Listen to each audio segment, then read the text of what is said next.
Chapter 1013, Epic Personal Guard Quest. Hellscythe_Fluffy Goblin Chapter 1013, Epic Personal Guard Quest.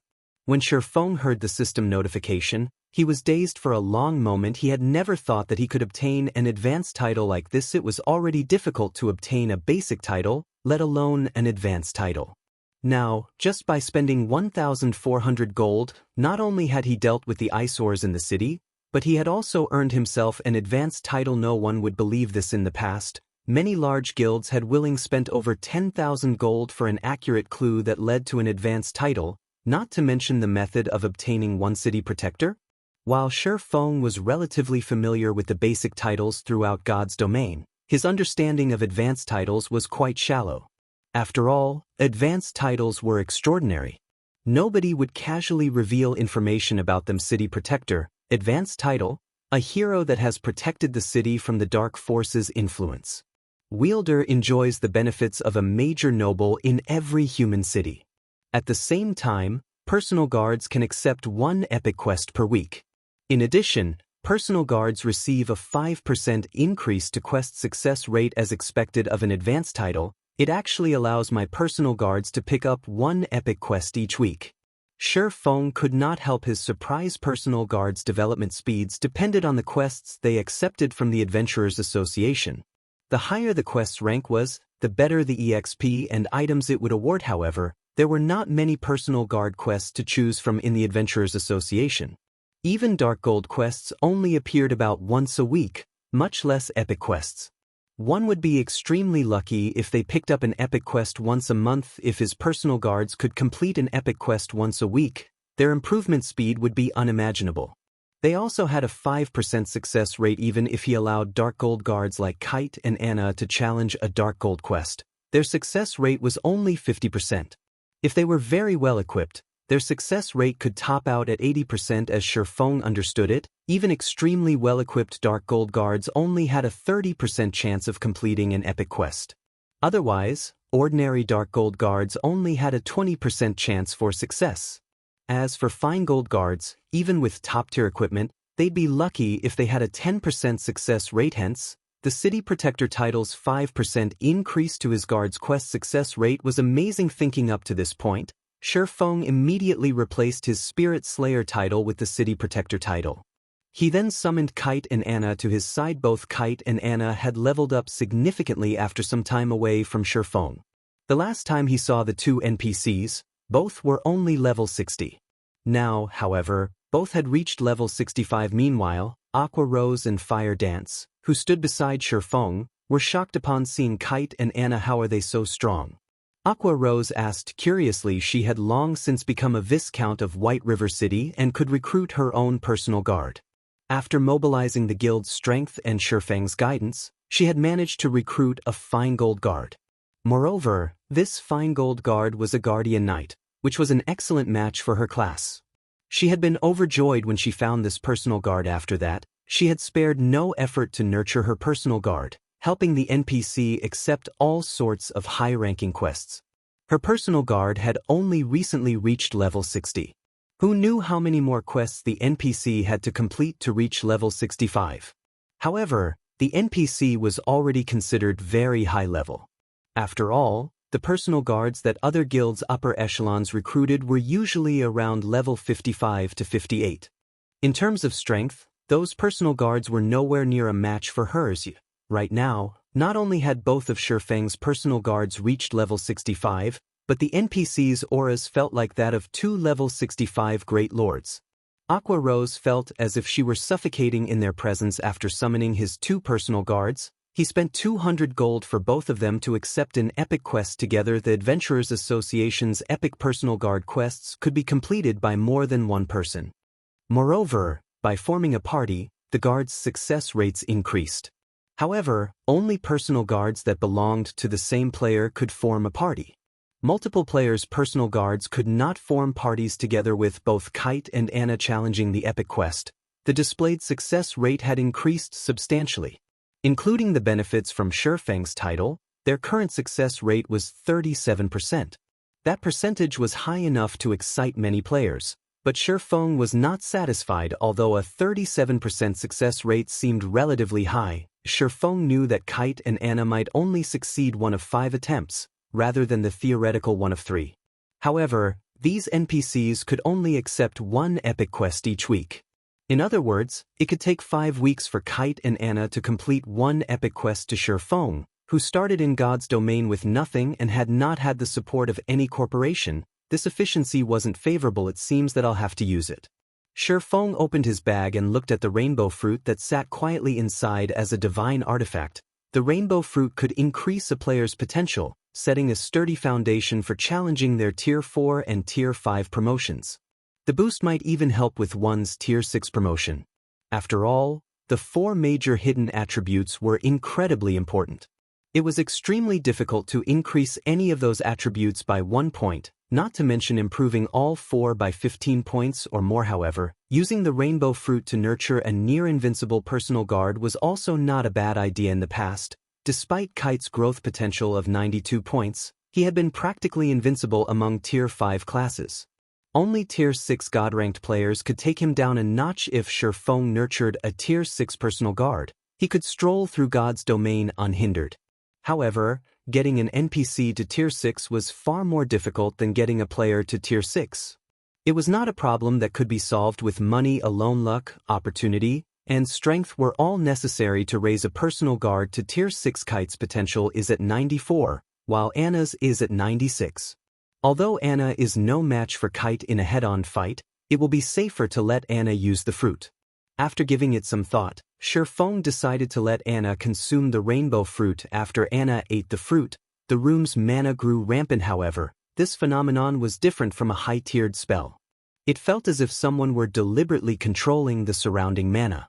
Right now, various elemental mana had come together to form a 7-colored mist that rapidly melded with Anna's body. Soon, the 7-colored mist formed a giant cocoon that enveloped Anna. The mist flashed again and again, releasing a 7-colored radiance and a frighteningly powerful aura with each burst. Shifeng paled in the face of this mighty aura, and even moving a finger was difficult. As for Aqua Rose and Fire Dance, they were as stiff as statues. They could not move whatsoever if not for them being in the VIP hall on the Adventurers Association's 2nd floor with a magic array separating them from the outside world. Shifeng did not doubt that every player in the association would have been thrown to the floor after a minute passed. A crack formed in the 7-colored cocoon. When the cocoon shattered, Anna slowly emerged from within. However, unlike before, Anna seemed to have dominated elemental mana.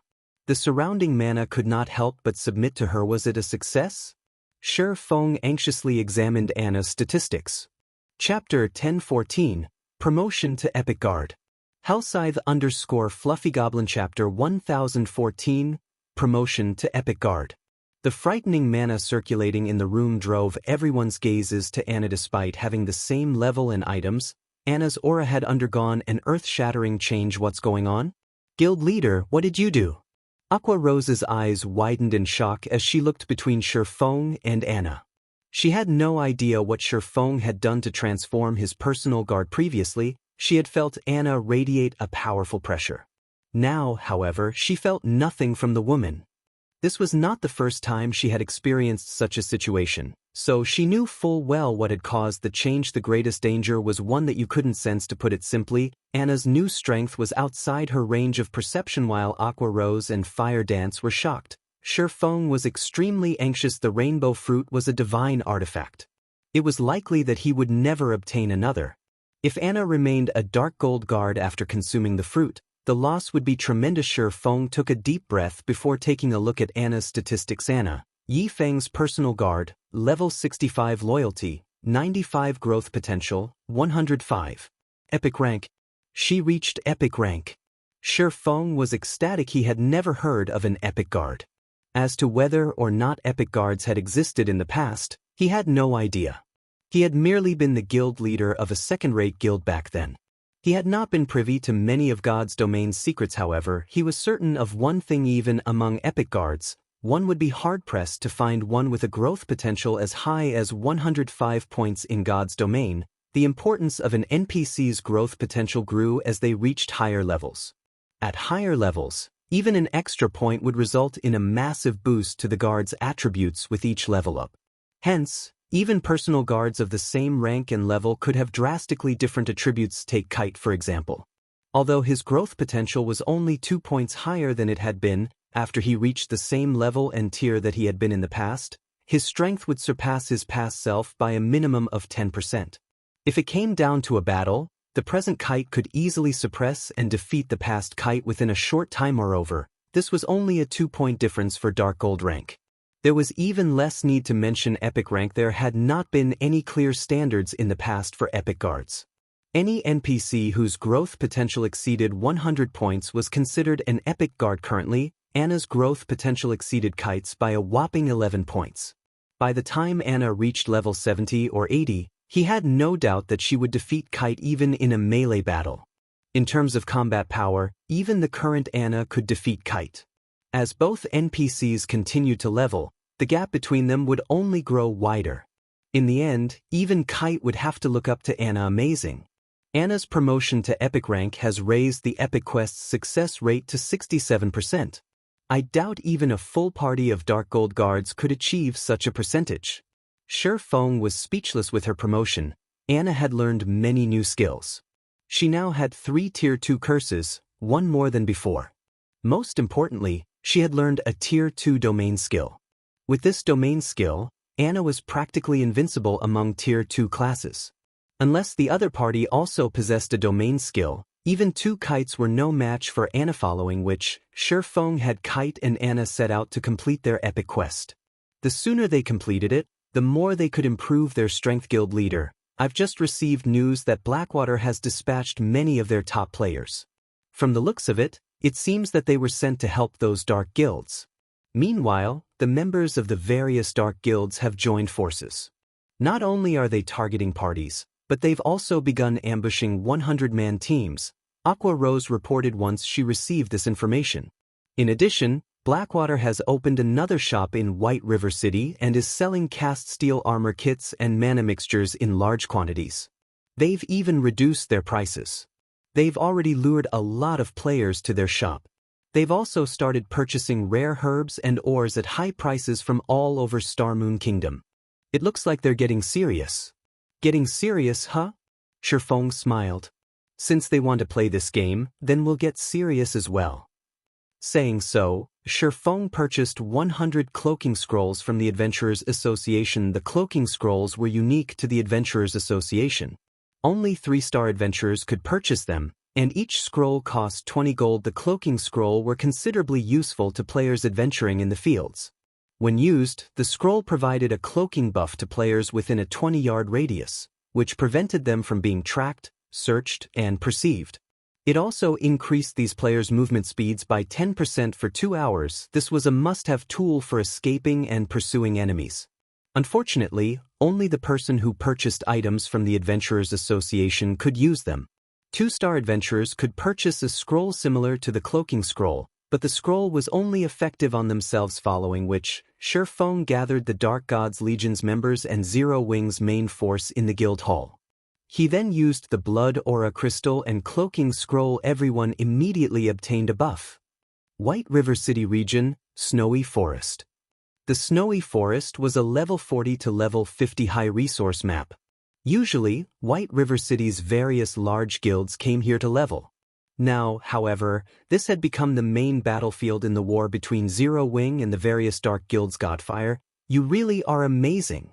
You actually defeated that level 39 expert from Zero Wing in 3 moves. A level 39 mighty berserker in spiked armor gushed with admiration as he gazed at a level 40 emaciated youth wearing dark gray mage robes. As their dark guilds had agreed to work together, they no longer operated individually or in small parties. They now moved in large teams after experiencing several battles together. Everyone on this team admired this level 40 elementalist. It's nothing. Zero Wing's experts are noobs. They couldn't dodge my great fire dragon technique. If I were fighting our guild's experts, they would have easily dodged an attack like that rather than succumbing to my chain attacks. The youth named Purgatory Godfire said, laughing. Godfire, you're too humble. I've heard that you are the top 5th elementalist in your guild. Among the elementalists in Starmoon Kingdom, Only a handful are as strong as you. Another level 40 masked assassin said others might not realize Godfire's strength, but he knew. After all, Godfire's Dark Guild was far from ordinary. The Elementalist was a member of Smiling Angel. It was a top-tier dark guild that operated in multiple kingdoms and empires. The guild was many times stronger than their dark guilds, which only operated in Starmoon Kingdom. While everyone chatted with each other merrily, 5 streaks of blue light swept past the team in the blink of an eye. 5 of the team's 50 players died, transforming into light particles before vanishing and leaving behind a few pieces of weapons and equipment. The Dark Guild players finally reacted. They turned towards the blue light's origin. They were all experts, yet they had only noticed the ambush after 5 of their team members had died. This was unprecedented. Don't even think that you can escape with your lives after killing Zero Wings members. Chapter 1015. Initial Display of Strength.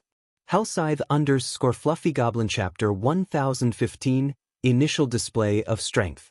As a deep voice echoed throughout the forest, over a dozen figures emerged from the woods. Every player bore a silver, 6-winged emblem on their chests. Moreover, the lowest leveled player among them was level 39, while many of them were level 40. These players also brandished awe-inspiring weapons and equipment. However, after these dozen or so players appeared, the anxious Dark Guild members calmed, wearing mocking grins, and here I thought Zero Wings members had surrounded us. It seems these people have only found us by coincidence. Indeed. It seems that we're quite lucky, though the same can't be said for them.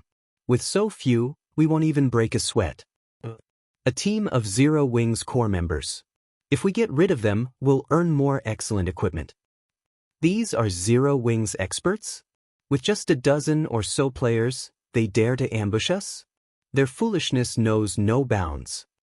Let's finish this quickly. If we waste any more time, Zero Wings' other members will catch up. While Zero Wings' sudden appearance had given them a scare, after a closer look, the difference in strength between them was clear based on each team's numbers. The outcome of this battle was obvious. Although they had lost 5 players, they still had more than 40 team members. On the other hand, there were only a dozen or so Zero Wing members. These red names had an overwhelming advantage. Not to mention, they also had a top-tier expert on their team leader. Leave that ranger to me. I'll use him as practice for killing Black Flame. I'll leave the others to you, Purgatory Godfire said, smiling as he focused on Minor Wind, the ranger that had fired the first 5 arrows at their team. He could sense that, among these dozen or so players, Minor Wind was undoubtedly the strongest. He was even stronger than the Zero Wing core members he had already killed. Minor Wind was the best practice target. All right, leave the rest to us, the mighty level 39 Berserker who led the team replied. He realized that even he could not take down the level 40 ranger, Minor Wind. Leaving the ranger to Purgatory Godfire was definitely the best choice here. However, as soon as this mighty Berserker finished speaking, his expression darkened before anyone realized it. A figure had appeared behind Purgatory Godfire, a snowy white dagger sinking into the Elementalist's head and forcing him into a fainted state. Immediately, the player thrust another dagger towards Godfire's back. This sudden development even stunned the Elementalist. He had failed to notice the sneaking assassin. However, Purgatory Godfire was no ordinary expert. In the moment of extreme peril, he activated Blink. Not only did he avoid the backstab, but he also cancelled the fainted state and appeared 15 yards away from his enemy. Unfortunately for him, as soon as Purgatory Godfire used Blink, the black figure followed by using shadow steps and appeared behind him once more, the gleaming dagger resuming its attack scram. Panicking, Godfire used Flame Blast in an attempt to knock back his opponent. However, when Flame Blast struck the black figure, contrary to Godfire's expectations, the black figure stood steady. His Flame Blast had passed through the figure's body harmlessly. Crap. An afterimage. Godfire immediately realized that he had been fooled. Although he tried to rectify his mistake by casting Ice Wall to guard his back, the black figure landed a kidney strike, forcing him back into a fainted state, before his Ice Wall could even take shape. The figure instantly followed up with an absolute strike, transforming into a shadowy streak that passed through Purgatory Godfire's body.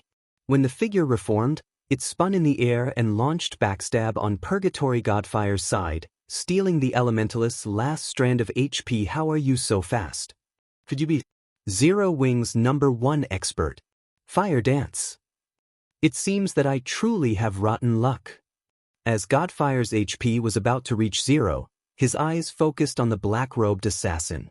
As far as he could remember, only Zero Wings Fire Dance possessed this kind of ability. Smiling Angle, his dark guild, had even labeled Fire Dance as a unique combatant. Should any of the guild members encounter her in battle, they were warned against taking her on alone. They should enlist the help of 3 or more people to deal with her, at the very least. The group must have an expert member, as well. Big Sis Fire doesn't need to dirty her hands with the likes of you. I, Flying Shadow, am more than enough. You're 10 years too early to think of fighting Big Sis Fire. The black figure expressed its disdain in response to Purgatory Godfire's words. However, Flying Shadow had not lied. Despite having reached the half-step refinement realm after much difficulty, when he had sparred with Fire Dance, he had not even had a chance to retaliate. Meanwhile, Purgatory Godfire had not even reached the half-step refinement realm. He was nowhere near good enough to be Fire Dance's opponent. Although Godfire wanted to say something, his vision began to gray. In the end, none of his words left his mouth. Godfire is dead. How can he be dead? The other Dark Guild members were stupefied when they watched the expert die. They had all witnessed Purgatory Godfire's strength personally. Even their Dark Guild's top experts were no match for him, yet against Flying Shadow, Godfire had stood like a child before a master. These players even wondered if they were dreaming. Although they had heard rumors of Zero Wings' many powerful experts, Flying Shadow's strength was insane. While these Dark Guild members struggled to recover from their daze, dozens of arrows and spells bombarded them. In the blink of an eye, another 7 died. Damn it. We've encountered some troublesome experts. Retreat.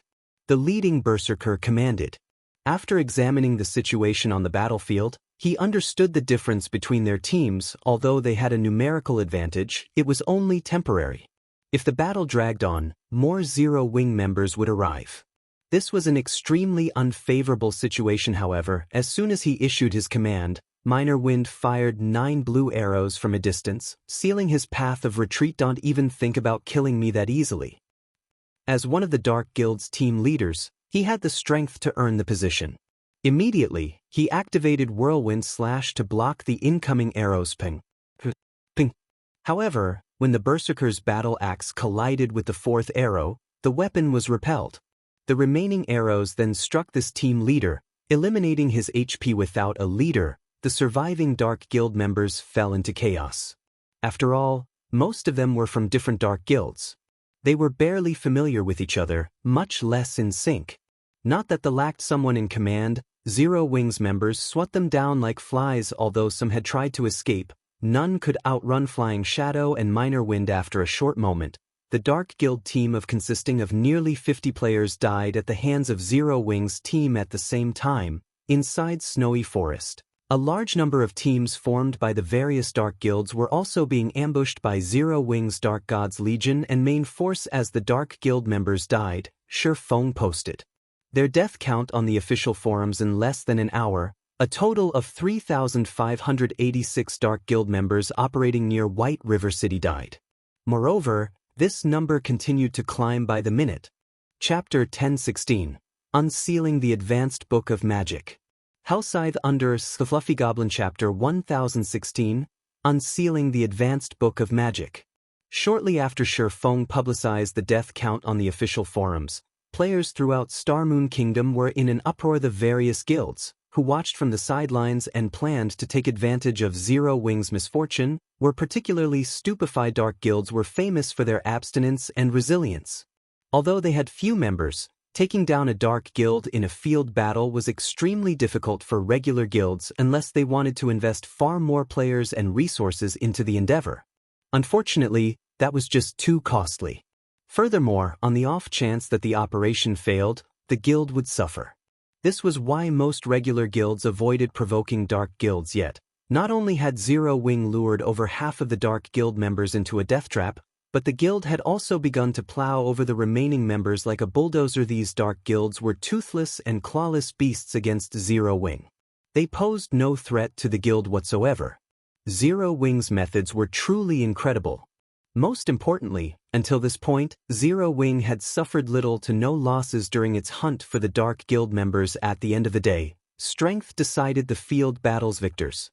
If the teams Zero Wing had dispatched were not strong enough, they would never achieve such frightening results. This development inspired the various large guilds to re-evaluate their opinions of the strength of Zero Wing's Dark Gods Legion and main force. However, compared to Star Moon Kingdom's various large guilds and players, the Dark Guild's upper echelons were fighting a headache over this situation. They could not understand how this had happened.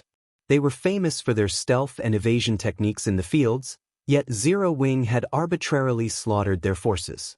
Moreover, according to the reports they received from their subordinates, Zero Wing's members moved like ghosts, capable of approaching, giving away their presence. Zero Wing must have possessed some sort of tool that could target them. Anyone that said otherwise was lying. If this were the only problem, they could deal with it. The crucial issue was how few members Zero Wing had dispatched. The guild had accomplished this terrifying win with only a fraction of its power.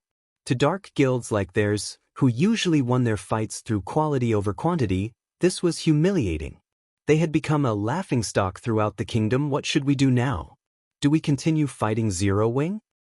What else can we do? Don't forget our agreement with Blackwater. If we pull back now, everything we've done will be for nothing. Indeed.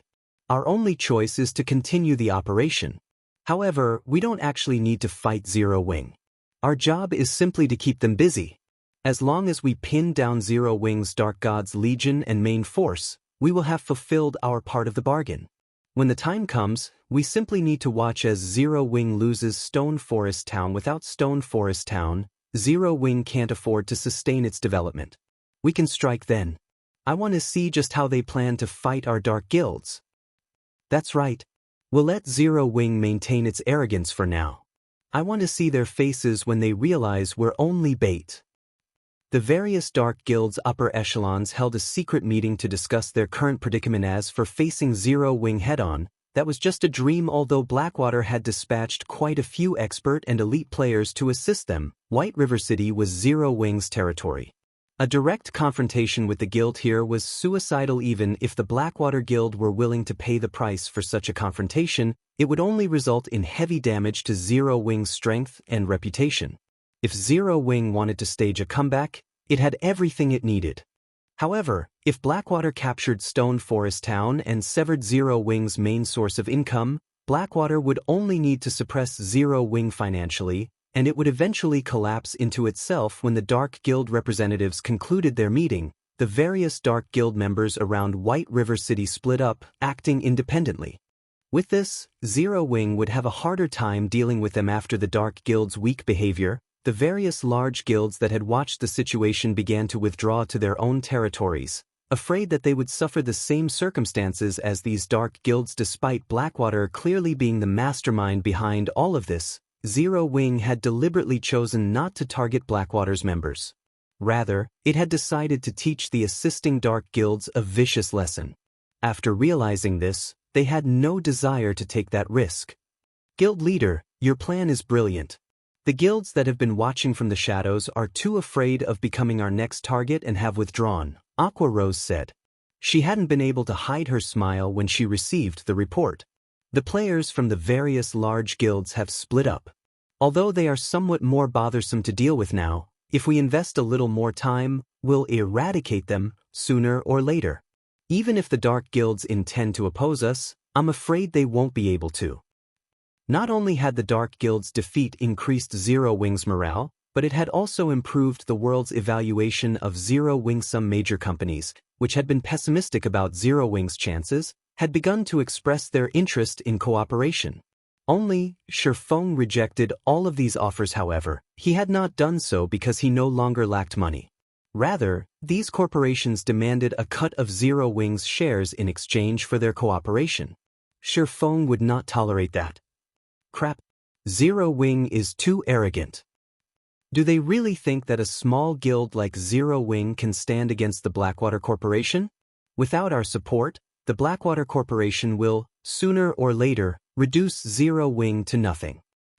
The various corporations' representatives were enraged when they received the blatant rejection.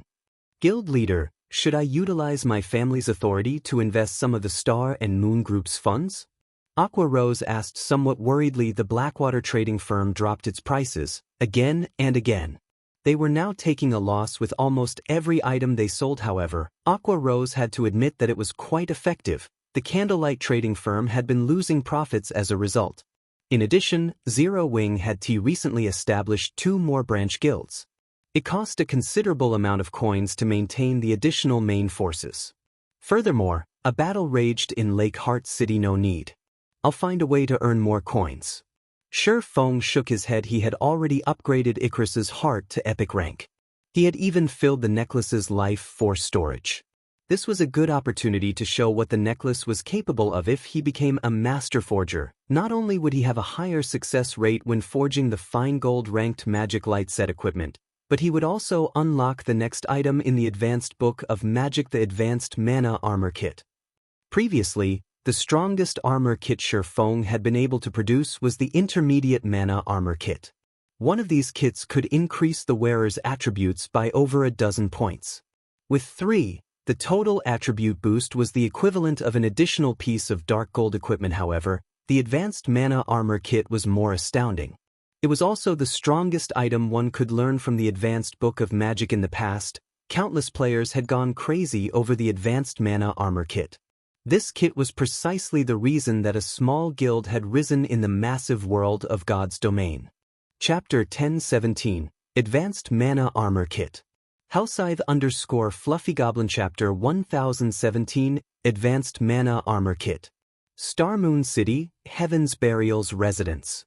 Although the Dark Guild's defeat had significantly increased Zero Wing's prestige in Star Moon Kingdom, this outcome had not affected Heaven's Burial in the slightest. There was still a long line of players queued up outside the guild's residence. Rather, things had become even more lively outside the guild residence after the majority of the Dark Guild members had been confined in White River City. Heaven's Burial announced its recruitment for a large number of lifestyle players. It had even publicly announced that lifestyle players who joined the guild could receive guidance from a few of the virtual gaming world's well-known lifestyle masters, easing the difficulty of reaching the master rank in the future. The master rank was every lifestyle player's goal. It was also an opportunity for countless lifestyle players to get rich overnight. After God's domain joined the virtual gaming world, the various large guilds had begun to place greater importance on lifestyle players. After all, many things in God's domain required lifestyle players. This increased the value of well-known lifestyle players in the virtual gaming world. In God's domain, some lifestyle players' status could even rival that of top-tier experts. Many super guilds even began to compete to recruit lifestyle players who had a list of achievements in previous virtual reality games. Among them, the Super Guild Battle Wolves had paid an astronomical price to recruit one player who had been known as one of the top 5 Grandmaster lifestyle players in the virtual gaming world. Moreover, the Battle Wolves had made this Grandmaster their chief forger. Becoming one of a Super Guild's forgers was already quite difficult, much less becoming the chief forger.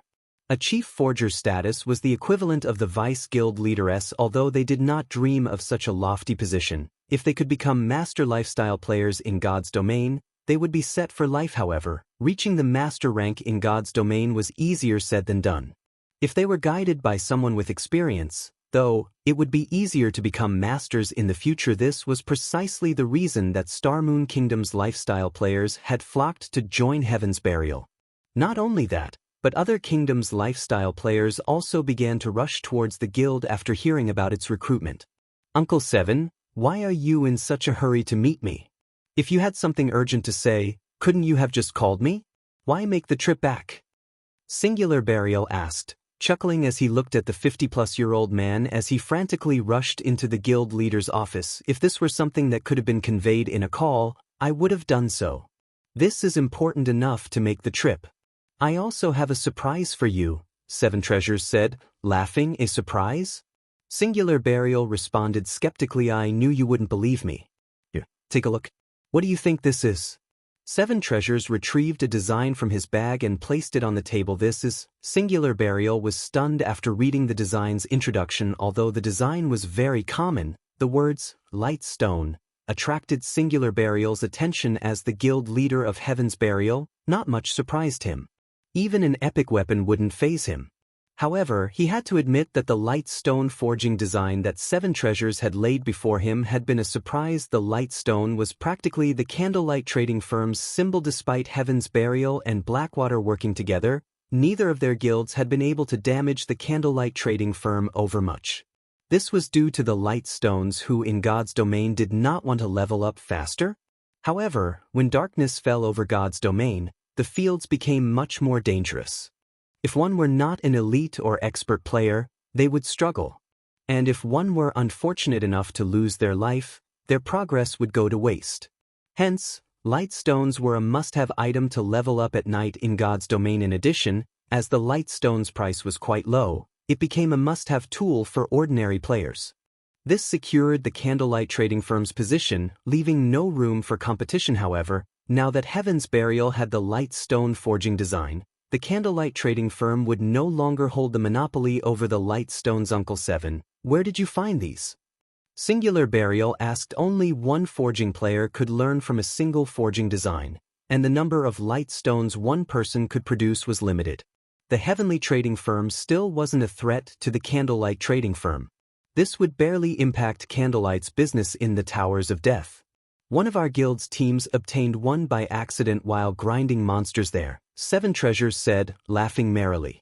After obtaining this design, I immediately notified the guild's elite teams to grind in the Towers of Death. Soon, we'll have far more light stone forging designs. Wonderful! This is simply wonderful. Uncle Seven, I'll leave the rest for you. If you lack manpower, just say the word. Singular Burial was ecstatic. As long as they knew which monsters dropped the design, with Heaven's Burial's strength, it would only be a matter of time before they had a stockpile.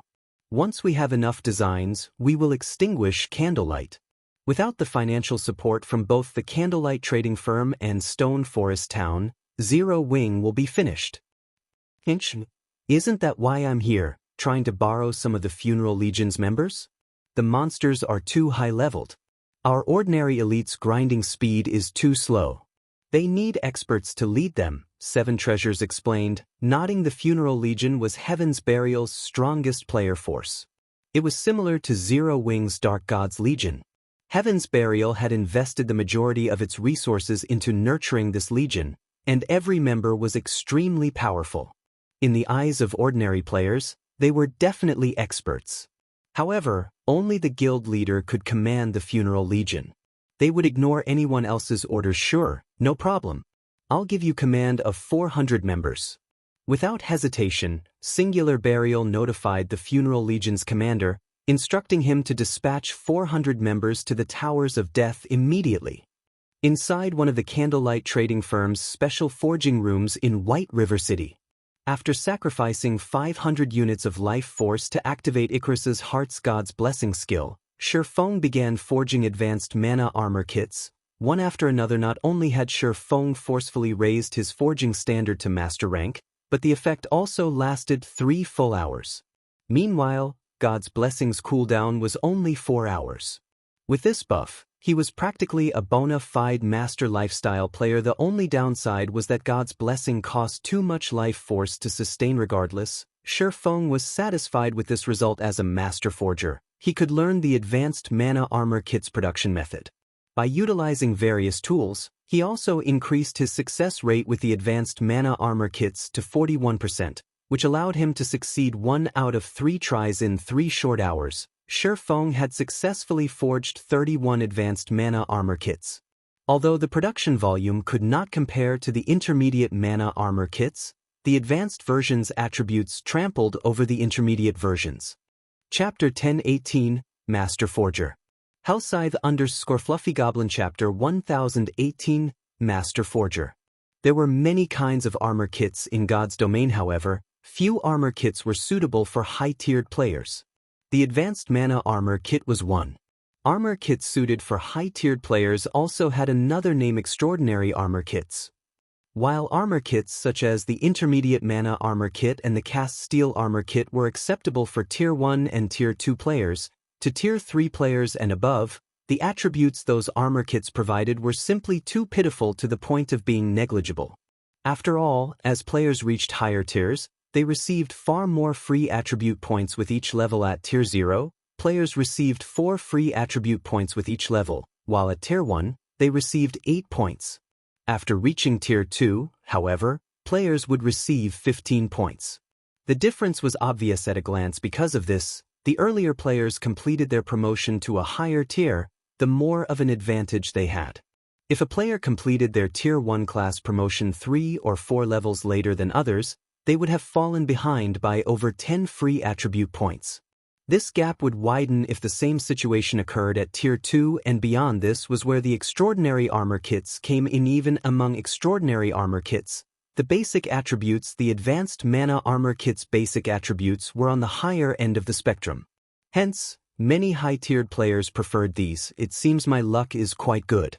The attribute increases are all above the standard. Shipyard was very satisfied with the advanced mana armor kits he had forged. Advanced mana armor kit. When physical armor kit is equipped, defense plus 600, strength increased by 3%, endurance increased by 4%, agility increased by 3%.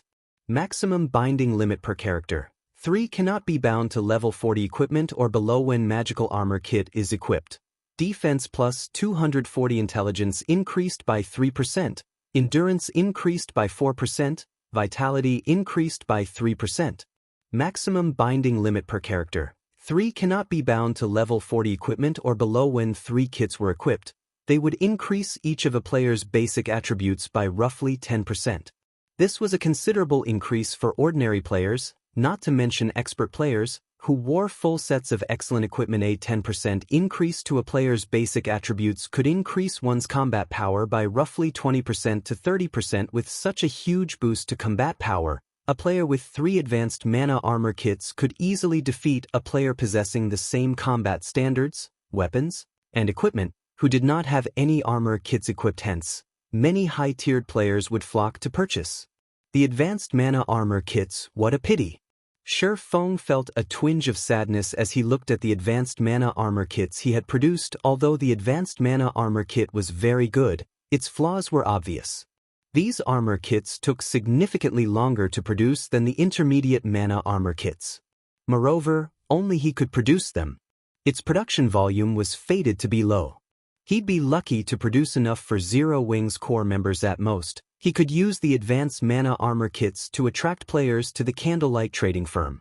These kits were not profitable products right now, following which, Shipyard waited for an hour to pass before he used another 500 units of life force to activate God's blessing, continuing to craft the advanced mana armor kits. Once Shipyard had made 100 armor kits, he switched to forging the Magic Light set equipment. While the advanced mana armor kit provided a powerful increase to a player's attributes, its true purpose was to help high-tiered players. To current players, its increase was extremely limited. After all, current players' basic attributes were still relatively low. Compared to the armor kits, the Magic Light set equipment was far more valuable to current players. As a level 50 fine gold set equipment, the attributes it provided were far superior to a level 45 dark gold equipment.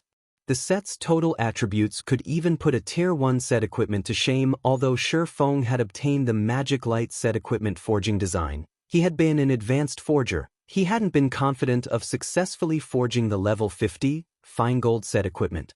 Only after reaching the master rank was he confident of succeeding. If a player could equip the fine gold ranked Magic Light set as soon as they reached level 50, aside from players who owned multiple epic items, they would surpass every player of the same level. If the Magic Light set were dark gold rank, even a player with multiple epic items would be no match. Moreover, players were not necessarily required to reach level 50 to equip the Magic Light set. As long as they possessed weapons or equipment that reduced level requirements, they could equip the set below level 50. This was one of the benefits of owning epic or growth-type equipment. Shipyard possessed the 7 Luminaries Ring and the even more powerful Heavenly Dragon's Breath, which decreased items' level requirement by 5 and 10 levels, respectively. Shipyard was currently level 44. He was fully capable of equipping the level 50 Magic Light set right now. There were also a few players within the guild that possessed weapons, equipment, or tools that lowered level requirements. Although none of those items were as impressive as the Heavenly Dragon's Breath, they still enabled their owners to equip the Magic Light set before reaching level 50, gaining overwhelming attribute. Shifeng was incredibly pleased, following which, Shifeng went into action. While he had been in the Trial of God, the Candlelight trading firm had purchased plenty of emeralds in Emerald City. He had more than enough to make numerous Magic Light sets aside from the emerald requirement, which was a powerful mana conductor. The Magic Light set also required mana stones, hence, Shifeng took out a pile of magic crystals and began his alchemical synthesis. After the 1-hour cooldown of God's Blessing ended, Shifeng stood before a large mound of mana stones. He then activated God's Blessing once more and began to forge the Magic Light set equipment. Compared to the advanced mana armor kit, forging the Magic Light set was significantly more difficult. Even with his various tools, Shifeng barely managed a 45% success rate. He needed roughly 3 attempts to produce a complete set. However, Shifeng was satisfied with this result.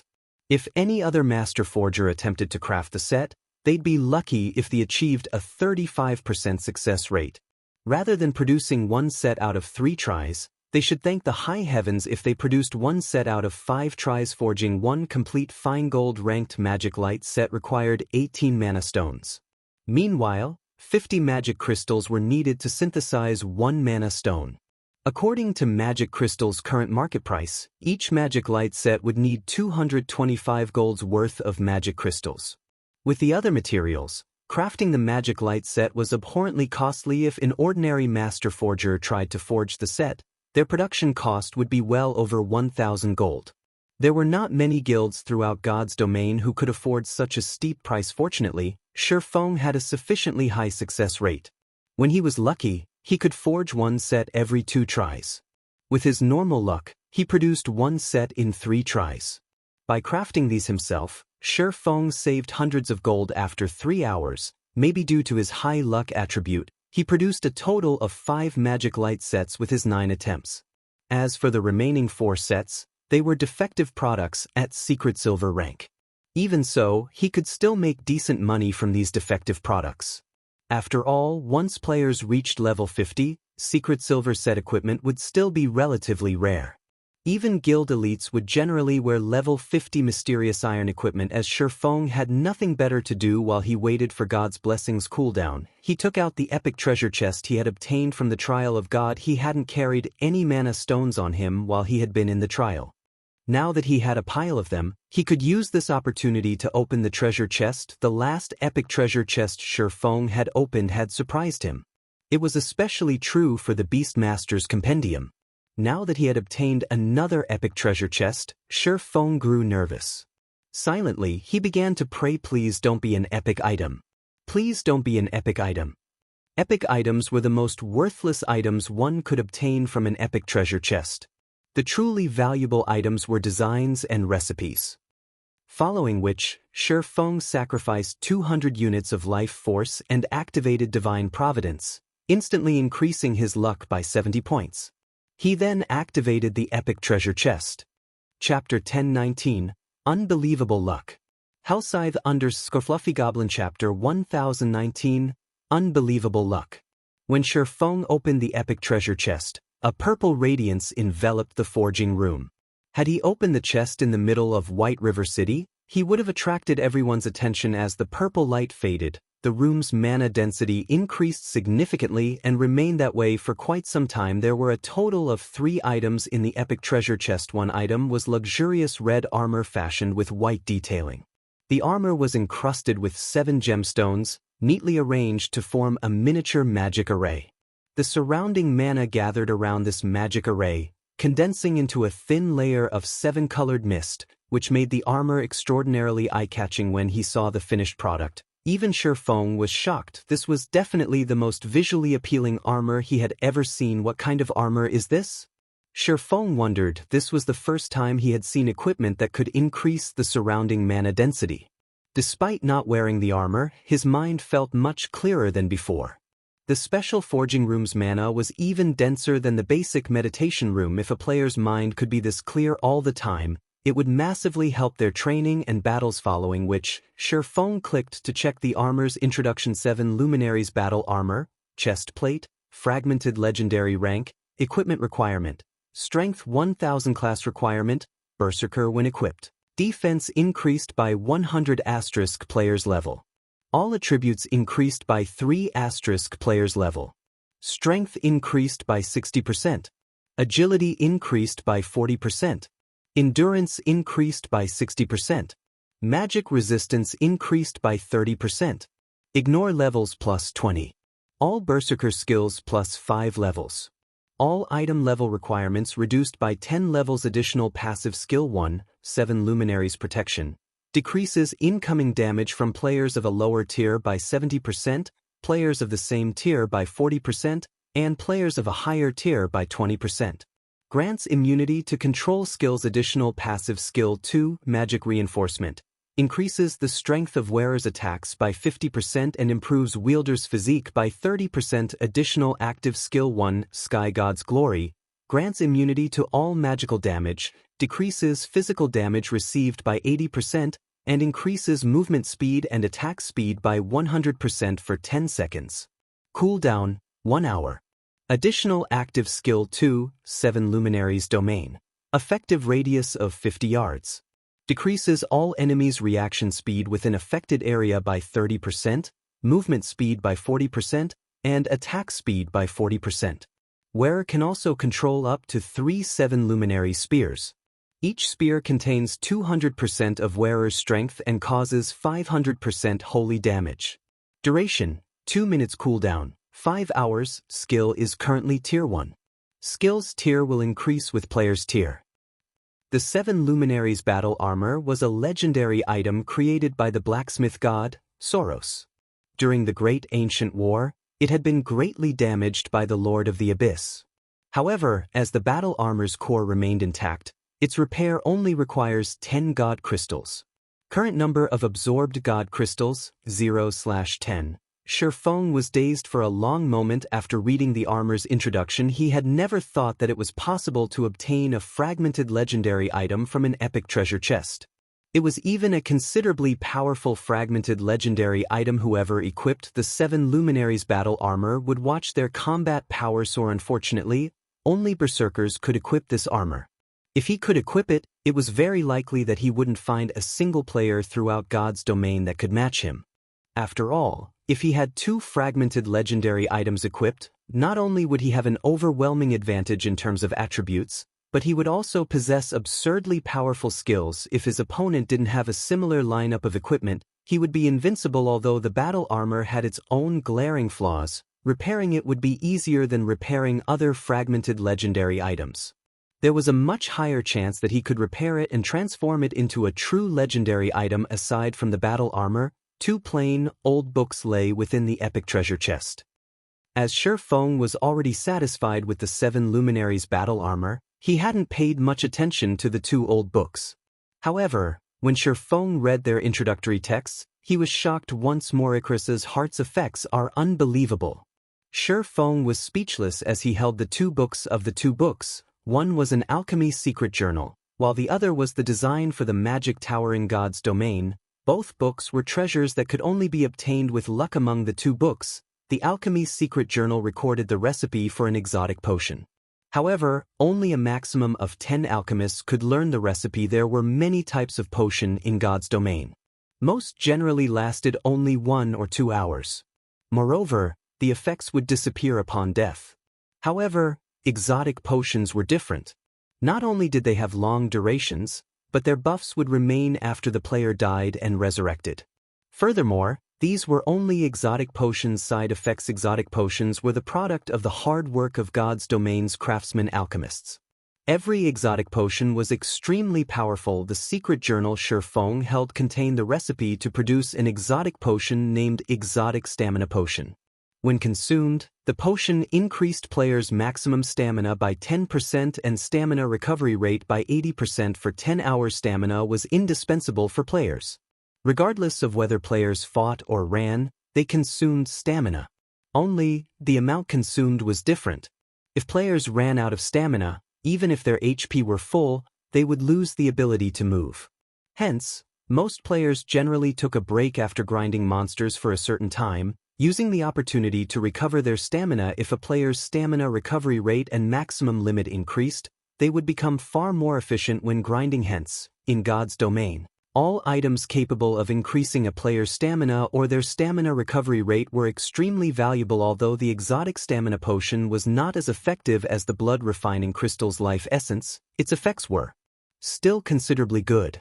It was useful to both expert and ordinary players. With this alchemy secret journal, the Candlelight trading firm's business would reach a whole new level. However, compared to the alchemy secret journal, the magic tower construction design was truly useful to Zero Wing. Right now in God's domain, players could purchase defensive weapons in the Adventurers Association after capturing a town successfully or while constructing a town.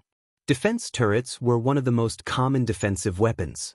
Not only did they possess massive firepower, but their attack range was also relatively large. However, turrets were the most basic defensive weapons. There were many others that players could find elsewhere. The basic mana pulse cannon was one example. Unfortunately, it was very expensive. Moreover, not only did it possess a very long cooldown, but it was also costly to operate. Even so, its attacks were a force to behold. A single blast could almost rival the might of a Tier 4 large-scale destruction spell. The defense turrets could not compete with it. However, there was something even more advanced than the two aforementioned defensive weapons. The magic tower. Not even 8 defense turrets were a match for the defensive capabilities of a single magic tower. This was precisely the reason that the basic tower had become a mainstream building in Shifang's past. Unfortunately, constructing a magic tower was very difficult. Now that Shifang had the design, he would need a lot of resources to build it. Chapter 1020, Soaring Attributes. Hellscythe under Fluffy Goblin. Chapter 1020, Soaring Attributes. Shifang looked at the tattered magic tower construction design in his hands. He would be lying if he said he wasn't excited right now. In reality, the magic tower was not very valuable to God's domain's current guilds. It wasn't even worth as much as the alchemy secret journal. To Shifang, however, its value far surpassed that of a fragmented legendary item. If he constructed a city in Starmoon Kingdom, the city's potential profits would even be enough to tempt super guilds to strike against them, disregarding all costs to themselves. After all, a city was much larger than a town. No measly town could compare to the population a city could hold. One could also construct a larger variety of buildings in a city. Most importantly, players seeking entertainment would flock to the city, which could impact its economy in a massive way. Then there was the Mana Tower, which would allow resident players within the city to accumulate the double EXP buff. With Zero Wing's current strength, going up against super guilds was suicidal. Once the city's protection period ended, Zero Wing wouldn't be able to defend the city with its own strength. When the time came, others would take the city from them.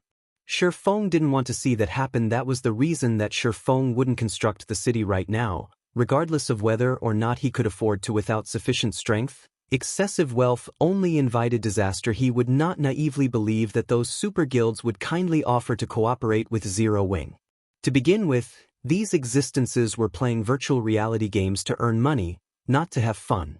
If they were fully capable of reaping the benefits by themselves, why would they share? If Zero Wing wanted to cooperate with super guilds, there was a precondition. The guild needed to be able to protect the city it constructed. Otherwise, there was no point.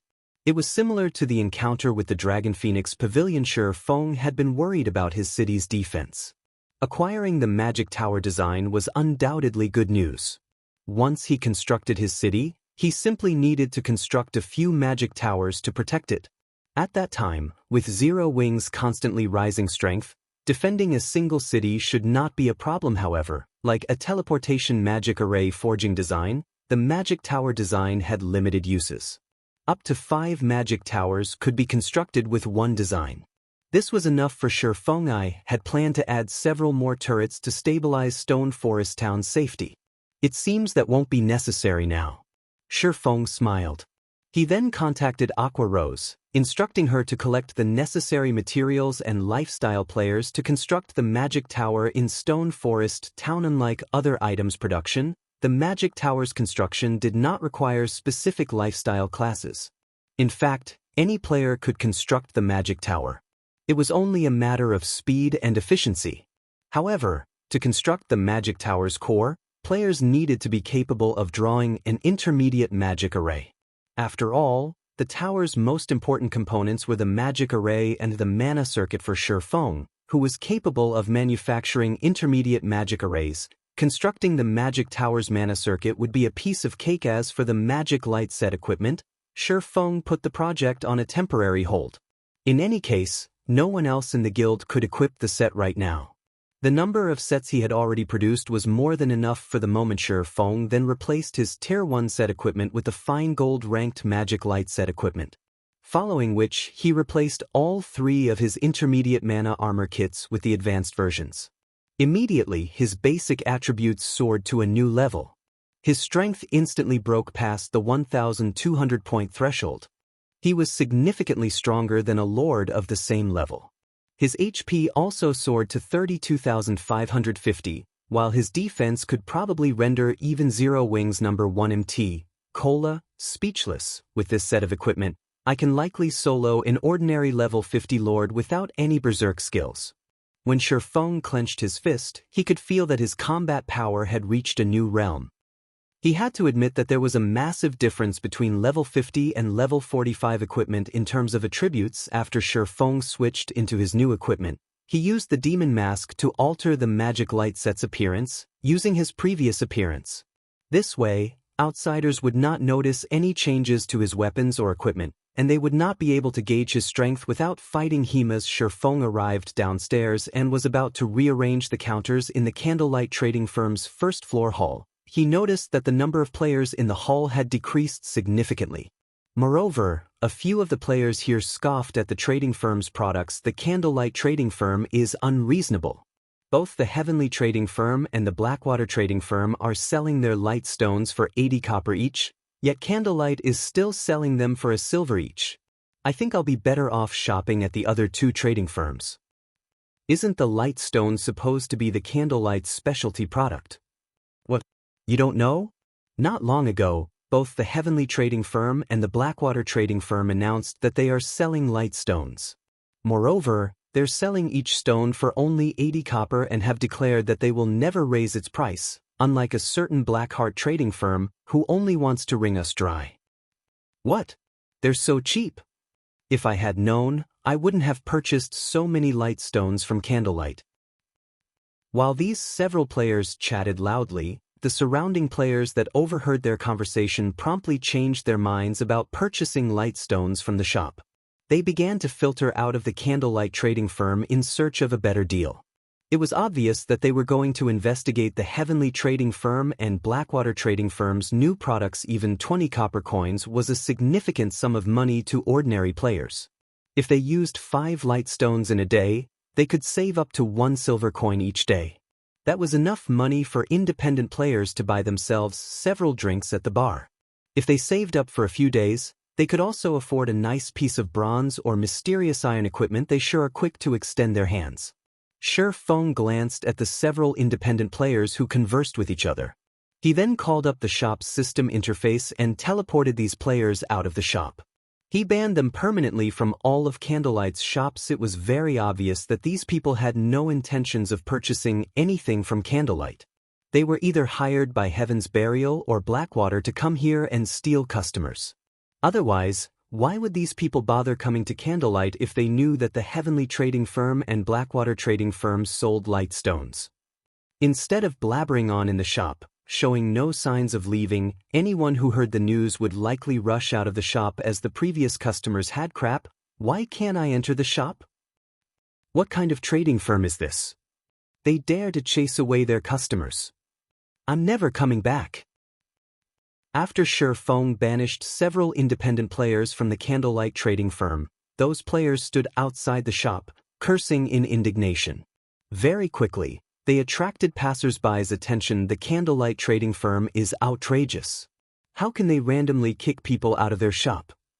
Isn't there some saying stating that customers are akin to God? They dare to kick God out of their shop. They must want to go out of business. In my opinion, Candlelight is no longer a friend to players. Hearing those words, The crowd on the street began to discuss the Candlelight trading firm, their discontent rising as the discussion stretched on. However, Shifeng didn't pay any attention to the situation outside of the shop. Instead, he opened a new counter in the first-floor hall. He then placed 10 advanced mana armor kits on display inside the counter's cabinet. Chapter 1021, Astronomically Priced Armor Kit. Hellscythe under Fluffy Goblin. Chapter 1021, Astronomically Priced Armor Kit. I can't wait to see what the Candlelight trading firm plans to do now.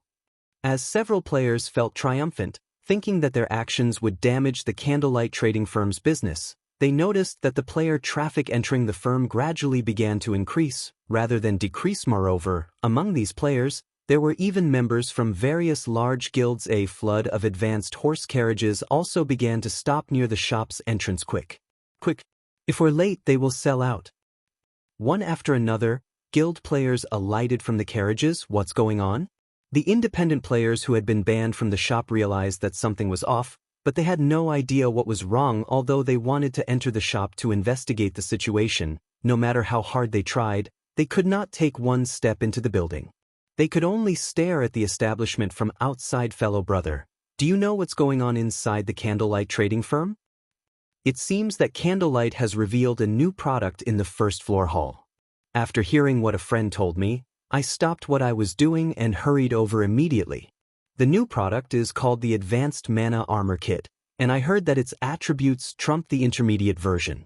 However, the production volume is much lower. Hence, Candlelight intends to hold an auction in a few minutes. If I can get my hands on one, I'll definitely make a fortune by reselling it later. Advanced Mana Armor Kit.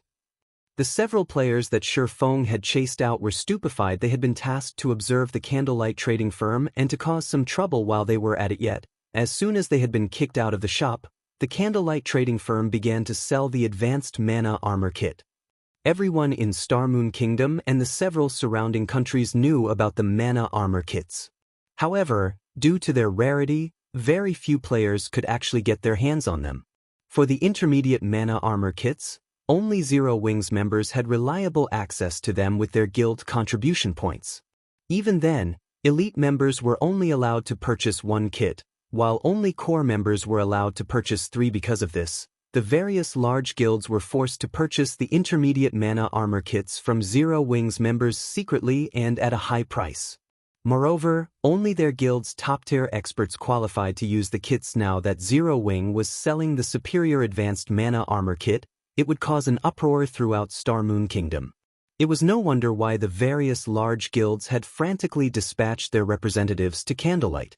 Even the large guilds, who had come to White River City to grind abyssal monsters, surged into the Candlelight trading firm. Thinking up to this point, these spies contacted Blackwater's upper echelons immediately, hoping these upper echelons would send representatives to purchase the kits. If they could make it in time for the auction, the guild might decide to forego their punishment. However, as soon as they began to contact their upper echelons, they heard a cheer from inside the Candlelight trading firm. Following which, a loud, clear voice echoed down the street. Welcome, everyone, to the Candlelight trading firm. The auction for the Advanced Mana Armor Kits will now begin. When the announcement ended, some new arrivals rushed into the shop with eager smiles. Upon hearing news of the Advanced Mana Armor Kits auction, they immediately teleported to White River City and rushed over in an advanced horse carriage. Had they waited a minute longer, they might have lost their chance to purchase the armor kits. At this moment, the several incognito Blackwater members were stunned. They no longer had a way to explain themselves to their superiors. Even if someone from White River City's Blackwater trading firm headed this way now, they wouldn't arrive for at least another 10 minutes. By then, the auction would be over. As for having their guild send them money, although the funds would arrive in time, they couldn't enter the Candlelight trading firm.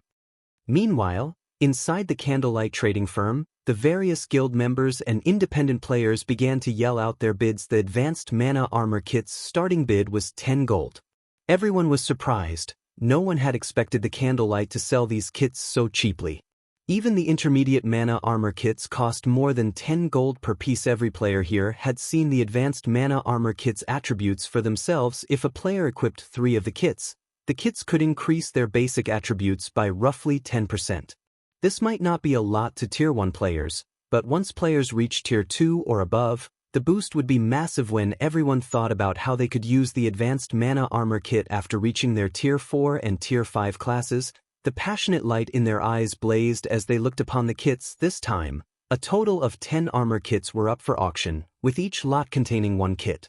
The various large guilds inwardly cursed the Candlelight trading firm for this despicable decision. The benefits of a single Advanced Mana Armor Kit were barely noticeable.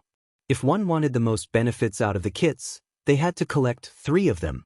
In other words, if one managed to obtain 2 kits in this auction, they would have to purchase the 3rd kit, regardless of the cost. The competition in this auction would be fierce. Although the starting price of a single kit was 10 gold, shortly after the auction began, the price quickly soared, surpassing everyone's imaginations. 50 gold. The 100 Flowers Palace wants it. Cleansed Rue, who wore vermilion red mage robes, declared softly. Everyone instantly shifted their gaze towards Cleansed Rue, gasping. However, their shock was not due to Cleansed Rue's beauty or elegance, but her bid. With 50 gold coins, one could purchase a relatively valuable piece of level 35 dark gold equipment. Suddenly, an indifferent youth emerged from the crowd and said, "What arrogance from the 100 Flowers Palace. Isn't your offer just a measly 50 gold? The secret pavilion bids 100 gold. This youth was none other than the secret pavilion's genius newcomer, Cold Autumn. The youth had already reached level 40 and was fully geared in level 40 dark gold equipment. Many guild members were stunned when they saw Cold Autumn. 110 gold. Cleansed Rue unhurriedly announced she must obtain the Advanced Mana Armor Kit. If Zero Wing had only held the auction after some promotion, the 100 Flowers Palace might not have had a chance to purchase the armor kit. This auction was too sudden. As a result, not many guilds had made it in time. She, on the other hand, just happened to be in White River City to purchase land for a guild residence. Hence, she had plenty of coins on hand.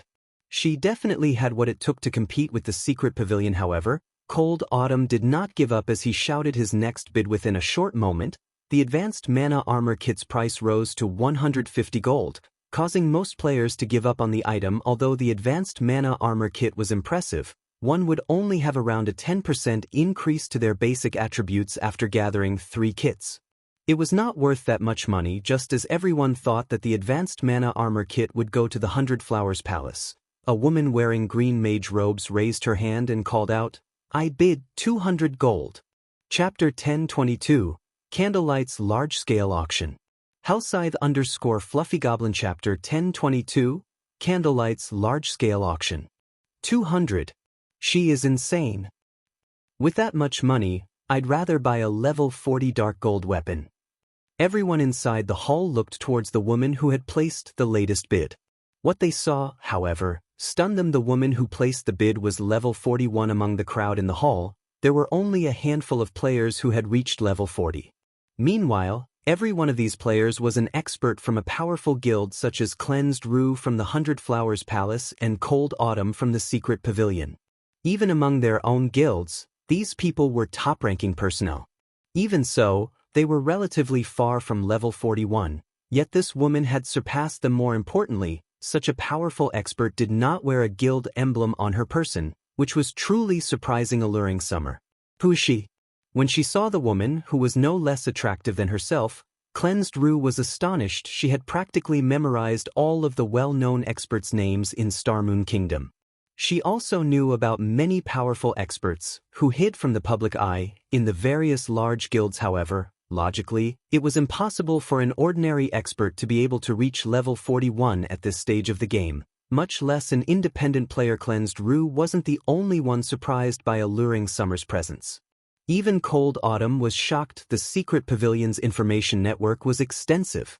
However, despite his search, he found no information relating to Alluring Summer. Not only did this woman feel dangerous, but she was also clearly wealthy. Logically, a person like this should not be able to hide from the public.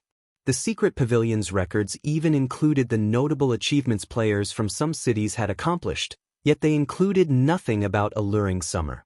This was too strange to Cleansed Rue and Cold Autumn. 200 gold was not much money.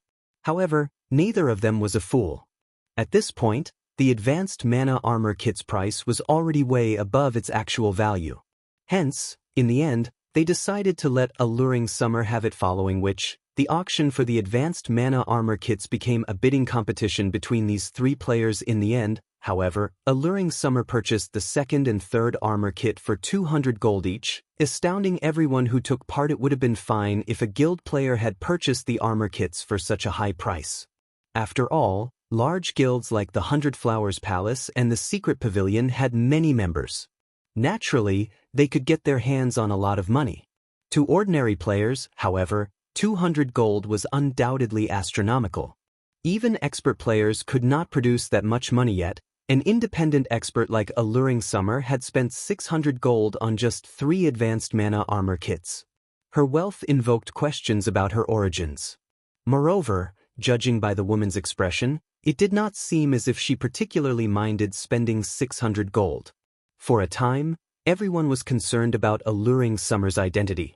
They were very curious about this woman's identity. Some large guild representatives even messaged Alluring Summer secretly, stating that they wished to recruit her into their guilds and that they were willing to offer any benefits that she wanted. However, without exception, Alluring Summer deleted every message. She showed no interest whatsoever in these guilds after Alluring Summer bought the first 3 advanced mana armor kits. Cleansed Rue and Cold Autumn split the remaining 7. In the end, the other guilds and players had wasted a trip to the Candlelight trading firm just when everyone thought that the auction was over and was about to leave the premise. A voice resounded through the hall once more, arousing everyone's excitement. Our auction for today has officially come to an end. In 4 days, Candlelight will hold its first large-scale auction. This will be the venue for that auction as well. However, the auction will not be limited to the advanced mana armor kits. Many other valuable items will be available. Bronze mounts will be among those items. As for the grand finale, we will be auctioning entrance slots to the holy city of Titan. We hope that you all will spread the news of our upcoming auction. As the announcement faded, everyone in the hall had chills. Although they had no idea what the holy city of Titan was, they knew what bronze mounts were. Many top-tier experts in God's domain had already reached level 40. This hinted that the era of mounts had officially begun. Unfortunately, they weren't easy to obtain. Ordinary players had a hard time obtaining common mounts, not to mention bronze mounts. Any guild that had their own would prioritize their own experts. A guild would never sell their bronze mounts yet. The Candlelight trading firm had publicly declared that it would sell bronze mounts in its large-scale auction. How could they not be excited? After the announcement, many independent experts started to consider joining the competition for the bronze mounts. After all, even ordinary experts only found one if they were lucky. However, if it were only a matter coins, then independent experts had a chance. At this moment, some independent experts were even considering to purchase coins with credits. Bronze mounts were different from common mounts. Not only were they faster, but they could also assist players in battle. This small difference might not be much to ordinary players, but to experts, it was extremely important. More often than not, that small difference could decide whether or not they could solo a powerful monster. Moreover, if they had the assistance of a bronze mount, their survivability and hunting capabilities in the fields would increase significantly. Hence, even if they had to spend a lot of credits to get their own bronze mount, they would do so. This was the equivalent of investing into one's business. What? Is Zero Wing that desperate for money? They're even selling the Titan City slots? The announcement surprised Cold Autumn. The majority of the players present might not know what the Holy City of Titan was, but he knew. After all, Pantheon had exposed the truth about the Holy City to God's domain's various superpowers. So, he understood how valuable the slots to Titan City were. What an interesting guild.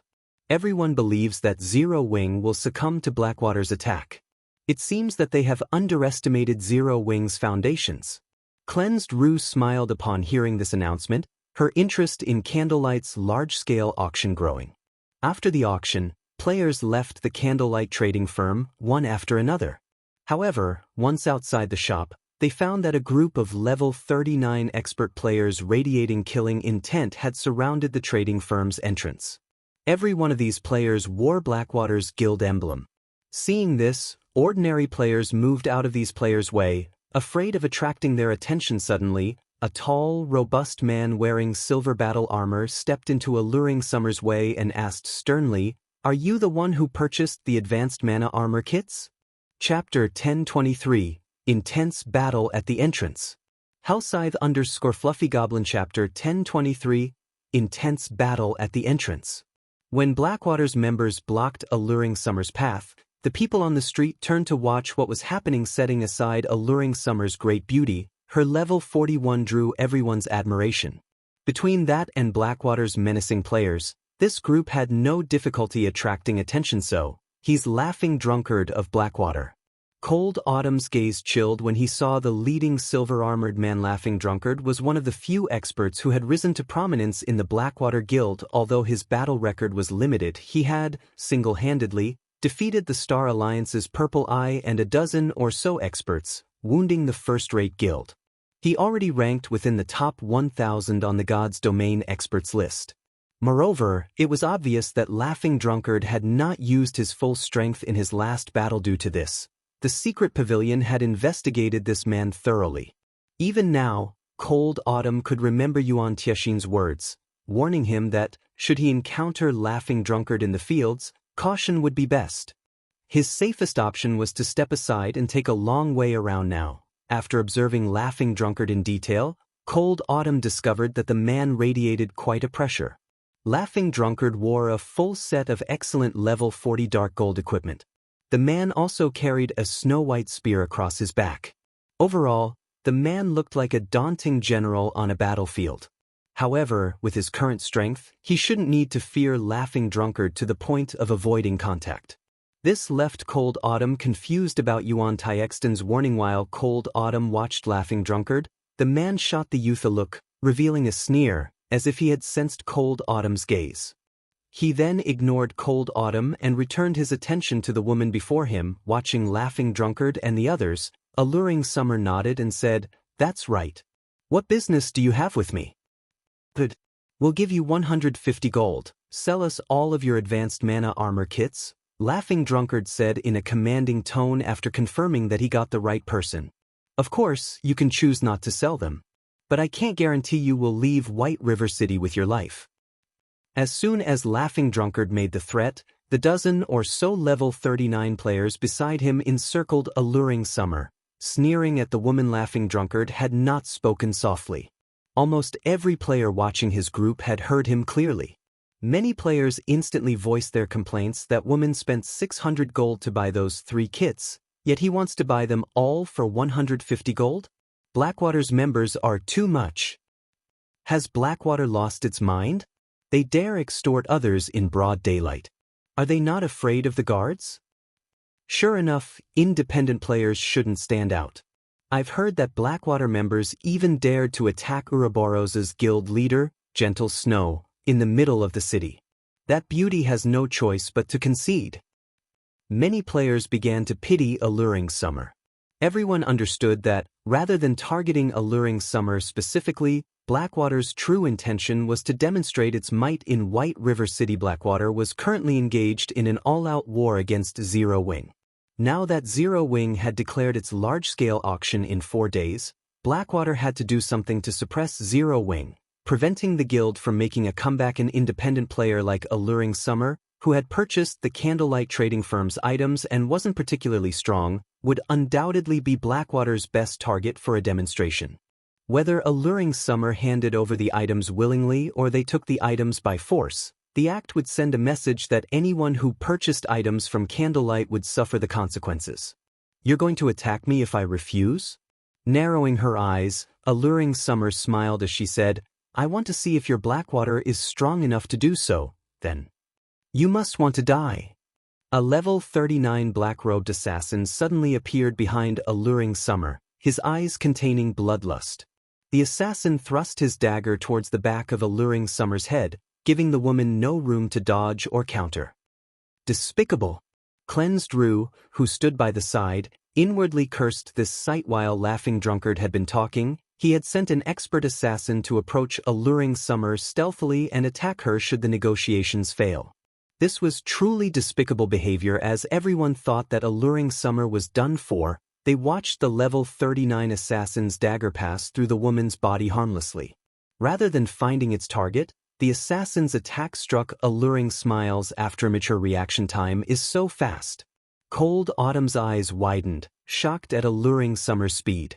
If he faced such a sneak attack, he would likely lose his life, then and there. Yet Alluring Summer had dodged the attack as if she had predicted it. However, these players from Blackwater weren't ordinary players either. Everyone was an expert.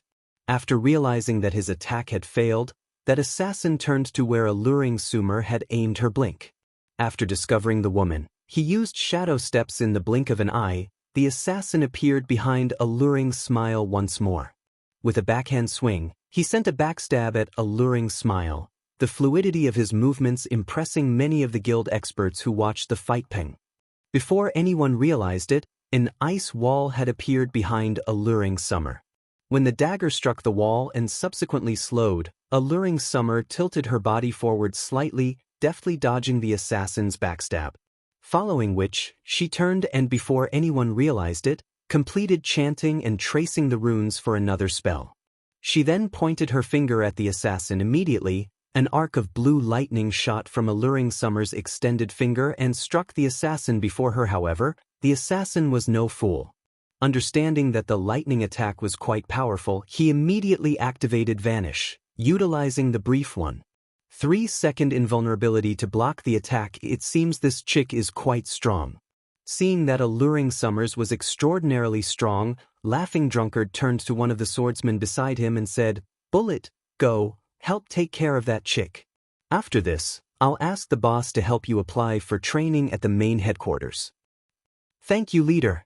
I'll take care of her."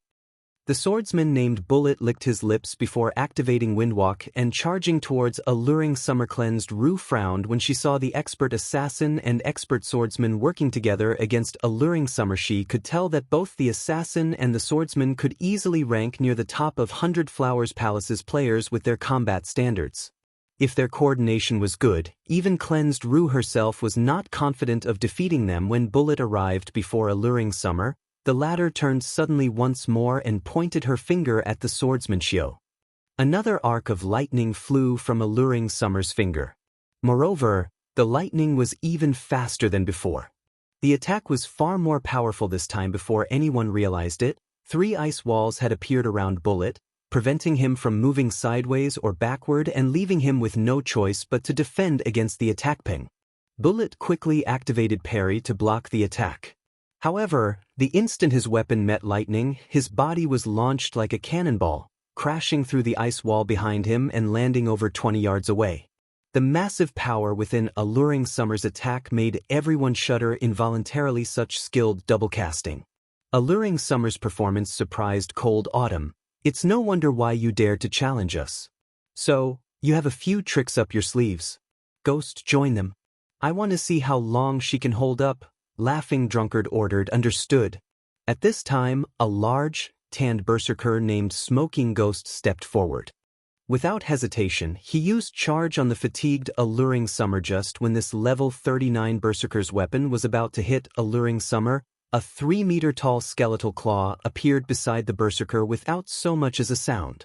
Catching Smoking Ghost by surprise, the skeletal claw grabbed the berserker before squeezing him, releasing a loud crunch.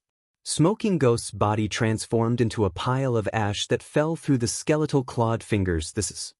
Every spectator was stupefied. They could not figure out what had happened. That had been a level 39 berserker.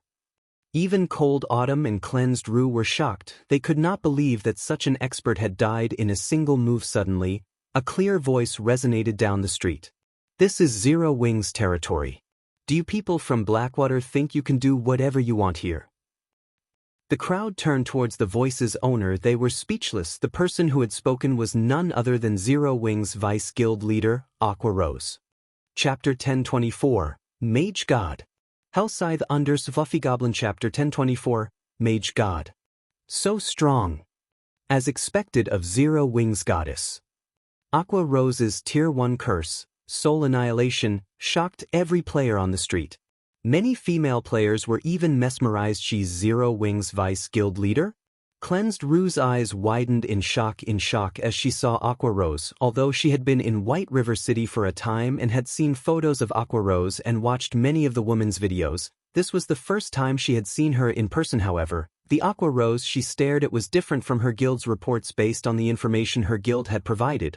Although Aqua Rose was very strong, the woman's combat power was only slightly stronger than the Star Alliance's Red Feather.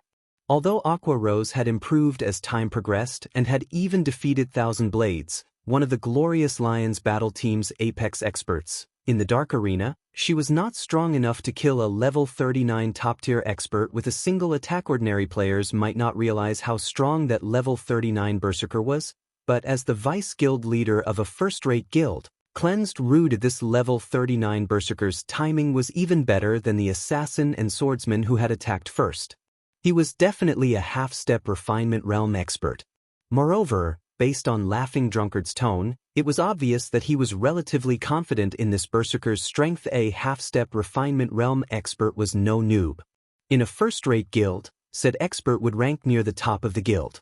Said expert might even become the guild's strongest player, yet Aqua Rose had killed such an expert instantly. Cleansed Rue began to wonder if Zero Wing had bribed her information department. It had only been a short time since she had received the report on Aqua Rose. How could one person improve so quickly? Suddenly, the masked level 40 female assassin beside Laughing Drunkard asked, "Drunkard, why don't we gang up on Aqua Rose? If we kill her, it will deal quite a blow to Zero Wing. Guild leader and the others will have less resistance when they strike." "Forget it. We should save some of our cards for later." Lethal Gale suffered precisely because he grossly underestimated Zero Wing, Laughing Drunkard said, shaking his head as he glanced at Aqua Rose. He then said in the team chat, "Bullet, you two go all out and deal with Aqua Rose. I want to see how strong this vice guild leader is." Laughing Drunkard had planned to put on a dominant show in front of the Candlelight trading firm to suppress Zero Wing's recently rising prestige. Now, however, it seemed as if that were no longer possible now that Bullet and the level 39 assassin had actively attacked someone inside the city. The NPC guards would kill and jail them upon arrival. It was also obvious that the two were not capable of killing the woman named Alluring Summer. Rather than lose their lives pointlessly, they might as well use this opportunity to test Aqua Rose's strength. No matter what was said or done, Aqua Rose was Zero Wing's vice guild leader, a VIP. If they could collect some information on Aqua Rose now, it would be easier to deal with the woman in the future. This war between guilds would not be determined with just one or two big battles or several dozen minor skirmishes. Aside from an economic war, information gathering was extremely important. Information could determine a war's outcome if used during a crucial moment. Understood. After Bullet and the assassin received their command, they activated their berserk skills before turning and dashing towards Aqua Rose. Like machines, there wasn't a shred of hesitation in their eyes. Both players' attributes rose significantly, and their dangerous auras resembled that of wild beasts. The surrounding players instantly felt death loom over them, and they started to back away from these two players after the two activated their berserk skills. Each temporarily gained the combat power of a lord of the same level, yet, as if the pressure these two players radiated were a spring breeze, Aqua Rose remained unfazed as she stood before the Candlelight trading firm's entrance, watching the two players charge at her. Aqua Rose simply waved her staff. The ground beneath her feet turned pitch black, and as if this black shadow were contagious, it spread quickly, covering the ground around her. The shadow then enveloped the assassin and swordsman, and they instinctively jumped into the air to avoid the attack. Begone. Aqua Rose did not even bother to look at her assailants as she swiped her right index finger across the air. The pitch-black shadow rose from the ground, transforming into a pillar of black light that shot into the air. Even players several streets away saw the pillar of black light, giving neither of the players a chance. The black pillar devoured them whole. Despite the two players activating their life-saving skills, they screamed in agony from inside the pillar. They felt as if they were trapped in hell. The spectators even began to pity them after hearing the screams. When the pillar of black light finally disappeared, only Aqua Rose and two pieces of top-tier equipment remained on the battlefield. They died. How did she do that? This scene left everyone gasping. Unlike the Berserker, who had died without any display of strength, Blackwater's assassin and swordsman had shown off their combat standards against Alluring Summer. Thus, everyone watching the battle had a clear grasp of how strong those two experts were. Laughing Drunkard, who watched from afar, wore a dark expression. Aqua Rose was a lot stronger than he had expected. Until now, she had only used 2 skills. This wasn't enough for him to judge her current standard.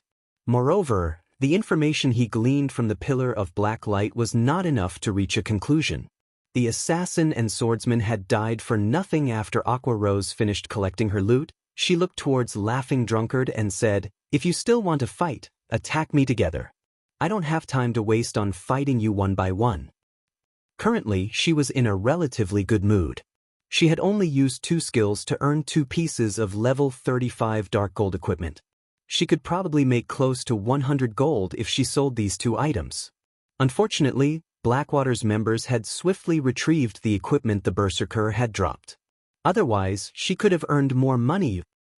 When Blackwater's players heard Aqua Rose's provocation, they all wanted to jump into action. Although Aqua Rose's skills were indeed powerful, skills like those generally had very long cooldowns. If they charged at her now, they would be more than capable of defeating the Kursmansurwiri. Leaving. Laughing Drunkard extended a hand to stop his teammates. Now is not the time to fight them. We will have plenty of opportunities in the future. Saying so, Laughing Drunkard led his team away from the Candlelight trading firm's entrance, earning jeers and mocking gazes from the surrounding players for his trouble. At the same time, the bystanders began to admire Zero Wing even more than before. White River City's native players cheered in their eyes. Zero Wing was a local guild, while Blackwater was the enemy. Naturally, they would celebrate when Zero Wing suppressed Blackwater. Aqua, isn't your transformation a little too intense? It's only been some time since we've seen each other, yet I nearly failed to recognize you. As everyone left the venue, Alluring Summer, who had silently stood by the side, smiled and greeted Aqua Rose. "Not here. Let's continue our conversation inside." Aqua Rose responded to the greeting with a smile of her own. She then led Alluring Summer into the Candlelight trading firm. The remaining players on the street were stunned. They had never expected Alluring Summer to be acquainted with Zero Wing's vice guild leader, Aqua Rose. They know each other? Why doesn't the secret pavilion know anything about this? Cold Autumn was similarly shocked. Alluring Summer's strength could not be ignored. After seeing the speed of her double casting, Cold Autumn knew that the woman was extraordinary. Unfortunately, Aqua Rose had ended the battle too abruptly, giving Alluring Summer no opportunity to display her true strength. If Shifeng were present, he, too, would have been surprised. After all, he was extremely familiar with the woman named Alluring Summer. Shifeng wasn't the only one. Practically every player in God's domain had heard of her in the past. Her fame had all been due Alluring Summer's past nickname, the Lightning Mage God. Chapter 1025. Recruiting the Mage God. Hellscythe under Fluffy Goblin. Chapter 1025. Recruiting the Mage God. After the auction for the Advanced Mana Armor Kit ended, news of the Candlelight trading firm's plans to hold a large-scale auction spread like wildfire. It quickly became the hot topic throughout Starmoon Kingdom. Zero Wing is so amazing. I never thought that it would even sell bronze mounts. I have to collect enough money to join the auction myself. Stop dreaming. Those are bronze mounts we are talking about. Even large guilds only have a few. If Zero Wing really intends to sell them, independent players like us won't be able to afford their price. Even if I can't afford it, visiting the auction is still be a good idea. I heard that, aside from the bronze mounts, they'll be selling rare items. The majority of the players eagerly anticipated the Candlelight auction in 4 days. Even if they could not buy themselves a bronze mount, they would be more than satisfied with a good weapon or piece of equipment, as the public disregarded this as just another normal auction. God's domain's various large guilds immediately took action, secretly gathering funds to ordinary players. The most attractive item up for auction was the bronze mount. To large guilds, however, the entrance slots to the Holy City of Titan and the Advanced Mana Armor Kits were far more important. The entrance slots were particularly valuable to super guilds. After all, they had the master lifestyle players that other guilds did not. Only, these lifestyle players had yet to familiarize themselves with God's domain's lifestyle system. As long as these players had enough resources, they would easily become true master lifestyle players with Super Guild's expansive network of connections. They could easily earn a ton of coins with these master lifestyle players' advanced products. Hence, when the various super guilds and super first-rate guilds heard the news of Zero Wing selling the Holy City's entrance slots, they immediately began to gather funds. As I expected of the number 1 guild of Star Moon Kingdom, to think Zero Wing still had such a move. Singular Burial could not help but laugh when he read the report his subordinate had sent. Others might only see Zero Wing holding a simple auction, but he knew the true value of the Holy City's entrance slots. Those slots would attract a large number of super first-rate guilds and super guilds. There was also the Advanced Mana Armor Kit to consider. A 10% increase to one's basic attributes was no trifling matter. If one could equip a 100-man expert team with the Advanced Mana Armor Kits, raiding large-scale team dungeons would be much easier. This was especially true for level 50 large-scale team dungeons, as the saying went, once ahead, always ahead. Level 50 was a major turning point for God's Domain's players. If a guild compiled a stock of level 50 top-tier equipment ahead of its competition, when the time came, the guild's experts could complete their Tier 2 class changes ahead of others as well. Guild leader, what should we do? If we let Zero Wing move unhindered, by the time the auction is over, they will resolve their funding problem. It doesn't matter. We'll proceed as planned. Fog and her group should finish constructing the magic array in less than 4 days. Even if Zero Wing collects enough coins, it will be powerless to change the situation. Collect some money for the auction. We need to join in on the fun as well. Singular Burial was not worried about Zero Wing making a comeback with the Candlelight auction. Heaven's Burial and Blackwater had already prepared to take down Stone Forest Town. No matter how hard Zero Wing struggled, nothing would change. Inside the Candlelight trading firm's VIP guest room. The 7-story Candlelight trading firm was at least the equivalent of a 10-story building in the real world. On the top floor, one could see the beauty of White River City past the French windows and the ant-sized players wandering through the streets in White River City. Aside from the Candlelight trading firm's 3-star shop, no building offered such scenery. Most of the high-class restaurants throughout the city were at most 3 stories tall. Even NPC and other player-owned shops were not as tall. Alluring Summer, who currently sat by the French windows, glanced at the city before turning back to Aqua Rose and saying enviously, "Aqua, you really are getting by a lot better than I am. After not seeing each other for some time, your strength has improved so much. What have you been doing recently? You couldn't be training deep in the mountains, right?" Aqua Rose had hidden her level during the scuffle on the street. After entering the VIP lounge, however, she had no reason to level 44. When Alluring Summer saw this, her eyes nearly fell out of their sockets. She had barely reached level 41 after encountering several miracles and spending most of her time cooped up in her home playing God's Domain, yet Aqua Rose, who was busy as Zero Wing's vice guild leader, had managed to reach level 44. It was truly inconceivable. Alluring Summer could clearly remember that, when Aqua Rose had resided in the Storm Empire and one of Twilight Echo's honorary elders, the woman's level and equipment had been on par with hers. If she had lost to her friend only in levels and equipment, she wouldn't have minded. The biggest issue was that Aqua Rose had also improved her combat techniques. Coupled with the woman's equipment, she was not confident that she could defeat Aqua Rose right now. What are you talking about? Aqua Rose covered her mouth and grinned. She had known Alluring Summer since she was young, as their families were friends. However, Alluring Summer was a far more talented gamer than herself. Due to that, this woman had always bullied her. Now that Alluring Summer had said such a thing, the little vanity inside her was quite satisfied. She felt even happier than when she had defeated the Star Alliance. Who do you think you're trying to fool? Look at that smile on your face. Alluring Summer rolled her eyes at her friend. Eagerly she asked, "Speak. What have you been doing recently? How did you improve so quickly?" All right. Aqua Rose nodded. "To be honest, I've asked you here for a reason. I'm sure that you have heard about Zero Wing, even in the Storm Empire. I invited you here today to ask you to join Zero Wing." Join a guild. Alluring Summer shook her head straightforwardly and said, "Forget it. I'm used to moving alone. I hate being bound by guilds' restrictions more than anything. Don't even try to persuade me. I refuse to join any guild." "Don't you want to improve your combat techniques?" Aqua Rose had predicted this reply. Smiling, she said, "Hasn't that always been your goal? If you are always alone, I'm afraid that you'll never catch up to that person. I've heard that that person is getting by pretty well in God's domain. His strength has already reached an unimaginable realm." Chapter 1026, Top 10. Hellscythe_Fluffy Goblin Chapter 1026, Top 10. Alluring Summer fell silent at Aqua Rose's words. Others might not know why she had started playing virtual reality games, but Aqua Rose knew her end goal. "I know how that person is doing. I'm still nowhere near his strength.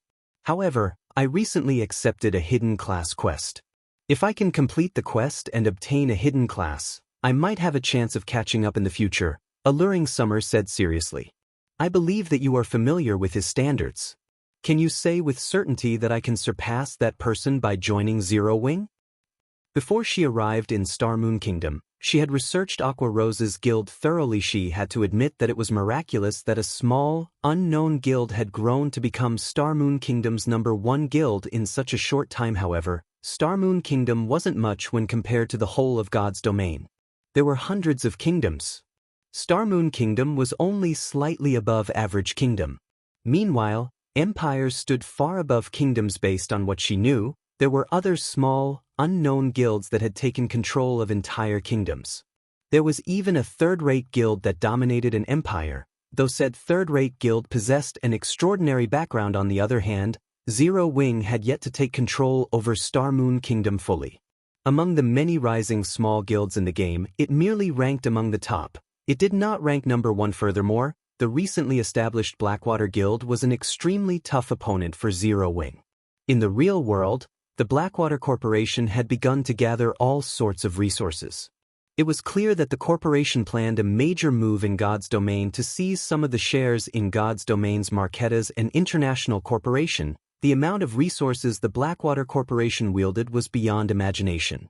Even without any tricks, it could easily defeat first-rate guilds. To put it bluntly, Zero Wing was having a hard time staying afloat right now. How could the guild possibly help her improve? When Alluring Summer had expected Aqua Rose to hesitate and fail to answer her question confidently, Aqua Rose revealed a dauntless smile and responded, "If you work hard enough after joining Zero Wing, I assure you that you will achieve your goal." If Alluring Summer had asked this question in the past, she wouldn't have been so certain. After all, she knew full well how powerful Alluring Summer's target was. It was not just a matter of being strong. That person was on an entirely different level. Only someone as talented as Alluring Summer could dream of surpassing such a person. As for herself, she had only been able to look up to him. However, things were different now. In the past, she had been barred from that person's world. However, thanks to Shifeng, she was beginning to enter it. With Alluring Summer's frightening talent, it was incredibly likely that she would surpass that person in the future. Hearing Aqua Rose's resolute answer, Alluring Summer was stunned. If Aqua Rose were not her best friend, she would suspect the woman of some trick. Seeing Alluring Summer's hesitation, Aqua Rose took a deep breath and said, "I understand your thoughts. How about this? Join Zero Wing. If you think remaining in Zero Wing won't help you reach your goal, I'll ask the guild leader to let you go personally. How about it?"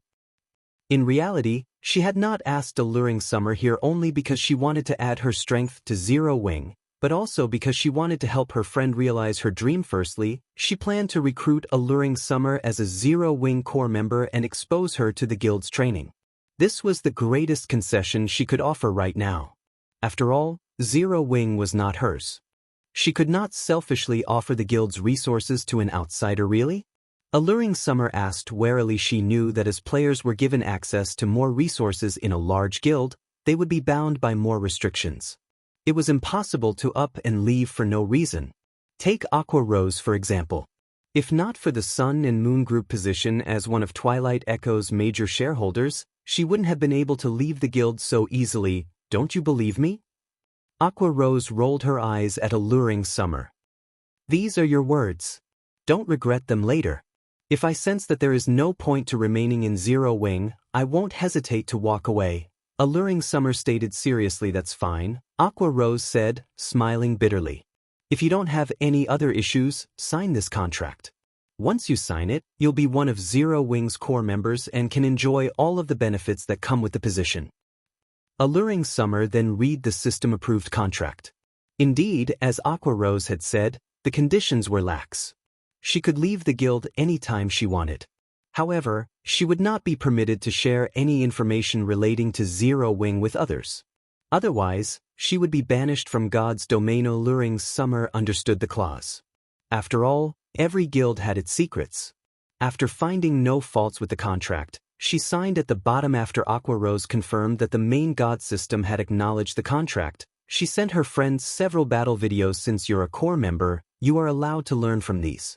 As for how much you learn, that depends on you. If you wish to enhance your learning speed, you can fight for the 100-berry wine. If you want to improve your strength quickly, you can also apply to join Zero Wing's training grounds in the real world. There are dedicated experts there to offer pointers. If you rank within the top 10 in Zero Wing's rank matches, you may apply for the black card. With that, you can train in the simulation training system. Black card? What's that? Alluring Summer could not help but ask him. Not allowed to offer any concrete information. You can only learn more if you rank among the top 10 in the matches, Aqua Rose said, chuckling. She had been using the black card Shifeng had sent her. She had never dreamed that Shifeng would get his hands on something so valuable. Before this, she had not realized how frightening super guilds were. Despite her previous participation in a super guild's training camp, she felt like she was learning about super guilds for the first time. During the several days she had spent in the secret pavilion's training system, she had improved significantly. Don't be so stingy. Do you think that I can't rank among the top 10 with my strength? Alluring Summer curled up her lips into a sneer. I believe that you can in the future. However, you won't make it in the upcoming rank matches, Aqua Rose said, shaking her head. Aqua, do you think that I used my full strength against those bastards on the street? I'm not trying to brag, but if I used my full strength, very few people in Zero Wing could stand against me, Alluring Summer said, annoyed. She had experienced many hardships in the Storm Empire. She had even disguised herself and defeated many well-known experts. Among them, some were even top-tier experts ranked on the God's Domain's experts list. With her standards, aside from super guilds and super first-rate guilds, she would easily rank at the top of any large guild. I knew you would say that. However, take a look at these videos. Once you're done, you'll understand what I mean, Aqua Rose said, not bothering to explain further. If you still think that you're strong enough, I will find someone to spar with you. If you can defeat that person, I'll help you apply for a black card immediately. What do you think? These are your words, not mine. Don't regret them. Seeing Aqua Rose's resolution, Alluring Summer decided to humor her friend, and she started to watch one of the videos she had been given. She was curious to find out what gave Aqua Rose such great confidence. Chapter 1027, Overwhelming Strength. Hellscythe _ Fluffy Goblin. Chapter 1027, Overwhelming Strength. Only Zero Wing's core members could view the battle videos Aqua Rose had sent to Alluring Summer. God's Domain's various large guilds usually had their own intelligence departments that specialized in information gathering and videos of various battles. Battle videos of Apex experts were not unique to Zero Wing.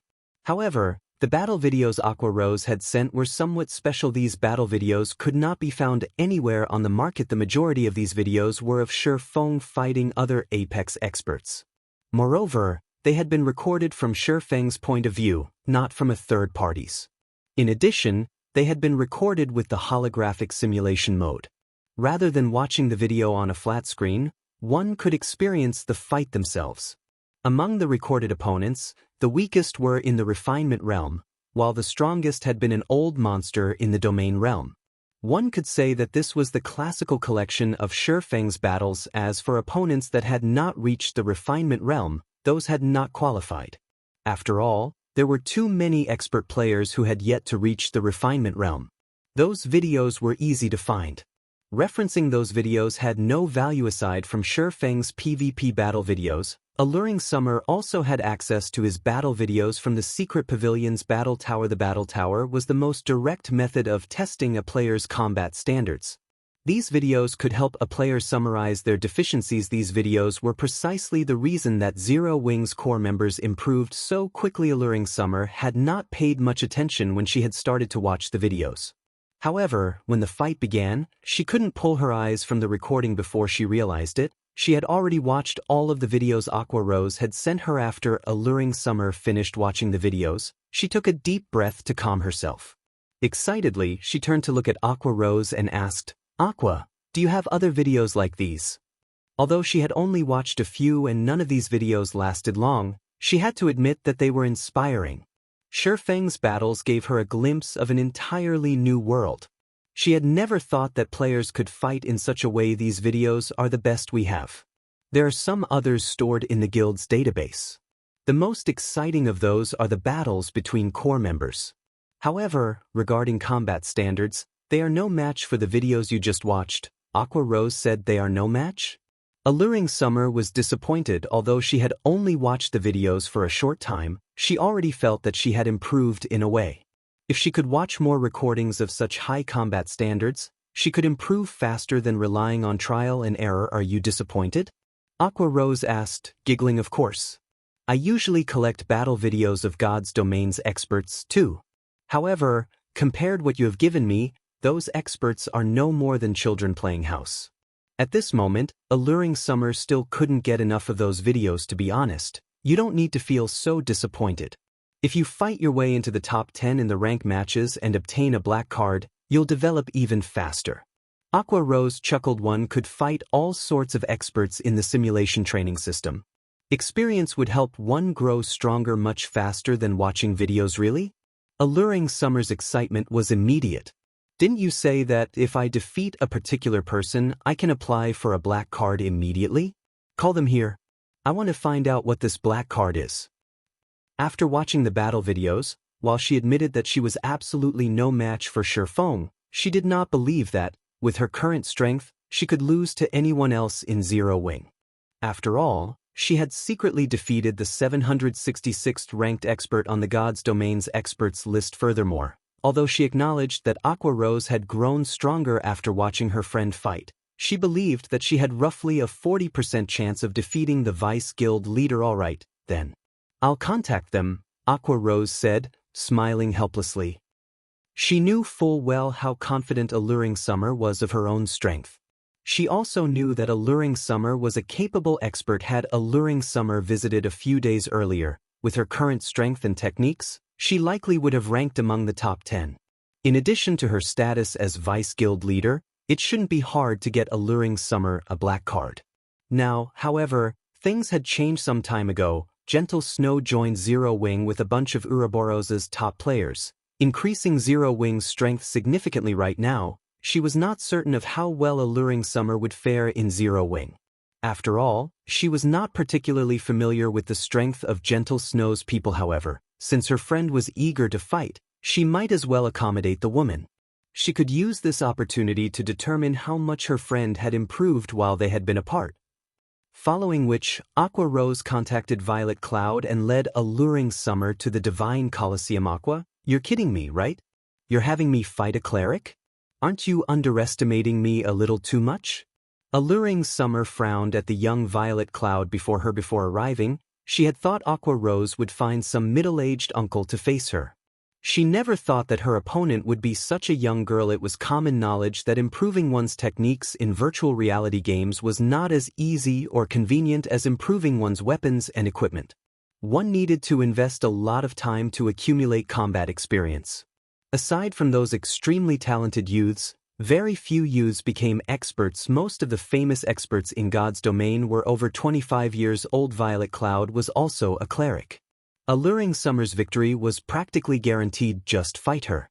You'll understand soon, Aqua Rose said, smiling meaningfully. She had already promised that, as long as Alluring Summer defeated the person she called upon, she would help her apply for a black card. If she chose someone like Flying Shadow or Cola, her application might not be accepted. However, if Alluring Summer could defeat Violet Cloud, get her access to the simulated training system would easier. Her application would definitely be accepted. After all, defeating Violet Cloud meant that Alluring Summer was already strong enough to rank among the guild's top 10 with no other choice. Alluring Summer helplessly entered the arena. She decided to put an end to this pointless farce quickly as soon as the timer reached 0. Alluring Summer immediately began to doublecast. Moreover, both of her chosen spells were Tier 1, Lightning and Chain Fireball first. She intended to use the numerous fireballs to block her opponent's paths, keeping the girl in one place. Afterward, she planned to attack Violet Cloud's weak point with lightning. Even an expert on her level would struggle to cope with such a combination go. As soon as Alluring Summer finished chanting, she hurled 5 fireballs at Violet Cloud. Each fireball was just as powerful as a full-powered attack from a berserker of the same level. Moreover, the fireballs were extremely fast. Even an assassin of the same level would find them difficult to dodge. This spell should kill a cleric instantly even if Violet Cloud survived the attack. Alluring Summer still had the more powerful and faster lightning. This was the spell she had used to throw Bullet, the swordsman from Blackwater, over 20 yards away. It was overkill against a magical class however. Just as Alluring Summer thought that the battle was over, dozens of mana balls appeared around Violet Cloud under Violet Cloud's control. These mana balls transformed into a beam of black light that struck the 5 fireballs. How? Alluring Summer was stunned the instant the 5 fireballs encountered those mana balls. Not only had they been destroyed, but over a dozen more mana balls continued towards Alluring Summer. Despite using lightning and ice wall to defend herself, the mana balls adjusted their attack trajectories as if they were alive. Avoiding her lightning and ice wall and surrounding her, a series of explosions echoed throughout the arena as Alluring Summer's body fell to the ground. The system then displayed the victor's name above the arena. Violet Cloud. Chapter 1028, Royal Guard. Hellscythe_VampireCat. Chapter 1028, Royal Guard. As soon as Alluring Summer resurrected outside the arena, she turned to look at the young girl walking out of it, her face filled with shock. Of all the experts she had encountered before, not one had ever managed to instantly kill her in a single move.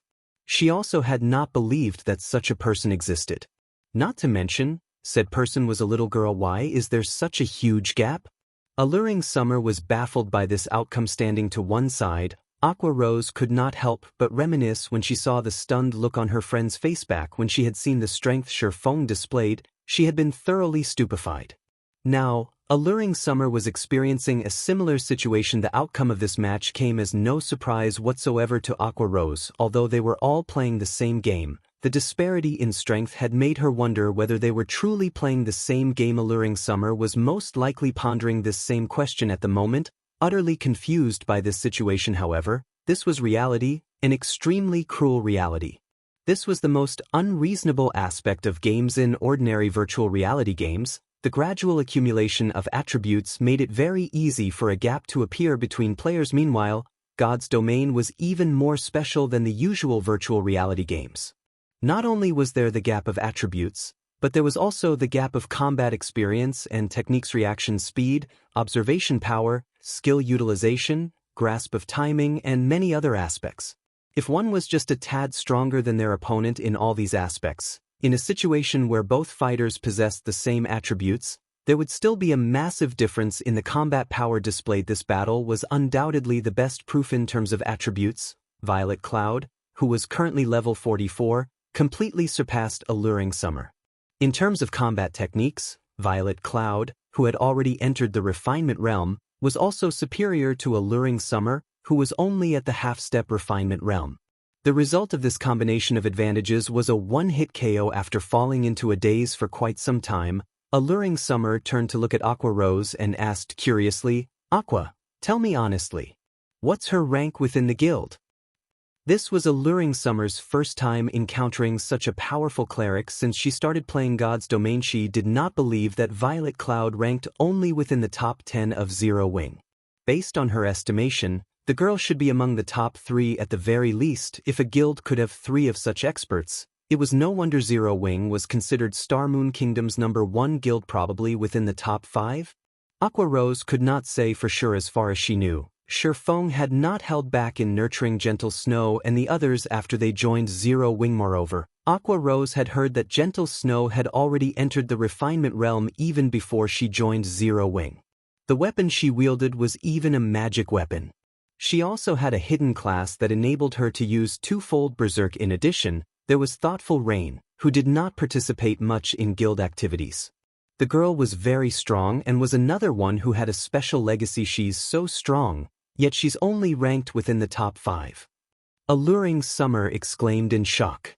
You're kidding me, right? She truly found it hard to imagine what kind of guild Zero Wing was. There were actually 4 more monsters like Violet Cloud in the guild. Just how were other guilds supposed to go up against Zero Wing? What benefit do I get from lying to you? Aqua Rose rolled her eyes at Alluring Summer. Grumpily she added, now you know how powerful Zero Wing is, right? Although Aqua Rose was acting somewhat smug, Alluring Summer was paying no attention to her words whatsoever. Instead, she directly rushed up to Violet Cloud, hoping to continue challenging the young girl. Before this, she had extreme difficulty finding a powerful expert to fight against. Now that this little monster was right before her eyes, how could she possibly let this chance get away? To a battle maniac like Alluring Summer, this situation was equivalent to placing fresh meat before a hungry wolf. At the same time as Alluring Summer had joined Zero Wing, a huge incident had occurred over at the distant Starmoon City. A short while ago, monsters had captured an NPC town belonging to Starmoon City, massacring every player within the town and reducing a town with a population of nearly 20,000 players to a town of death. In response, Starmoon City had announced that players could launch a crusade against this town. As long as they managed to clear out the monsters from this town, they would obtain generous rewards, including direct promotion to a Count of Starmoon City in God's domain. The importance of reputation to players spoke volumes for itself. The higher a player's reputation was, the easier it would be for them to obtain a high-ranking or rare quest. Players could also receive discounts on their repair fees and teleportation fees. Most importantly, the number of personal guards they could hire would increase. At the Viscount rank, players were only allowed 2 personal guards. At the Count rank, however, players could have 4 even if a player themselves was not strong. If they had 4 high-quality personal guards around them, even expert players would have to give them a wide berth. Moreover, grinding field bosses would also become a very simple task. Only, it was extremely difficult to find high-quality personal guards currently. Even a mysterious iron guard would go for an astronomical price, not to mention secret silver and fine gold guards. However, players were no fools, either. Currently, even the various large guilds had managed to find only a few mysterious iron guards, much less secret silver guards. Anyone who obtained one would definitely treat the NPC as their family heirloom. They would not sell the NPC no matter what. Meanwhile, one of the rewards for the town crusade just so happened to be an opportunity to select a personal guard from the King's Royal Guard. The King's Royal Guard. That was the gathering place of Starmoon Kingdom's elites. Only the most outstanding guards could join the Royal Guard.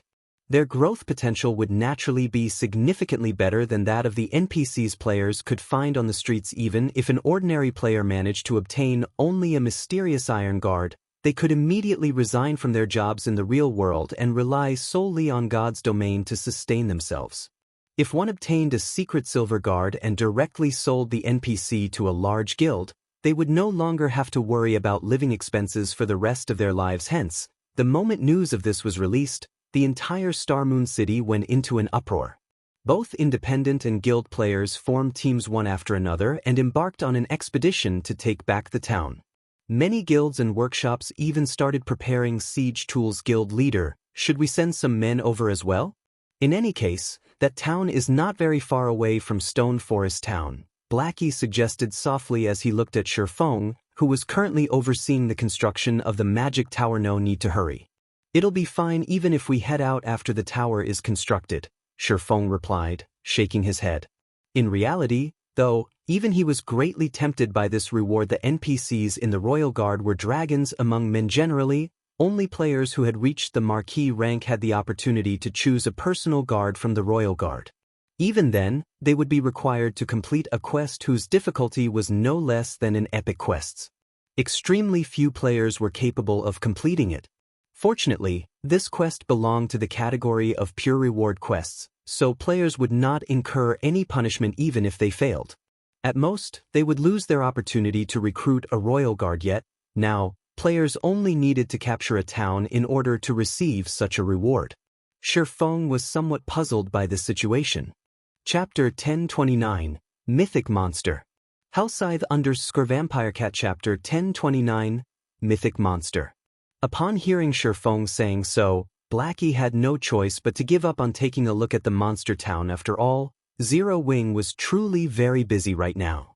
The guild's expansion had driven home to Blackie its dire manpower shortage. Setting aside the ongoing war with Blackwater and Heaven's Burial, just Stone Forest Town itself required a lot of people to manage it in the past. As he had not been responsible for managing Stone Forest Town, he had not thought that the job was particularly difficult.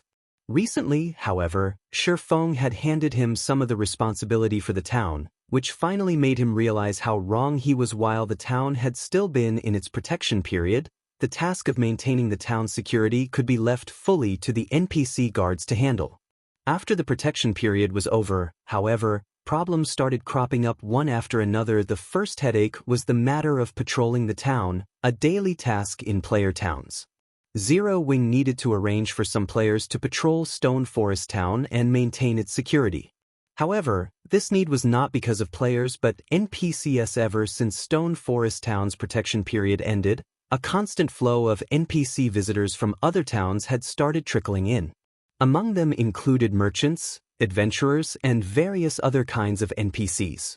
This situation triggered the true development of the town's economy, which was the root of the second headache. A town's promotion relied mainly on its economy and degree of prosperity.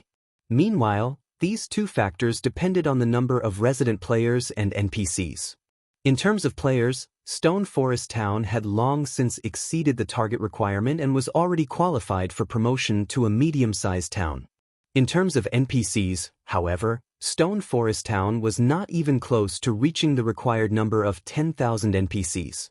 Moreover, this number did not include the NPC guards brought over or hired by the guild. Meanwhile, the town's security was critical to attracting more NPCs to a town. Hence, guilds needed to dispatch players every day to maintain the security within their town and inspect the NPCs in town to prevent the spies of dark forces from creating local mischief. In addition, guilds had to dispatch a lot of members to maintain the security of the trade routes between towns, which faced threats from players, as well as from hostile NPCs and monsters. If the security of a town's trade routes was not maintained, then merchant NPCs would not dare to visit said town to develop at all. Hence, managing a town was not as easy as Blackie had imagined it to be. Fortunately, these security tasks were considered guild quests, which also provided relatively good rewards, so quite a number of guild members were fighting over these quests every day. Only, these quests were a little costly to the guild. While the system supplied the EXP rewards these quests provided, the monetary rewards came from the guild itself. Moreover, the longer the trade route that needed coverage, the more players that had to be dispatched, which would, in turn, raise the expenditures. Just a single day's maintenance fees already cost the guild 300 gold. Moreover, this was only the beginning. As the protection period of the town had just recently ended, there was only a single trade route leading to Stone Forest Town right now. Once the number of trade routes increased, the guild's expenditures would rise significantly. Guild leader, is it true that we really won't have to patrol any trade route near the town after we construct this magic tower? Blackie asked curiously as he looked at Shifeng, who was continuously manipulating magical runes at the moment. Of course. Otherwise, why would I pay such a huge price to build this tower? Shifeng rolled his eyes at Blackie. The magic tower was the mainstream defensive building used in the later stages of God's domain. Just the cost of construction already exceeded 7,000 gold. If one included the many materials wasted due to production errors, the total cost could exceed 10,000 gold. Reducing wastage was also the reason why guilds would usually have master lifestyle players construct the magic tower. With the rarity of the design for the magic tower and the sheer expense of actually constructing one, if the magic tower only had great destructive power, it would never have become the mainstream defensive building of God's domain. The key point that made the Magic Tower valuable was its defensive range. The tower had a detection range of 10,000 yards hence. After constructing a magic tower in the town, there would be no need to worry about hostile NPCs intruding upon the trade routes within 10,000 yards of the tower, as these NPCs would know that they would be discovered very quickly. The construction of a second magic tower would extend the defensive range of the towers by an additional 5,000 yards. This range was extendable to a maximum of 30,000 yards. In other words, the magic towers would reach maximum efficiency when there were 5 of them in a town or city. However, Stone Forest Town was not a commercial town. It would not have many trade routes that needed guarding. Hence, having a single magic tower was sufficient. Any more would just be a waste of resources. After all, its construction design was available in limited quantities. If he weren't limited by the designs, though, Shifeng would not mind building a few more towers and turning Stone Forest Town into an iron fortress. The current Stone Forest Town was no longer the same as it was in the past when the majority of its residents were guild players. On the contrary, independent players currently outnumbered the guild players within the town. This was because the various large guilds had all shifted their focus to the Undead Gorge, as not only was the map there massive, but the monsters there were available in greater numbers as well. Whether one was trying to grind for levels or magic crystals, the Undead Gorge was an excellent choice. Most importantly, guilds wouldn't have to submit to Zero Wings exploitation by grinding at the Undead Gorge. If they grinded at the Stoneclaw Mountains, they would have to contribute a significant share of the magic crystals they earned to the repair fees and accommodation fees at Stone Forest Town. However, there would be no need to do so if they grinded at the Undead Gorge. Although it took more time to travel to the Undead Gorge as mounts became more commonplace, going from the nearest NPC town to the Undead Gorge would get whittled down to only around 2 hours.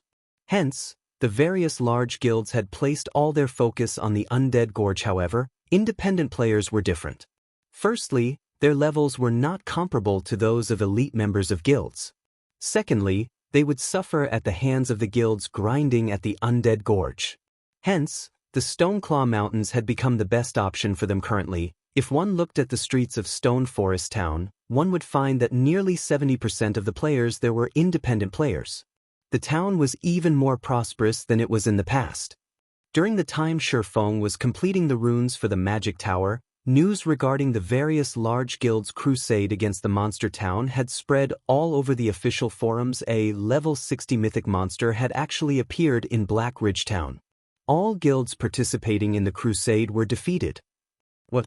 Aren't mythic monsters tier 4 monsters? If only you had seen how powerful that monster was for yourself. With just a single move, it instantly annihilated over 10,000 of the players that had gone to recapture the town. Nobody could defend against that monster's attack. Even magic barriers were useless against it. That's only the tip of the iceberg. I've heard that the monsters in that town all possess extremely high combat standards. Even ordinary players might not be able to defeat the common monsters there in a one-on-one. Most importantly, I've heard that players killed by those monsters aren't able to log into God's domain for some time. Moreover, those monsters would also grow in strength after killing players. How are we supposed to recapture that town then? The more people that go there, the stronger those monsters become. Plus, there's even a tier 4 boss guarding the town, that's as strong as the strongest NPCs in major NPC cities. Who could possibly do anything about those monsters? I've heard that the monsters inside the town have already begun spreading out into the surroundings. They aren't just staying in Black Ridge Town. They've even ambushed many players grinding in that map. Now, no player dares to approach that map anymore. It's no wonder the system is offering such generous rewards. The difficulty of this quest is simply ridiculous. Luckily, I didn't go there. Do you think those monsters will continue taking over the nearby towns? That might actually be possible. I think Stone Forest Town is in one of the maps closest to Black Ridge Town. If those monsters head over to Stone Forest Town, we'll have an interesting show to watch. Many players were merrily discussing the monster town on the forums. At the same time, the various large guilds also suddenly realized that something joyous was going to happen. If those monsters really continued extending their reach into the vicinity, it was only a matter of time before Stone Forest Town encountered trouble. Chapter 1030, Magic Tower completed. Hellscythe_VampireCat Chapter 1030, Magic Tower completed. The news of the Monster Crusade failure spread rapidly throughout the entire Starmoon Kingdom. Immediately after, the safety of Stone Forest Town also became a topic of discussion. Many players were delighted at this situation, particularly the members of Blackwater and Heaven's Burial. They never thought that even the game would side with them. As long as Zero Wing lost its possession of Stone Forest Town, the guild would lose a major source of income. Afterwards, with the capital their guilds possessed, they could easily crush Zero Wing. Moreover, to fan the flames, Blackwater and Heaven's Burial started deliberately purchasing the Candlelight trading firm's light stones in bulk and selling them together with the light stones they produced cheaply, quickly solving their shop's shortage of light stones. Although this would increase the Candlelight trading firm's income in the short term as well as incur losses for their own guilds, doing so would encourage Candlelight's customers to gradually transition to shopping at the Heavenly Trading Firm and Blackwater Trading Firm in the long run. Due to this sudden development, the elite players originally planning to join Zero Wing started hesitating. After Aqua Rose received word of this development, she immediately conducted her own investigation. The joy she felt from successfully recruiting Alluring Summer vanished in an instant, following which, Aqua Rose contacted Shifeng, saying, "Guild leader, this is our overall situation as of now." In less than an hour since news of the crusade failing had spread, the Candlelight trading firm's sales of the light stones had increased by nearly 5 times. As a consequence, both the Heavenly and Blackwater trading firms had managed to plunder the popularity Candlelight had garnered through the advanced mana armor kits. As for the number of players trying to join Zero Wing, that had directly fallen by half. This was not good news for Zero Wing, which was currently in urgent need of manpower. Blackwater and Heaven's Burial sure are good. Only they would dare to do something like this. Shifeng could not help but sigh ruefully as he looked at the Candlelight trading firm's income and traffic situation. Guild leader, you're still in the mood to joke around? If they really start mass-producing light stones, we will be in so much trouble, Aqua Rose said, pouting. Moreover, you've also seen for yourself how bad Stone Forest Town's situation is by now. Based on our investigations, those monsters' numbers are continuously increasing. Current estimates put them at over 100,000 already. Moreover, they've also begun spreading out. It won't be long before they come attacking Stone Forest Town. Shifeng took a look at the report sent over by Aqua Rose. In one of the video recordings, he had spotted a familiar figure. This figure was none other than the one-horned humanoid monster. Only, it had improved significantly compared to when he first saw it. At this point, it had already reached level 53. Its HP had undergone a qualitative transformation as well, rising from being over 1 million to 6 million. Now, the humanoid monster was at the standard of a level 50 lord. Back then, it had only been at the standard of a level 40 chieftain. Its improvement speed was truly terrifying. Fortunately, these one-horned monsters were very few. The majority of the monster army consisted of level 50 to level 60 wild beast-type monsters. Their intelligence and combat standards were clearly beneath the humanoid monsters. Even so, these wild beasts already possessed the combat standards of ordinary players. This situation was a disaster for ordinary players if these monsters continued developing. Shifeng did not doubt that the entire Starmoon Kingdom would fall into danger. Since the Blackwater Corporation wants to hit us while we're down, let's fulfill their wishes. Any player who purchases 2 or more stacks of light stones will have to pay 2 silver per light stone. If players only buy 1 stack, they'll receive the normal rate of 80 copper per piece, Shifeng said, chuckling. As for those monsters, just ignore them for now. We'll continue doing what we need to do. It still isn't certain who will have the last laugh. If this situation had happened before he had obtained the magic tower design, he really would have worried about those monsters, which were nurtured by the evil god's temple. Now, however, things were different. As long as Stone Forest Town's magic tower got constructed, aside from NPC cities and some of the more fortified NPC towns, Stone Forest Town would definitely be the safest place in Starmoon Kingdom if the monsters from the Evil God's Temple were to spread throughout the entire Starmoon City region. The one crying tears of regret at that time definitely would not be him. Are we really going to ignore them? Aqua Rose was still very worried, although she knew that Zero Wing still had other sources of income. The magic crystal income of Stone Forest Town was very important to them. Without a supply of magic crystals, the guild's development would very quickly come to a standstill. Relax, Shi Feng said confidently. The magic tower was no trifling matter. Otherwise, it would have never become the mainstream defensive building in God's domain. Time passed quickly. After spending most of his day working, Shi Feng finally completed the construction of the magic tower. The instant the tower was done, Shi Feng's EXP rose tremendously. His forging proficiency also increased directly by 500 points. To an advanced forger like Shi Feng, raising his proficiency by even a single point was a very difficult task. He needed to make multiple advanced items for that to happen. Normally, an advanced forger would have to spend the entire day working in order to gain 500 proficiency. At the same time as the construction was completed, the magic tower, which he had situated in the center of Stone Forest Town, released a blue pulse that gave everyone within the town the feeling they were under observation. What's this thing? Players throughout the town quickly noticed the lofty magic tower. At the top of the tower sat a gigantic crystal glowing a faint blue. The crystal was like the moon illuminating the night sky. This scene piqued everyone's curiosity about the tower. Previously, while Shi Feng was building the magic tower, a layer of fog had shrouded the tower itself and the area around it. Others couldn't see what was going on beyond the fog.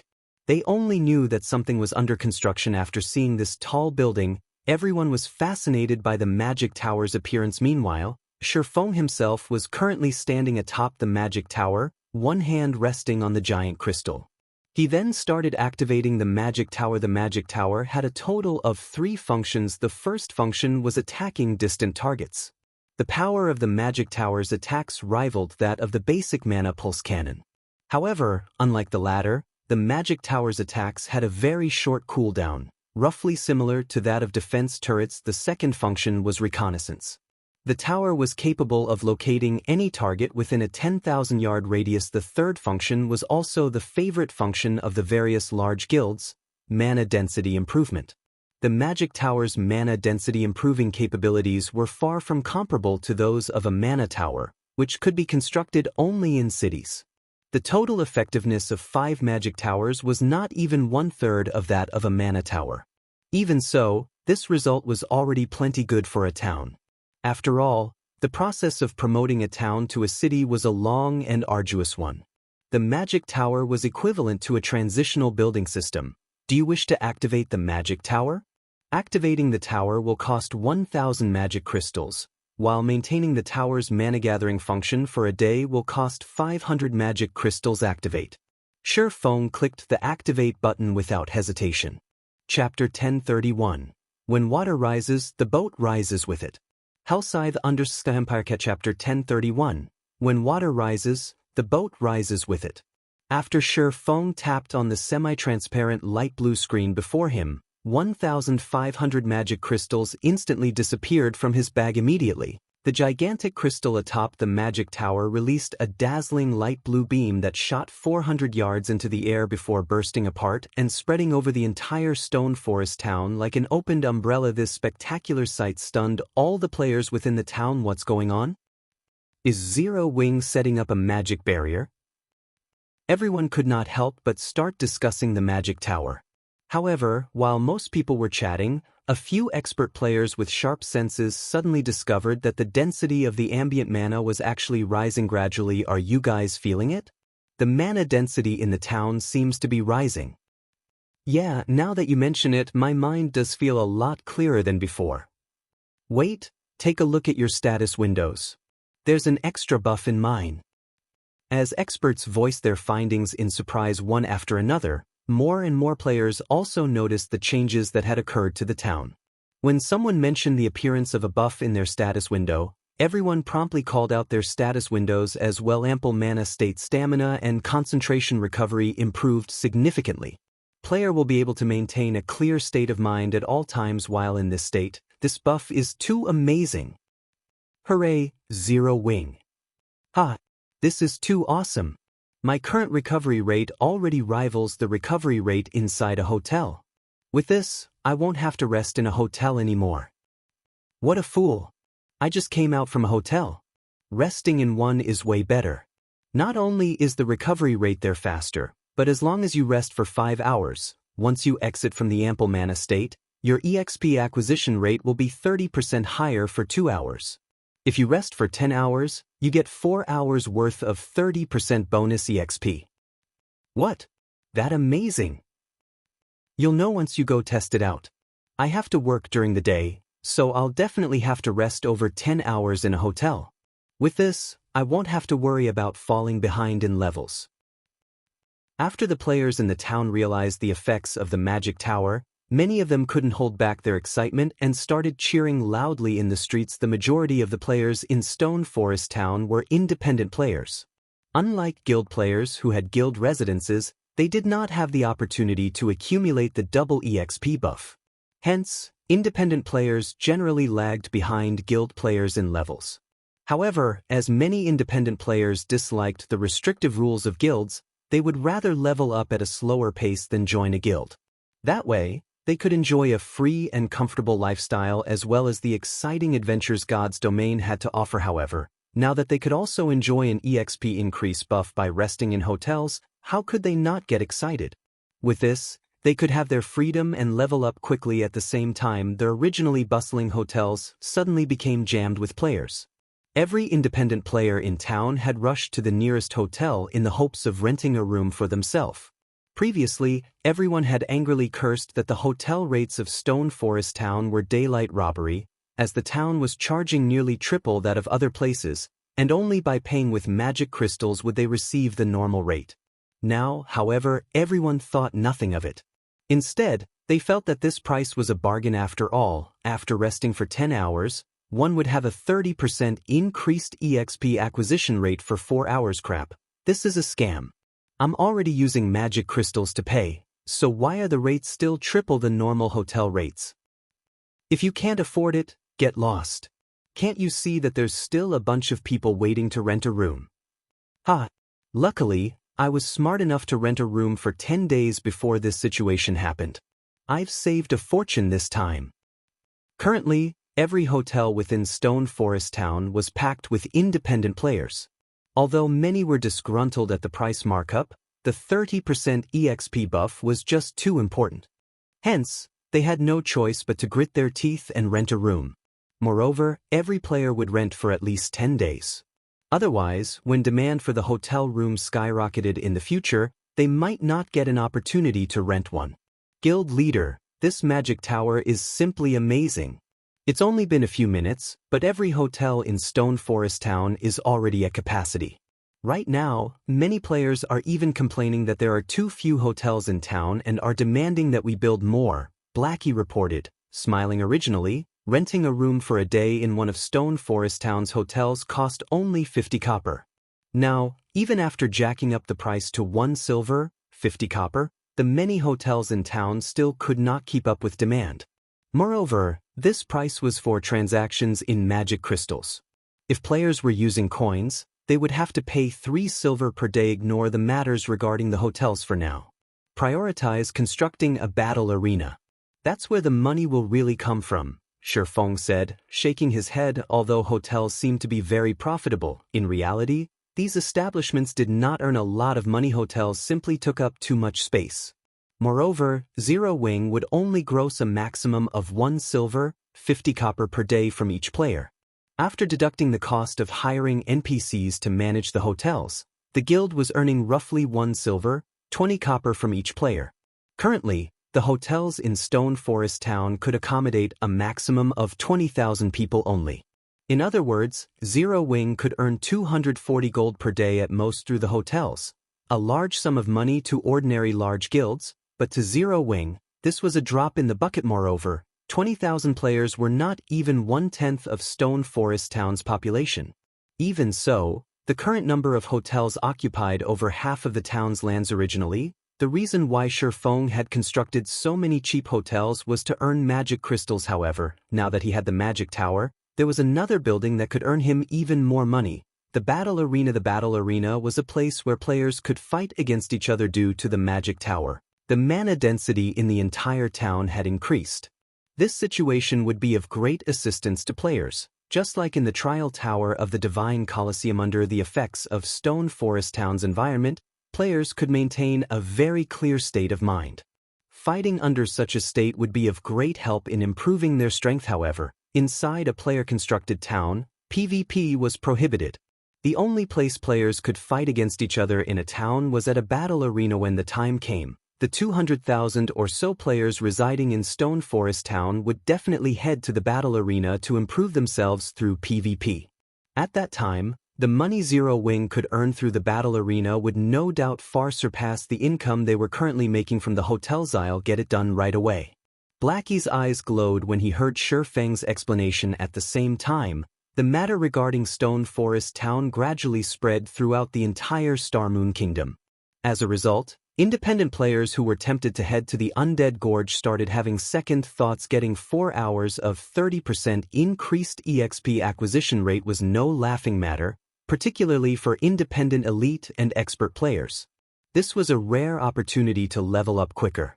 If utilized properly, even if they could not completely catch up to guild players, at the very least, they wouldn't be left too far behind. Starmoon City, Blackwater's residence. Damn it. To think Zero Wing would still have such a move. Abandoned Wave's expression turned very ugly when he received the news regarding Stone Forest Town. At this rate, the more time they wasted, the more troublesome Zero Wing would become. At the same time, his heart was also filled with sheer envy, and he grew even more impatient to obtain Stone Forest Town.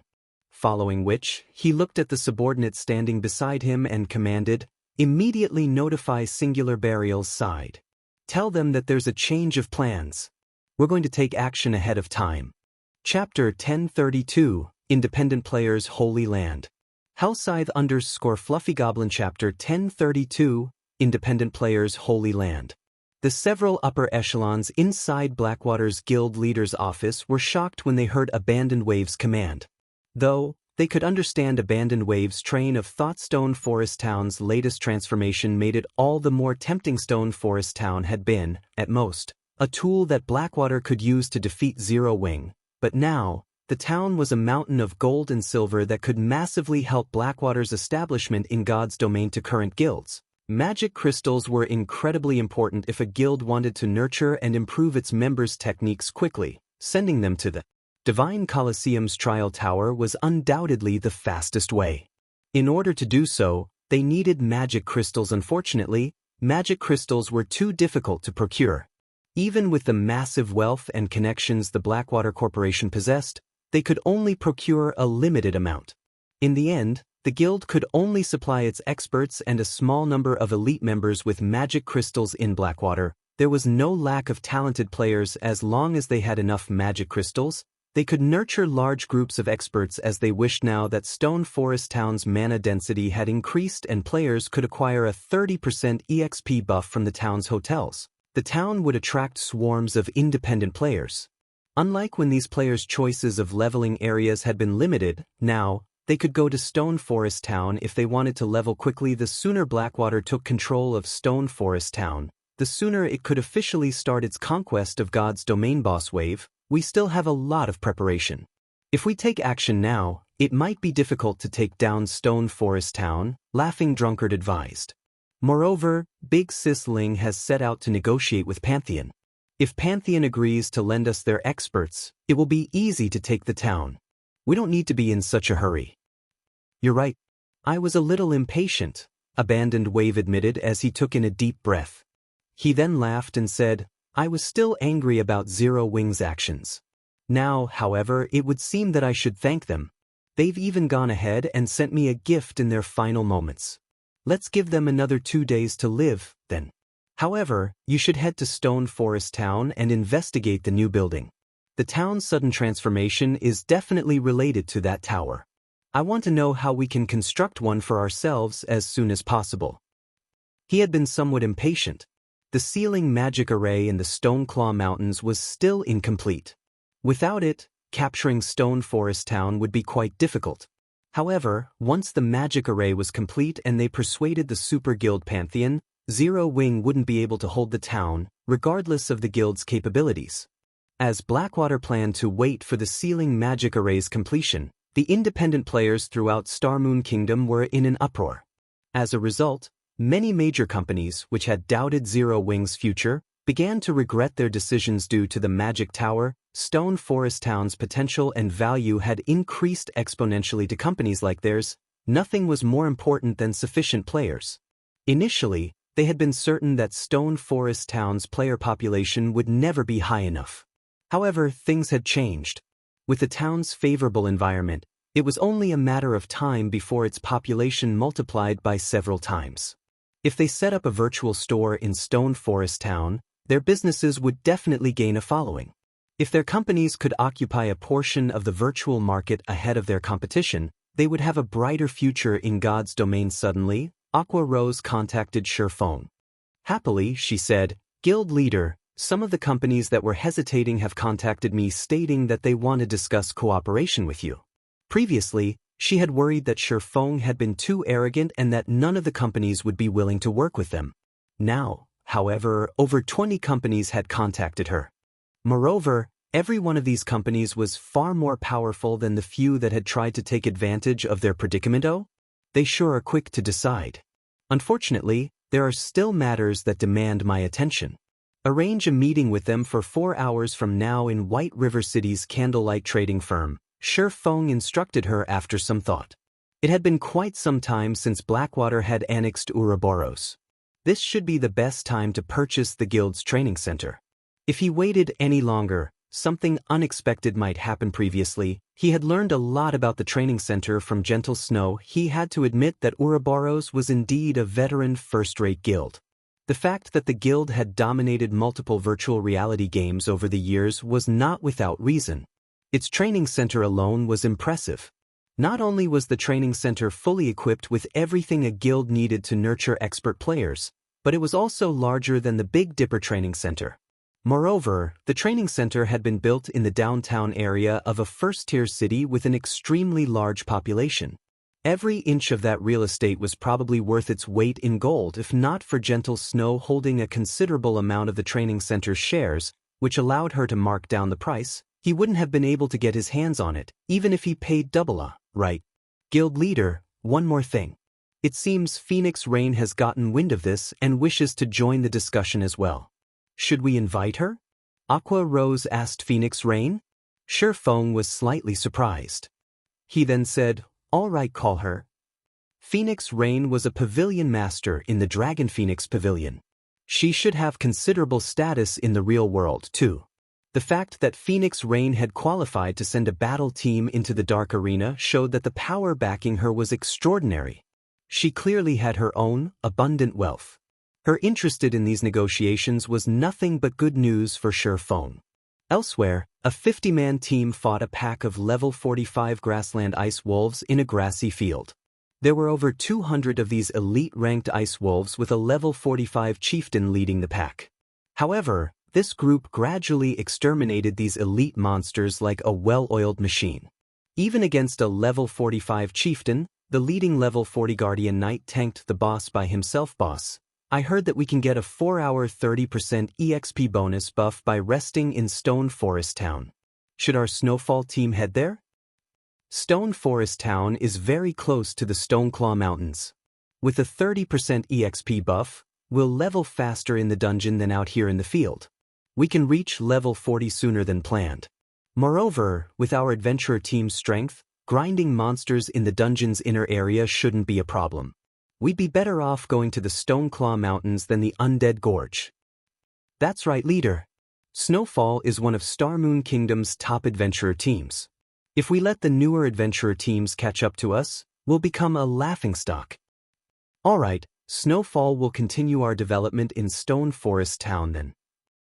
After the news about Stone Forest Town spread, the various powerful adventurer teams across Starmoon Kingdom began to make their way towards the Stoneclaw Mountains. For a time, Stone Forest Town became a hub of the various adventurer teams as the various adventurer teams and independent players headed towards Stone Forest Town. Shifeng finished the town's battle arena in the center of town. The building already took up as much space as Zero Wing's residence, its 5-story height casting a shadow over the residence. One could say that it was the most majestic building in Stone Forest Town. Chapter 1033, Rise of Stone Forest Town. Hellscythe under Fluffy Goblin. Chapter 1033, Rise of Stone Forest Town. Shifeng was satisfied with the finished battle arena. The battle arena had a total of 5 floors. This was Stone Forest Town's current limit. If he wished to construct it higher, it would have to occupy a larger area. However, Stone Forest Town was only a small town. There wasn't much room. Even so, the 5-story battle arena had been considerably costly to build. A single floor already cost 1,000 gold, and this did not include all the cost of the various decorations and props. With the money he had spent on this 5-story building, he could have easily purchased a high-potential plot of land in a major city of the 5 floors. Players could rent the combat rooms on the first 3 floors. Naturally, these rooms were more expensive than in NPC cities. After all, players could enjoy the ample mana state throughout the building. Hence, Shifeng had set the rent at 1 silver per hour. While ordinary players might consider this a steep price, the independent players capable of reaching Stone Forest Town all possessed relatively high combat standards. This price should not be a problem for these players. As for the 4th floor, Shifeng intended to use it to hold a weekly tournament. Champions would be awarded excellent weapons and equipment as well as coins. Shifeng also intended to use this tournament to attract expert players. If the opportunity presented itself, he could recruit talented players through the tournament. Meanwhile, Zero Wing would charge spectators an entrance fee. Finally, the battle arena's 5th floor consisted of private rooms. There was also a tournament field. However, to participate in the 5th floor tournament, players had to rank within the top 5 in the 4th floor tournament. These players would also have access to the private rooms. Not only could players enjoy benefits similar to the town's hotels, but these private rooms were also much larger than usual hotel rooms. Players could also enjoy the view overlooking Stone Forest Town from their rooms. Meanwhile, unlike the 4th floor tournament, the 5th floor tournament would incorporate an elimination system. The 5th floor could only accommodate a maximum of 30 players. New arrivals could challenge the ranked players. Afterward, based on their weekly ranks, the top 30 players would get to remain on the 5th floor while the rest were disqualified. Also, the higher ranked a player was, the more benefits they enjoyed. Now that we've finished the construction, it's time to recruit some NPCs to manage this place. Shifeng could not help his excitement as he gazed at the towering battle arena. In the past, many large guilds had constructed battle arenas as soon as they had their own magic towers in order to make a fortune. Unfortunately, Shadow had struggled to obtain a town of its own, much less construct a magic tower. By the time Shadow had its own magic tower, other guilds' battle arenas had become incredibly popular. Shadow had no hope of competing with them. This trend was similar to the real world's fighting competitions. Back then, the battle arenas had become hugely popular throughout God's domain. Due to this, the battle arenas had replaced the fighting competitions in the real world. Now, not only had Shifeng obtained a magic tower so early into the game, but he also had a battle arena to go with it. With this, he could seize a share of this market before others. By the time he constructed his city, he could further expand his battle arena business. Unlike towns, he could construct mana towers in a city.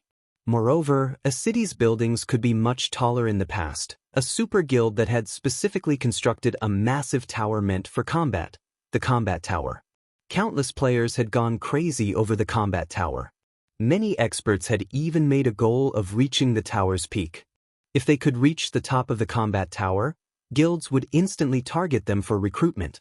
Even if they did not join a large guild, reaching the top of the combat tower would award them enough to enjoy a life of leisure for the rest of their days. Whether it was for fame or wealth, many players chose to challenge the combat tower.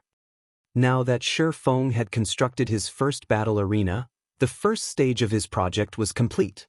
Next, he needed to scale up this project. However, it was particularly difficult to ramp up such a large-scale project. Furthermore, the cost of constructing a building that stood over 100 stories tall was even enough to drive Super Guild's insane following, which Feng used a return scroll and teleported to White River City, intending to search for management NPCs. Meanwhile, shortly after the battle arena was complete, it became the focal point of Stone Forest Town. Sent this a battle arena? Why has Zero Wing constructed a battle arena here?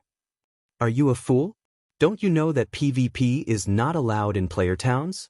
Now that the town's mana density is so high, it would be a waste not to spar. I wonder when the arena will open to the public? I want to try it out. Hopefully it won't be too expensive. The town's players discussed the battle arena excitedly. To players who had experienced the trial tower, they knew that the denser the environmental mana was, the stronger they would be in a fight. They would be able to improve their techniques faster. After all, not everyone possessed extraordinary concentration. A mana-rich environment could help players maintain a high degree of concentration only. The cost of using the Divine Colosseum's trial tower was too high. Each challenge cost 1 magic crystal. Even elite players could not afford such an expenditure. However, it was a different story for a player-constructed battle arena. As the establishment was intended for public use, the fees wouldn't be as high as the trial tower. Moreover, unlike the trial tower, players could conduct PvP matches with other players in the battle arena. Their development in the battle arena might not be any slower than in the trial tower. For a time, news about Stone Forest Town's battle arena gradually spread throughout Starmoon Kingdom. Players who had not been particularly interested in Stone Forest Town began to change their minds. There were all sorts of players in God's domain. Some loved adventuring, some loved fighting, some loved leveling up, and some only had money on their minds. However, all of these players shared one common interest: combat standards. Even expert players found it difficult to endure the Divine Colosseum's prices. Generally, only guild players with the support of their guilds could afford to play there. As for NPC cities' underground arenas, while one could gain some combat experience from fighting there, fighting for long periods would easily cause one to lose focus. When that happened, players needed to take a break and rest. The ample mana state just so happened to make up for this flaw. There is no stopping Zero Wing now. How great would it be if I were a member of Zero Wing? If that were the case, traveling to the battle arena would be more convenient. Suddenly, more and more players wanted to travel to Stone Forest Town. Seeing this, the several major companies that had broken off their discussions with Zero Wing regretted their decision even more when they heard the news. These companies immediately sent new representatives to contact Aqua Rose, claiming that the previous representatives had declined Zero Wing's offer without the company's consent and had thus been fired. They also expressed their wishes to re-enter negotiations with Zero Wing. These companies had looked down on Zero Wing with contempt, thinking that Blackwater's victory over the guild was certain. However, even now, Blackwater couldn't touch Zero Wing. The most it could do was whittle Zero Wing down. However, now that Zero Wing had a gold mine like Stone Forest Town, it was practically impossible for Blackwater to weaken Zero Wing with its minor harassments. As everyone discussed Stone Forest Town, Feng finally returned to White River City. Chapter 1034, Crimson Emperor. Chapter 1034, Crimson Emperor. Upon returning to White River City, Feng discovered that the number of players teleporting into the city had increased, particularly the members of other guilds all around. He could see guild players. Moreover, they were extraordinarily high-leveled, with the lowest being level 39 and the team leaders being level 40 experts at the very least. This situation confused Feng slightly. However, he quickly shook the thought out of his head. Right now, hiring NPC managers for the battle arena had utmost importance. To avoid attention, he took an advanced horse carriage to the Adventurers Association. Shortly after Feng left the teleportation hall, a team of 20 players appeared inside. These players each wore an emblem shaped like a crimson flame. The lowest leveled player among them was level 40.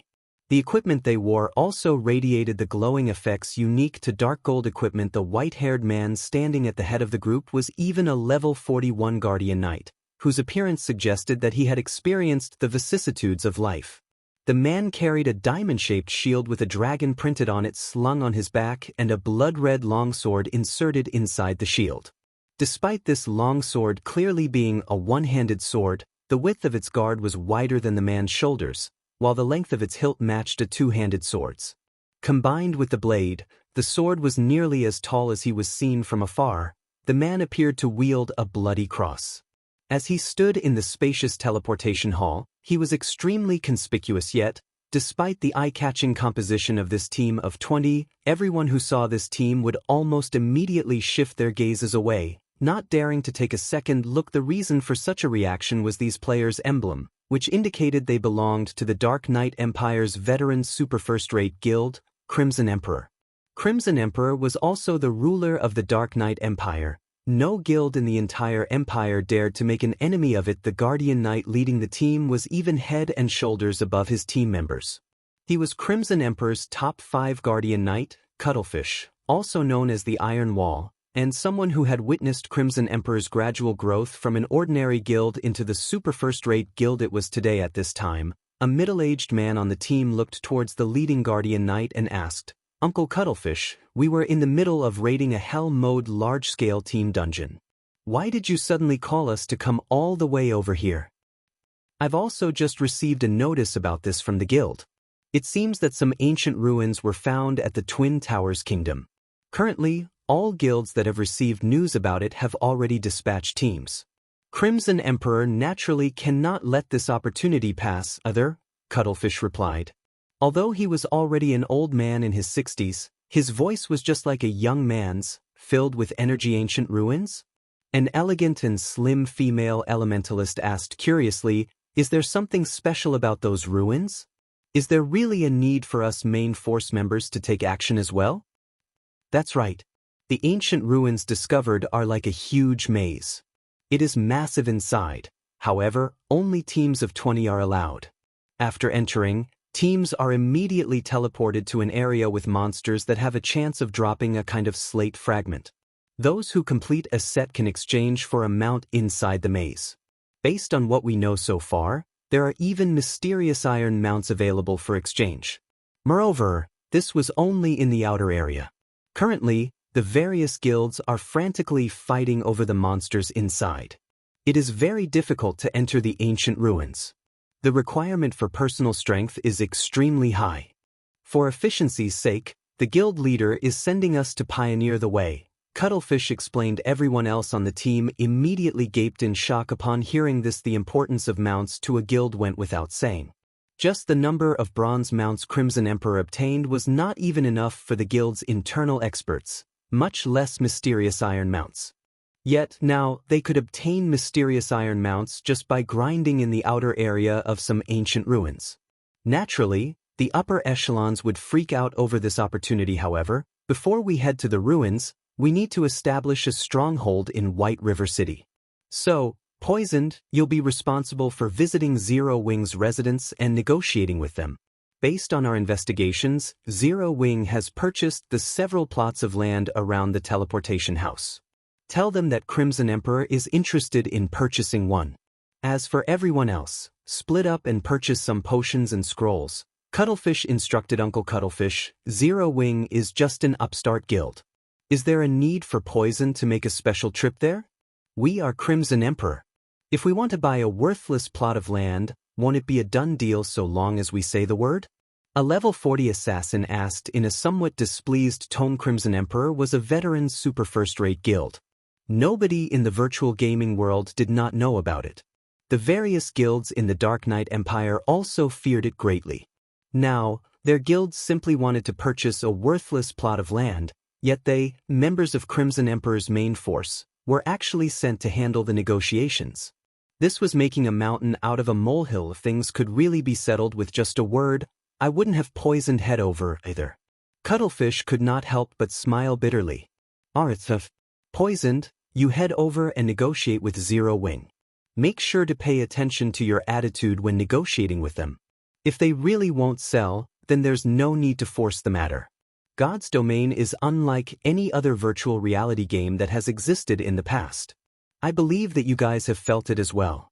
The waters in this game are much deeper than they appear to be. There is naturally a reason for Zero Wing being able to become Starmoon Kingdom's #1 guild. The female elementalist named Poisoned Wine silently nodded her head.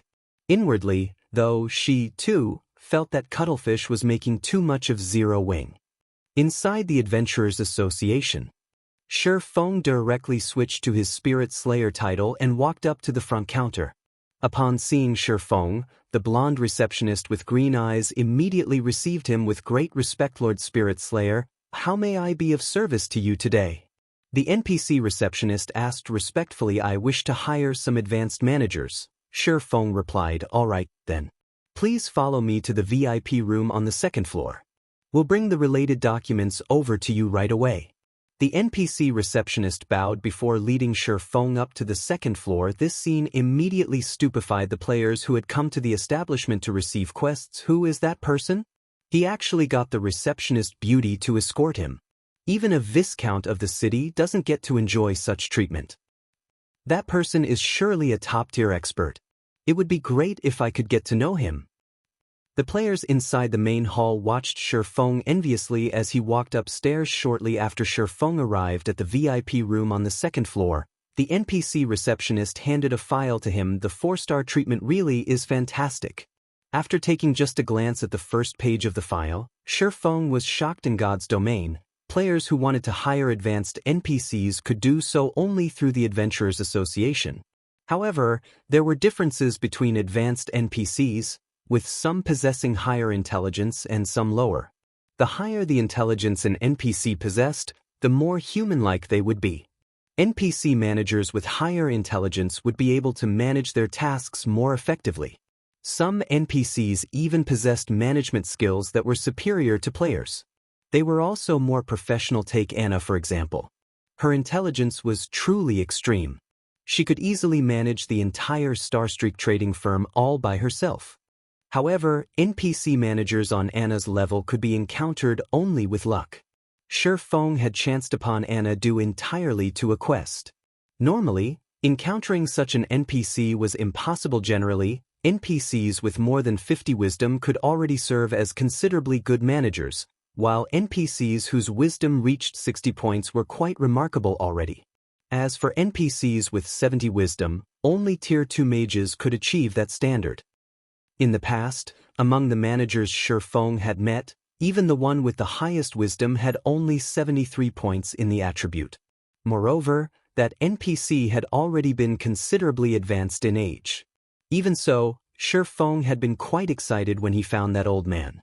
Back then, the old man had been able to manage an auction house single-handedly with perfect order. Now, however, among the 30 NPCs listed on the first page, Shi Feng could see more than 10 with over 60 wisdom. Among them, there was even one with 71 wisdom, and this was only the first page. The file the NPC receptionist had handed him had over 100 pages. Chapter 1035. Times have changed.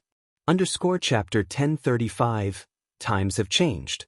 Before Shi Feng realized it, he had already spent half an hour inside the serene and elegant lounge, reading through the files.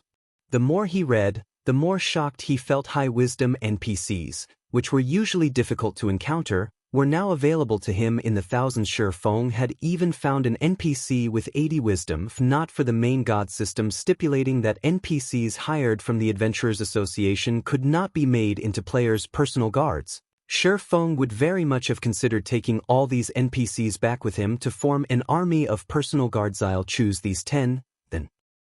After Shi Feng was done going through the name list, he selected the names of 10 advanced NPCs. 9 had over 70 wisdom, while 1 had 82 wisdom. In God's domain, an 82 wisdom NPC's intelligence was already equivalent to that of a Tier 3 NPC. Although Shi Feng still wished to hire more, he had already reached his hiring limit. A small-sized town could hire at most 10 advanced NPCs. Moreover, hiring advanced NPCs was not a simple task.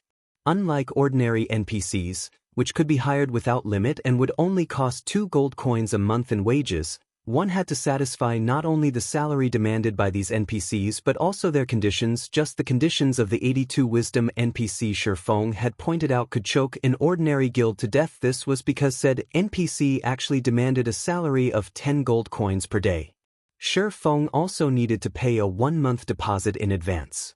In addition, The shop the NPC managed had to have at least 500 other workers to an ordinary shop. Having around 20 NPCs managing it would already be more than enough. One could run more than a dozen shops with 500 NPCs. Fulfilling this condition would be impossible for a single ordinary shop. Fortunately, Shifeng was running a large-scale battle arena. He needed to hire a lot of ordinary NPCs to run the establishment.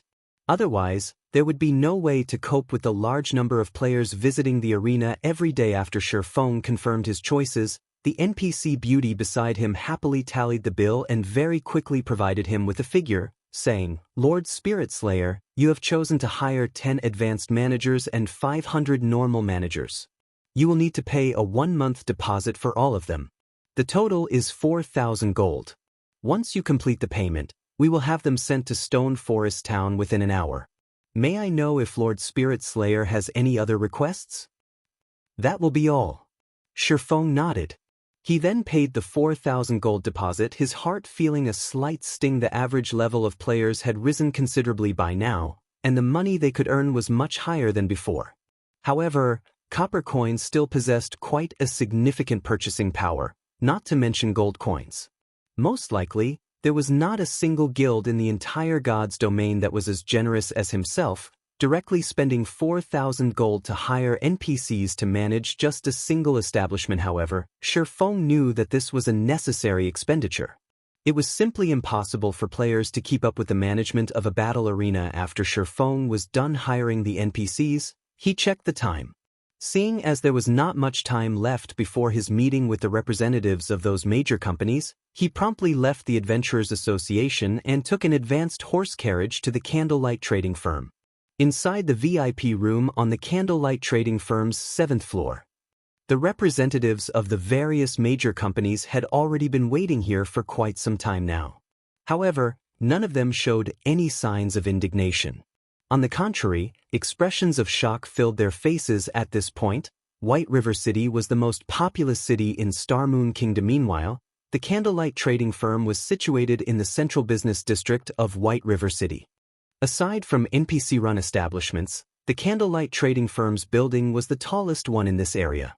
From the top floor of the building, their view of the city streets was unobstructed.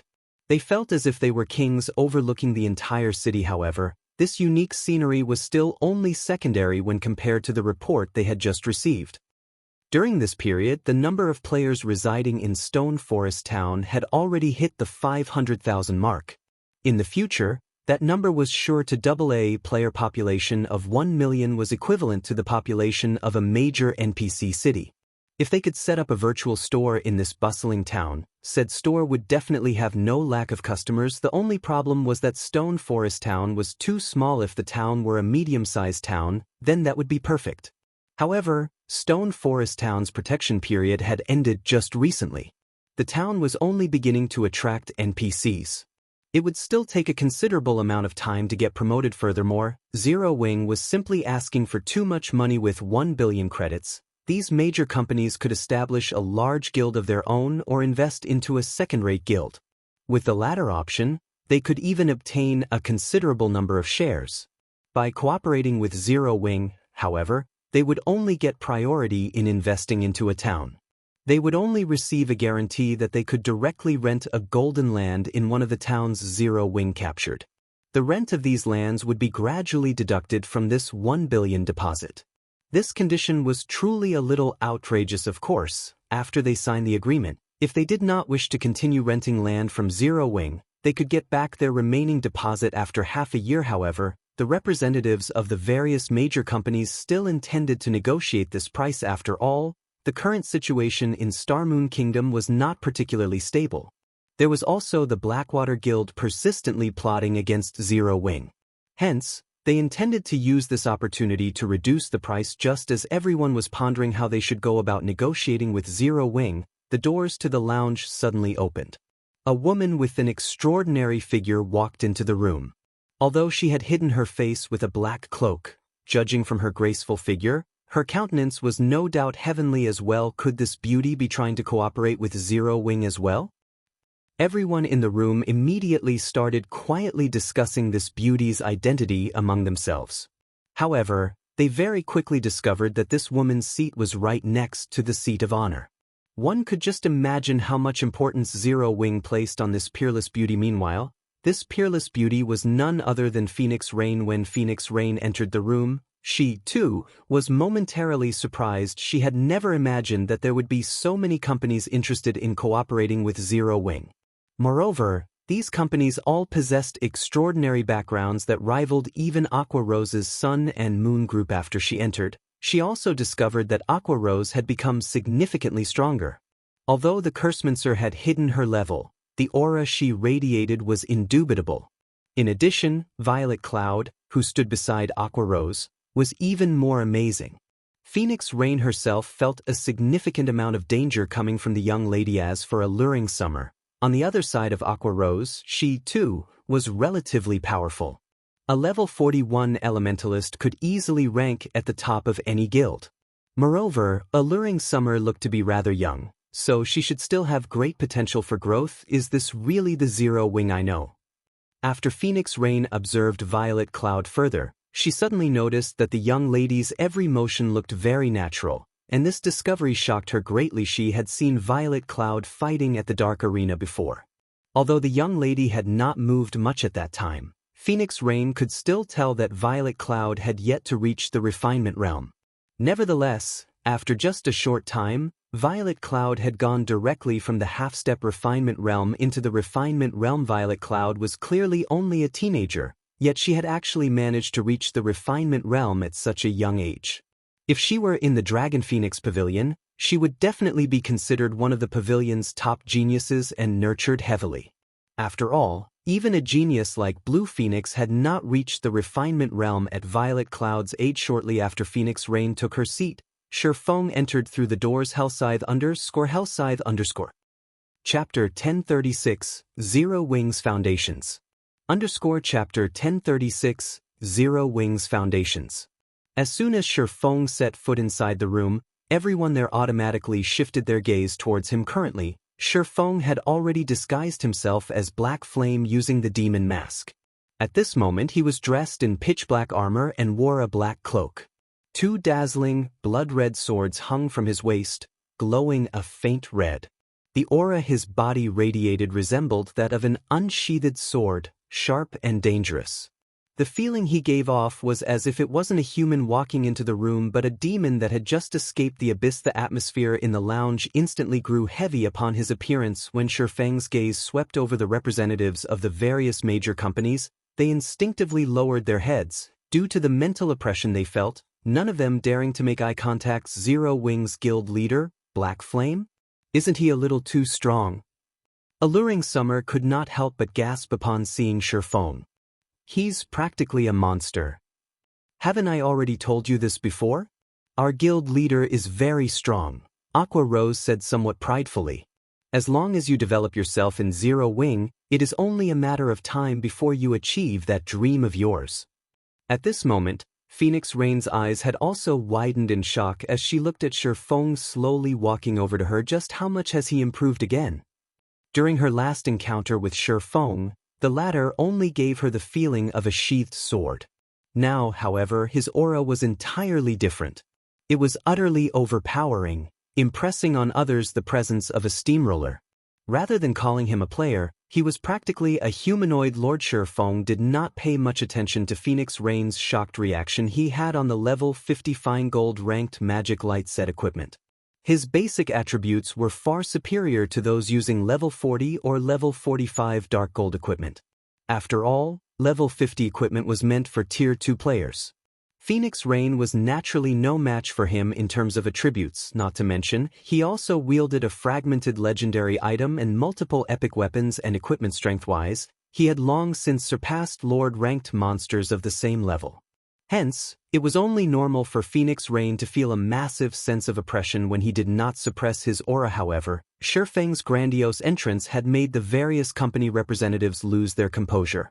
Now, they were no longer as confident as before. After taking his seat, Shifeng took another look at everyone present before saying straightforwardly, "Since you all wish to cooperate with Zero Wing, I believe you should have already read the agreement given to you, correct? If you have any problems, ask away." However, Take note that Zero Wing will not make any changes to the conditions of cooperation, no matter what. Guild Leader Black Flame. Although Stone Forest Town indeed has excellent prospects, the conditions you require are simply excessive. You could even say that they are far above Stone Forest Town's potential value. Moreover, 1 billion is no small number. If we invest that kind of money into a second-rate guild, we can take control of a significant portion of said guild's shares. Hence, after a discussion among ourselves, we believe that 100 million credits should be a more suitable amount. This way, we'll have a much better time cooperating with each other in the future. After all, the current Stone Forest Town is only that big. Its value is extremely limited. There won't be a single company that will agree to your price of 1 billion. We hope that Guild Leader Black Flame can reconsider this matter. Our companies are sincerely trying to cooperate with Zero Wing. The representatives of the 20 major companies all expressed their reluctance to pay such a high deposit. Moreover, they also firmly believed that no company would foolishly agree to this condition. However, in order to get a head start in occupying the virtual market, their companies were still willing to pay a certain price. It seems you all are operating under a misconception. Zero Wing's offer of a 1 billion deposit is only the threshold for cooperation. In addition, Zero Wing is providing only 10 slots. This doesn't mean that anyone with 1 billion credits will qualify for this offer. Shi Feng then chuckled and added, "If you are dissatisfied with this offer, Zero Wing won't try to force you into accepting it." Before everyone could refute his words, Shi Feng took out an old book from his bag and placed it on the table. Staring at the book on the table, everyone was greatly confused at Shi Feng's intentions. They then clicked to check the book's information. Magic Tower design. Could this be? Phoenix Rain immediately thought of the tower in Stone Forest Town upon seeing the name of this book. That's right. Just like you've surmised, the tower constructed in Stone Forest Town is indeed a magic tower. It is also the cause of Stone Forest Town's mana density increase, Shi Feng explained, smiling. I believe you all should have already seen for yourselves the effects of the magic tower, correct? Now, do you still think this 1 billion threshold is a little too high?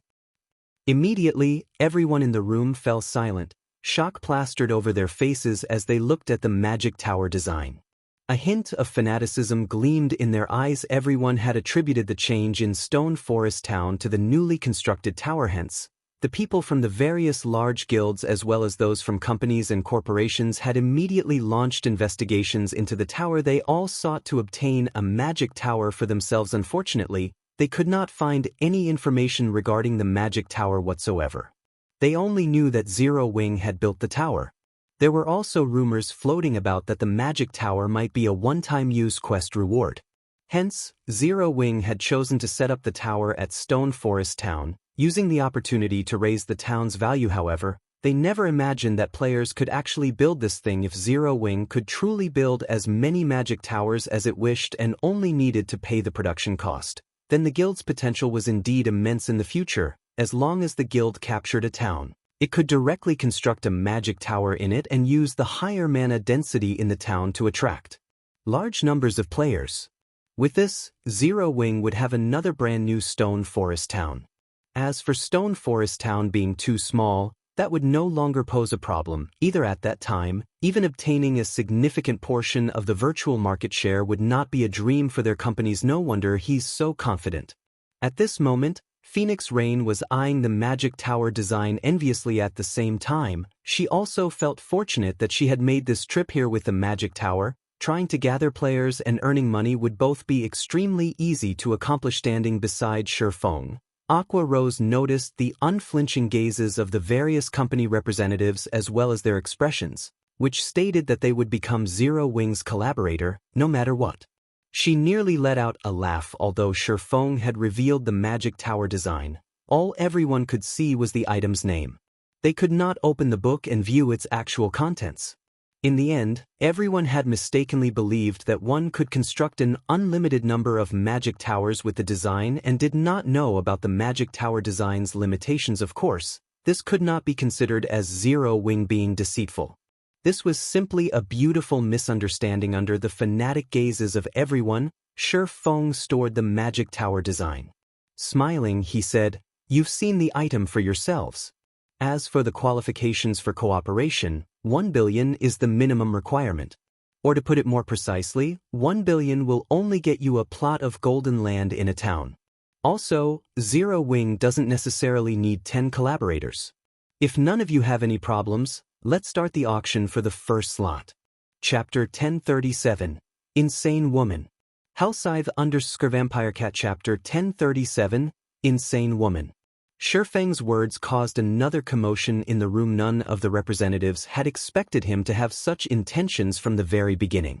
This sudden announcement truly caught them by surprise. The various company representatives, who were originally sitting close together, immediately started eyeing the people next to them, a wary expression appearing on their faces. At the same time, they were also secretly contacting the directors of their companies, hoping to get a quick reply from them. Nobody present was a fool.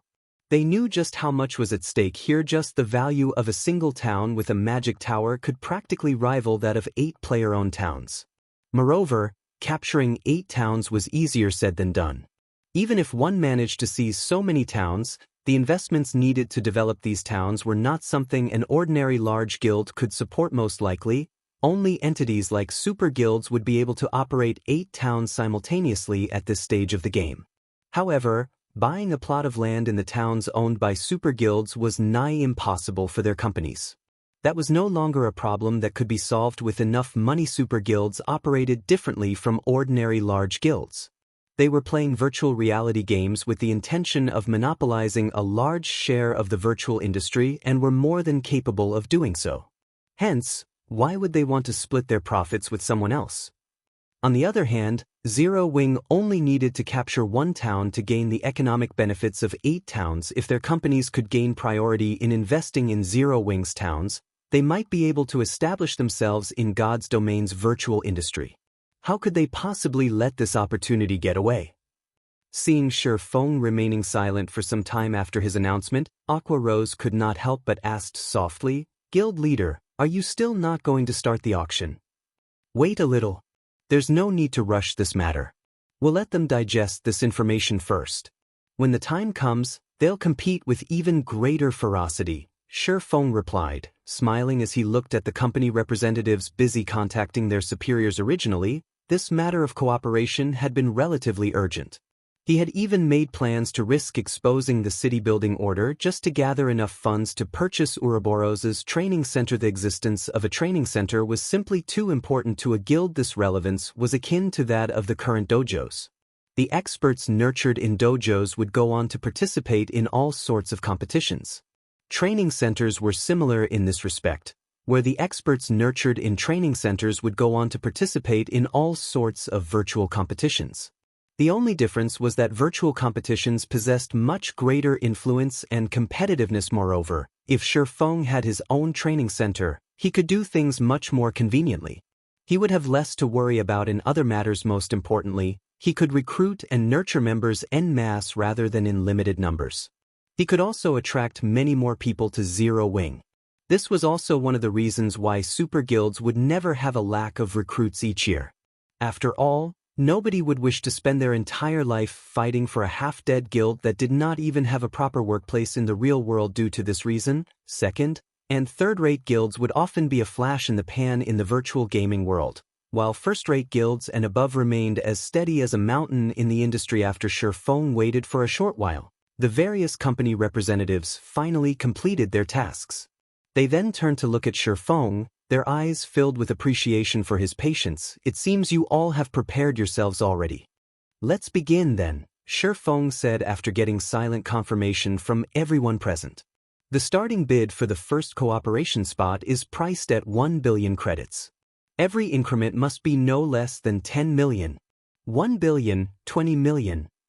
1 billion, 30 million. 1 billion, 40 million. At this moment, the various company representatives no longer hesitated as they began frantically calling out bids one after another. There were only 10 slots available. Even in the best-case scenario, only 10 companies could cooperate with Zero Wing. Meanwhile, there were 20 companies present. If some companies were slightly greedy and were willing to pay the price and gamble on Zero Wing's future, a single company might purchase 2 or even 3 slots. After all, however small a town was, there should still be no problem if it had 2 or 3 of the same virtual stores. The stores should not affect each other too greatly. Most importantly, the money they invested could still be taken back. They were merely placing a deposit for renting lands right now. Moreover, judging by the popularity of God's domain, they could already tell what the future of the virtual industry would look like. Most likely, it would be even more profitable than the real estate industry. Hence, the various companies intended to obtain as many cooperation slots as they could right now. Very quickly, the first cooperation slot's price had risen to 1,200 million. Moreover, the bidders still showed no signs of stopping. Aqua, your guild leader is simply too good at doing business. He's practically robbing them at this point, Alluring Summer said, smacking her lips. This was not her first time seeing such large transactions taking place. After all, just the construction of a single 5-star hotel in the real world cost nearly 10 billion credits. It was even more expensive for 6- and 7-star hotels. However, this was definitely her first time seeing a virtual store selling for such a high price. This is nothing. Those who want to cooperate with us in the future will have to pay an even higher price, Aqua Rose said, unfazed by this situation. Although the towns in God's domain were good, they were a far cry from being comparable to a city, particularly the first player-owned city in God's domain. If not for the fact that they could not publicize the matter of the city building order yet, these companies wouldn't even have the qualifications to negotiate with Zero Wing. During the brief moment Aqua Rose was chatting with Alluring Summer, the price for the cooperation slot had hit 1,300 million. However, as the bids continued increasing and were approaching 1,500 million, the number of people calling out offers started dwindling. At this moment, clear voice resounded throughout the lounge. 2 billion. Everyone instantly turned to look at the bidder in shock. This person was none other than Phoenix Rain. This woman has lost her mind. She actually bid 2 billion. Who is she? Everyone was stunned by Phoenix Rain's bid. Although they also had that kind of money, the more they could save, the better. Is there anyone willing to place a higher bid? Shi Feng asked for confirmation as he swept a glance at everyone present. He was not particularly surprised by Phoenix Rain's bid. After all, she was someone capable of obtaining a battle team slot for the Dark Arena. How could her origins be ordinary? After Shi Feng sought confirmation 3 times, he sent the first official contract to Phoenix Rain. Afterwards, she simply needed to place her signature on it. When all the representatives present laid eyes on the contract, envy surfaced on their faces.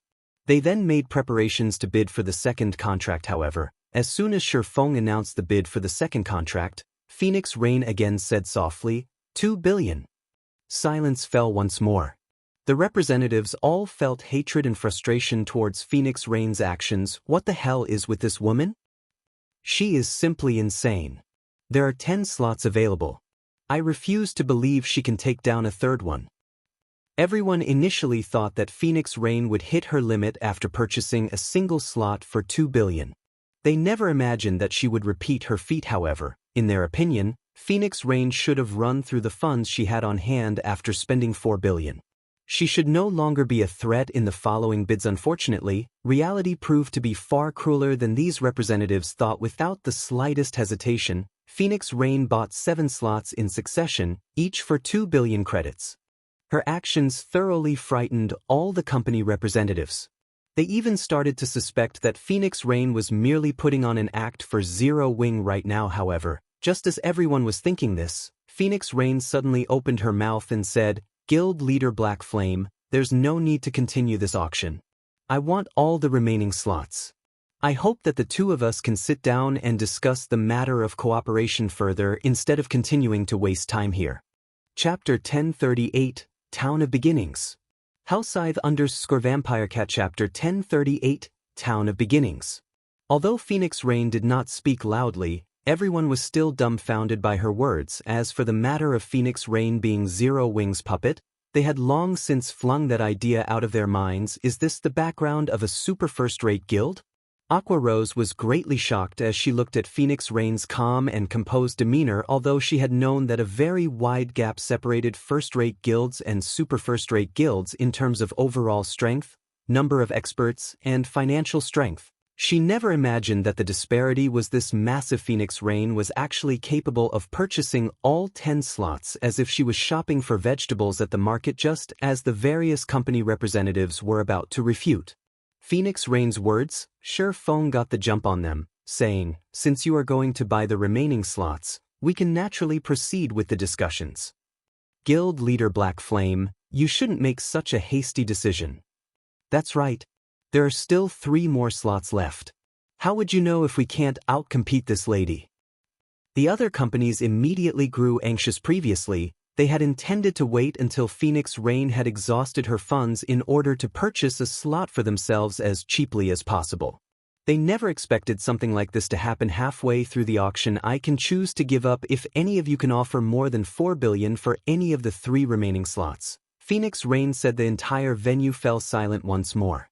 The various company representatives all gnashed their teeth in anger as they looked at Phoenix Rain. They could not help but admit that Phoenix Rain was simply too accurate in her calculations. Although the various companies present were willing to pay a huge price to cooperate with Zero Wing, a 4 billion deposit was beyond their budget.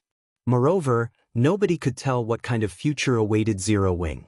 If things went sour, all that money would be frozen for half a year. It was too great a risk altogether. A lunatic. This woman really is a lunatic. If the Blackwater Guild topples Zero Wing, I'd like to see just how she salvages the situation. At this point, the only thing the various company representatives could do was stand up and leave in a huff. As for Feng, he was inwardly ecstatic. He had never imagined that Phoenix Rain was actually this wealthy. With this, Ouroboros's training center was practically in the bag. He could even start the second phase of his plan, which was the construction in other cities of training centers that were open to the public, in the hopes of attracting players to go there and improve themselves. With this, he could earn money and recruit more newcomers with great potential into his guild. This was a business model that many major guilds adopted in the later stages of God's domain. This method had uncovered many top-tier experts in the past. Among them, the most famous one would be the Tier 6 Berserker God, Half Madness. Initially, Half Madness had only been an unknown, ordinary player. However, one day he went to a training center run by the Super Guild Battle Wolves to play around, and the instructors there discovered that he had great potential. In the end, Battle Wolves recruited him, and everything else was history. His strength improved rapidly by leaps and bounds, and he eventually became one of Battle Wolves' mainstays. If Zero Wing could construct such God's domain training centers in various major cities in the real world early on, it could snatch some high-potential players for itself rather than let super guilds monopolize all the good stuff. Guild leader Black Flame, "I've already signed the contracts. Now that all the outsiders are gone, isn't it about time we discuss the matter of cooperation?" Phoenix Rain asked, smiling as she looked at Feng. Truthfully, she had not expected to spend so much money on this visit originally. She had only thought that Stone Forest Town had potential for development and was planning to invest in the town. Doing so would also help the Dragon Phoenix Pavilion establish a foundation in the local industry. However, the Magic Tower was frankly too tempting.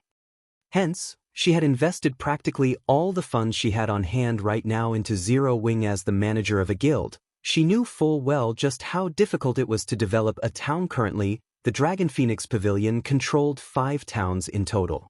However, none of them were particularly attractive to players. At best, players used them as a rest stop or a temporary base to save up on travel time to high-level maps. Once the protection period of these towns ended, their expenditures would definitely increase.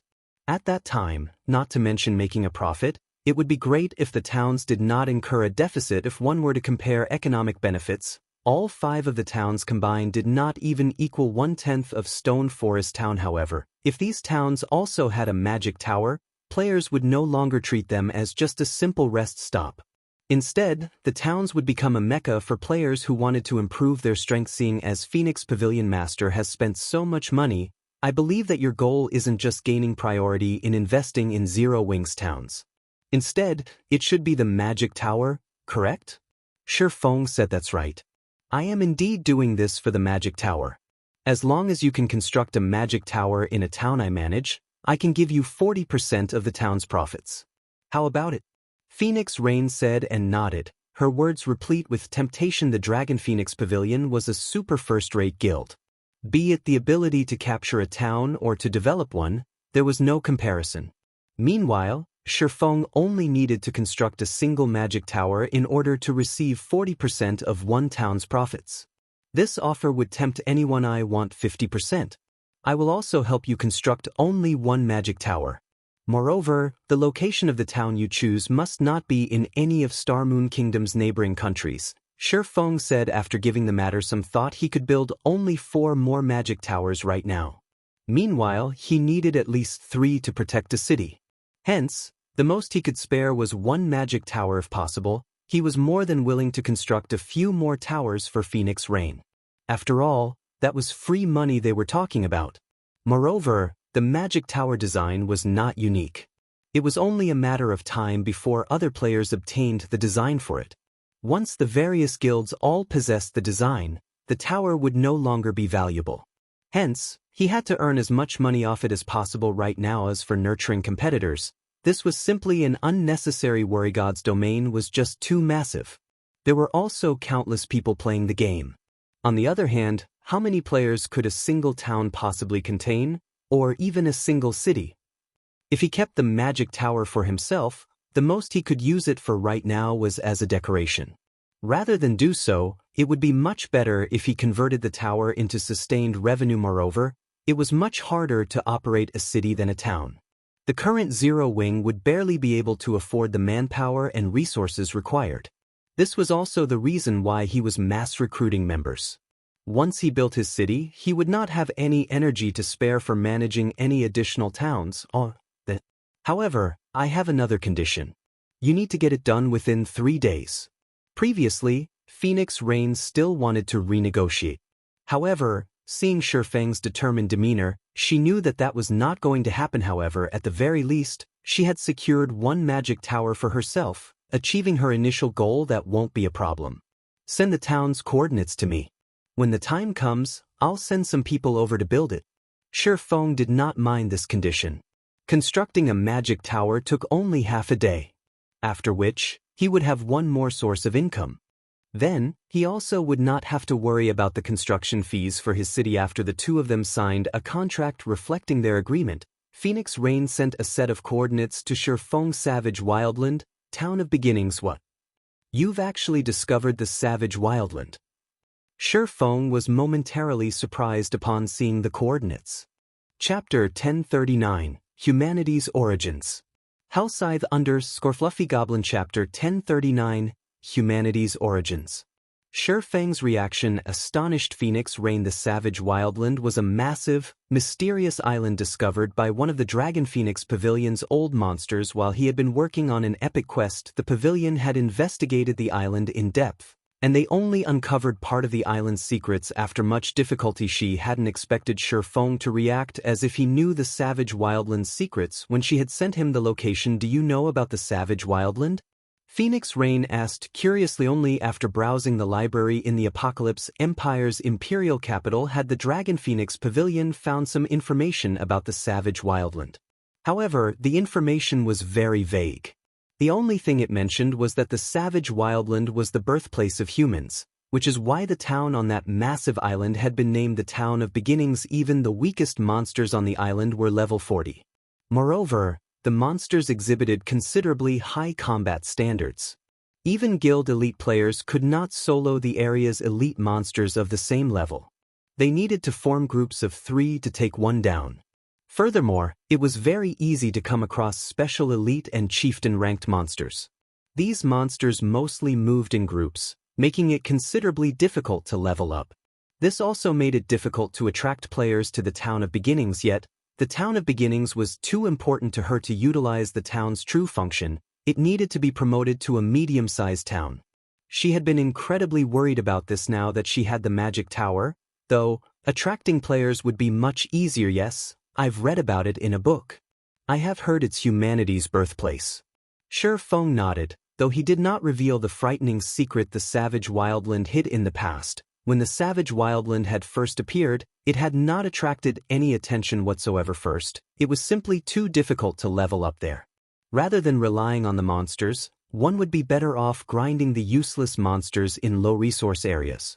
Moreover, the savage wildlands monsters were quite stingy. How stingy? Even after killing over 100 monsters, they wouldn't drop garbage or a single material item. One could only obtain a handful of copper coins or cheap materials by killing chieftain-ranked monsters or above. As for obtaining weapons and equipment, that was a pipe dream, yet nobody had imagined that this stingy island was actually a transit point connecting to other worlds. In the island's deeper regions, one sometimes came across spatial cracks that allowed players to explore other worlds. These spatial cracks were like random dungeons. However, one had to be lucky to find one. Meanwhile, these spatial cracks were only one of the Savage Wildlands benefits. The true value of the Savage Wildland was the Otherworld transfer gate in the heart of the island. Players were only required to pay some magic crystals to utilize this gate. Unfortunately, players could only use the gate once per week. Due to this, a large number of players had swarmed the Savage Wildland in the past. However, back then, the Savage Wildland had already fallen under the Super Guild Pantheon's control. Anyone who wished to utilize the transfer gate had been required to pay an exorbitant fee. Despite the many other super guilds' complaints, none of them had been able to do anything about it, as the Pantheon ruled over the Town of Beginnings. The other super guilds could only watch as Pantheon regulated the area and collected massive amounts of money. Hence, the fact that the Dragon Phoenix Pavilion had taken the Town of Beginnings had truly surprised Shifeng. Initially, Shifeng had thought of searching for the Savage Wildland in this life. However, activating the island had many conditions. He also did not know which conditions he would need to trigger. Hence, he had no choice but to leave the island alone for now. He had never expected this opportunity to present itself. An Otherworld could effectively train players and help them improve their techniques. Clearing an Otherworld also granted bountiful rewards. This was the reason why transfer tools to Otherworlds were so precious and expensive. If he could take control of the transfer gate to an Otherworld, it would undoubtedly provide a special training location for Zero Wings members. Guild leader Black Flame is quite knowledgeable. The pavilion has searched high and low for this information. If I had known earlier, I could have just asked you. Phoenix Rain could not help but sigh. She had mobilized all of the guild's power to learn about the Savage Wildland. Only after a 2-day search had they found anything. Phoenix Pavilion Master, you think too highly of me. I just like to read books about God's domain's history in my free time, Shifeng said, laughing. It seems I'll have to read about God's domain's history more often, then. Phoenix Rain replied, smiling. She felt that Shifeng's habit of reading books was a wise one, particularly books related to God's domain's history. If she did so as well, she might learn something that could come in handy in the future. Following which, Phoenix Rain said her goodbyes and returned to gather the funds she owed for Shifeng. He immediately notified Gentle Snow about purchasing Ouroboros's training center, having her make the necessary arrangements. After Shifeng finished assigning the necessary tasks, he secretly traveled to the teleportation hall, intending to make a trip to the Savage Wildland. The Savage Wildland wasn't currently valuable because the Town of Beginnings wasn't yet a medium-sized town. It couldn't yet activate its repellent magic array. The Savage Wildland's monsters were extremely concentrated. It was very difficult to reach the heart of the island. However, once the repellent magic array was active, the area's monsters would spread out. Generally, monsters in the Wildlands outer region ranged between level 40 and level 70, while the inner region had monsters ranging between level 70 and level 100. As for the island's core, monsters around level 100 to level 120 called it home. Moreover, due to the high concentration of monsters, players could only reach the island's heart after clearing the monsters in their way. However, once the repellent magic array activated, as long as players were careful, they could enter the island's inner region without trouble. There, players could randomly encounter spatial cracks that allowed them to enter other worlds to build their strength. Hence, once the Town of Beginnings became a medium-sized town, the town's popularity would experience a qualitative change. Despite the closest NPC town in the Apocalypse Empire being nearly 20 hours away from the Town of Beginnings, countless players still made the journey. Stone Forest Town was nothing in comparison. Now that Shifeng knew that the Savage Wildland was active, he couldn't let this opportunity get away. Others might not be able to reach the Savage Wildland's core, but he could. He had the 7 Luminaries ring. He could use space movement to travel directly there. Only, if he accidentally came across monsters over level 100 in the core region, it was highly likely that he would die. However, Shifeng was willing to take the risk as long as he could set coordinates for a teleportation magic array in the core region. Zero Wings members could just teleport there in the future, easily entering an otherworld to improve their strength with one otherworld transfer gate serving as Zero Wings training grounds, in addition to the special training in the training center. What guild could possibly compete with Zero Wings development speed? Chapter 1040, Maritime Business. Hellscythe Fluffy Goblin Chapter 1040, Maritime Business. Starmoon City, Blackwater's guild residence. Currently, 3 people, 2 men and 1 woman, sat inside the guild leader's luxurious office. Among them, 1 man was Blackwater's guild leader, Abandoned Wave, while the woman was Qin Muyun, who had been tasked with managing Blackwater's affairs in the Black Dragon Empire. However, these 2 VIPs of the Blackwater Guild had their eyes locked on the man before them. The man wore a black cloak and had tightly wrapped bandages around most of his face, preventing others from seeing his appearance or level. Moreover, he felt as if he were an illusion, as if the man would vanish if one did not pay him careful attention. You're saying that Zero Wing can construct as many of those magic tower as they want? Abandoned Wave asked, his brows raised in suspicion. He found this information somewhat hard to believe. Everyone throughout Starmoon Kingdom had likely discovered how powerful the Magic Tower's effects were in Stone Forest Town. The Magic Tower was precisely the reason that players had overcrowded the town. When Abandoned Wave saw the number of players traveling to and from Stone Forest Town, he could not help his jealousy. After all these players were walking sacks of coins. Although the Blackwater Corporation was wealthy, its coin income was very limited. With just the income of Stone Forest Town, it was no impossible for Blackwater to wear down Zero Wing.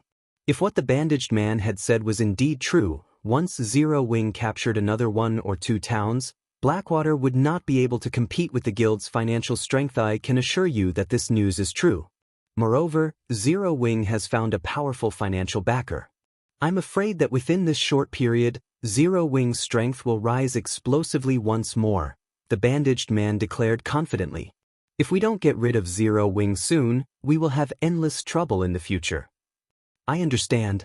I'll send some men to help Heaven's Burial with the sealing magic array's construction immediately. But how are preparations coming along? Abandoned Wave understood that this matter could no longer be delayed. If they did not remove Zero Wing soon, it would become increasingly harder to defeat the guild in the future. Moreover, young Master Jing had grown somewhat impatient and instructed him to conclude the matter swiftly. Otherwise, Blackwater would soon have another guild leader. It won't take too long. A day at most. Even if the guild dispatches every player it has, nothing will save Zero Wing when the time comes. The bandaged man laughed coldly. However, once this matter has been resolved, don't forget about our agreement. You are aware of the consequences should you forget. Rest assured, I am always a man of my word. When it is time, I'll give you what we agreed upon, Abandoned Wave said. Hearing the bandaged man's tone, Abandoned Wave's confidence grew. The main force attacking Stone Forest Town this time would not be from Blackwater or Heaven's Burial at all. Rather, it would be this bandaged man before him. Guild leader, Big Sister Ling just sent a message stating that the situation with Pantheon is a done deal. Now, we only need to decide a date for the operation. Qin Muyun suddenly reported. Abandoned Wave grew ecstatic upon hearing this. Good. Muyun, lead a team to assist Heaven's Burial right away. Once the magic array is complete, we'll attack Stone Forest Town. Although capturing Stone Forest Town was already in the bag, Pantheon's help would be icing on the cake, depriving Zero Wing of every last shred of hope. Apocalypse Empire, Imperial Capital's Teleportation Hall. As soon as Shifeng arrived in the Apocalypse Empire's capital, he discovered a crowd of players filling the teleportation hall as they lined up to use the teleportation arrays. It was even more crowded than Stone Forest Town. There sure are a lot of people here. Shifeng could not help but sigh as he surveyed his surroundings. As one of the most ancient empires still in existence in God's domain, the Apocalypse Empire had a lot of players. Ordinary empires simply could not compete. The quality of the players in the teleportation hall made this clear. Among the players lining up, many were high-level independent players. Currently, God's domain's mainstream players were only level 35. However, most of the independent players here were level 37 or above, with some already at level 40. Even the Black Dragon Empire paled in comparison to the Apocalypse Empire's prosperity. However, this was also the reason that 3 major powers contested over the Apocalypse Empire, with 2 being super first-rate guilds, while the third was a super guild.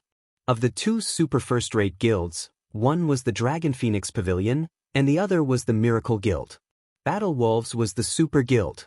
Due to these 3 major powers, even first-rate guilds were forced to watch from the sidelines. With the Apocalypse Empire's massive population, whichever guild managed to take control of the empire would enjoy an explosive development speed. After all, only with more people could a guild easily recruit talented players. Even now, the 3 major powers fought each other constantly, dispatching many of their elite and expert members to the Apocalypse Empire to develop.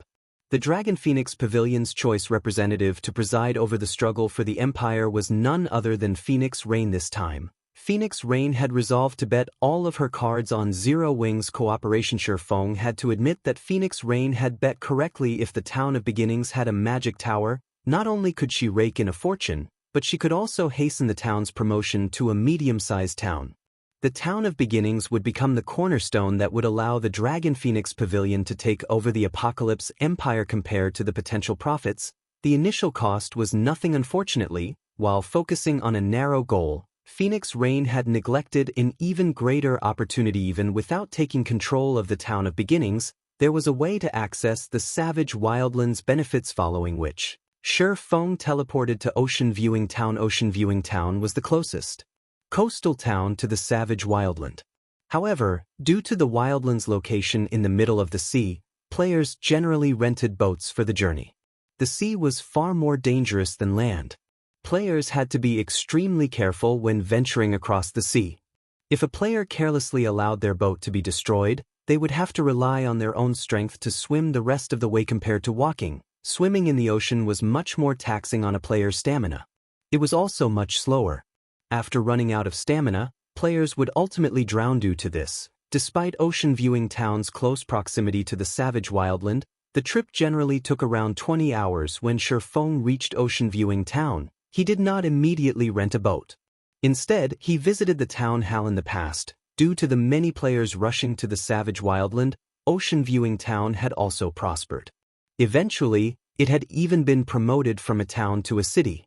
The value of the town's lands had risen like crazy. However, trading these lands had not been the most profitable business. The true profits were from boat rentals. Boats were different from ordinary mounts. Although they were another mode of transportation and engineering players could construct them, their designs were exceedingly rare. Generally, players who wanted a boat of their own would use the designs that came with a shipyard. A shipyard also increased the speed of crafting boats. There were a total of 5 shipyards for sale in Ocean Viewing Town in the past. Those who had purchased these shipyards early had made a fortune when the Savage Wildland became popular. This was because the boats shipyards crafted were unlike the fishing boats that NPCs rented out. Fishing boats were slow and could only carry a few players at a time. The boats also had very low durability, and mishaps occurred easily. Hence, when traveling to the Savage Wildland, players generally rented boats that other players had crafted. With this, the normal 20-hour travel time could be cut in half. Not only could one save a lot of time, but it was also much safer to rent a player-made boat. However, it was not easy to purchase a shipyard in Ocean Viewing Town. The first requirement was a high enough reputation. Without that, the mayor would refuse to sell. The Dragon Phoenix Pavilion, which had only recently discovered the Savage Wildland, didn't have enough reputation to purchase one. Even if it realized the value of shipyards, it was simply impossible for the pavilion to collect enough reputation points to become an Ocean Viewing Town baron within this short period. However, Feng was different. Upon entering the town hall, Feng switched to the City Protector title. The title allowed him to enjoy the benefits of a major noble, which was the equivalent of a viscount, in every human town and city. He now qualified to purchase a shipyard in Ocean Viewing Town. Chapter 1041, Medium Shipyard. Hellscythe _ Fluffy Goblin. Chapter 1041, Medium Shipyard. When Feng entered the town hall, there were only a few other players in the building. They were all independent players, not guild players. The lands in God's Domain's NPC cities were very expensive.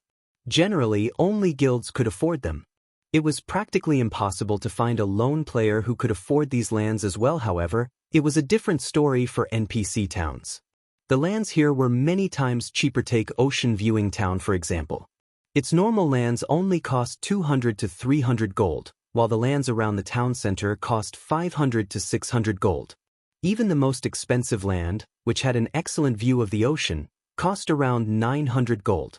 Generally, expert players of considerable skill could afford these lands after their Tier 2 promotion in the past. Many players who could not afford houses in NPC cities would build their houses on lands in towns with a good view or in prosperous towns as a port town. Even without access to the savage wildland, Ocean Viewing Town's lands were a valuable investment. After all, as players reached higher levels, players would unlock more in-game systems in God's Domain. For example, the Maritime merchant system in God's Domain, one could earn money from other players as well as NPCs. Helping NPC merchants transport their goods was one way to do so, earning a sizable income. If one managed themselves properly, obtaining their own fleet of ships and gaining popularity among NPCs, they could make far more than expert players. This was precisely the reason that port towns had become so popular among independent players, particularly merchant players. In the past, due to such systems, even players who were weak in battle could make a living in God's Domain. Sometimes, if one were lucky and encountered some miracle, one could obtain weapons and equipment that even expert players would envy. Currently, independent players capable of purchasing Ocean Viewing Town's lands were either merchants with some achievement or representatives from small-scale workshops that planned to invest. When the several cloaked players, who were choosing lands, noticed Shi Feng enter the building, they all turned with cautious expressions. They looked at Shi Feng as if he had come to steal their prey. Suddenly, an NPC administrator in a suit and tie approached Shi Feng. The NPC administrator then asked respectfully, "Lord Protector, how may I serve you today?" "I want to purchase a shipyard," Shi Feng said. "All right. Please follow me to the second floor. The information regarding the available shipyards will be brought to you right away." Upon hearing Shi Feng's request, the administrator led Shi Feng to the second floor's lounge, showing Shi Feng as much respect as the town's mayor. The several merchant players who had been wary of Shi Feng were stupefied. "Who is that? Why is Administrator Joseph showing so much respect? Is he already a baron in Ocean Viewing Town? That can't be, right? Joseph wouldn't even treat a town's baron like that." To win over Senior Administrator Joseph, they had tried all sorts of methods to raise his favorability of them. They had done so to persuade the Senior Administrator to show them more lands. Senior Administrator Joseph immediately led Shi Feng to the second floor. When he arrived the second floor, despite their struggles to become nobles of Ocean Viewing Town, they still didn't qualify to explore the second floor. These several merchant players could not help but envy Shi Feng. Like anywhere else, one needed sufficient reputation to purchase Ocean Viewing Town's lands. Ordinary nobles had to remain on the first floor and choose from the town's most basic lands. Even then, not all ordinary lands would be available. Only by raising one's favorability with the Senior Administrator would the latter present more strategically situated lands. Generally, only the town's barons qualified to climb the stairs to the second floor. On the second floor, most of the town's lands were available for purchase. As a baron, one would even receive discounts. Shortly after Shi Feng entered the second floor lounge, Senior Administrator Joseph brought all documents relating to the town's shipyards. "Lord Protector, Ocean Viewing Town has a total of 6 shipyards. Here are the related documents," Joseph said as he carefully placed the documents before Shi Feng. He then retreated to the side, not daring to disturb Shi Feng in the slightest. 6 shipyards? Weren't there only supposed to be 5? Shi Feng was somewhat surprised. He was relatively familiar with Ocean Viewing Town. In the past, he had visited the savage wildland multiple times. He could clearly remember that there had only been 5 shipyards. "Lord Protector, there were only 5 shipyards before. However, due to the Far Ocean trading firm's bad luck and recent shipwreck, the firm had been forced to sell its shipyard to recuperate financially. The firm has asked us to help sell its shipyard. The mayor has stated that if the shipyard has not sold after a month, He will take the shipyard as collateral and issue the Far Ocean trading firm a loan. I have heard that the trading firm recently built this shipyard to produce its new cargo ship. Joseph explained in detail. New cargo ship? Shifeng's interest was immediately piqued. Ship designs were almost as rare as fragmented legendary items. Moreover, owning a design was one thing, but producing the ship was another. Constructing a common ship wasn't a big deal. However, for high-quality ships, construction was extremely troublesome. Finding the raw materials alone was costly in both time and money. Most importantly, ship designs were similar to the Magic Tower design, in which both were limited-use items. Usually, one could construct 10 ships from one design. Even after 10 years, high-quality ships had still been considerably rare. God's domain's ocean was expansive. Moreover, many miraculous encounters and treasures were available on the ocean's islands and secret areas. Without a ship of considerable quality, death was likely when exploring the sea. Due to these two reasons, players in the past had been very willing to rent, even purchase, high-quality ships, even for an absurd cost. Following which, Shifeng began to browse the document. Shifeng took 10 minutes to look through all of the information. As Joseph had said, the Far Ocean trading firm had researched a new cargo ship. Although the ship was only common rank, it was 15% faster than the other 5 shipyards' cargo ships. Moreover, its carrying capacity and durability were 20% higher. Aside from bronze or higher-ranked cargo ships, this was the best choice for merchant players. The only problem was the price. Although this was a town, a shipyard was different from lands. Even a small shipyard could sell for 10,000 gold. Not to mention a recently built medium shipyard in God's domain. The size of a shipyard determined the types of ship it could construct. Not only could a medium shipyard produce small ships, but it could also construct medium ships. For example, a cargo ship was a medium ship. The Far Ocean trading firm's asking price was 30,000 gold. At this price, Shifeng could purchase 3 plots of golden land in a major city. Chapter 1042, Bronze Speedboat. Hellscythe Under's Fluffy Goblin. Chapter 1042, Bronze Speedboat. Shifeng had to admit that the Far Ocean trading firm's price was quite high. Normally, medium shipyards only went for 20,000 gold. He could purchase another small shipyard with the additional 10,000 gold. 30,000 gold was almost everything Shifeng had on him. Previously, he had spent quite a bit to deal with the Dark Guilds. Afterward, he had constructed the Magic Tower, the large-scale battle arena, and hired hundreds of NPC managers. The money he earned in the past several days had vanished in an instant. Shifeng had only planned to spend 20,000 gold to buy a medium shipyard while leaving the remaining 10,000 gold to start the Magic Tower's construction in the Town of Beginnings. Now, his plans had been disrupted. However, even if the price were high, Shifeng steeled himself to make the purchase. He had encountered a golden opportunity this time. Shifeng could clearly remember that in the past, Ocean Viewing Town only had 5 shipyards. A 6th hadn't existed. Moreover, based on Joseph's explanation, this shipyard would be available for 1 month. If a player did not purchase it within the month, this new shipyard would no longer be up for sale. In the past, players had likely missed out on this opportunity. As for the Far Ocean trading firm's recent shipwreck, in Shifeng's opinion, it was very likely due to the activation of the Savage Wildland. After the Savage Wildland activated, the nearby water became far more dangerous. If Shifeng missed this opportunity, he would not have the chance to buy it again. In the past, among the 5 shipyards available, one had been a medium shipyard, while the other 4 had been small shipyards. A smart guild would purchase the medium shipyard as soon as possible. This way, not only could it be used to craft small boats, which were a general means of transportation for players, but it could also craft cargo ships to do merchant work. Medium shipyards had far better facilities than their smaller brethren. The production speed medium shipyards was also 30% faster than small shipyards. Moreover, medium shipyards had a higher success rate when manufacturing small ships. With control of Ocean Viewing Town's medium shipyard, one would have control of nearly half of the town's maritime income, much less the Far Ocean trading firm's shipyard, which could produce a new kind of cargo ship.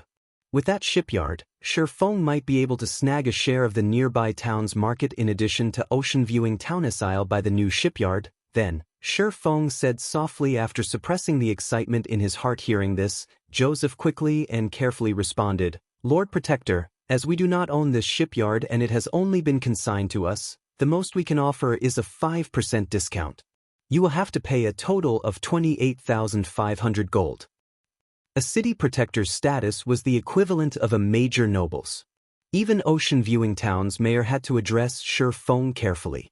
Shi Feng was not someone a town administrator could afford to provoke. Alright, here's the money. Shi Feng was not particularly surprised as he handed over the stated amount. A shipyard was not a land. Normally, a major noble would only receive a 10% discount when purchasing one. He was lucky to receive a 5% discount for a time-sensitive event like this. At the very least, he saved 1,500 gold. That was the equivalent of a poorly attributed epic item. However, he was now broke. He had less than 3,000 gold on his person. Shi Feng suddenly felt as if he were drifting further and further away from his 150,000 gold target. A moment later, Senior Administrator Joseph brought Shi Feng the deed to the Far Ocean Shipyard. After Shi Feng verified the information, he rushed to the town's port. He decided to set aside the Far Ocean Shipyard's operations until Melancholic Smiles Group returned. Unlike producing weapons and equipment, which only required one player, the construction of even a small speedboat required 10 engineers. Medium ships required 30 to 40 engineers. Moreover, the engineers could be no lower than intermediate rank. Otherwise, the success rate would be too low and would result in losses. It was not easy to operate a shipyard. It was not a problem that could be solved with enough money. One needed a small army of engineers.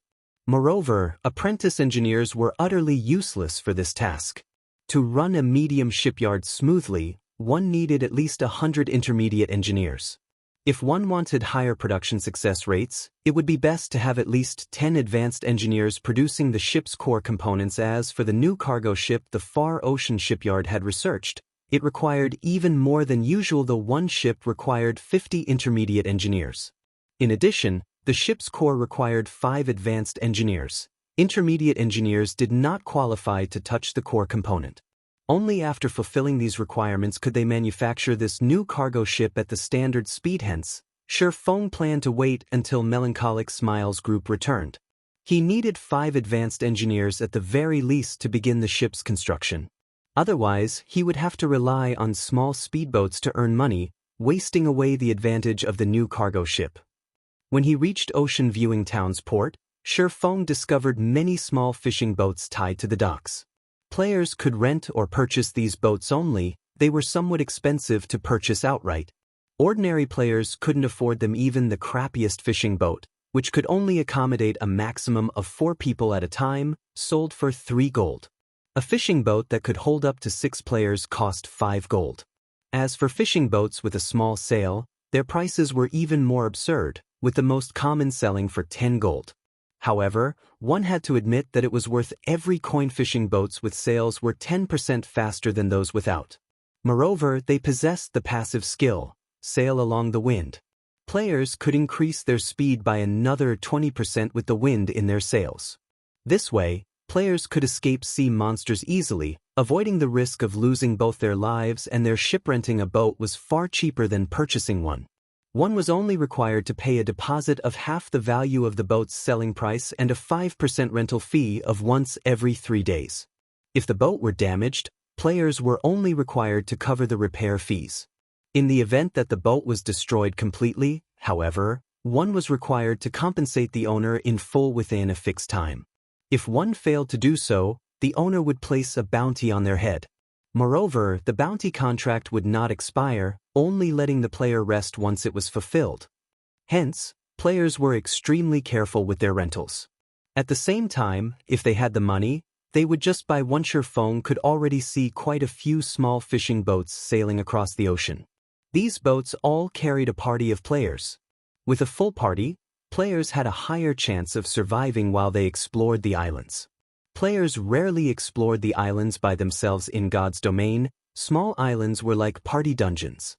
However, there were both good and bad small islands. If players encountered a good island, they might find a treasure chest, instantly making a fortune. If players encountered a bad island, however, they might leave with nothing. Generally, the treasure chests on a small island could range from common to dark gold rank. though the higher-ranked treasure chests had lower probabilities of appearing. Generally, players only found common and bronze treasure chests on small islands. Even so, players could still profit off of them. They were even more profitable than raiding party dungeons or questing. That was why so many independent players were willing to brave the sea after reaching the port. Shifeng did not choose to visit the boat chartering association to rent a boat. Instead, he walked towards the market beside the port. The market offered many items. NPC merchants from many countries had gathered here, offering more than those in typical NPC towns. After multiple twists and turns through the market, Shifeng finally stood before a two-story building called Doll's Workshop. Hopefully, nobody has triggered the hidden quest yet. Shifeng inwardly prayed as he stepped into Doll's Workshop. In the past, the most famous quest in Ocean Viewing Town had been the chain quest that awarded a bronze speedboat. Back then, when the player had completed that quest series and received the reward, he had instantly become a target of envy. After all, most players at that time had still been renting fishing boats from NPCs. Even after guilds had purchased a small shipyard, the small ships they produced were only common rank. They could not produce bronze speedboats. After that player obtained the bronze speedboat, he had generously announced the method of triggering and completing said quest on the forums. Unfortunately, that quest was unique. After its completion, no other player could trigger the quest, much less obtain that particular reward. This quest could be triggered in Doll's Workshop. Chapter 1043, Godly Player. Among the many workshops in the port market, Doll's Workshop was not particularly eye-catching. However, it was the oldest workshop in Ocean Viewing Town and had been created by a Grandmaster engineer.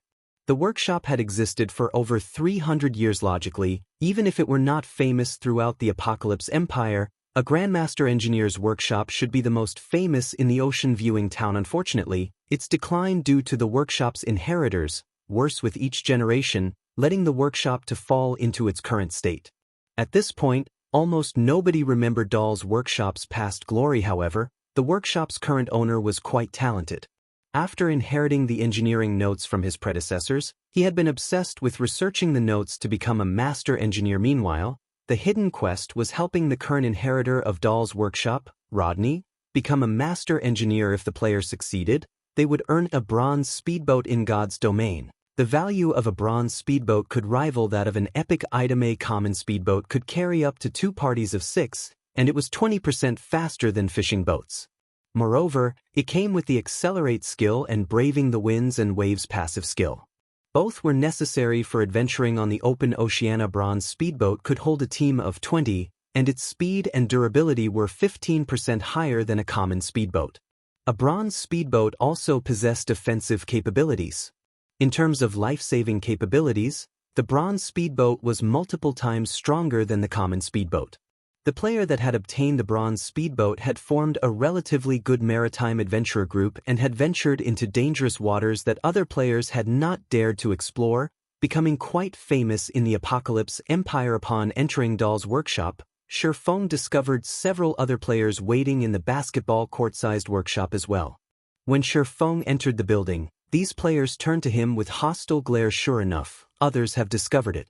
Shifeng could not help but sigh. However, after giving it some thought, he found this outcome to be reasonable.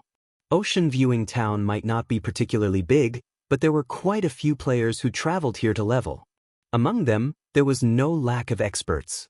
It wasn't surprising that someone had discovered the hidden quest. The independent players inside the workshop were such experts. There were a total of 5 of them, and the lowest leveled among them was level 39, while the highest was a level 40 expert. These 5 people were clearly divided into 2 groups, with a level 40 ranger leading the group of 3, while a level 39 oracle traveled with 1 companion. These players all wore considerably good equipment. Despite being independent players, their equipment was all level 35 secret silver rank or above, with the majority being level 35 fine gold equipment. Their equipment could rank at the peak among independent players. Although 2 expert parties had already accepted the quest, Shifeng paid them no mind. Instead, he approached the level 70 male shopkeeper directly. "Hello, I wish to meet with your shop owner," Shifeng said, smiling. Any player could accept this hidden quest. However, only the player who helped Rodney become a master engineer would receive the final reward. The first step of the quest was to meet with Rodney. However, when Shifeng mentioned his request, the level 40 rangers snorted with amusement. Trying to meet the shop owner from the get-go was a dream. Ordinary people would assume that the male shopkeeper was an ordinary shopkeeper. In reality, however, the shopkeeper was Rodney's apprentice. If players could not get past this apprentice, they would not be allowed to meet Rodney. To meet with Rodney, they had spent 4 days gradually raising their favorability with the apprentice. Only then would the apprentice introduce them to Rodney to help fulfill the latter's wish. The moment the male shopkeeper's eyes touched upon the cloaked Shifeng, he immediately stood up and responded respectfully, "Lord Protector, I'll notify my master right away. Please wait here for a moment." The major noble of a city. Even a true master engineer had to treat someone of such stature with some form of respect, much less an advanced engineer like his master, Rodney. What? How can he meet Rodney so easily? The 5 waiting players' jaws dropped before they could react. Hasty footsteps echoed from the second floor. After a short moment, a middle-aged, brawny man with disheveled hair came running down the stairs. Didn't the shopkeeper say that Rodney was very busy? Crap, just who is that? Is he one of those godly players? The 5 waiting players were stupefied. They had come to Dahl's workshop to meet with Rodney. However, as Rodney had been manufacturing an item when they had arrived, they were forced to wait in the workshop until Rodney was done, yet after an hour, they saw no sign of the man. On the other hand, Shifeng had only spoken a sentence to summon Rodney. Upon seeing Shifeng, Rodney's serious expression transformed into respect as he said, "Lord Protector, I am Rodney, the owner of this workshop. May I know why my lord has come looking for me? I have heard that you've been trying to get promoted to a master engineer for a while.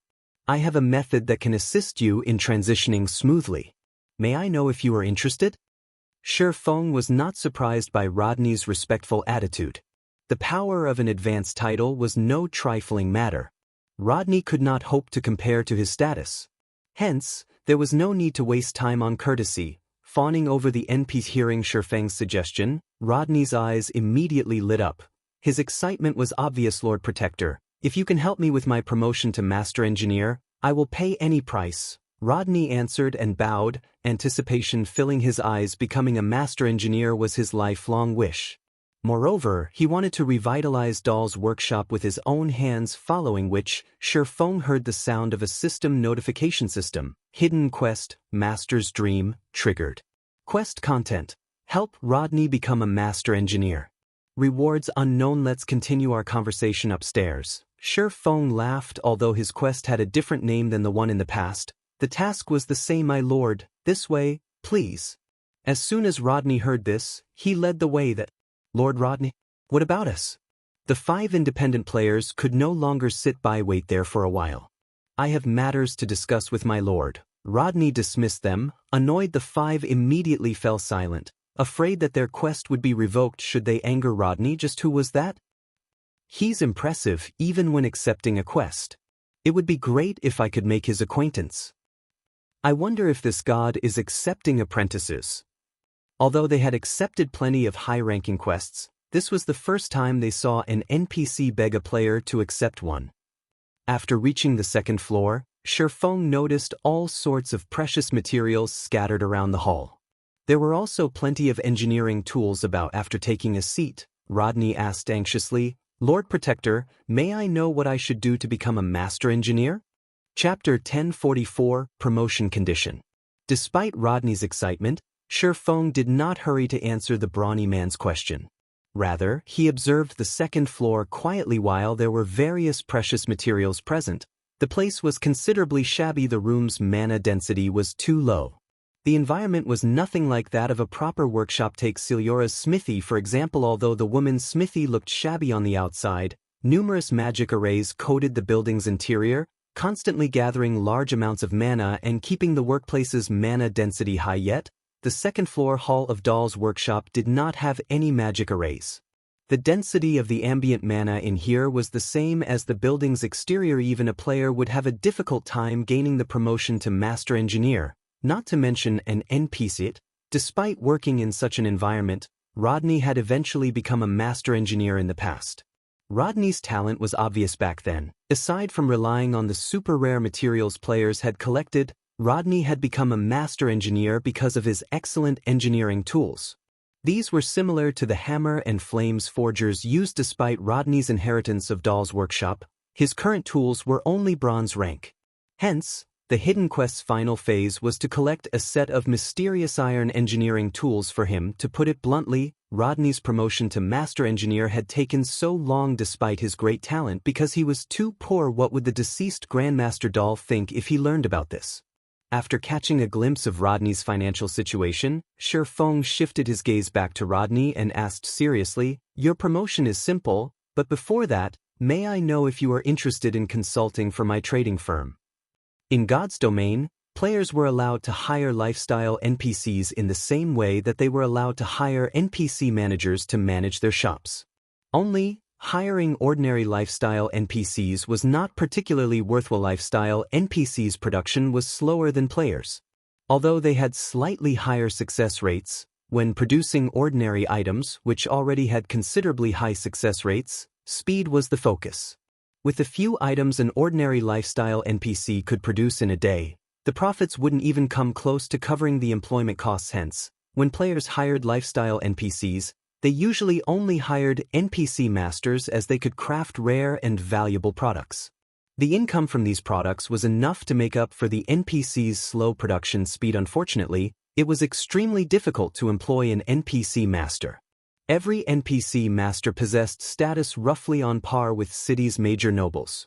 For example, when Celiora was a master, even Weissman, White River City's Tier 4 magistrate, had to take her seriously. However, after Celiora became a Grandmaster, her status surpassed Weissman's. Even Starmoon Kingdom's king had to treat Celiora with respect. Because of this, it was extremely difficult to hire an NPC master. Generally, there were only two methods to employ such an NPC. The first method was very direct. Players simply needed to offer conditions that could even tempt NPC masters. However, very few individuals or guilds were capable of this method. The second method was to recruit and invest in a lifestyle NPC who was still at the advanced rank but had the potential to become a master. While this method was much cheaper than the first, luck would determine whether or not the NPC reached the master rank. Since Shifeng already knew Rodney's potential, he could not let this chance slip away. Whether it was manufacturing boats or the bronze engineering locomotive, a master engineer could achieve them with ease. If he had the help of an NPC like this, he could earn all the money he needed whenever he needed. Hearing Shifeng's proposal, Rodney's passionate gaze immediately cooled. Determinedly, he said, "Lord Protector, as the inheritor to Dahl's workshop, my only wish is to revitalize this workshop. Please allow me to refuse your offer." "Don't be in such a hurry to refuse. I'm not asking you to join my trading firm. I just want you to help me with producing some items." Shifeng had not expected it to be that easy. Hence, he took a step back and loosened his condition. "No matter how I look at it, Dahl's workshop will need a lot of money to grow strong again. I'll pay the normal employment rates even after I help with your promotion." This, Rodney hesitated. After pondering for some time, he said, "If my lord helps me become a master, I will promise to work for my lord for 3 months. How about it?" "Alright then. 3 months it is." Shifeng sighed helplessly. He had to admit that Rodney was a tough nut. If he hadn't had the City Protector title, Rodney probably wouldn't have even offered 3 months. However, during these 3 months, on the holy city of Titan, the Candlelight trading firm should be able to give birth to a master engineer. With Rodney's help, they could make it through the next few months, following which, Shifeng took out a set of mysterious iron engineering tools and an old design that was as large as a table. He gave Rodney the tools to ensure a high success rate with the new items production. As for the design, it was the basic mana-gathering magic array. This was something he obtained when he had killed Stone Forest Town's ruler, Surya. When activated, this item would increase the mana density within an area of 30 by 30 yards. However, it had an operating cost of 50 magic crystals per hour, and barely 2 players had enough room to spar within its coverage. Using it to train one's combat techniques regularly was too much of a luxury. Hence, Shifeng had never bothered with it now. However, the magic array was the perfect item to make up for Rodney's poor work environment, following which, Feng spent 50 magic crystals to set up a basic mana-gathering magic array in the second-floor hall before using the design to activate the magic array immediately. The floor's mana density began to rise. In a short moment, the mana density surpassed that of the Divine Colosseum's Trial Tower. What a high mana density! Rodney could not help his surprise. This was the first time in his life that he had experienced such dense mana. Even a casual breath cleared his mind. He could maintain his calm and focus like never before. Try creating something now, Feng said as he pointed towards the workstation a short distance away. Before this, Rodney lacked both good tools and a good environment. Now that these deficiencies had been supplemented with Rodney's talent, it was only a matter of time before he became a master engineer. Thank you, my lord. Rodney repeatedly thanked Feng. He then went to his workstation and attempted to create an item. Sure enough, half an hour later, an ecstatic expression brightened Rodney's face. He had successfully created a boat's power source. When Feng looked at Rodney's details again, the latter's introduction text had changed from being an advanced engineer to a master engineer. Suddenly, the sound of the quest completion notification reached Feng's ear system. Unique quest, Master's Dream, completed, following which, Feng's experience bar increased by 15%, pushing him to 19% of level 44. The awarded EXP surpassed Feng's expectations. Lord Protector, truly, thank you. I finally have the chance to revitalize Dahl's workshop. I don't have much to offer as a show of gratitude, so please, take this ancient speedboat. Lord Dahl crafted this speedboat personally, and it has always been treasured in the workshop. I hope that my lord will accept it. Rodney revealed a palm-sized, glass bottle. Inside the bottle was a miniature speedboat, floating on a layer of water.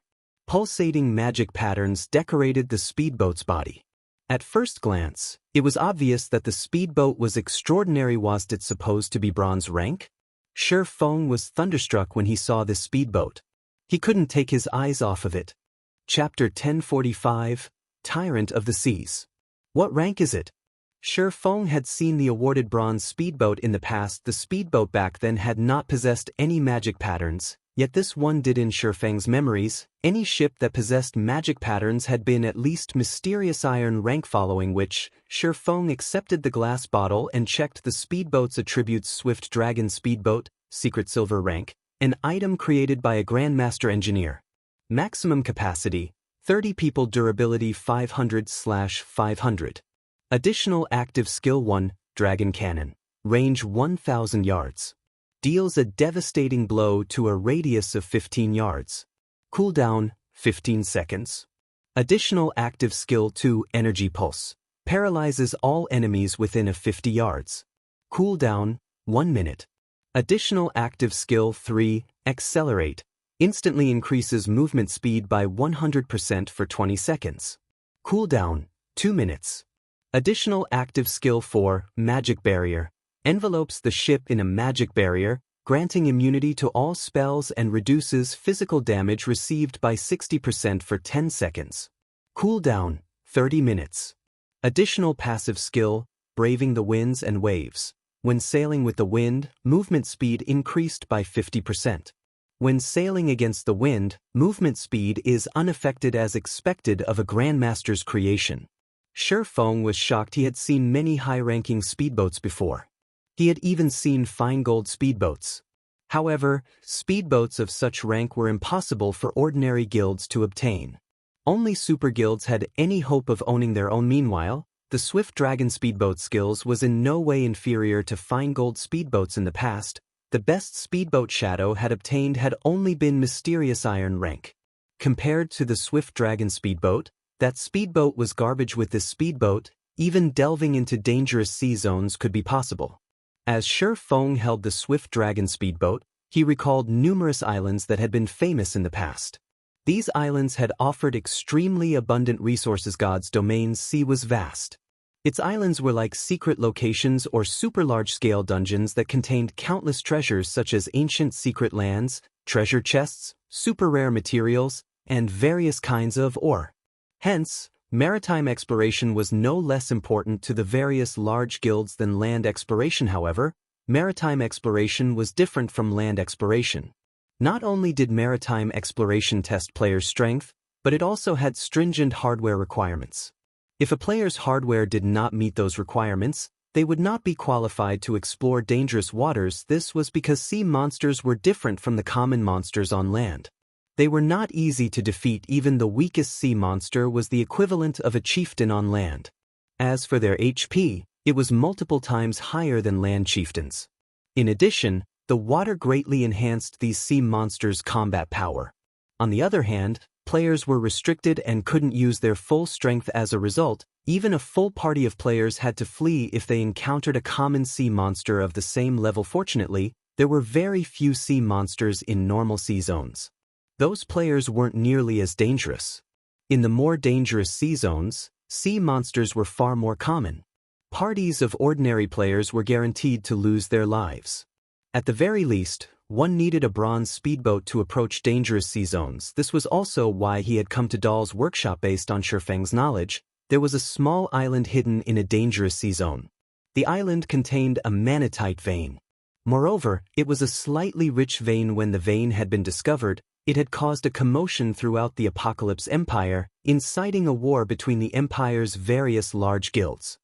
The war then had sent tremors throughout God's domain. After all, magic crystals were important. Regardless of the era, over 50 guilds had participated in the contest for the manatite vein, with the weakest being third-rate guilds. The war had been between three factions led by Battle Wolves, Dragon Phoenix Pavilion, and Miracle. The Maritime battle had incurred tremendous losses for all three, with the death toll reaching the millions. Moreover, these were not the deaths of ordinary players, but guild elites. Currently, God's domain had only launched a short time ago.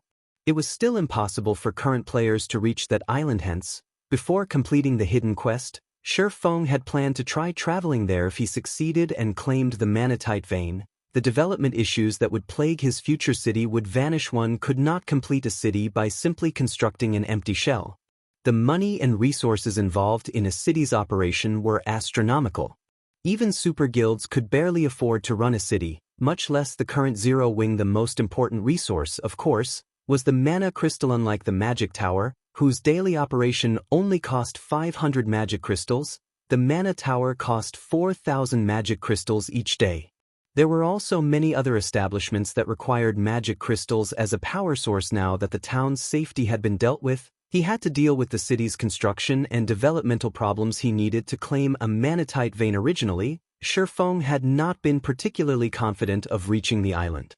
Now that he had the Swift Dragon speedboat, however, his confidence grew, following which, Shifeng signed a contract with Rodney, stipulating that Rodney would work for Shifeng for 3 months. The first task he assigned the master engineer was to construct the power source of his shipyard's new cargo ship. After settling his affairs with Rodney, Shifeng left Dahl's workshop and prepared to make a trip to the savage wildland. As soon as Shifeng reached the docks, he discovered many players shouting to form parties for waiting for two. "We already have a boat ready. The route is guaranteed to be safe. We'll set off once we have 2 powerful level 39 DPS. Requesting companions to rent a boat together. Level 37 Cleric looking for a party. Level 39 Powerful MT looking for a strong party." Hundreds of players were trying to form parties. The scene was quite lively. Moreover, their requirements were high. This was nothing like White River City's party-forming area. Most of these parties were looking for players level 39 or above. Moreover, members must have secret silver rank equipment or above. Fellow brother, are you looking to sail? Since you are alone, why don't you join our party? Once we reach an island, we'll split the items equally. As Shifeng was walking towards the sea, a level 40 male elementalist suddenly approached and sent him an invitation. Although Shifeng wore a black cloak, he had used the demon mask to adjust his appearance and displayed himself as a level 40 swordsman. Even among this crowd, players who had reached this level were rare. Originally, Shifeng had thought of rejecting the invitation. However, when his eyes landed upon this male elementalist's name, a surprised expression briefly appeared on his face. Hovering feather. In the past, everyone in the Apocalypse Empire had known this name. He had been known as the Tyrant of the Seas. Although he had only been a Tier 5 Grand Wizard during his peak, Even Tier 6 God-ranked players tried not to provoke him. It had all been due to this man's ownership of 2 legendary items. Tier 6 God-ranked players had been no match for him, particularly out at sea. Chapter 1046, Ancient Ruins. Shi Feng had heard about many of Hovering Feather's miraculous deeds during God's Domain's early stages. Hovering Feather had been an independent player. By relying on his extraordinary strength and luck, he formed a considerably powerful adventurer team. However, for some unknown reason, he had provoked the Super First-Rate Guild, Miracle as a Super First-Rate Guild, and one of the Apocalypse Empire's 3 major powers. It would be a piece of cake to eliminate a single adventurer team. Sure enough, without any suspense, Hovering Feather and his team had been massacred. However, as if he were blessed by heaven, Hovering Feather had obtained a fragmented legendary item while exploring an island. This boosted his strength. In addition to the fact that he was an independent player, making him very difficult to track, even Miracle's experts had not been able to do anything to the man. Despite the guild having dispatched its apex experts numerous times, not only had they allowed Hovering Feather to escape every time, but the latter had also caused some damage as Hovering Feather had risen to prominence in the Apocalypse Empire. One of his fellow brothers had sold him out and given his coordinates to Miracle. In the end, he had been surrounded, and the guild's experts had killed him. Not only had he lost his fragmented legendary item, but he had also lost nearly half of his equipment, decreasing his strength sharply.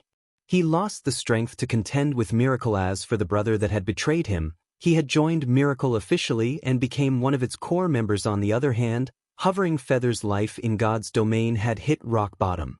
Everyone had assumed that Hovering Feather had been finished. However, sometime later, the Elementalist had appeared in the public eye once again. Moreover, his strength had undergone an earth-shattering transformation as he managed to defeat over a dozen apex experts from Miracle in a row, instantly becoming famous throughout God's Domain. This incident had enraged Miracle. In response, the guild had dispatched a party led personally by an old monster to annihilate Hovering Feather. Yet, no one had expected Hovering Feather to survive and escape from the old monster's pursuit. However, this incident was precisely the reason that everyone had learned about Hovering Feather's secret. It turned out that, while the Elementalist had hidden from the public eye, he had come across a legendary item. It was this legendary item that had allowed Hovering Feather to escape the old monster. Afterward, Hovering Feather had learned how to play wisely. He would not ashore unless absolutely necessary, practically living out his time in God's Domain out at sea. The sea was both vast and extremely dangerous. Even Miracle could not reach the Elementalist. Sometime later, the Battle Wolves took a fancy on Hovering Feather's potential and extended an olive branch. To exact his revenge on Miracle, Hovering Feather agreed to join Battle Wolves and became one of the Super Guild's mainstays. In the end, he had harassed and caused Miracle plenty of trouble during the guild's maritime exploration. Many independent players had lauded Hovering Feather's exploits as classics in God's Domain. Shi Feng then glanced at the 4 players watching Hovering Feather from a distance. Among these 4 players, the lowest leveled was a level 38 Oracle, while the other 3 were all level 39 players. Including a level 40 Elementalist like Hovering Feather, the party was quite strong. Which island are you guys heading to? Shi Feng asked. Based on the previous timeline, Hovering Feather should only be starting to form his adventurer team right about now. Although it was somewhat difficult to rope him into Zero Wing, there was no harm in getting acquainted. If his route happened to pass by Hovering Feather's destination, he could let the Elementalist party tag along. Our destination is the distant Golden Sands Archipelago. Although the way there is somewhat dangerous, very few players have headed that way. The resources are still abundant. Even if we don't find treasure chests or special party dungeons, we can harvest quite a lot of materials for money. As for the route to the archipelago, our party already has a safe route from the secret pavilion. As long as we are careful, nothing will happen on our way, Hovering Feather explained quickly when he noticed Shi Feng's interest. The Golden Sands Archipelago. Surprise flashed in Shi Feng's eyes as he looked at Hovering Feather. Shi Feng had visited the Golden Sands Archipelago in the past. The archipelago was a medium-sized island and only a short distance away from the savage wildland. The archipelago was also very close to a dangerous sea zone.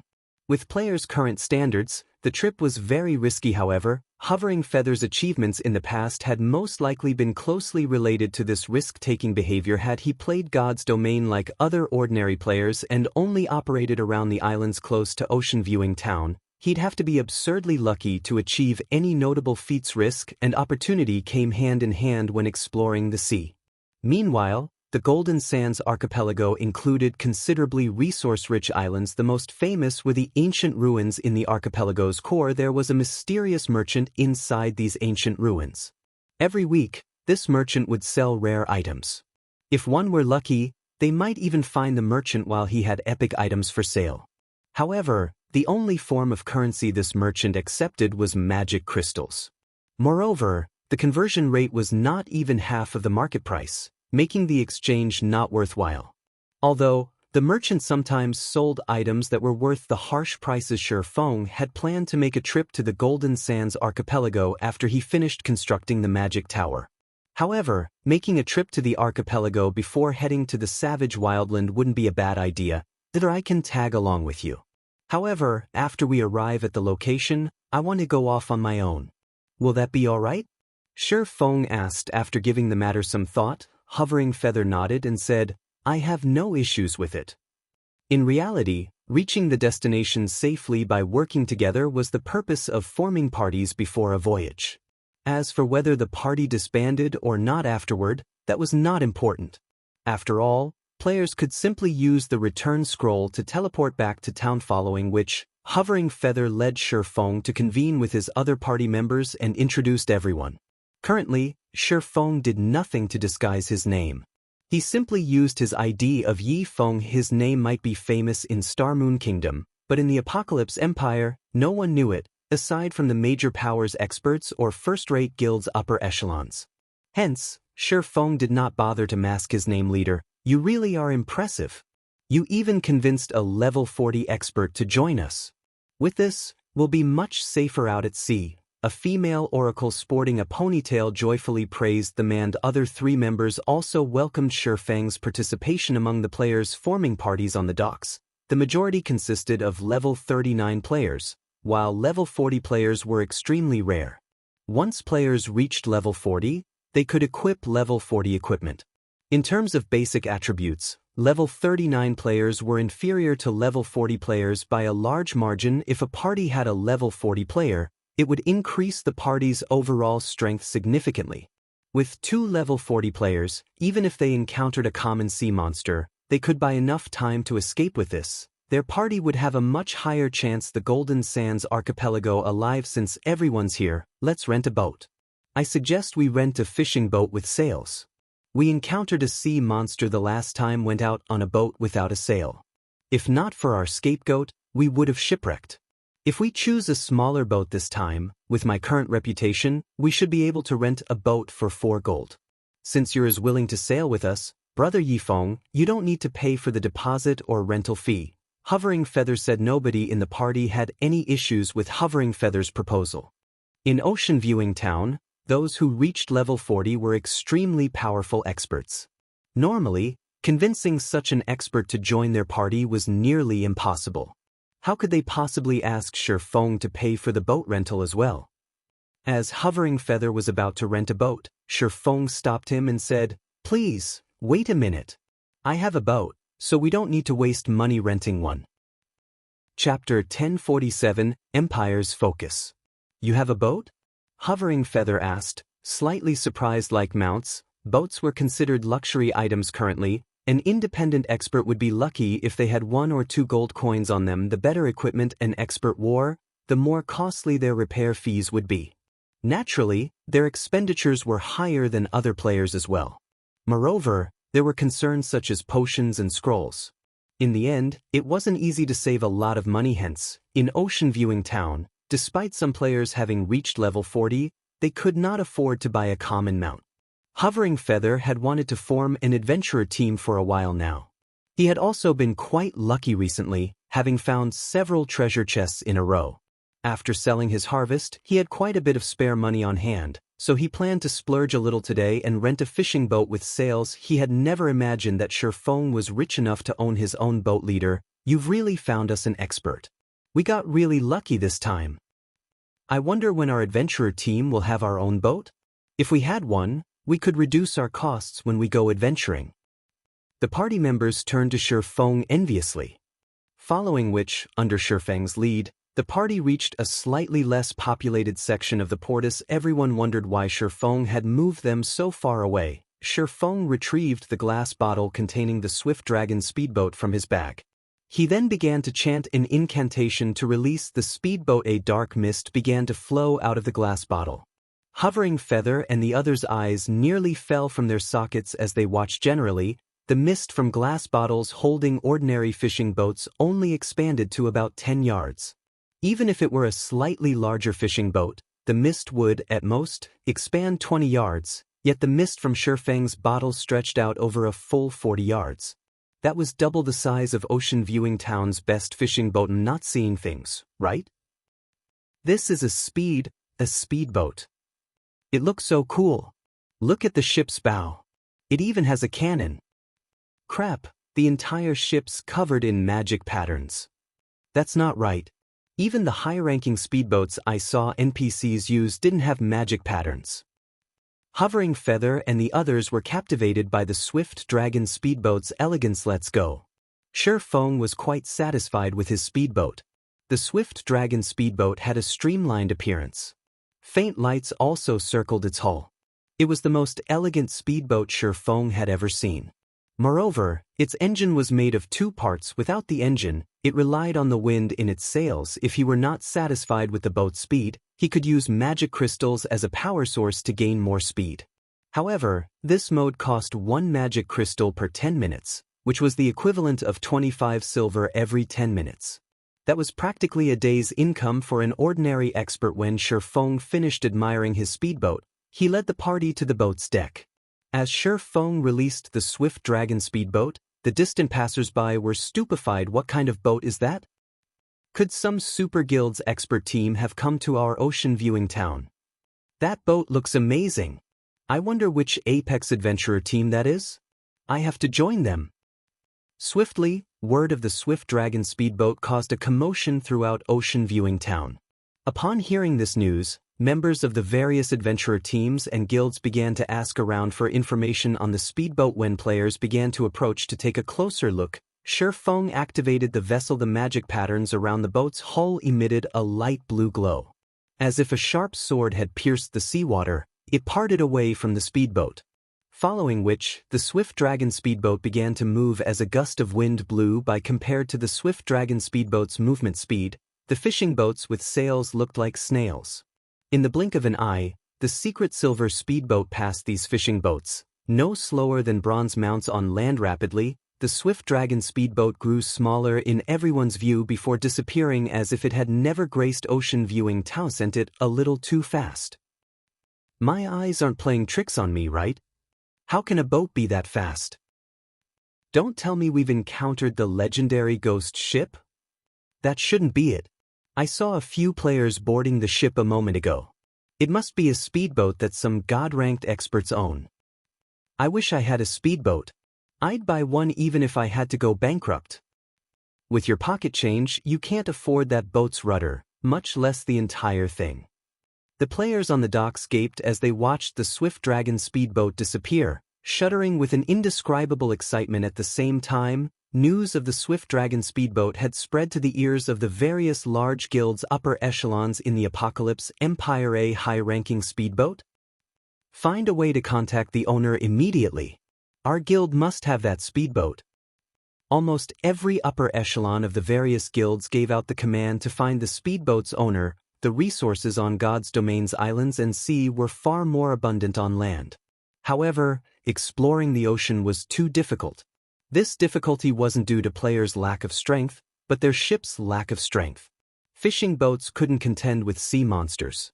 It was even more impossible to rely on fishing boats to plunder treasures in dangerous sea zones. However, it would be a different story if their guilds had a high-ranking speedboat. If they formed a team of experts to explore with said speedboat, their harvest could be even greater than raiding large-scale team dungeons. Unlike islands, large-scale team dungeons had a cooldown once they were raided. Moreover, Players needed far more time to explore and raid large-scale team dungeons now that income from dungeons had hit a bottleneck. The Apocalypse Empire's various large guilds needed to transition their development towards the sea. Big Sis Rain, news just came in. It seems that a high-ranking speedboat has been sighted in Ocean Viewing Town. Moreover, it seems that the speedboat is of an even higher rank than NPCs. Upon receiving this news, Blue Phoenix contacted Phoenix Rain immediately. She also forwarded the images and videos of the Swift Dragon speedboat. Upon seeing the video, Phoenix Rain's expression turned serious due to the Dragon Phoenix Pavilion ownership of the Town of Beginnings. The pavilion had begun placing greater importance on maritime exploration. Phoenix Rain had seen plenty of speedboats on the ocean. However, those speedboats were nowhere near as fast as this Blue. Begin an investigation on that boat immediately. While you're at it, spread word that the pavilion is willing to purchase that speedboat for a high price. Phoenix Rain commanded I'll get it done right away. Blue Phoenix nodded repeatedly. Interesting. If Miracle has this speedboat, we can complete our quest in that dangerous sea zone. Send someone to Ocean Viewing Town. Find a way to get that speedboat. Use whatever means necessary. A man in his 50s growled, although this man was already in his 50s and looked as if he had survived many of life's vicissitudes. His body radiated a frightening aura that caused the level 40 Apex experts around him to shudder involuntarily. These experts lowered their heads, not daring to make eye contact. Vice Guild Leader, please rest assured. We will complete this task. The several Apex experts declared. While Shi Feng sailed towards the Golden Sands archipelago, without his knowledge, he had become a focus in the Apocalypse Empire. Practically every guild in the Empire discussed his Swift Dragon speedboat. The Swift Dragon speedboat really is fast. This should have been close to a 20-hour journey. Now, we can reach the archipelago in 5 hours. I wonder how fast this boat moves if I spend magic crystals? Shock filled Shi Feng's heard as he watched the outline of the Golden Sands archipelago appear on the horizon. Chapter 1048. Expanding into the Apocalypse Empire. Hellscythe_VampireCat Chapter 1048. Expanding into the Apocalypse Empire. So fast. Hovering Feather could not help but rub his eyes as he looked at the massive mountain range in the distance. He found it hard to believe what he was seeing was true, although he could tell from the strong winds pushing against his face that the Swift Dragon speedboat was moving rapidly. He never imagined that the speedboat would actually be this fast. It was definitely much faster than the fishing boats they had used before. Time was money. This was a saying that the gnomes of God's domain loved saying the most. This saying was perfectly appropriate for adventurer teams like theirs, which made a living on the seas. Ordinary players might not understand this, but as a veteran player who frequently fought on the seas, Hovering Feather was quite aware of the terrifying consequences this sort of time savings could bring. Many islands possessed extremely abundant resources. Even the high-resource maps on dry land could not compare. However, they had a very severe drawback. The journey to these islands was simply too time-consuming. Generally, players could remain in God's domain for only 30 hours or so and use the rest of the time for work, studies, and such activities in the real world. On land, guild players might need only 5 or 6 hours to travel to a high-resource map to level up. Afterwards, they would have over 20 hours to spend grinding at the map before having to return to a city to rest. On the other hand, Maritime players usually spent around 20 hours just searching for a high-resource island, leaving only 10 hours to grind monsters. Yet, despite this gap in actual grinding time, Maritime players still managed to keep up with guild players' levels. One could see just how effective it was to level up on high-resource islands. Meanwhile, players could also come across rare materials and good weapons and equipment more readily on high-resource islands. If one's travel time at sea got shortened to around 5 hours only, they could spend over 20 hours grinding on a high-resource island. With this, their leveling speed would be 2 or 3 times faster than that of players grinding at high-resource maps on land. 2 to 3 times the leveling speed of guild players. Just thinking about it excited Hovering Feather. At that time, it would be child's play to overtake the leveling maniacs on the Apocalypse Empire's ranking list. For now, though, he merely fantasized about this situation. An item like the Swift Dragon speedboat was simply too rare. It was not an item he could get his hands on. Just who is he? Hovering Feather could not help turning to look at Shifeng and gulping at this moment. Even if he was a fool, he could tell that his party had encountered a true expert. Otherwise, how could Shifeng possibly possess such a powerful speedboat? Hovering Feather wasn't the only one who realized this problem. The other members of his party had likewise come to a similar appreciation, so this is a real expert. I've always thought that such experts were arrogant and aloof bastards. I never thought that experts were actually such approachable people. I wonder if he has a girlfriend already. I want to introduce him to my younger sister. What? You have a younger sister? Why don't I know about this? What kind of friend are you? We've known each other for so long, yet you didn't even introduce her to a handsome man like myself. Scram. Although she isn't related to me by blood, I can't possibly push her into a pit of fire. Arthur, be serious. The expert is walking over. Only after Hovering Feather interrupted their hushed discussion did everyone notice that Shifeng had already walked over to them at this moment. When they looked at Shifeng again, they suddenly felt that Shifeng's figure seemed bigger than before. They also felt a heavy pressure bearing down on their bodies. We've arrived. I had a very good time chatting with you all during the journey. However, I still have some matters I need to attend to, so let's part ways here, Shifeng said. He could not help but smile as he looked at everyone suddenly taking a cautious attitude towards him on their way here. They had not encountered any danger. Even when they met with sea monsters, it took very little effort to shake off the monsters with the swift dragon speedboat speed. Hence, during their 5-hour journey, they had mainly been chatting and joking with each other through their conversations. Shifeng had also learned much about the Apocalypse Empire. The information that interested him the most was the Empire's maritime situation in the past. As he mainly operated around Star Moon Kingdom, he did not know much about the Apocalypse Empire, particularly the Empire's current state of affairs. The Apocalypse Empire was a coastal country. Its development path was slightly different from Star Moon Kingdom's, which mainly focused on land. This divergence was considerably beneficial during the mid-late stage of God's domain. After the game entered its mid-late stage, the competition on land became increasingly intense. The reason for this was the sheer scarcity of high-level maps. Moreover, high-level maps were usually located at the borders between countries, prompting the guilds of various countries to wage war for resources. With so many guilds fighting over a limited number of maps, one could just imagine how little resources each guild could obtain. However, it was a different story for the sea. There were far more islands than there were players and guilds to occupy and harvest them. For coastal countries that had long since developed their maritime power, gaining a large amount of resources and continuously improving their own guilds did not take much effort. As for guilds that realized this only then, how could they possibly contend against these coastal guilds? Hence, it was extremely important for Zero Wing to develop its strength at sea. However, developing a guild's maritime power was not an easy task. This endeavor required massive amounts of resources and manpower. At the same time, said guild also needed to have territory along the coast. The Apocalypse Empire had a total of 26 NPC coastal towns and cities. Of these, 3 were cities, while the remaining 23 were towns. Ocean Viewing Town was the most inconspicuous one. The 3 major powers of the Empire had already claimed the 3 coastal cities, leaving no room for other guilds to intervene. Fortunately, these 3 major powers did not pay much attention to the 23 coastal towns. Although other large guilds were contesting for control over these towns, it was not entirely impossible for Zero Wing to try and get a share of the pie. From Hovering Feather and his party members' conversations, Shifeng had found out that 6 of the 23 towns remained ownerless. Hence, he decided to have Immortal Light, Zero Wing's subordinate guild, come and develop at these towns. In any case, Sindhart, the guild leader of Immortal Light, had yet to decide where he would develop his guild next.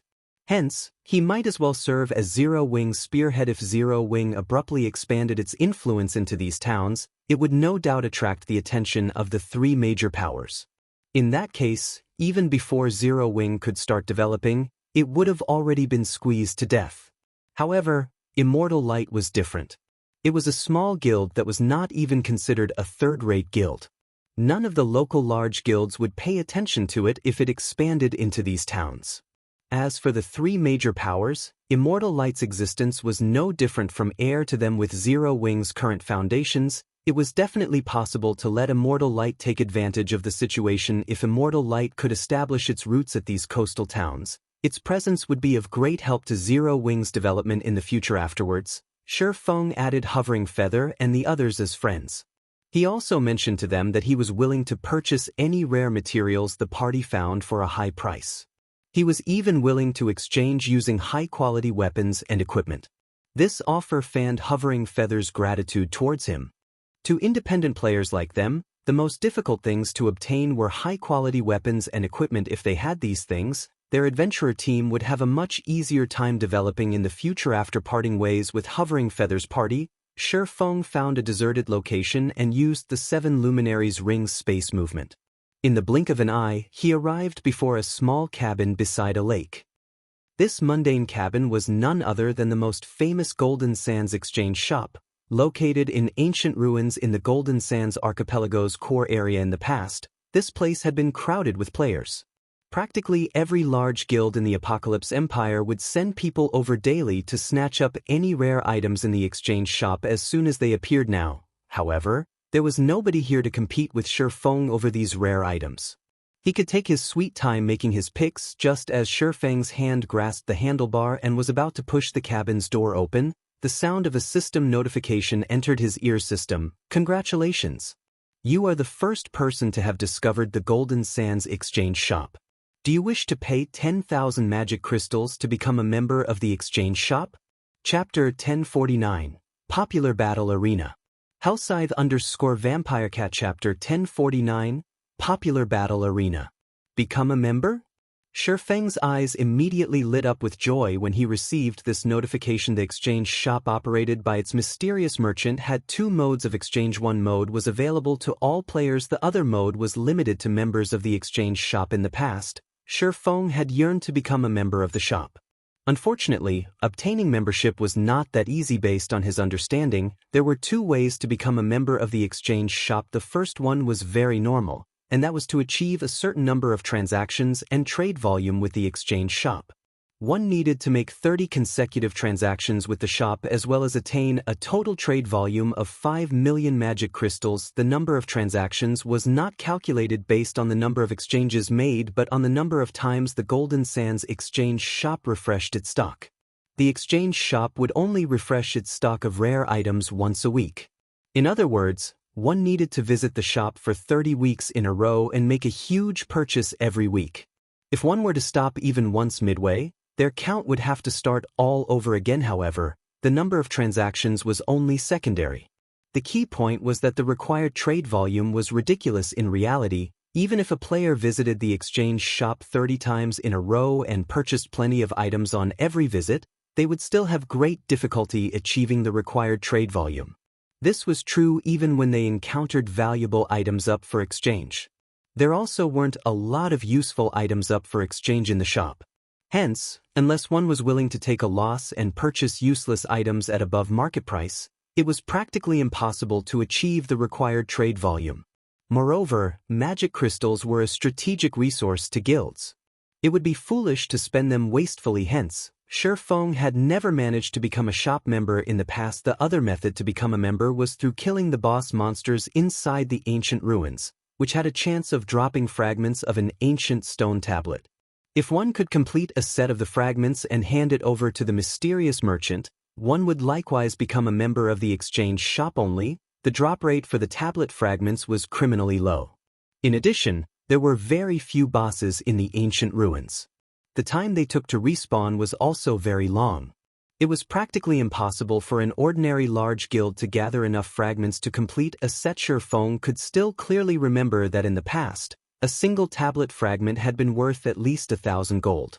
Even so, the supply was far from enough to meet the demand. As long as a tablet fragment went up for sale, the various large guilds would buy it almost instantly. So there's also such a benefit for the first person to discover the exchange shop. Luckily, I came here before anyone else did.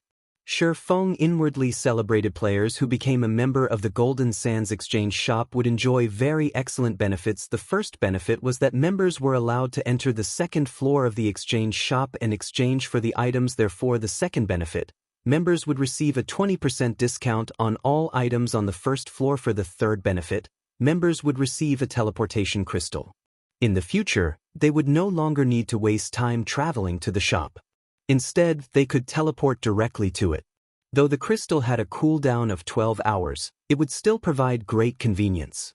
It could also help players travel quickly to the Golden Sands archipelago, allowing much more time for players to spend on leveling up, following which, Shi Feng clicked Agree to become a member of the exchange shop system. You do not have the required number of magic crystals. You have 48 hours to collect 10,000 magic crystals. If you are unable to collect them in time, it will be considered as you forfeiting this opportunity. What a short time limit. Shi Feng smiled bitterly. Currently, Zero Wing's income from magic crystals was indeed considerable. However, its expenditure of the precious resource was also very high. He had prepared only 3,000 magic crystals for the trip this time. Having no other choice, Shi Feng took out the Abyss pendant and set a teleportation marker in front of the small cabin. He then took out a guild transfer scroll and activated it. Along with a white flash, Shi Feng disappeared from the Golden Sands archipelago. Starmoon Kingdom, Stone Forest Town, Zero Wing's residence. Why are there so many players here? Shi Feng was surprised by the crowd of members in the main hall. Currently, Zero Wing's residence was extraordinarily lively. Normally, there would only be several hundred guild members lurking around the first floor hall. Now, however, Shi Feng could see more than 1,000 present. Today's PvP match was awesome. Since coming into the game, this is the first time I've managed to achieve such a high standard with my techniques. I know, right? If I could spar at the battle arena for a few more hours every day, it won't be long before I can give the Trial Tower's 4th floor a try. At that time, I'll become an elite member of the guild and receive a 20% discount when I visit the battle arena. Forget about it. Didn't you see how many players were crowding into the battle arena today? If not for us being Zero Wing members, we wouldn't get a turn even after queuing up for a day. And you want to fight several times a day? Didn't you notice the looks those independent players were giving us when we entered the combat room? If looks could kill, we would have died multiple times back there. I was just thinking about it. I wonder when our guild will occupy another town? It'd be fine even if the town's surrounding environment is poor. As long as the guild sets up another battle arena there, we would be able to have some fun there, too, every day. Guild members were chatting merrily in the main hall. When they spoke about the battle arena, their eyes sparkled with excitement. They could not help but wish they could spend more time training there. Unfortunately, there were simply too many players trying to get into the establishment. Hence, the battle arena had limited every player's usage of its combat rooms to no more than 1 hour per day. Moreover, the original price of 1 silver per hour had also risen to 2 silver per hour. Even so, an endless number of players still waited to enter the battle arena. There just was not enough combat rooms to go around. This situation relieved Shi Feng. He could not help but admit that the battle arena was worth every coin he spent on it. Even without him doing anything, the advanced NPC managers would automatically deal with everything related to the battle arena. For example, the NPC managers would make adjustments to the pricing based on market conditions. Moreover, they would also provide corresponding preferential treatment to Zero Wings members. The NPCs had even set up a membership system for the battle arena. Those who became a member of the arena would enjoy priority entry into the establishment. They would also receive discounts on their expenditures. Meanwhile, in order to become a member of the battle arena, one needed to pay a registration fee of 100 magic crystals, which was non-refundable. If one wanted to get back their magic crystals, they could only do so by buying each crystal back for 20 silver. Personally, Shi Feng felt that the membership fee of 100 magic crystals was a little too steep. However, the NPC managers had obviously done their market research, because after they promulgated this rule, over 100 players had promptly registered to become members. At this point, the battle arena already had over 300 members. Just like the treatment that the normal members of Zero Wing received, these arena members had priority in entering combat rooms. At the same time, they also enjoyed a 10% discount when using the establishment services. Due to this benefit, the number of players trying to join Zero Wing had also exploded. Currently, word had already gone around that becoming a member of Zero Wing was equivalent to gaining 100 magic crystals. No other guild could offer this treatment. If one managed to become an elite member, the treatment they received was even more amazing. Not only did they receive a 20% discount, but they also received even greater priority in entering combat rooms. Just as Shifeng stepped out of the residence's main entrance to take a look at today's magic crystal income, a notification came from the system informing him that he had received a message. It seems they're finally unable to continue sitting still. Shifeng's lips curled up into a smile as he read the message. Chapter 1050, Town's Frightening Transformation. Hellscythe _ Vampire Cat. Chapter 1050, Town's Frightening Transformation. Stone Forest Town, Blue Moon High-Class Bar. As the only high-class bar in Stone Forest Town, the Blue Moon High-Class Bar hardly had any ordinary players patronizing it for entertainment, as the prices here were extremely high. Generally, only wealthy elite players would come here occasionally. Now that Stone Forest Town's player population had skyrocketed, even the high-class bar was not spared from the traffic increase. However, compared to the ordinary bars in town, the Blue Moon was still a quiet establishment with few customers. Just as the elite players inside the Blue Moon were excitedly discussing the newly opened battle arena in Stone Forest Town, two people, a man and a woman, suddenly entered the high-class bar. The instant these two people appeared, the entire building fell silent. Everyone's eyes focused on this pair of the two. The man was level 41. The equipment he wore actually gave off the glowing effect unique to epic items. A dazzling sight to elite players. However, the more eye-catching one between these two people would still have to be the heavenly beauty standing beside the man.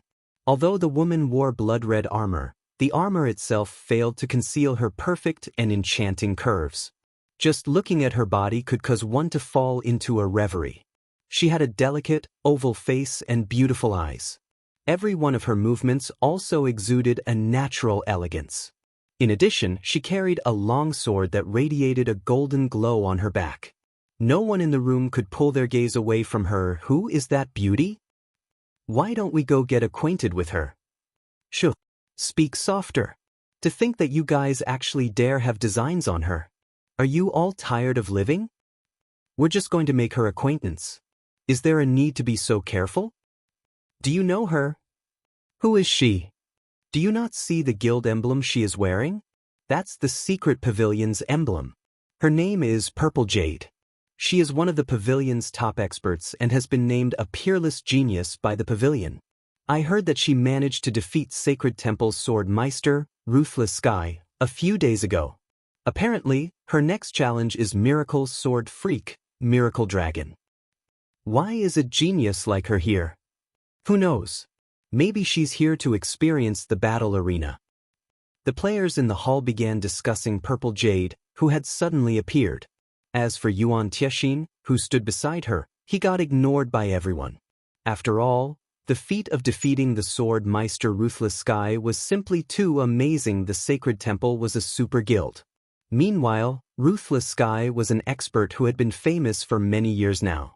Practically nobody in the virtual gaming world was unaware of him. Nevertheless, this young and peerless beauty actually defeated such an expert. This news was far more shocking than if Ruthless Sky had lost to some random nobody. After taking a look around the room, Yuan Tiexin could not help but shake his head and chuckle as he said, "There are too many people here. Let's go upstairs."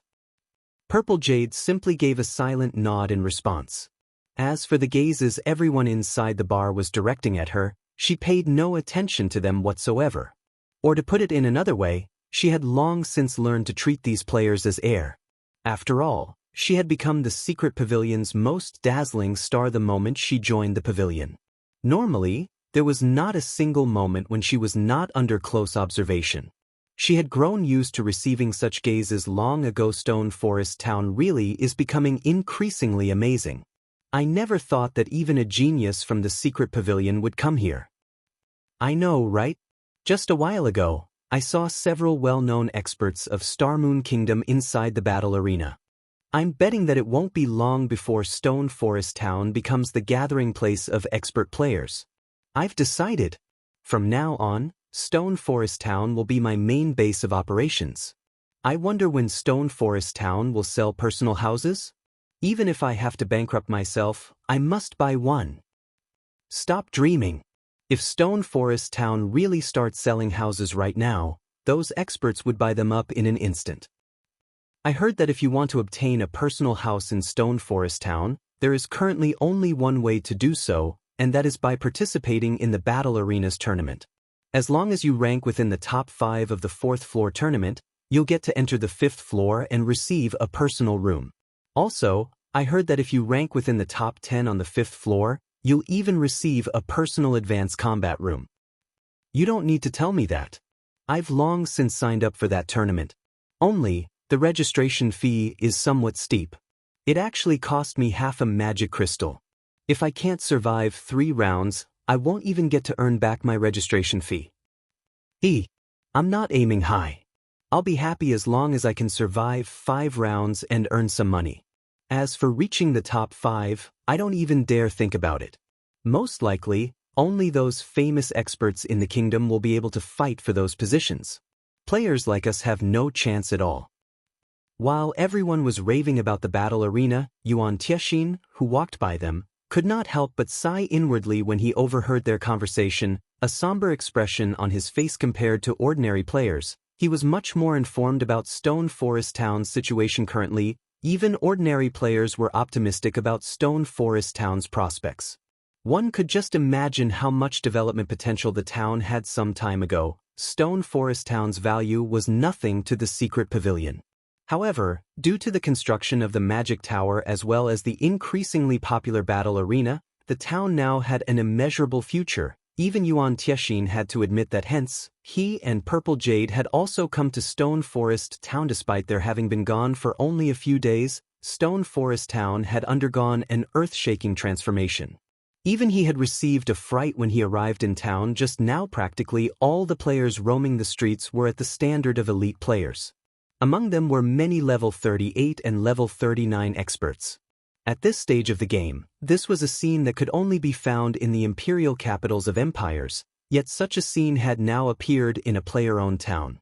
Yuan Tiexin found this situation utterly inconceivable. Yuan Tiexin could already tell that a lot of experts would definitely be gathering at Stone Forest Town in the future. He had to admit that Zero Wing was truly wise to construct the battle arena. Not only could the guild earn magic crystals this way, but this method also allowed the guild to recruit expert players more easily. In addition, the battle arena had attracted many elite players to join Zero Wing. This was practically killing 3 birds with 1 stone. Right now, even the secret pavilion was incapable of such a feat. Uncle Yuan, do you think Zero Wing will really agree to the guild leader's conditions? Purple Jade asked curiously as she looked at Yuan Tiexin relax. Since the guild leader has already said so, he naturally is confident, Yuan Tiexin said, chuckling. Moreover, I don't think Zero Wing will refuse the offer either. It is indeed true that Zero Wing has grown a lot stronger. However, its foundations are still too poor. Not to mention, the Blackwater Corporation is fully intent on getting a share of God's domain. It is simply impossible for Zero Wing to continue developing in Star Moon Kingdom. But there are also quite a number of experts in Zero Wing. Previously, I watched Zero Wing's members training at the Battle Tower. Those people have very good potential and strength. As long as they are given some time, it won't be impossible for Zero Wing to make a comeback, Purple Jade said. She could not help but recall Fire Dance, Violet Cloud, and the other members of Zero Wing who had trained in the Secret Pavilion simulation training system. The speed of their improvement had shocked even someone like herself. In addition, Zero Wing's members possessed extraordinary equipment in God's domain. It still wasn't guaranteed that the Blackwater Guild could do anything to Zero Wing. Yuri entertaining such thoughts because you still don't know how fearsome the Blackwater Corporation actually is.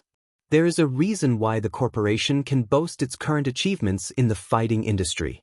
Not to mention, Zero Wing no longer has much time left, Yuan Tiexin said, shaking his head. He could not help pitying Zero Wing. Zero Wing could only blame itself for its bad luck. Of all the countries in God's domain, the Blackwater Corporation just had to choose Star Moon Kingdom to be its staging point. Zero Wing simply had no chance of surviving this predicament. Just as Yuan Tianxin and Purple Jade were conversing, a knock came from the doors of the VIP room. Yuan Tianxin then released the lock on the doors. As the doors opened slowly, a figure that was not particularly tall appeared before Yuan Tianxin's and Purple Jade's eyes. How can this be possible? Yuan Tianxin's eyes widened in shock upon seeing this figure, his expression turning very grim. This figure belonged to none other than Shifeng, whom Yuan Tianxin was familiar with. Only, right now, Shifeng was actually level 44. Chapter 1051, Monster Army. Hellscythe _ Vampire Cat. Chapter 1051, Monster Army. How is he so high-leveled? Purple Jade's eyes flashed with shock as she stared at Shifeng slowly walking over to them. Currently, even the highest-leveled player in the secret pavilion was only level 42. Moreover, that person was the pavilion's famous leveling maniac, who was also the #1 player on the Fire Wing Empire's ranking list, Sleepless Star. However, aside from Sleepless Star's personal strength, the reason he managed to come out on top in the Fire Wing Empire was the resources the secret pavilion supplied him with. Yet, Shifeng, a member of Zero Wing's upper echelon who was frequently busy dealing with guild affairs, had actually managed to reach level 44. This was truly inconceivable. However, rather than Shifeng's level, what surprised Purple Jade the most was the danger she picked up from him. Moreover, her alarm bells rang increasingly louder, the closer Shifeng got to her. What a terrifying monster. Yuan Tianxin was much more experienced than Purple Jade, so he could tell very clearly just how much Shifeng had improved since they last met. Smiling bitterly, he could not help shaking his head as he said, "Jade, it seems it will be impossible for you to test Yifeng's bottom line this time. Right now, he is no longer just strong. His strength is already at an entirely different level from ours." Previously, when Yuan Tianxin had met Shifeng, the latter had contained his aura exceptionally well, proof that the youth's control over his body had already reached a realm of perfection. However, this time, Shifeng failed to contain his aura that well when he moved. What did this mean? The only explanation for this was that Shifeng's power was so strong that even an expert like himself could not adapt to it properly. Hence, he was unable to contain his aura completely. When Purple Jade heard this, disappointment flashed across her eyes. In reality, her purpose in following Yuan Tianxin to Stone Forest Town this time was so that she could spar with Shifeng and hopefully learn some of his techniques. However, if the gap in strength was too wide, Shifeng could easily defeat her even without utilizing any profound techniques. With this, rather than a spar, she would simply be asking for a beating. "Uncle Yuan, may I know why you have come looking for me this time?" Shifeng asked unhurriedly. Truthfully, he already knew why the secret pavilion had come looking for him. With the popularity of Stone Forest Town's battle arena right now, even a transcendental power like the secret pavilion would not be able to sit still and do nothing. Currently, Stone Forest Town's development was still in its early stages. Aside from its geographical advantage, which allowed players to save up on travel time, it did not possess any actual advantage over other towns. This made it very difficult for the town to turn a profit and attract players. Establishing a money-making venture like the battle arena to draw players to the town represented a much more advanced business model. Only operating a successful battle arena would be very difficult without the magic tower the secret pavilion wishes to conduct a trade with. Zero Wing, Yuan Tianxin said as he retrieved a prepared contract from his bag. He then handed the contract over to Shifeng and said, "The conditions stated inside are definitely what Zero Wing wants the most right now. Meanwhile, what the secret pavilion wants in exchange is the magic tower design." What Zero Wing wants most? Shifeng could not help but take a curious look at the contract. After spending several minutes to scan through the contract, Shifeng realized that it was indeed just a simple trade. In summary, the secret pavilion would provide a kingdom for Zero Wing to develop in so that it could avoid annihilation by the Blackwater Guild. Meanwhile, all Zero Wing needed to do was hand over the magic tower design to the secret pavilion. The contract had other minor conditions, but that was basically the long and short of it. This is the condition that the secret pavilion is offering? Shifeng asked strangely after he was done reading the contract. Although Zero Wing's foundation was not comparable to the Blackwater Guild's, the current Zero Wing was no trifling opponent. It would not be so easy for Blackwater to remove Zero Wing from Starmoon Kingdom. It was especially true now that Stone Forest Town had the magic tower. Feng truly could not understand why the secret pavilion held such an optimistic view of Blackwater's prospects. However, the secret pavilion's information gathering was matchless in the virtual gaming world. Since the pavilion was so assured of Blackwater's victory, it definitely had reasons to believe so. Feng just did not know what those reasons were. That's right. This is the condition the secret pavilion is offering. This is a trade that will bring only good and no harm to Zero Wing, Yuan Tiexin said determinedly. I understand what you are thinking. It is impossible for Zero Wing to lose. But what will you think after looking at this? Saying so, Yuan Tiexin sent a few video recordings to Feng. Feng promptly clicked to view the videos, and he was stunned when the first video started playing. This is... The video had been recorded from the top of a mountain using a magic mirror. Meanwhile, the location displayed was none other than Black Ridge Town, which the video showed as being infested with monsters that were level 50 and above. There were even level 60 and above lords and great lords among them, as well as the one-horned humanoid monsters that Feng was extremely familiar with. Only, there was a huge disparity between the numbers of these humanoid monsters shown in the video and the report he received from his subordinates previously. There had only been several hundred humanoid monsters residing in the town. Now, however, there were over 4,000 of them.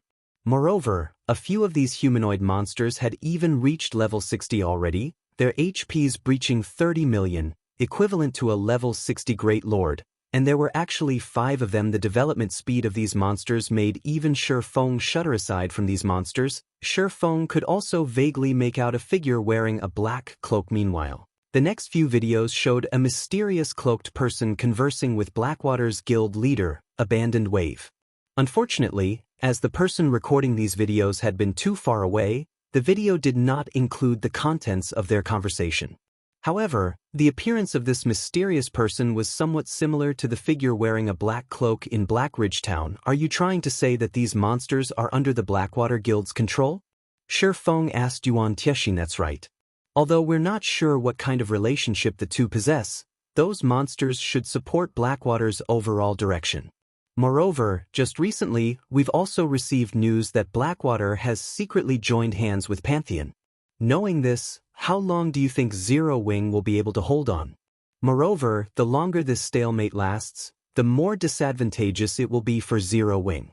After all, those monsters are simply developing too quickly, Yuan Tiexin said earnestly. Not to mention Zero Wing, even the secret pavilion might not be able to hold off all those monsters. The common beast-type monsters might be manageable, but those one-horned humanoid monsters were a different story.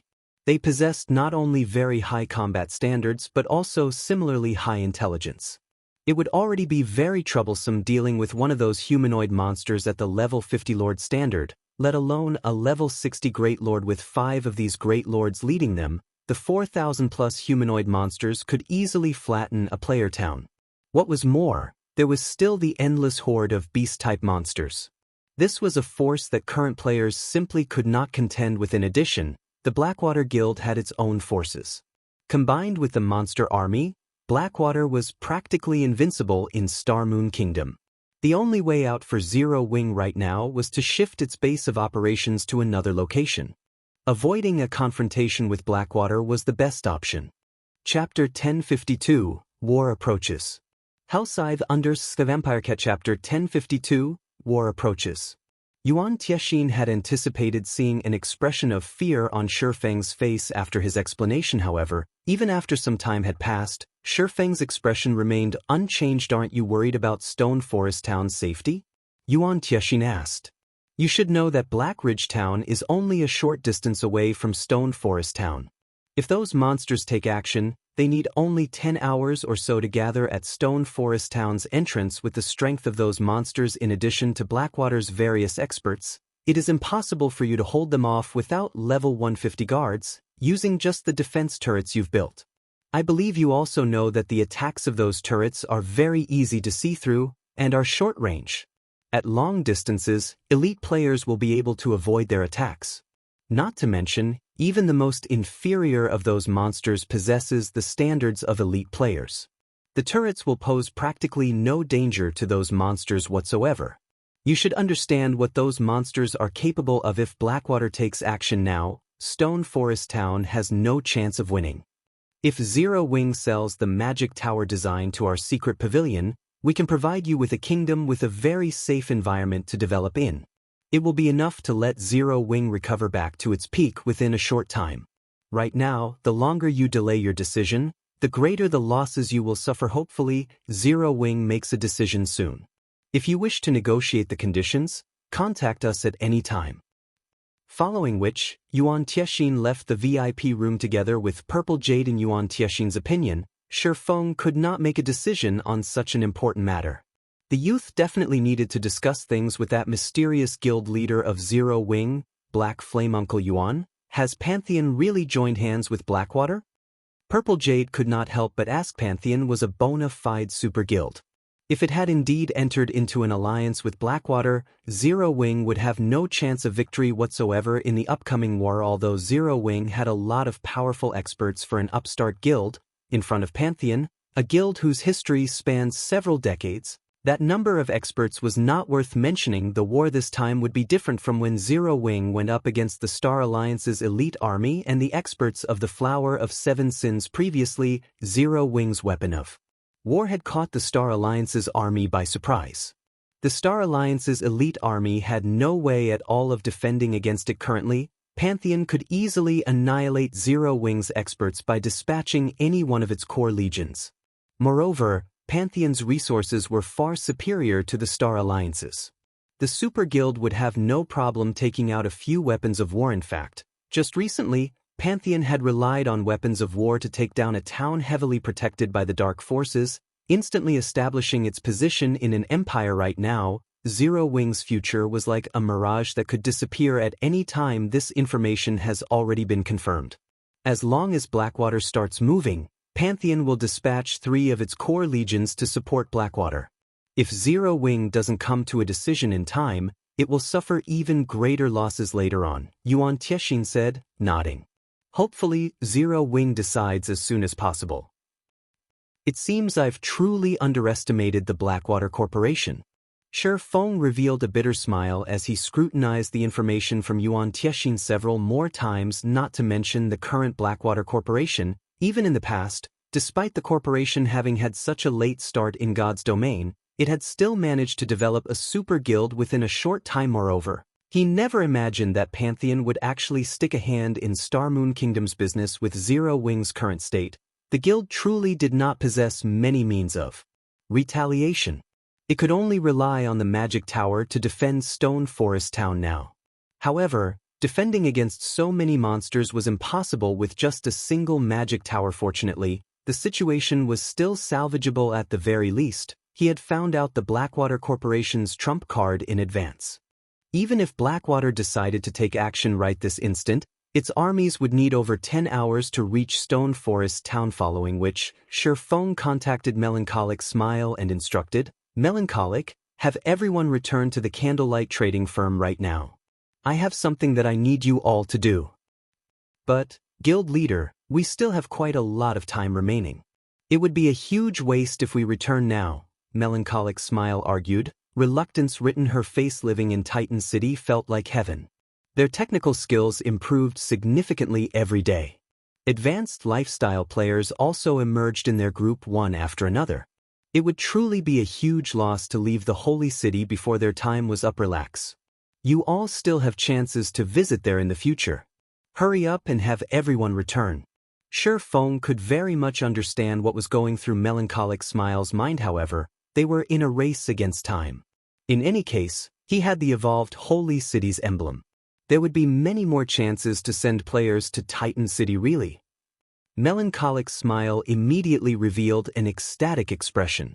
All right, I'll notify the others right away. After Shifeng was done dealing with matters on Melancholic Smile's side, he immediately instructed Aqua Rose to begin collecting the building materials needed for the magic tower.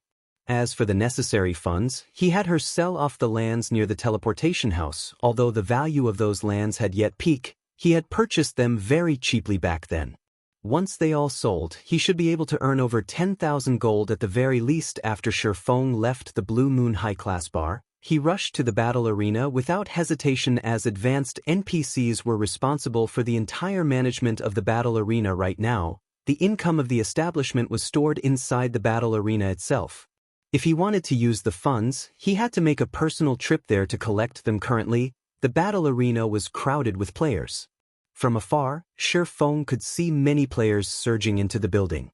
Due to this scene, he suspected that had he not made the battle arena large enough back then, the structure might really have burst apart by now. After Shifeng entered the battle arena, he noticed that the establishment's original interior layout and decorations had transformed beyond recognition. The place looked nothing like when he had first constructed it. The splendid scene was reminiscent of the auction house in the kingdom's capital. Many window counters dotted the first-floor hall with a sweet and beautiful clerk manning each counter. Among these window counters were some specialized ones that catered only to members. Members of the battle arena could simply use these empty counters to register for a combat room instead of braving the absurdly long lines at the regular counter. Shifeng did not stop on the first floor.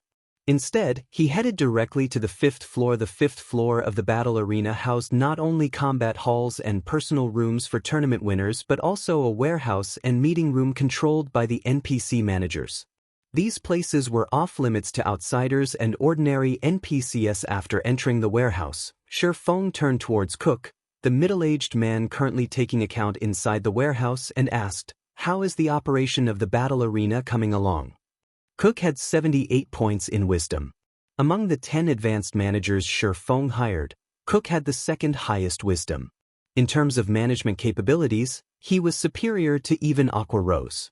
For example, he had negotiated the prices for the interior decoration of the battle arena all by himself. In the end, the NPC managed to outfit the battle arena with the most luxurious decorations using the least amount of money in the shortest possible time. If this task had been left to players to handle, they would have needed more than 2 days to achieve similar results. Chapter 1053, Master's Insignia. Hellscythe understand by Chapter 1050, Master's Insignia. Upon hearing Shifeng's question, Cook immediately took out a list. "Boss, this is all of the battle arena's income and expenditures, as well as the expected future income. With our current income, I recommend constructing an underground floor. This way, we will be able to handle more customers," Cook suggested. Shifeng nodded after giving the proposal some thought. "All right, go ahead with it." Buildings in towns could be constructed both upwards and downwards only. The cost of extending a building downwards was much higher than the opposite. Just constructing a single underground floor required 2,000 gold, which was 1,000 gold more expensive than a normal floor. Hence, Shifeng had never considered extending the battle arena downwards. However, the popularity of the battle arena exceeded his expectations. If they constructed a basement floor, they could also make it more spacious than the first floor hall. With the battle arena's current popularity, it would take only a short time before they earned back their cost, following which, Shifeng passed 2,000 gold to Cook and had him arrange for the construction of an underground floor. Meanwhile, Shifeng himself took a look at the list of accounts Cook had given him. "It's been less than a day, yet we've already received so many magic crystals." Shifeng gaped in shock as he looked at the list. Currently, the battle arena already had 416 registered members. Shifeng found this situation truly inconceivable. With the prerequisite registration fee of 100 magic crystals, he had obtained a total of 41,600 magic crystals from the 416 members. He had earned many more magic crystals from the registration fees than he had from Raven. There was also the profit of 539 magic crystals from combat room rentals. If they constructed an underground floor now, there would be additional combat rooms available for players to rent. The battle arena's income at that time would become even more frightening. With this, Shifeng now had an extra 42,139 magic crystals on him. If he invested this amount into the teleportation house, just thinking about it exhilarated him greatly. However, he had no intention of investing that many magic crystals into the teleportation house.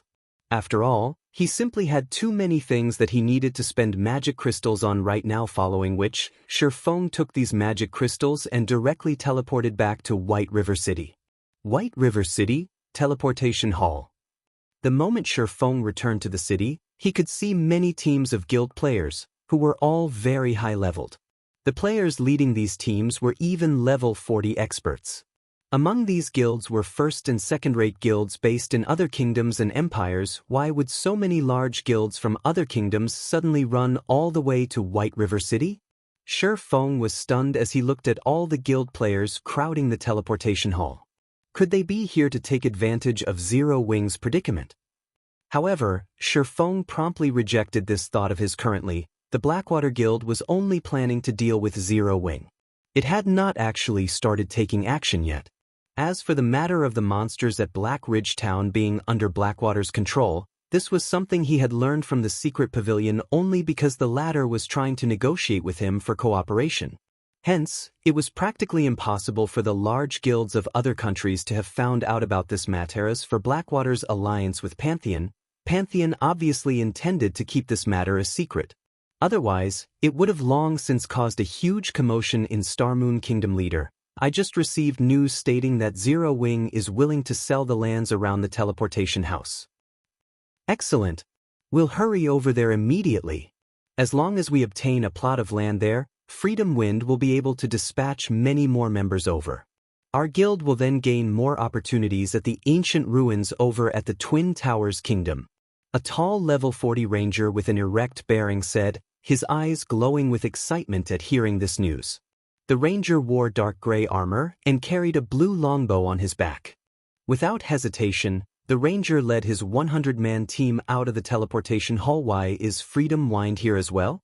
Shifeng was astonished when he overheard the conversation of these players. The guild known as Freedom Wind might be foreign to the players of Starmoon Kingdom, but for those residing in the Sacred Hymn Kingdom, near the central region of the continent of God's domain, it was definitely a household name. The reason for the guild's fame was the thrashing it gave the only first-rate guild to settle down in the Sacred Hymn Kingdom, despite being only a second-rate guild. This feat instantly crowned it the overlord of the entire kingdom. This could be considered a legend in God's domain.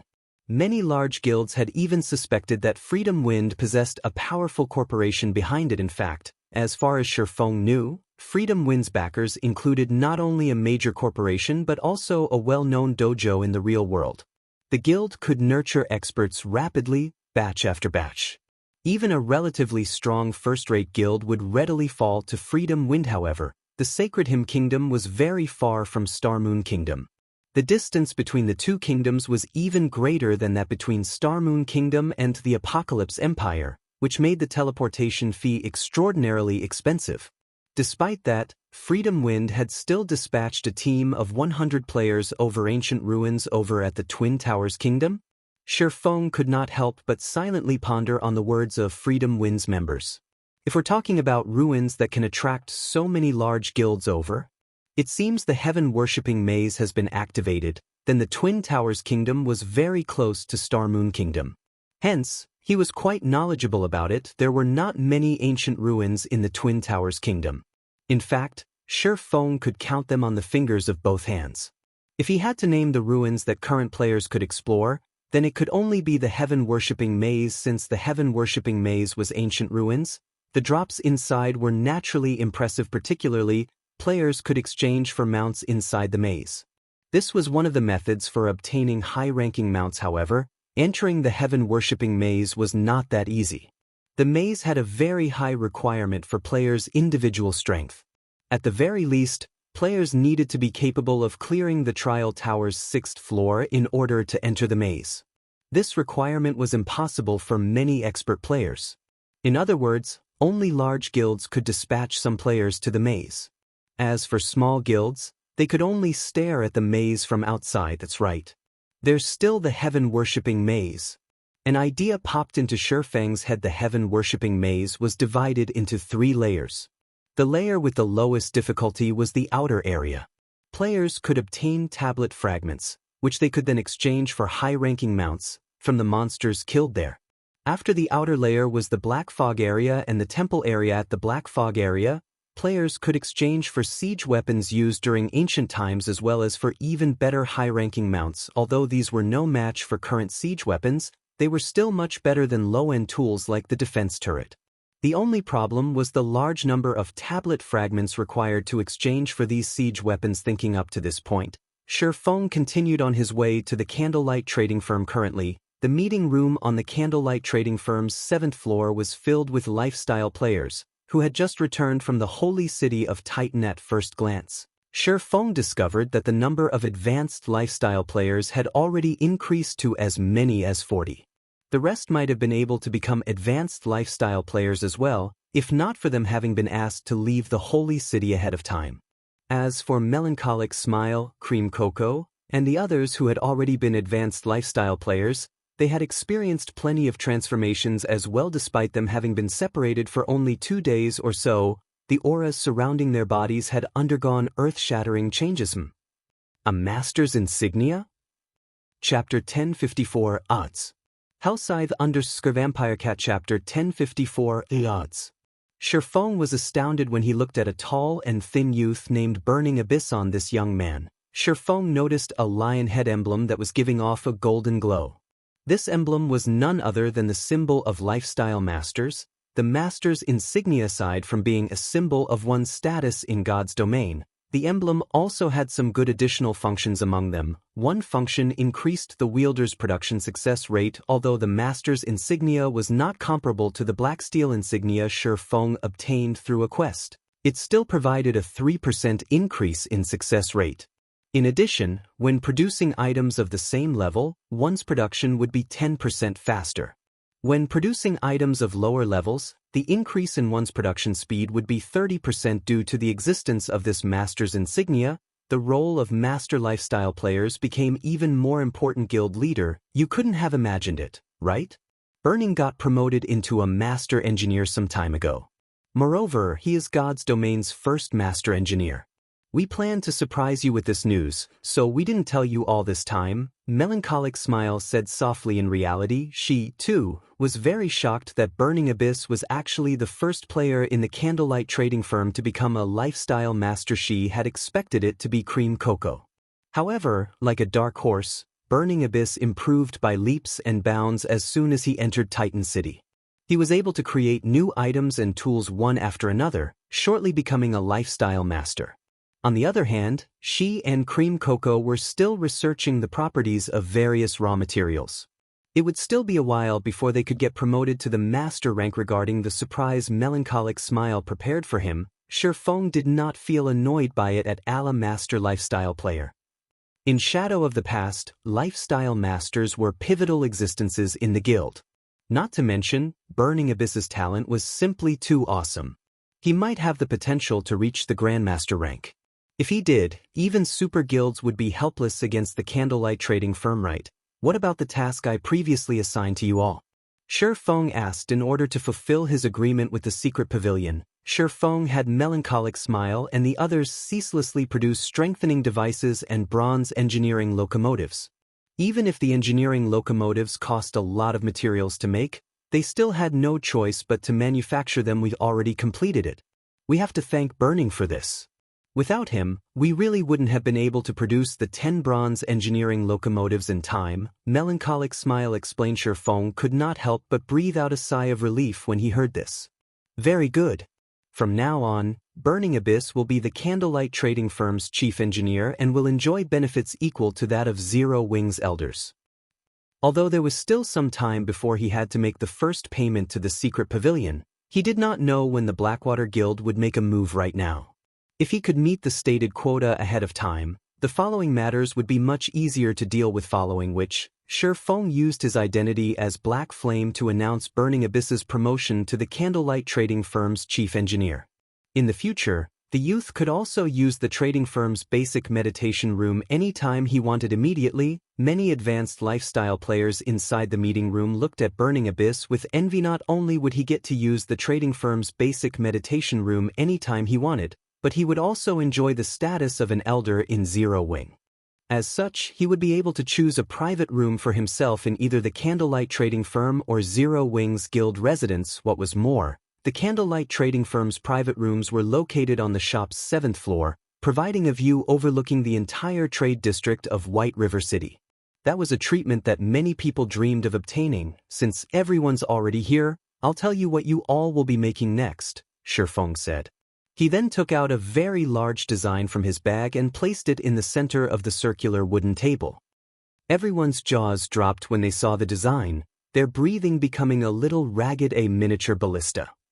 This item might not be as popular as the bronze engineering locomotive among the masses, but to a guild, its value was not one bit lower than that of the locomotives. The miniature ballista boasted an extremely long attack range of 3,000 yards, an attack range that no player could achieve.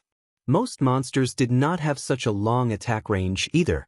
Thus, the siege tool was the perfect weapon to raid towns.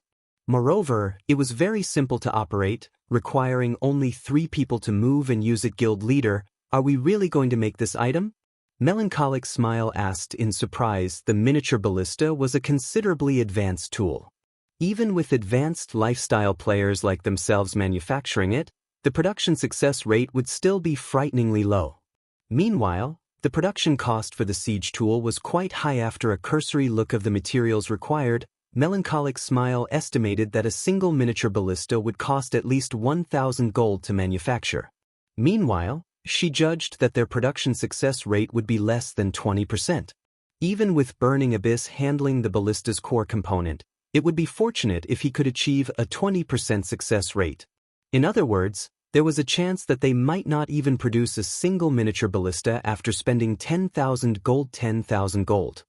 Even super guilds would have to think carefully when spending 10,000 gold.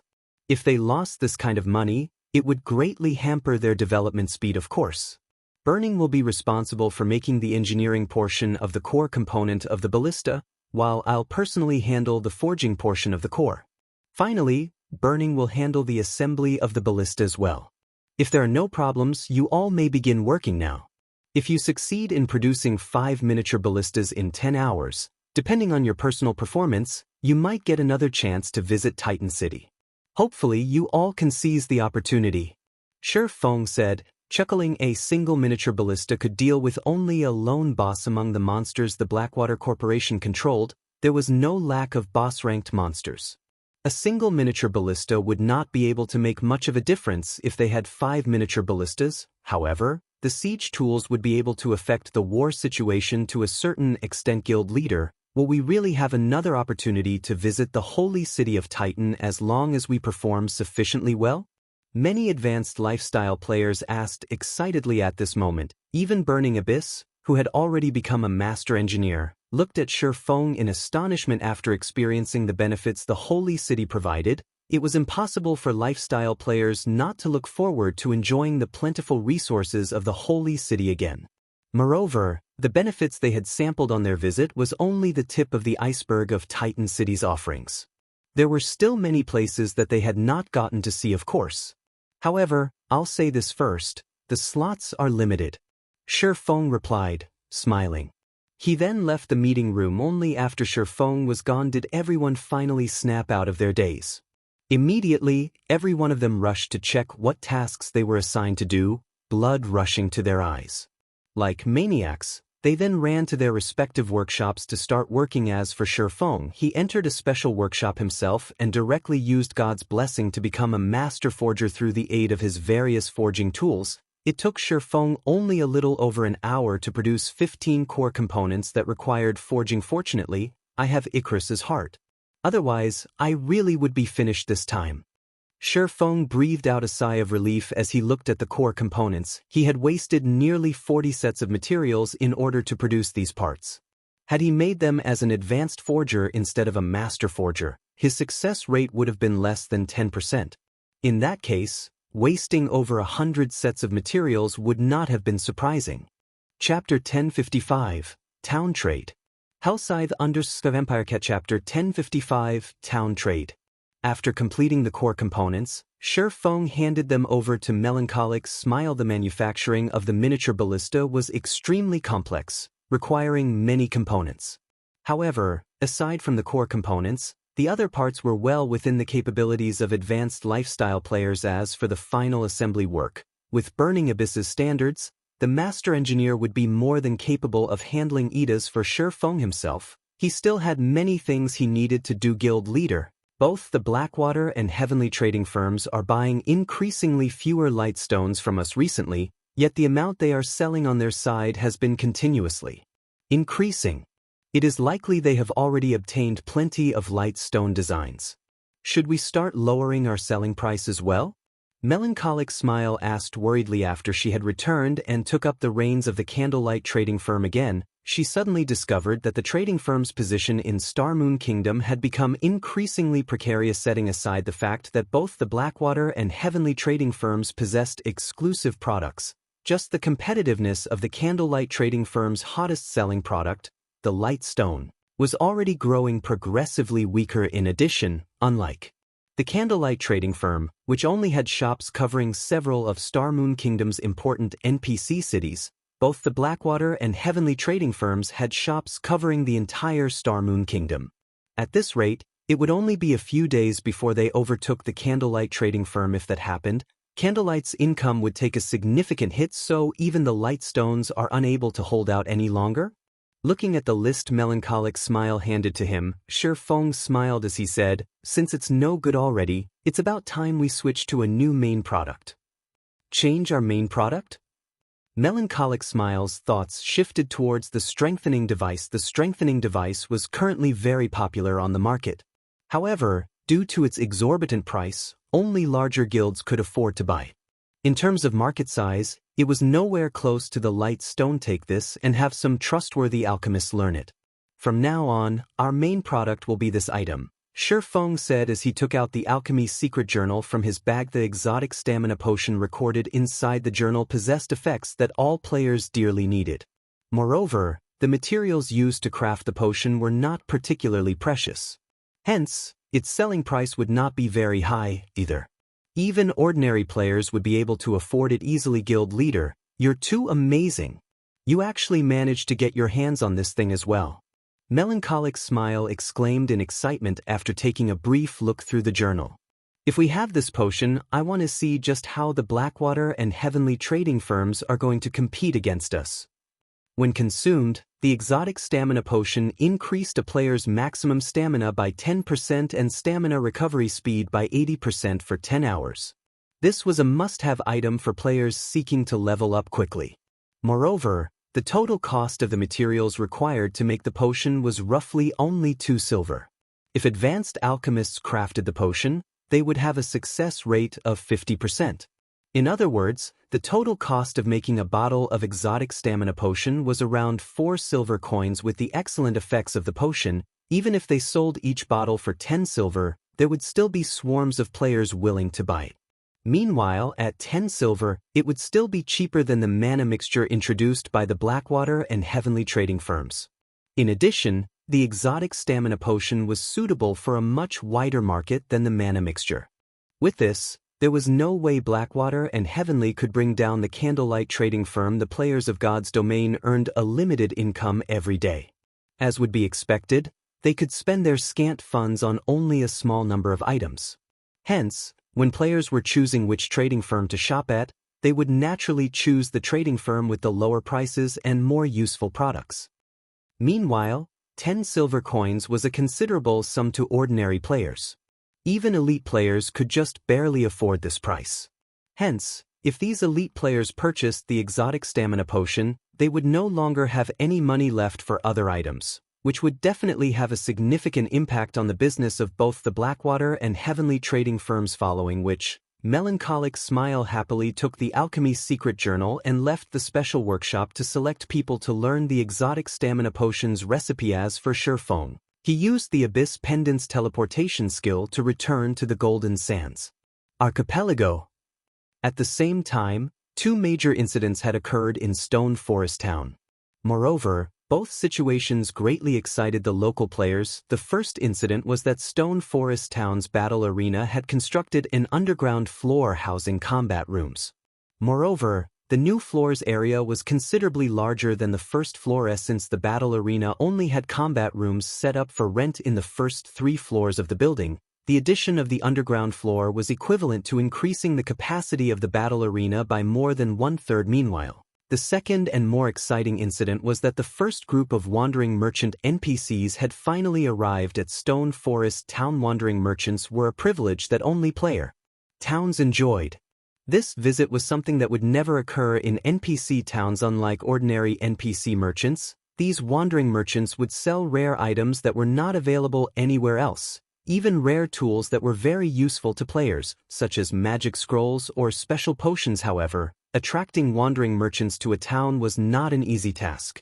To do so, a town needed extremely safe trade routes. Otherwise, these wandering merchants, who were highly risk-averse, would not travel to said town. There's no stopping Stone Forest Town from rising now. I've profited big today. I only spent 3 silver to purchase a swamp scroll. With this scroll, if I party up with 2 more people, we will be able to thrash a field chieftain. That's nothing. Didn't you see that a guy managed to purchase a lucky potion for a mere 12 silver just now? I heard that the lucky potion will raise a player's luck attribute by 10 points for half an hour. He then resold that potion for 10 gold coins. What a pity! By the time I reached those wandering merchants, their products had already sold out. The arrival of the wandering merchants gave rise to discussions among the players in town about the NPCs. The merchandise of these NPCs completely surpassed everyone's imaginations. They had all kinds of rare and strange goods up for sale. The only unfortunate part was that they sold only a limited amount of the products each day. Moreover, the items they sold every day were not fixed. However, it was also precisely because of this restricted supply that many players chose to live in Stone Forest Town. Meanwhile, this situation was a boon to Stone Forest Town, since it levied a 10% tax on all local sales. Although that was not a lot of money, the income from taxes would increase as the number of NPC merchants gathered in the town rose. At the same time, word about the wandering merchants also began spreading in Starmoon Kingdom's official forum. Stone Forest Town's thrilling wandering merchants. Purchased lucky potion resold for 100 times the purchase price. News regarding the wandering merchants immediately piqued the envy of many players throughout the kingdom. Ordinary players would consider themselves rich if they had 1 gold coin on their person, all the more 10 gold coins. If they could encounter such fortuitous situations several times, they would be able to buy a common mount for themselves by the time they reached level 40. Many expert players were too poor to purchase mounts even after reaching level 40. Starmoon City, Blackwater's guild residence. At this time, the elegant and beautiful Chin Muyun suddenly entered the guild leader's office. With a slightly gloomy expression, she said, "Guild leader, young Master Jing is already dissatisfied with your performance because of this matter regarding Stone Forest Town. He says that you need to settle this matter as soon as possible. If you can't get even such a small matter done." Chapter 1056, Grandmaster Magic Array. Hellscythe _ Vampire Cat. Chapter 1056, Grandmaster Magic Array. Abandoned Wave, who was seated behind his desk, frowned slightly when he heard Chin Muyun's words. In reality, he was also uncomfortable with Stone Forest Town's present situation due to the construction of the Magic Tower in Stone Forest Town. Many of Zero Wing's elite and expert members had gathered there, instantly raising the difficulty of raiding the town significantly. With the addition of the wandering merchants now, most likely, there would be many more independent players trying to join Zero Wing. As long as these players became Zero Wing's members, not only would they enjoy the membership perks at the battle arena, but they would also have the convenience of much shorter travel times to Stone Forest Town due to the guild transfer scroll. The time savings from joining Zero Wing had tempted many independent players with good standards and strength. He had already received news that soon after the battle arena appeared, the number of players trying to join Zero Wing had started increasing exponentially. Moreover, practically every elite and expert player that recently joined Zero Wing had promptly migrated to Stone Forest Town to develop themselves. "I understand. Tell young Master Jing that as long as he gives me a little more time, Stone Forest Town will very quickly become the Blackwater Guild's property," Abandoned Wave said, nodding. "Also, tell Black Robe that the sacrifices he asked for are already ready." He had to admit that Zero Wing's strength was ramping up quite rapidly. Unfortunately, the guild had the misfortune to meet him. Otherwise, there truly wouldn't be anybody in Starmoon Kingdom capable of stopping Zero Wing from becoming its overlord. However, now that the Blackwater Guild had arrived, Zero Wing could only perish upon hearing Abandoned Wave's reply. Qin Muyun turned around and left the office.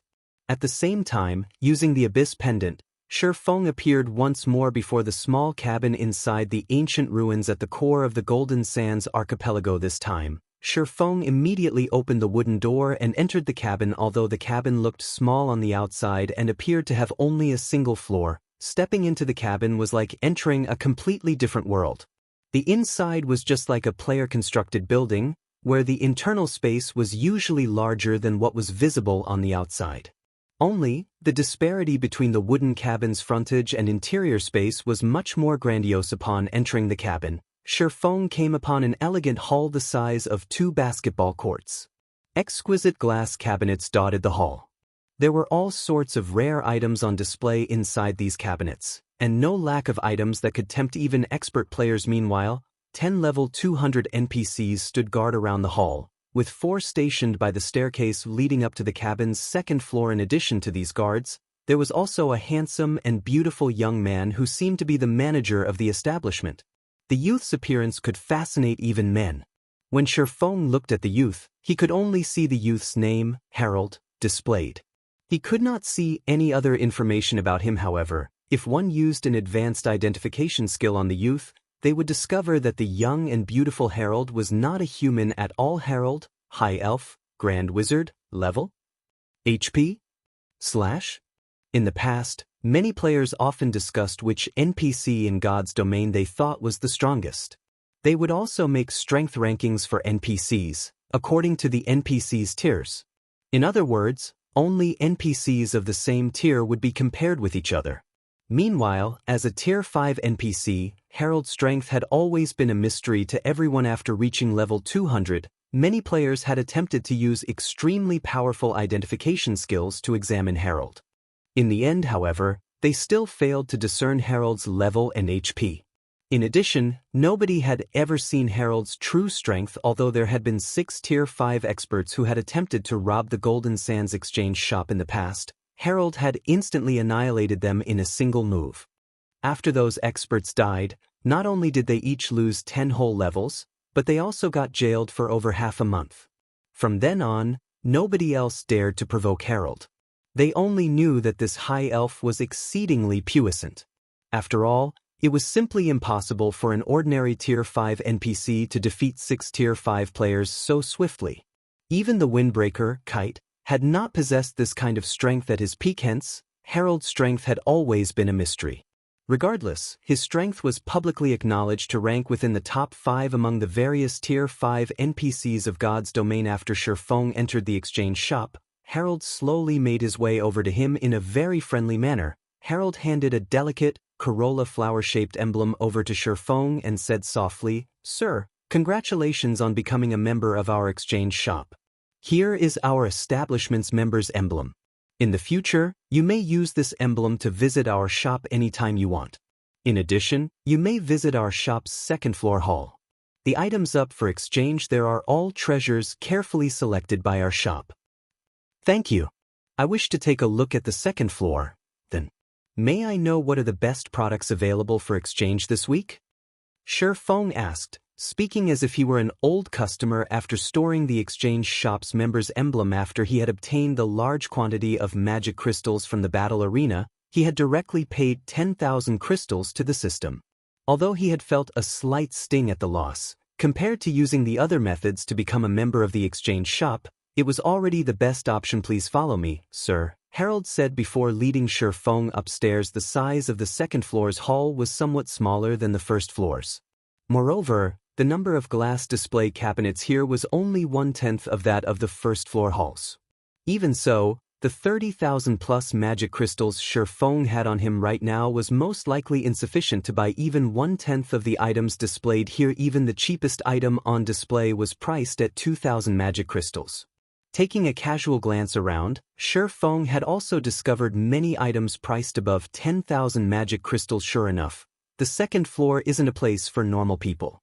Shi Feng was rendered speechless by what he saw. Currently, 100 magic crystals could be used to exchange for 25 gold coins on the market. 10,000 magic crystals would be equivalent to 2,500 gold. In other words, among the items displayed, there were many valued above 2,500 gold. 2,500 gold. With that kind of money, one could already purchase an epic item, sir. Of the many products that have arrived in our shop this week, these 5 items are the ones our shop is proudest of. Hopefully, they are to your liking, Harold said very confidently as he brought Shifeng over to a glass cabinet protected by a magic array, a Grandmaster magic array. Shifeng could not help his shock when he saw the magic array protecting the 5 items. He had done his fair share of research into magic arrays in the past and could even draw intermediate magic arrays. Although he was not a master at crafting magic arrays, he could more or less discern their standard. As for the magic array Shifeng was currently standing on, he had only seen the likes of this around the palaces in imperial capitals. Even a group of Tier 5 NPCs would have difficulty breaking through a Grandmaster magic array within a short time. If it were an even more powerful Grandmaster magic array, those Tier 5 NPCs might meet their end yet. Right now, one such Grandmaster magic array was actually being used to protect 5 items. This was entirely too extravagant. Chapter 1057. Divine Beast's Descent. Hellscythe under Fluffy Goblin. Chapter 1057. Divine Beast's Descent. Sir, it seems that you are considerably knowledgeable about magic arrays, Harold addressed Shifeng, who had focused on the magic array protecting the glass cabinet for quite some time. Chuckling, he continued, if you are interested in magic arrays, we happen to have a few designs for sale at the moment. I believe that you will be satisfied with our selection. Hearing this, Shifeng's eyes shone with excitement. Hurriedly, he turned to Harold and asked, you actually sell magic array designs here? In God's domain, magic arrays were considered secrets. Normally, players could not purchase them. At most, players could purchase some unimportant magic scrolls or gain some basic understanding of them in libraries. Players almost never found an opportunity to encounter magic array design. Shifeng had only obtained the 9-star polar domain magic array design by completing an epic quest. He had never imagined that he could purchase magic array designs on the Golden Sands Exchange shop's 2nd floor. If Shifeng had known that he could buy such items in his previous life, he would have tried to become one of the exchange shop's members regardless of the cost. Magic arrays might not help players much during the game's early stages, but as players reached higher levels, their impact would increase. This was especially true for guilds in guild wars. Only those who were at least elite players could affect the tide of battle. Ordinary players were simply risking their lives if they participated. They would only increase their guild's losses. However, as players understood more about magic arrays, their use became more widespread. Casting large-scale, group spells was one such example. A single magical class player might not be able to use extremely powerful spells, but powerful magic arrays could combine the mana of tens or even hundreds of magical class players to cast an intensely destructive spell.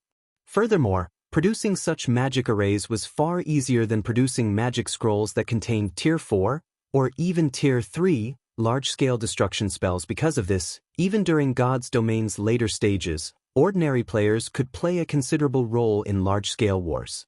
Although, how well a guild utilized its normal members depended on their magic array research. If one wanted to research magic arrays, they first needed enough of the designs. Hence, in the past, the various large guilds had tried desperately to collect all sorts of magic array designs. If he could obtain the designs for large-scale group spells right now, Zero Wing would not have to fear any guild in God's domain. Current players had no hope against large-scale, group spells. At the very least, one needed a Tier 4 Great Wizard on their side to counter such destructive power. Sir, are you not going to consider our shop's top 5 recommended products first? Harold asked disappointedly, glancing at the 5 items inside the glass cabinet before him. Shifeng shook his head and replied, thank you for your kindness, but I think that the magic array designs are far more attractive. The 5 items inside the glass cabinet were as precious as Harold claimed. An epic staff even rested among them. Unfortunately, the prices were simply too high for Shifeng to accept. The exchange shop sold these items far above market price. Unless one needed these items urgently, they'd be a fool to purchase any of them. In the past, the 6 Tier 5 players had a reason for trying to rob the exchange shop. The shop's exorbitant prices for the items they sought had been precisely why they had taken the risk. Unfortunately, Those players had failed in the end. Aside from being known as the Golden Sands Exchange Shop's manager, Harold had another title in the outside world, the Blackheart Merchant. Among the 5 items displayed, the cheapest cost 24,000 magic crystals, while the most expensive, the glowing black and white staff, cost 52,000 magic crystals. If converted to coins, that staff would be worth 13,000 gold. If the staff were only 1 or 2,000 gold above market value, Shifeng would have considered purchasing it. However, Shifeng was not willing to pay 13,000 gold. Seeing Shifeng's disinterest, Harold dismissed his hopes of promoting the items. Instead, he led Shifeng to a corner. 3 small glass cabinets occupied the corner, each cabinet containing a thick, solid book cast in gold. These were none other than the magic array designs. May I know if you are satisfied with our products, sir? Harold asked, smiling. Although the magic array designs were not as valuable as the 5 items, they were still particularly high-priced items in the shop. Among the 3 designs, the cheapest, the 13 totem poles, cost 8,000 magic crystals. It was a basic suppression magic array and required 13 magical classes to activate. It was superbly effective against lone field or dungeon bosses. The magic array belonged to the middle upper standard among basic magic arrays. The second design cost 12,000 magic crystals and was the double protection barrier. It was similarly a basic magic array but of a much higher standard than the 13 totem poles. It required 100 magical class players to activate. When activated, it formed a defensive magic array that would block all damage from the outside. Among basic magic arrays, it was of the highest quality. The last design was also the most valuable, costing 24,000 magic crystals. This magic array was the Divine Beast's Descent. The magic array concentrated the mana of 88 summoners to summon a divine beast to do battle. It belonged to the middle upper standard among intermediate magic arrays, as I expected of the exchange shop. It even has an intermediate magic array. Shifeng was shocked. Basic magic array designs were relatively easy to find in God's domain. However, after reaching the intermediate rank, magic array designs became extraordinarily rare. Even large guilds found them quite difficult to obtain. Thus, it was truly surprising to find one in the exchange shop. Although the Divine Beast's Descent magic array cost far more than its market value, the magic array would play a massive role in Guild Wars. The 9-star Polar Domain magic array he currently possessed was a suppression-type magic array. Its main purpose was to weaken bosses. In a war between players, its results were only satisfactory if used in narrow terrain.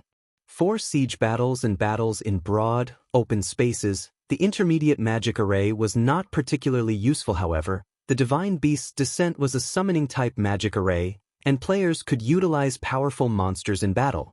This was like a summoning scroll. Only, the magic array's conditions were much more stringent, requiring 88 summoners to maintain it.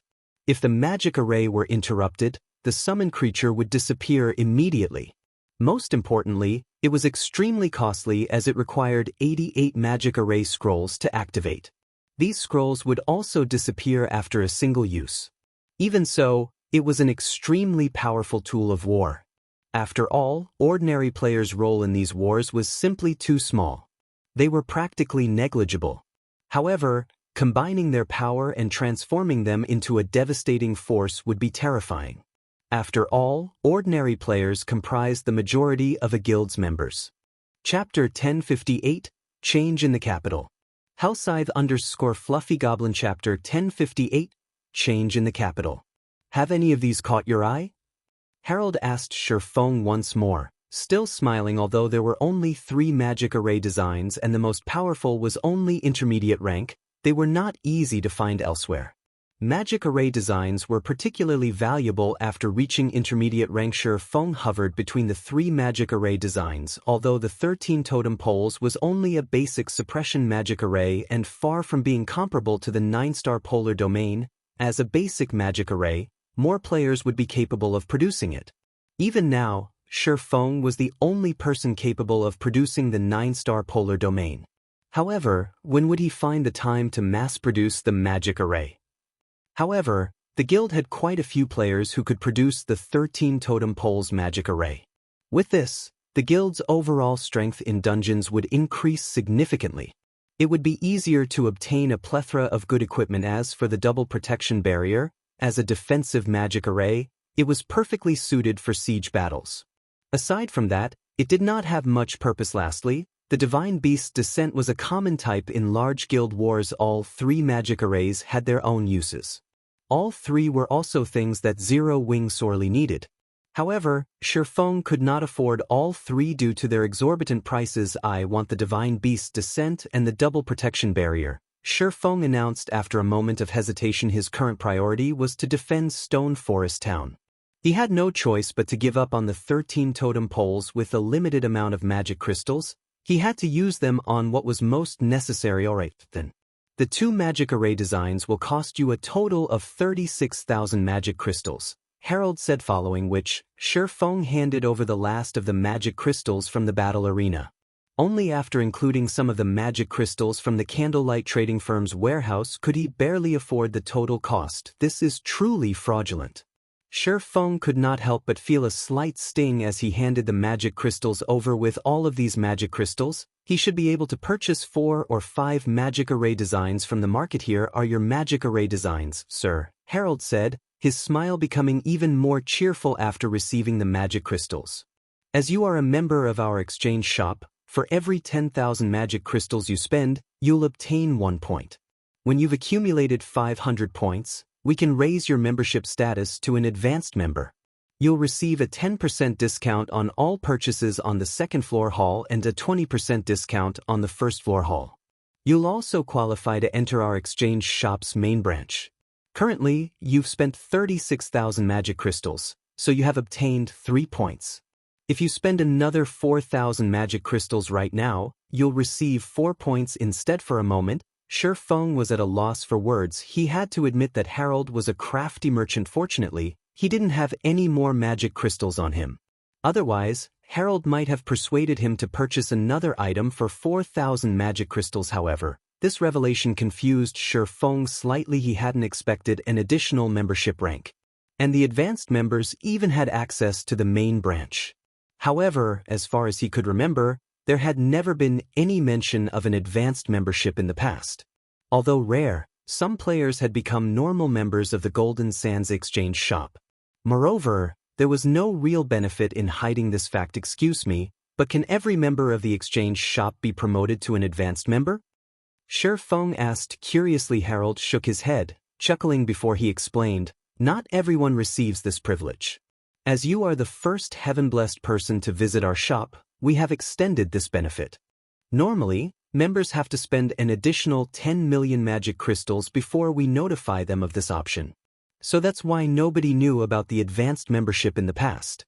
Realization dawned on Shifeng, following which, Shifeng took the 2 magic array designs and left the exchange shop. As for becoming an advanced member, it was too early to bother with. Although, if he secured the manatite vein in that dangerous sea zone, he could consider becoming an advanced member. Otherwise, not a single guild throughout God's domain could afford the promotion requirement of 5 million magic crystals. After leaving the exchange shop, Shifeng used the 7 Luminaries Ring space movement to reach a distant beach. He then released the swift dragon speedboat and traveled to his final destination, the Savage Wildland. As the Savage Wildland was very close to a dangerous sea zone, it was easy for players to encounter sea monsters. Although these sea monsters' levels only ranged between level 40 and level 50, the threat they posed surpassed that of ordinary level 40 to level 50 High Lords. The Dragon Phoenix Pavilion's plan of using the magic tower to lure players to the Town of Beginnings wouldn't be nearly as effective as doing so with a town on the mainland. After all, traveling to the Savage Wildland was simply too dangerous for current players. However, this had allowed Shifeng to spot a business opportunity. Traveling to the Savage Wildland in a fishing boat was undoubtedly dangerous. However, if one used a speedboat, the danger would decrease significantly. What he needed to do was to open a sea route between Ocean Viewing Town and the Savage Wildland, starting a transportation business. If he charged each person 2 silver, a flood of players would brave the journey. Even if there were only 10,000 players trying to reach the Savage Wildland each day, he could still earn 200 gold daily. However, this was a conservative estimate. Take Stone Forest Town for example. Even though the town was over 10 hours away from the nearest teleportation point on foot, a large number of players made the trip. Moreover, by the time the town of beginnings developed into a medium-sized town and unlocked the savage wildland's true value, at that time, it would not be surprising if hundreds of thousands of players attempted the trip every day. The income he could gain from the transportation business might even match the income from the town of beginnings. Shifeng could still remember that, when the town of beginnings had developed into a small-sized city, the city's permanent player population had already neared 1 million. As for city's floating population, that was well over 5 million. If that came to pass once again, counting each day's earnings would become laborious. Time passed quickly. The trip, which should have taken over an hour, was over in only 10 minutes or so thanks to the swift dragon speedboat. From a distance, the savage wildland looked like a new continent. At first glance, the island seemed to have no end. The island was roughly the size of a major city's jurisdiction on the mainland. However, even the island's outer region was not easy to reach, following which, Shifeng found a place to dock before storing the swift dragon speedboat. He then unsheathed the abyssal blade and activated Phantom Kill, his doppelganger splitting from his body. The 7 luminaries' ring's space movement was quite convenient. However, he was no god. He could not remember the exact coordinates of the otherworld transfer gate. He could only determine its general location on the map. But how dangerous was the core area?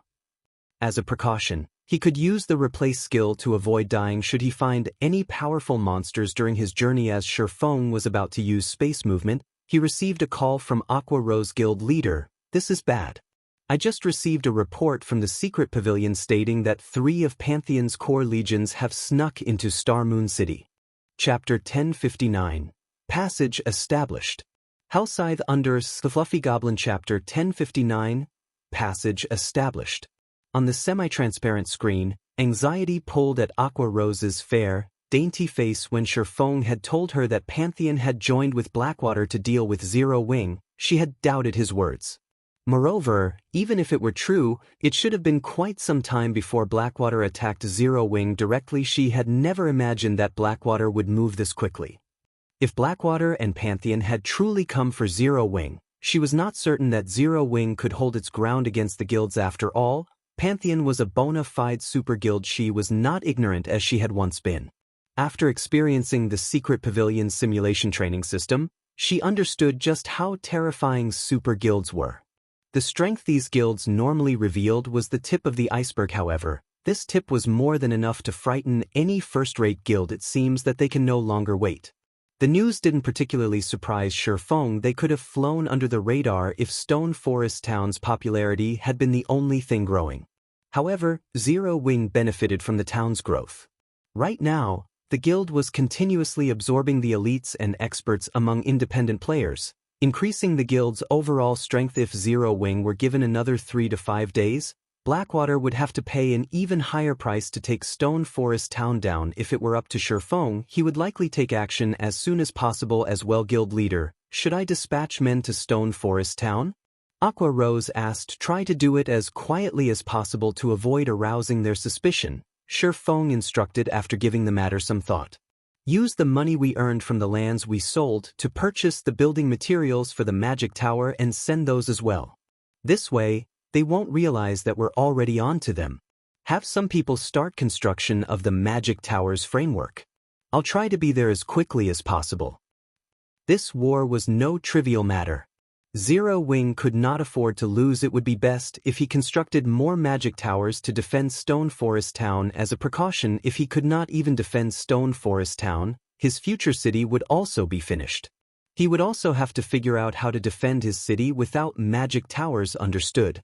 Aqua Rose disconnected the call and quickly saw to the necessary arrangements, following which, Shifeng immediately used space movement and crossed the savage wildland to its core area. However, as soon as Shifeng stepped out of the spatial tear, he came face to face with a Tyrant that stood over 10 meters tall. The vines that stretched from the Trent's body were like iron whips.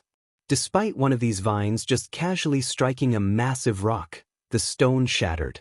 Over 100 vines surrounded the Trent's body. Old Forest Tyrant, elemental creature, Lord, level 1, 10 HP.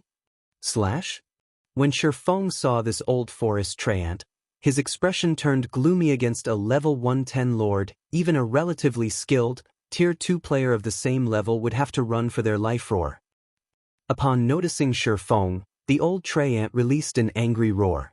Immediately, over a dozen vines shot towards Shifeng as quick as lightning. Ping. Ping. After the vines' attacks passed, the ground split into dozens of segments. The horrific scene looked as if an earthquake had shaken the island. Fortunately, Shifeng had managed to activate the replace skill in time, avoiding the intended execution. Shifeng's doppelganger, however, had not been as fortunate as the vines had obliterated it instantly. That was a close one. Shifeng was shaken by his doppelganger's sudden death. Not only were the vines very fast, but their movements were also cunning. The vines had attacked from his blind spots, enveloping him. The only option to cope with the attacks was to face them head-on. However, if he chose to do that, he would end up as nothing more than a gory mess. The difference between their attributes was simply too large. Techniques could not make up for that gap. After 5 minutes, Shifeng used Phantom Kill once more. Readjusting his transfer coordinates, he activated space movement.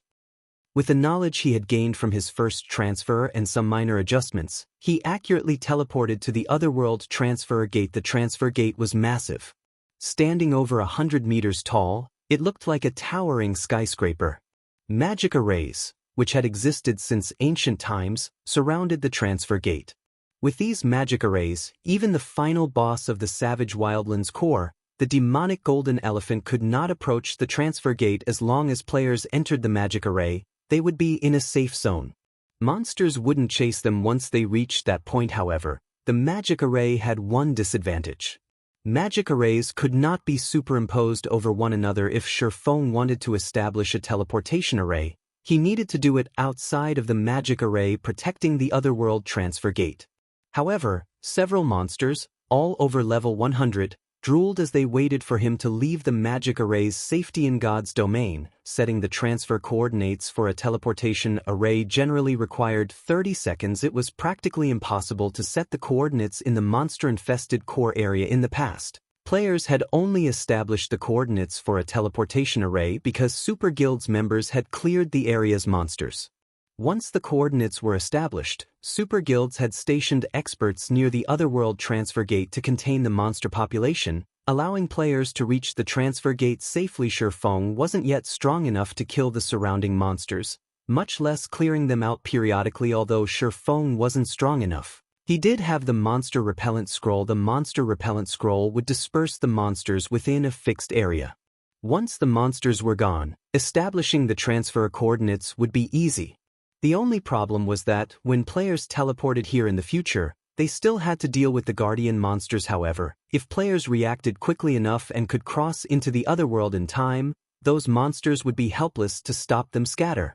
Shifeng unfurled the monster repellent scroll immediately. The monsters around the Otherworld transfer gate began to flee, and the area fell silent. Taking this opportunity, Shifeng immediately began to establish the transfer coordinates. With the transfer coordinates established, Zero Wings members could teleport here using a teleportation magic array and train inside an Otherworld to improve their strength. Even Super Guild's apex experts didn't enjoy such perks. After Shifeng finished with the transfer coordinates, he retrieved a return scroll and returned to White River City. Now that Blackwater had shown signs of movement, he needed to use what little time he had left to produce magic array scrolls. Unfortunately, when Shifeng arrived before the Candlelight trading firm, Aqua Rose called. When the video call connected, Shifeng noticed the woman's grim expression. What happened? I'm not sure what's going on exactly, but just a moment ago, our guild members couldn't use their guild transfer scrolls to transfer to Stone Forest Town. Players in Stone Forest Town couldn't use their transfer scrolls to return to White River City either. Even their return scrolls have stopped working. Aside from that, Blackwater has surrounded the closest NPC town. And in Lake Heart City, the Dragon Phoenix Pavilion's members have begun to slaughter ours. Gentle Snow's people have been badly pummeled. Aqua Rose was extremely anxious. Although she had sent a lot of the guild expert and elite members to Stone Forest Town, there was still too few members there right now. Now that their members couldn't use their guild transfer scrolls, Zero Wing couldn't send more reinforcements. Chapter 1060, Action. Hellscythe_Fluffy Goblin Chapter 1060 Action. Sure Feng's expression darkened upon hearing Aqua Rose's report the guild transfer scrolls can't be used. Sure Feng pondered the situation. Could they have used a sealing magic array? The various large guilds had commonly used sealing magic arrays to raid towns and cities in the past. However, such magic arrays were extremely rare. Generally, players only had a chance of coming across one in level 60 and above secret locations. With the guild's current strength, it was impossible to obtain one guild leader. Should I lead some experts to take charge of the situation? Afterward, you can lead the guild's army to support us. I believe that, with Stone Forest Town's defensive advantage, we should be able to hold out until the army arrives. Aqua Rose suggested Blackwater and Pantheon had acted too quickly.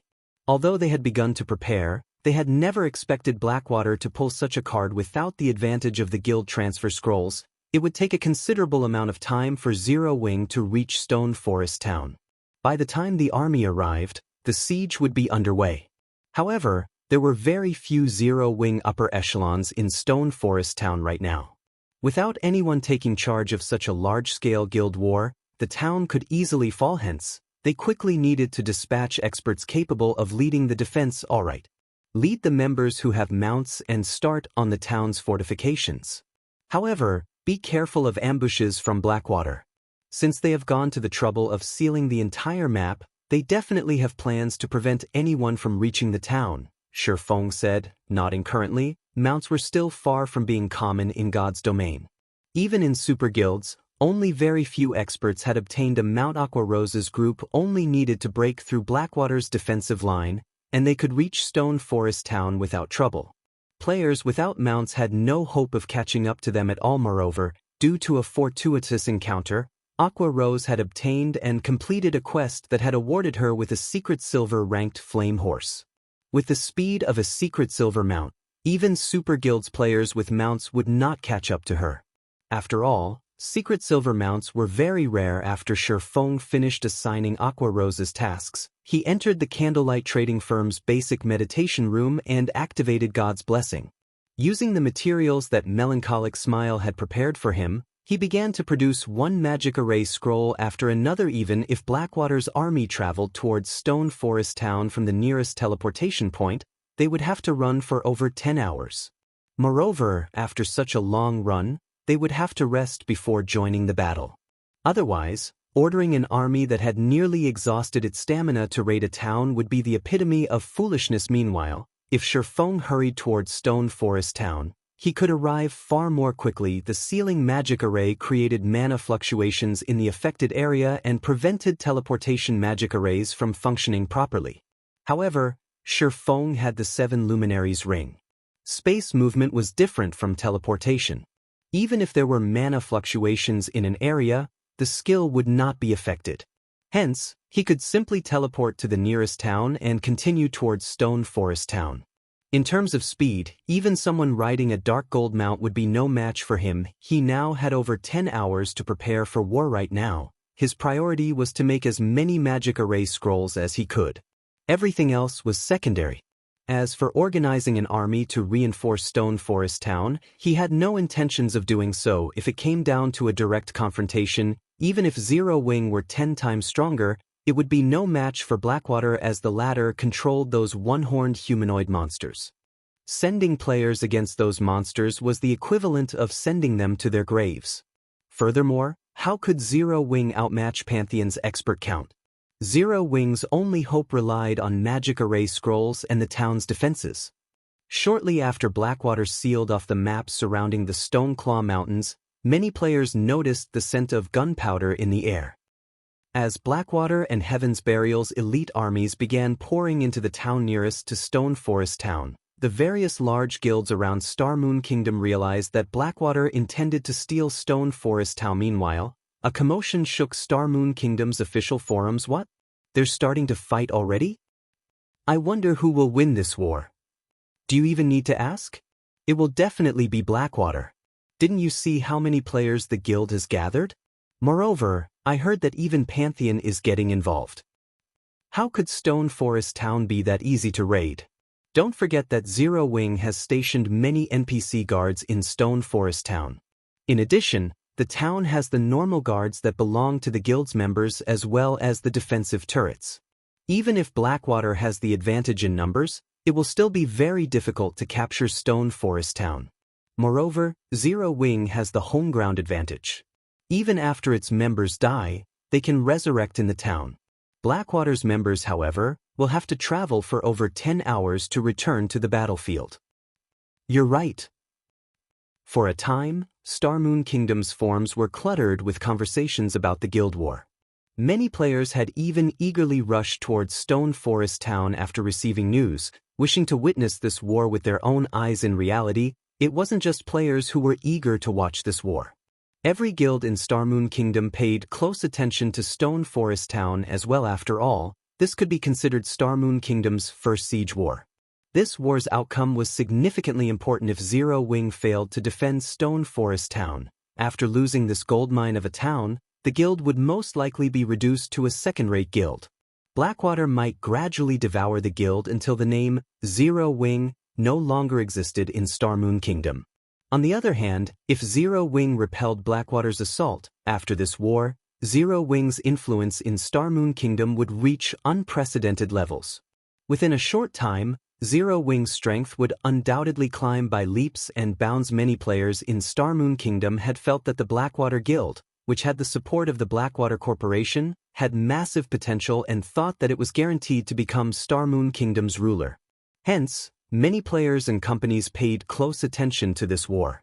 If Zero Wing came out victorious, it would be impossible for Blackwater to organize further effective assaults in a short time. For a long time to come, Zero Wing would remain as Starmoon Kingdom's ruler. Meanwhile, inside the second-floor VIP room of a high-class bar in Saimu Town, the town closest to Stone Forest Town, Pantheon has lost its mind. It would have been fine if it had just dispatched its core legions to deal with Zero Wing, yet it dispatched one of its 4 trump card legions, the Red Jade Legion, as well. It seems that Zero Wing has seriously offended Pantheon this time. Yuan Tiexin lightly clicked his tongue as he looked out the window at the 1,000-man legion marching through the street. Every member of this 1,000-man legion was level 40 or above. Moreover, they all wore exquisite, white robes with an embroidered, blood-red eagle. This blood-red eagle was none other than the Red Jade Legion symbol. These players' unified clothing, in addition to their levels, frightened the onlooking independent players. Pantheon had many core legions, but the most famous were the 4 trump card legions. Most of the experts in these legions were experts Pantheon had nurtured internally. Outsiders who wished to join these legions had to pass multiple tests. These trump card legions generally dealt with super guilds or super first-rate guilds. Until now, Pantheon had never once used these legions to deal with smaller guilds. Chapter 1061, Divine Hand. Hellscythe under Fluffy Goblin. Chapter 1061, Divine Hand. HM? Why is he here? Yuan Tiexin's expression froze when his eyes fell upon a middle-aged man standing with the Red Jade Legion. The middle-aged man's appearance depicted strength, and he carried a bow of bones across his back. Noticing Yuan Tiexin's suddenly stern expression, Purple Jade immediately followed his gaze from her seat beside him. However, she did not discover anything unusual. Yuan Tiexin didn't seem to be looking at anyone noteworthy. Suddenly, as if she had thought of something, Purple Jade asked, "Uncle Yuan, could there be someone from the Dark Blade among those people?"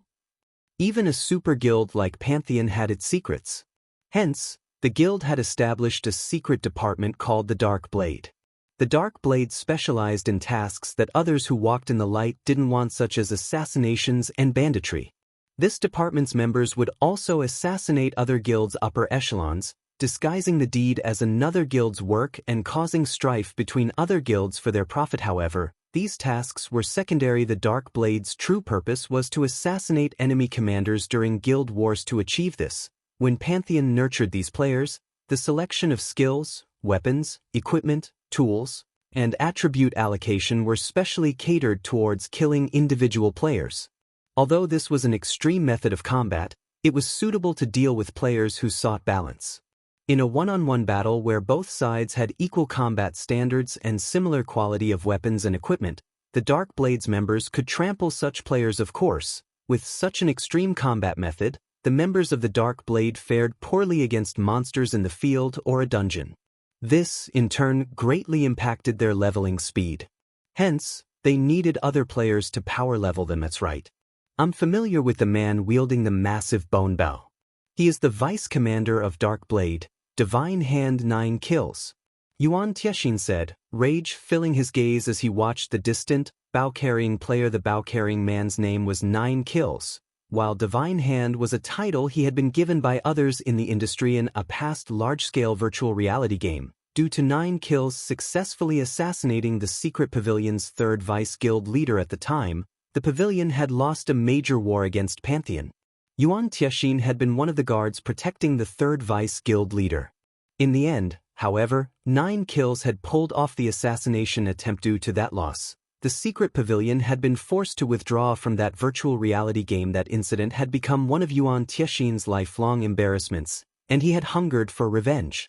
However, the trail of Pantheon's Dark Blade members was too difficult to track. Yuan Tiexin had not expected to encounter the man here. Although 9 kills had modified his appearance somewhat, Yuan Tiexin recognized him. So, he is the rumored Divine Hand. Purple Jade carefully observed 9 kills as well. However, no matter how much she watched 9 kills, she could not sense anything special from the man. He looked like any other expert in the Red Jade Legion. Since 9 kills is making a move, the other members of the Dark Blade should be hidden among the Legion as well.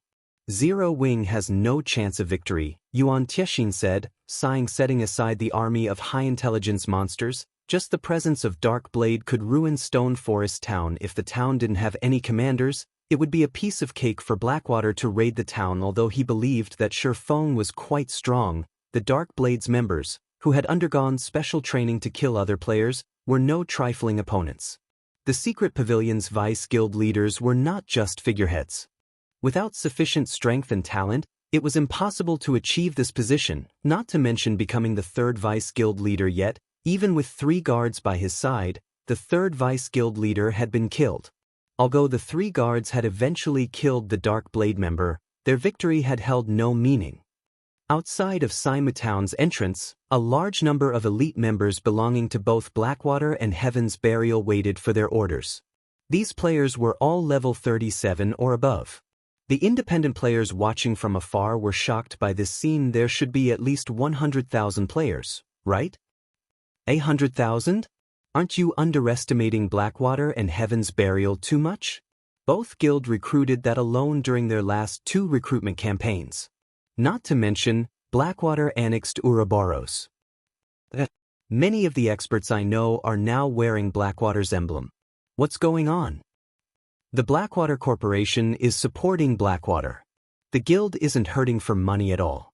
Moreover, the Blackwater Corporation is prepared to invest into God's domain fully. If one joins the guild and obtains a good position, their future could be limitless. The income of the guild's core members already rivals the Blackwater Dojo's newly hired instructors. Do you know how many people are vying to become an instructor in the Blackwater Dojo each year? It's a pity that only a handful of people get chosen. I guess you're right. It's a pity that I'm not strong enough right now. Otherwise, I would try to join Blackwater. I know, right? I have heard that, since Blackwater established its guild, several thousand of Starmoon Kingdom's independent players have joined. However, they only receive the treatment of elite members. It is extremely difficult to become a core member. This war is a good opportunity for them to display their skills. If they perform well, they might even be promoted to a core member. At that time, they could afford to live without worrying about basic necessities. I have also heard that the team leaders and vice team leaders among Blackwater's core members received incomes that rival the Blackwater Dojo's basic and intermediate instructors. If one manages to reach those positions, they wouldn't have to worry about money for the rest of their lives.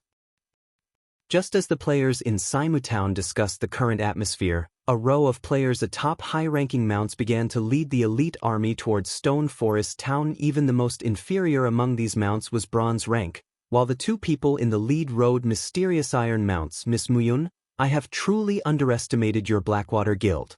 I had never thought that you would dispatch so many elite members. I believe that even Zero Wing will be surprised. Singular Burial, who rode a black cheetah, commented, laughing previously. Singular Burial had thought that Blackwater could dispatch at most 100,000 elite members.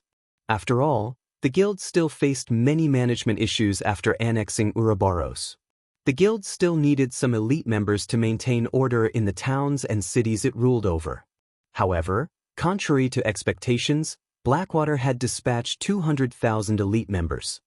It was very hard to imagine that Blackwater already possessed such strength. Despite establishing only a short time ago in terms of the number of elite members, even the Star Alliance was no match for Blackwater. Blackwater also had plenty of experts.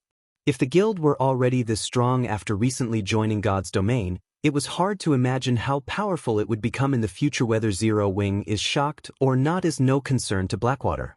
In any case, ours won't be the main force raiding the town. We are simply here to pick up the pieces, Qin Muyun said indifferently. If Zero Wing uses everything it has against us, excellent. As for hindering Zero Wing's reinforcements, I'll leave that to Guild Leader Burial. Please rest assured.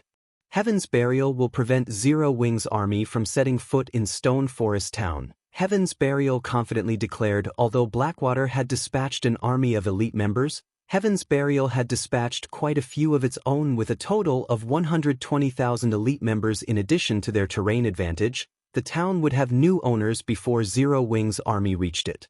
After that, Heaven's Burial simply needed to work with Blackwater to encircle and annihilate Zero Wing's army. Guild leader, a report just came in.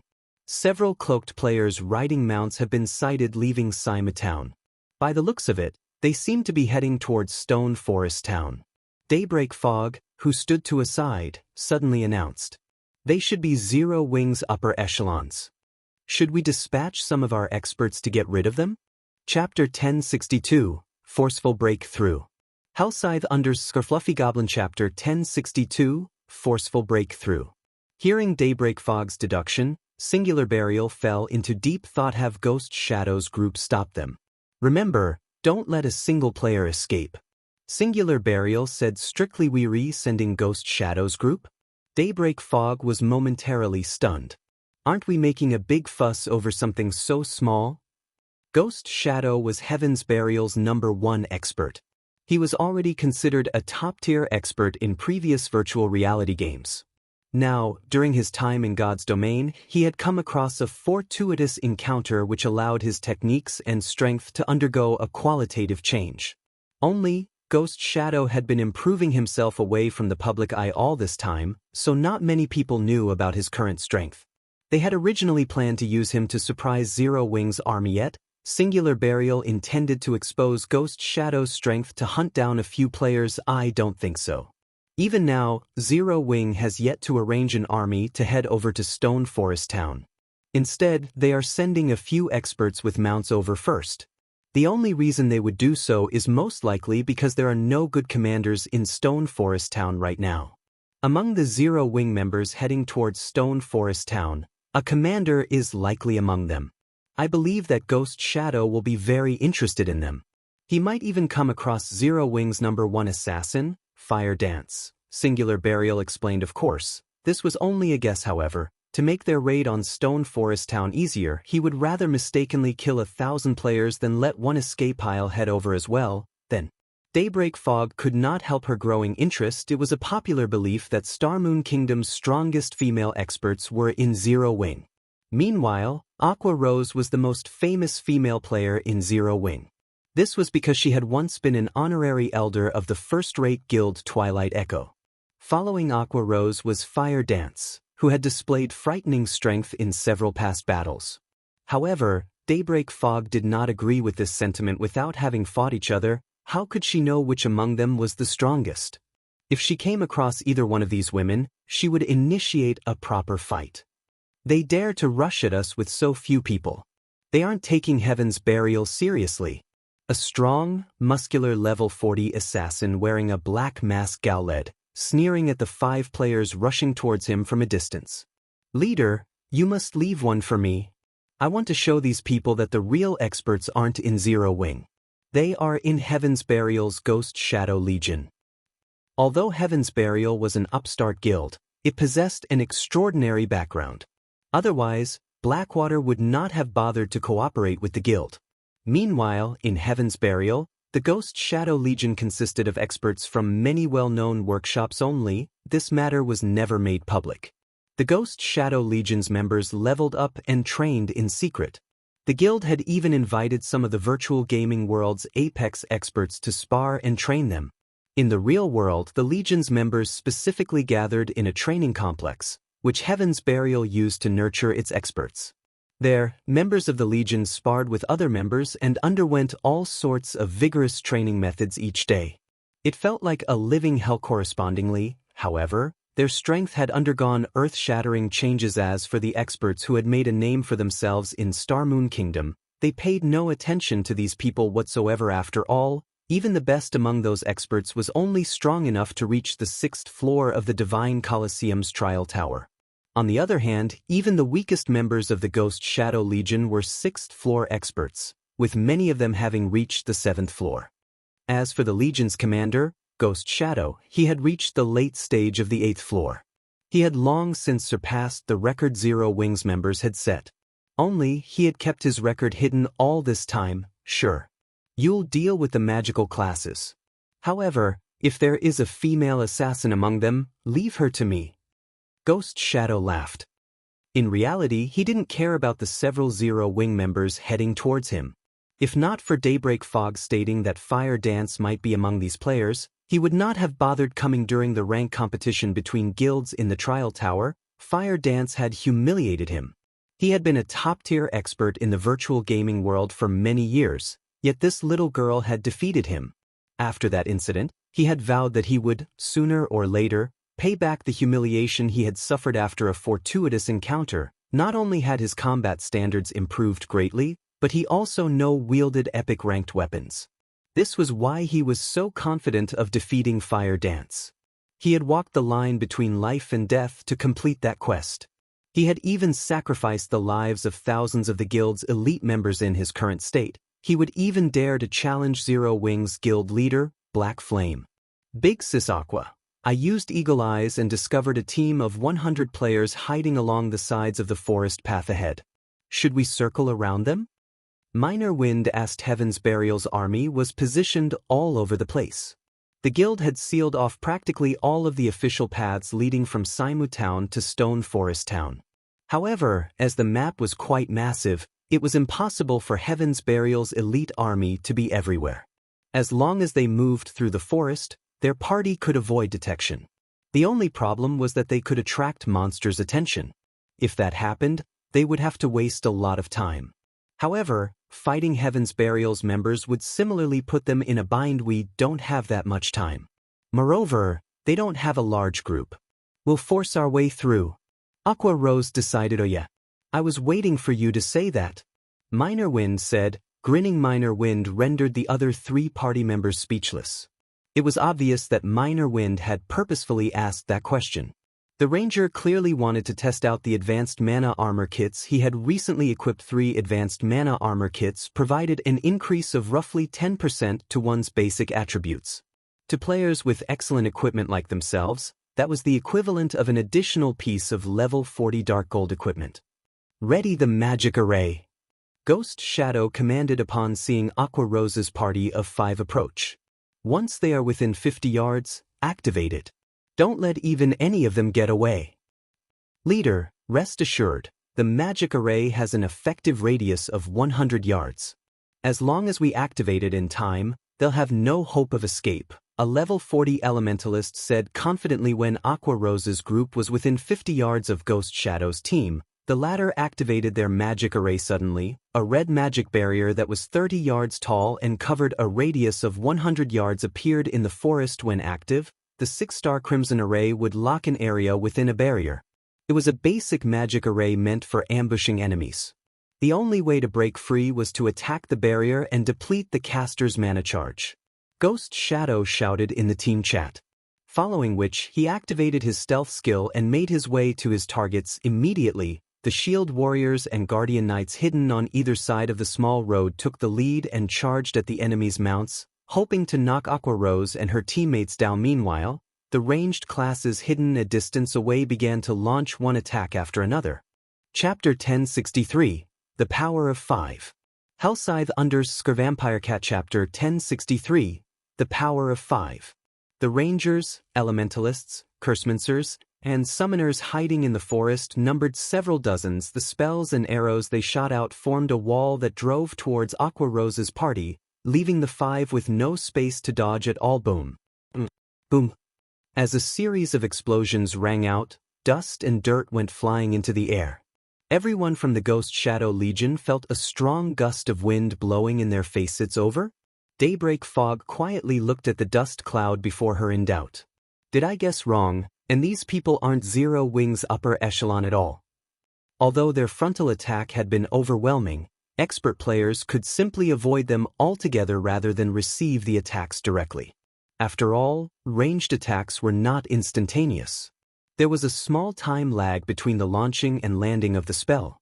Moreover, there was also the system-provided ballistic prediction lines, so they're just a bunch of trash.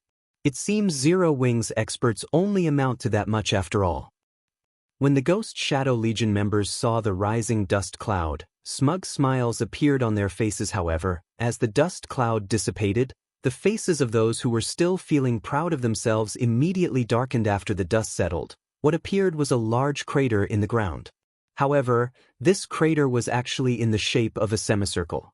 At the flat end of this semicircle, as if an invisible wall stood before Aqua Rose's party, no damage had reached Aqua Rose and the others at all. They actually blocked all those attacks?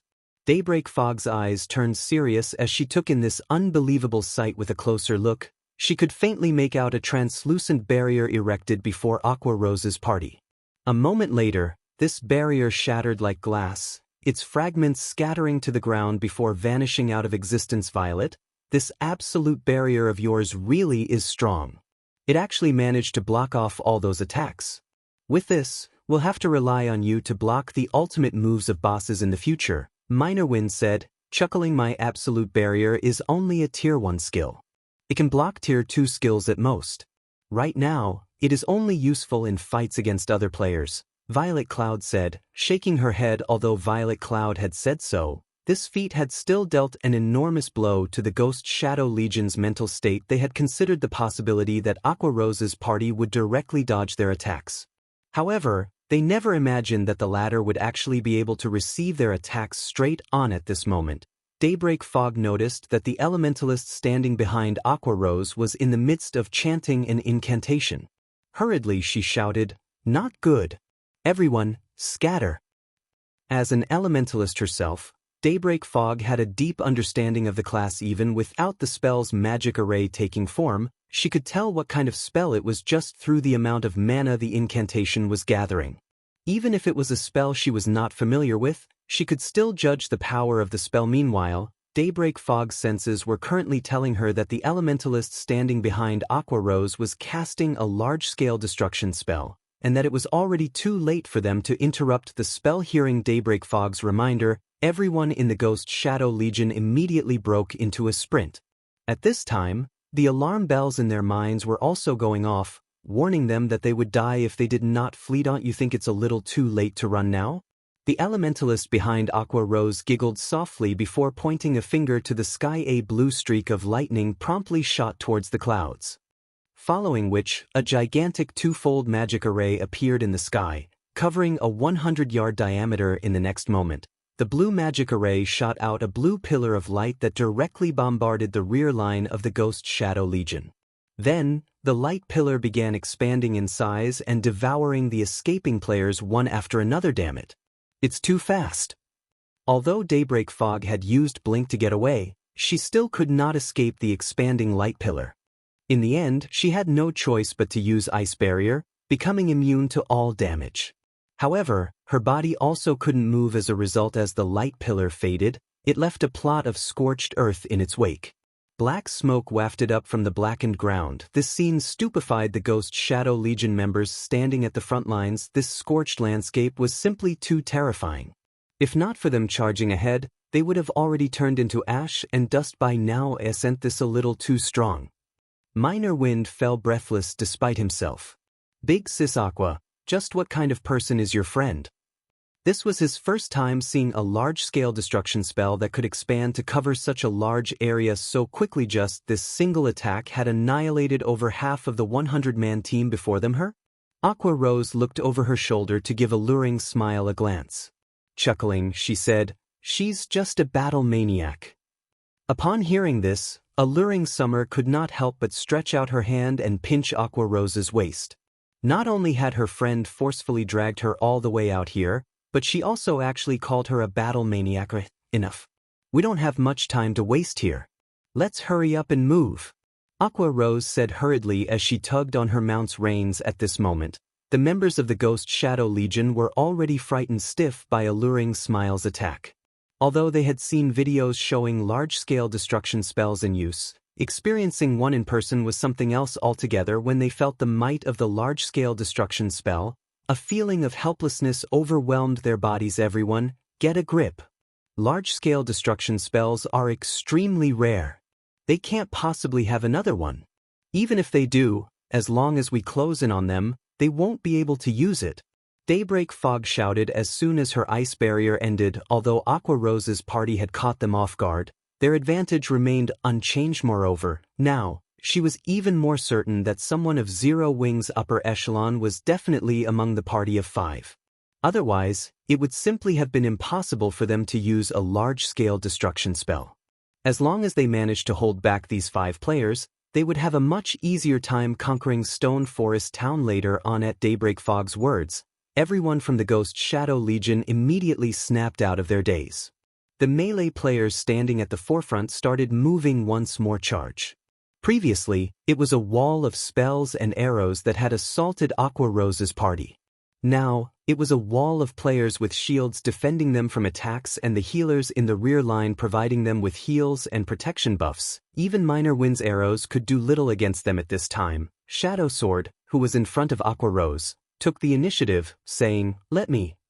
Shadow Sword unslung the blood-red greatsword hanging on his back. This greatsword was the new weapon Shadow Sword had obtained after saving up guild contribution points every way he could. He had even traded in his previous weapon for this greatsword. Meanwhile, this greatsword was none other than the holy weapon Shifeng had obtained from killing the demonic Ape King, Crimson Moon. Currently, Shadow Sword had already upgraded Crimson Moon to fine gold rank. As a result, his level had dropped to just barely over level 40. If he were to upgrade the weapon to dark gold rank, his level would fall below level 35. He dares to come at us all by himself? Let's surround him and beat him to death. Seeing Shadow Sword charging towards them, the melee players of the Ghost Shadow Legion immediately sprang into action. As for the bronze warhorse Shadow Sword was riding, they paid no attention to it whatsoever. Individually, their power might not be a match for the bronze warhorse. However, they could easily hold it back if several of them worked together. It would be just like fighting against a boss monster. Thud. Along with the sound of an impact, 3 MTs blocked the warhorse Shadow Sword rode just as the other melee players were approaching Shadow Sword from both sides. I was waiting for this. Shadow Sword grinned as he tightened his grip on Crimson Moon. He then abruptly swung it Whirlwind Slash. Immediately, a crimson storm sent the 8 melee players approaching him flying. Even the 3 MTs blocking the warhorse had to retreat 3 steps, damage of over -2,000 points appearing above their heads. Such powerful strength. Daybreak Fog was stunned. The members of the Ghost Shadow Legion were not your ordinary expert. Whether it was in terms of combat standards or weapons and equipment, they were top-notch. Yet, now, Shadow Sword actually beat these powerful experts and sent them flying by as if they were common monsters. However, the Ghost Shadow Legion members were all experts. After their first assault got repelled, they coordinated their movements even more closely with each other for their second assault. Moreover, with Shadow Sword's Whirlwind Slash on cooldown, how was the Berserker going to defend against an attack coming from all sides? Scram! Seeing his enemies crowding around him once more, Shadow Sword brandished Crimson Moon again. Unlike the previous attack, Crimson Moon radiated a faint red glow this time, having successfully triggered the blood boiling effect. At fine gold rank, the blood boiling effect increased Shadow Sword's strength by an additional 1,000 points for 12 seconds. With Shadow Sword's current strength, even a High Lord of the same level would be no match for him this time. Although Shadow Sword could not attack using Whirlwind Slash, he could use the active skill that came with the Tier 1 set equipment for Berserkers, Bladestorm. In the next moment, a red storm raged. All players within a 15-yard radius got blown into the air, invisible wind blades cutting their bodies time after time. In the end, these players transformed into streaks of white light and disappeared one after another. Then, weapons and equipment rained down on the ground. Chapter 1064. The Few Cannot Fight the Many. Hellscythe _ Vampire Cat. Chapter 1064. The Few Cannot Fight the Many. Just who are they? Daybreak Fog's eyes stayed glued on the 5 cloaked figures. She couldn't guess the identities of Aqua Rose's party of 5 at all. Among the information she collected, there were no records of such a powerful elementalist or berserker in Zero Wing. Particularly, the berserker's strength was truly incredible. With just a single attack, he had directly killed over a dozen nearby melee players, including several MTs with over 20,000 HP. The destructive force of the Bladestorm he used could practically rival the large-scale destruction spell used by the elementalist before. With such strength, how were other players supposed to contend with him? Faring worse than Daybreak Fog, the members of the Ghost Shadow Legion were stunned speechless. Just a meager party of 5 had killed over half of their Ghost Shadow Legion in mere moments. Moreover, this party of 5 remained completely unharmed. If they recounted this situation in Heaven's Burial, nobody would believe them. Leave that berserker to me. All melee players, prioritize killing the 4 in the rear. Daybreak Fog commanded Shadow Sword was too powerful. It would be suicidal to have their melee players go up against him. Only a ranged player like herself could possibly pin him down. Obeying Daybreak Fog's words, everyone promptly avoided Shadow Sword. He was only a berserker. Even if he wanted to hold them back, he could detain only 1 or 2 people at most. The remaining dozen or so players could easily steer clear of him and charge at Aqua Rose, and the others get them.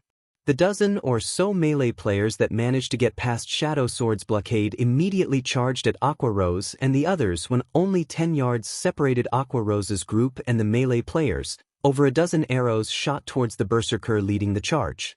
All the berserker saw were several streaks of light coming at him. Knowing that he could no longer dodge or block the oncoming attacks, he instinctively raised his battle axe and executed Whirlwind Slash. However, when the berserker's battle axe came into contact with the first arrow, the powerful impact forced him to take a step back, causing his body to stiffen momentarily, following which, the remaining dozen or so arrows struck the berserker one after another. Every time an arrow hit, the berserker had to take another step back, his HP decreasing by over 4,000. He even received over -8,000 damage. The healers standing at the rear failed to keep up with the damage. After the 5th arrow struck the berserker, his body fell powerless to the ground. As for the remaining arrows, the remaining melee players of the Ghost Shadow Legion barely managed to block them. Just arrows, so why do they contain that much power? At this moment, the Legion members eyed the distant minor wind in fear. They no longer dared to charge forward recklessly. If they received a concentrated volley of arrows like the berserker had just now, they would undoubtedly lose their lives. They were no ordinary players. They were experts of Heaven's Burial. From defending against Minor Wind's attacks, they fully realized just how frightening the Ranger was. Although it seemed as if Minor Wind had shot these dozen or so arrows very casually, in reality, every one of these arrows was accurately aimed at their blind spots, which made defending against the attacks extraordinarily uncomfortable. Moreover, their reactions towards such attacks would be slower and delayed compared to defending against other attacks. If they had to go up against 5 of such blind spot attacks simultaneously, with their standards, they could defend against 3 or 4 of them at most. The remainder would strike home. Of course, if they had to receive only 1 or 2 attacks, they would not mind at all. After all, they had healers who could quickly patch up the damage they received. However, the power contained within Minor Wind's arrows was extraordinary. As melee players, after they defended against 1 arrow, they would no longer have any power to spare to block the remaining attacks. With such a powerful ranger backing up Aqua Rose's party, quickly approaching the party was simply impossible. Just as Minor Wind was suppressing the melee members of the Ghost Shadow Legion, 4 figures suddenly appeared behind Aqua Rose's group of 4 die. With Ghost Shadow in the lead, 4 assassins stabbed their daggers at Aqua Rose's group of 4 practically simultaneously ambush. Anyone struck by this skill would be placed in a fainted state for 2 seconds. To expert assassins like them, 2 seconds were more than enough for them to kill an MT of the same level, not to mention non-plate armor classes. Seeing this scene, Daybreak Fog smiled while she acknowledged that Aqua Rose and the others were indeed very powerful. The Ghost Shadow Legion members were no weaklings, either the commands she had shouted were simply a feint. Her motive for doing so was to divert the attention of Aqua Rose's group of 4 to allow Ghost Shadow's assassin group to display its fullest effect. As long as the 4 ranged players died, dealing with Shadow Sword would be a simple matter. At this time, Aqua Rose shouted, "Thornbind." Thornbind was a Tier 1 curse. When activated, it would immediately restrain all enemies within a 20-yard radius with thorny vines for 4 seconds. Moreover, these thorns would connect with the HP of the bound target. If the target tried to forcefully break free of their bindings, they would receive a corresponding backlash. Green vines swiftly emerged from the ground one after another with Aqua Rose as the center. In the blink of an eye, the vines bound all 4 assassins. Not good. Everyone, avoid them. At this moment, Ghost Shadow also realized that they had fallen for a trick. He activated Vanish right away and disappeared from everyone's eyes. The other 3 assassins also activated their Vanish skill without hesitation, rendering the bindings of the vines ineffective. After Ghost Shadow's group disappeared, Violet Cloud used Soul Cloud, promptly sending attacks flying in all directions. Dang. Along with a series of clashing sounds, Ghost Shadow's group of 4 appeared once more. Soul Cloud. So you're Violet Cloud. After Ghost Shadow defended against all the attacks, he glared at the cloaked Violet Cloud, intense fighting spirit blazing in his eyes. She had similarly defeated him previously at the Trial Tower. This time, he would not allow a repeat. However, immediately after Violet Cloud's attack, Alluring Summer used Flame Barrage and attacked the 4 assassins from their blind spots. As if the 3 women were of one mind, their coordination was seamless. Ghost Shadow managed to use his daggers to block the oncoming fireballs, but the other 3 assassins failed to do so, opening a gap in their defense. Seizing this opportunity, Violet Cloud immediately controlled her Soul Cloud to bombard the 3 assassins with black balls of mana. If they were simply dealing with normal magical attacks, these expert assassins could still defend against quite a few, even though their stance was not ideal. However, Violet Cloud's Soul Cloud was extremely lively and flexible. Her attacks always managed to change directions abruptly at crucial moments. In the end, the 3 assassins could only block a small portion of the oncoming attacks and promptly lost their lives to the barrage. Only Ghost Shadow, with his nimble footwork and accurate judgment, was able to defend against the black mana balls. However, the more he fought, the more shocked he grew. How can this spell be so powerful? The power of the Soul Cloud Violet Cloud controlled was simply overwhelming. In terms of strength, the spell was practically equal to him. Meanwhile, he was wielding epic weapons. What was even more shocking was Violet Cloud's ability to control the spell. Her level of control had clearly already entered the refinement realm. This discovery astounded Ghost Shadow. Previously, when he had encountered Violet Cloud, he could tell that she was still far from reaching the refinement realm. Yet, just after a short time, not only had she entered the refinement realm, but her understanding of the realm had even achieved a considerable standard. She could not only control such a large number of attacks but also manipulate them with ease. As Ghost Shadow was dealing with Violet Cloud's attacks, Aqua Rose and the others were assisting the girl from the sides as well. This support applied considerable pressure on Ghost Shadow. If he went one-on-one against Violet Cloud, he was still confident of defeating the girl. However, Violet Cloud had 3 experts with extremely high basic attributes surrounding her. Continuing to fight would only be a waste of energy right now. He needed to get away from this place first before launching another assault, following which, Ghost Shadow activated Wind Steps and began retreating. Don't even think about getting away so easily. Violet Cloud smiled faintly. She then used Star's guidance on the retreating assassin. Immediately, Ghost Shadow felt a powerful force pulling him towards Violet Cloud. Reacting quickly, he used a control removal skill. However, during Ghost Shadow's momentary pause, a white arc of lightning pierced through his chest. Following which, Aqua Rose, Minor wind, and violet clouds attacks bombarded the assassin one after another. The 4 people killed Ghost Shadow instantly. Chapter 1065, War Erupts. Hellscythe Underscamparka Chapter 1065, War Erupts.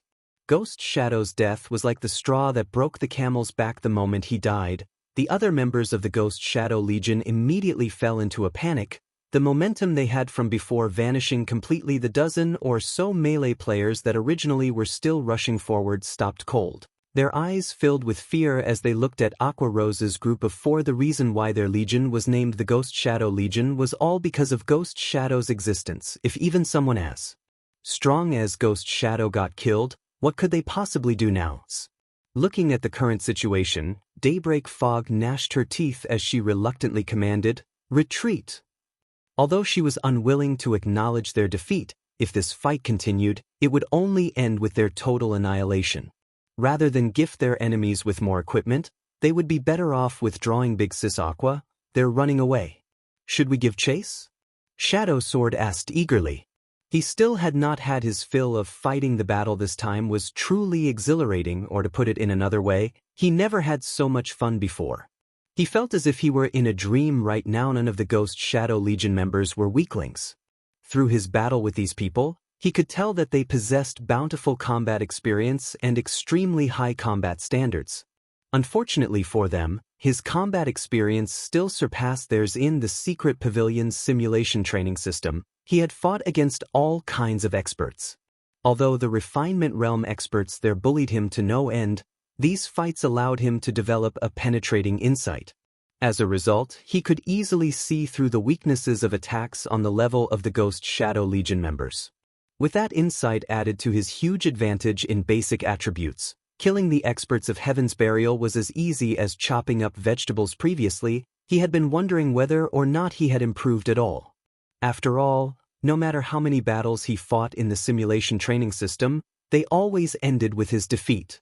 Now, however, after tangling with these expert players, he finally realized just how much he had improved. No need. Heaven's Burial's members are everywhere. If we let them surround us, we'll have to waste even more time. Our priority right now is to reach Stone Forest Town, Aqua Rose said, shaking her head as she watched Daybreak Fog's group remove the magic barrier and escape into the forest, following which, Shadow Sword and the others swiftly collected their loot before getting back on their mounts and hurrying towards Stone Forest Town. Shortly after Aqua Rose left, several assassins appeared from the forest. These assassins did not bear any guild emblems on their persons. They were all independent players who were planning on sneaking to Stone Forest Town to observe the upcoming war, the First Siege War in Starmoon Kingdom, one which pitted Blackwater and Heaven's Burial's joint army of 300,000 elite players against Starmoon Kingdom's #1 guild, Zero Wing, was a major event. If they did not personally witness this war, they would surely regret it for the rest of their lives. Only, due to them coming across Aqua Rose's party on their way to Stone Forest Town, they decided to follow after the party and take a look at what the party was up to. However, they never imagined that they would actually encounter such an expert battle on their journey. Did you guys record everything? Do you take me for a fool? Of course, I've recorded everything. What about your side? Relax, I didn't miss out any of the exciting moments. Our luck is really good. I never thought that we would come across such a fight. Zero Wing's members are too cool. Just 5 of them managed to go up against a team of 100 experts. I really wonder, just how strong are those 5 people? If I can become as strong as any one of them, I wouldn't have wasted my time playing God's Domain. Alright, enough dreaming. Let's hurry up and post these videos on the forums. This message will definitely shock everyone. Following which, these several assassins posted their recorded videos on Starmoon Kingdom's official forums. Moreover, they even gave their post a very eye-catching title. 5 Zero Wing experts shockingly massacre Heaven's Burial's 100-man expert team. Published along with this post were several video clips showing the fight between Zero Wing and the Ghost Shadow Legion from several different angles, the videos thoroughly reproducing the entire battle from before. As soon as the post was published, it immediately created a commotion in Starmoon Kingdom. Nobody would have ever thought that a measly 5 people would be able to turn the tables on an encirclement of 100 experts. Moreover, They had even done so in such an overwhelming manner. Whether it was the weapons, equipment, skills, or coordination of these 5 Zero-Wing members, all were aspects that inspired everyone's admiration. Particularly, Alluring Summer's large-scale destruction spell made the blood of all the viewers boil with passion. In addition, there was Shadow Sword with his horrific strength. The fight was truly an unforgettable one. This is simply inhuman. Over half a team of 100 experts were killed just like that. Who in Starmoon Kingdom could possibly stop Zero-Wing now? Hooray for Zero-Wing! It seems Blackwater will have trouble taking down Stone Forest Town this time. Due to the appearance of these videos, many players who initially did not have an optimistic view of Zero-Wing's prospects were stupefied. Meanwhile, the various large guilds that were happily and eagerly anticipating Zero-Wing's fall could not help but start re-evaluating Zero-Wing's strength now. However, the ones most affected by these videos would still have to be Zero-Wing's members. Previously, they all thought that Stone Forest Town was finished. However, after seeing the performance of Aqua Rose's party of 5, they finally understood the views that their guild leader, Black Flame, advocated. Quality was much more important than quantity. Due to this reason, Zero-Wing had always walked the path of the elite. Zero-Wing might not be a match for Blackwater and Heaven's Burial in terms of member count, but in terms of player quality, Zero-Wing was definitely superior. Was it amazing to have a lot of people? Zero-Wing only needed 5 people to trample over 100 experts. While everyone was discussing this topic on the forums, Singular Burial had an extraordinarily chilling expression on his face. Kill them. I want them all killed. Notify the teams in hiding. Think of a way to stop them. Once their whereabouts are discovered, gather at their location right away. Singular Burial commanded angrily. Originally, he had dispatched the Ghost Shadow Legion and Daybreak Fog precisely because he was worried that the regular experts couldn't take down Zero-Wing's members. Now, however, Heaven's Burial had become the biggest laughingstock of Starmoon Kingdom. Those were 100 experts. The team even had apex experts such as Daybreak Fog and Ghost Shadow leading it.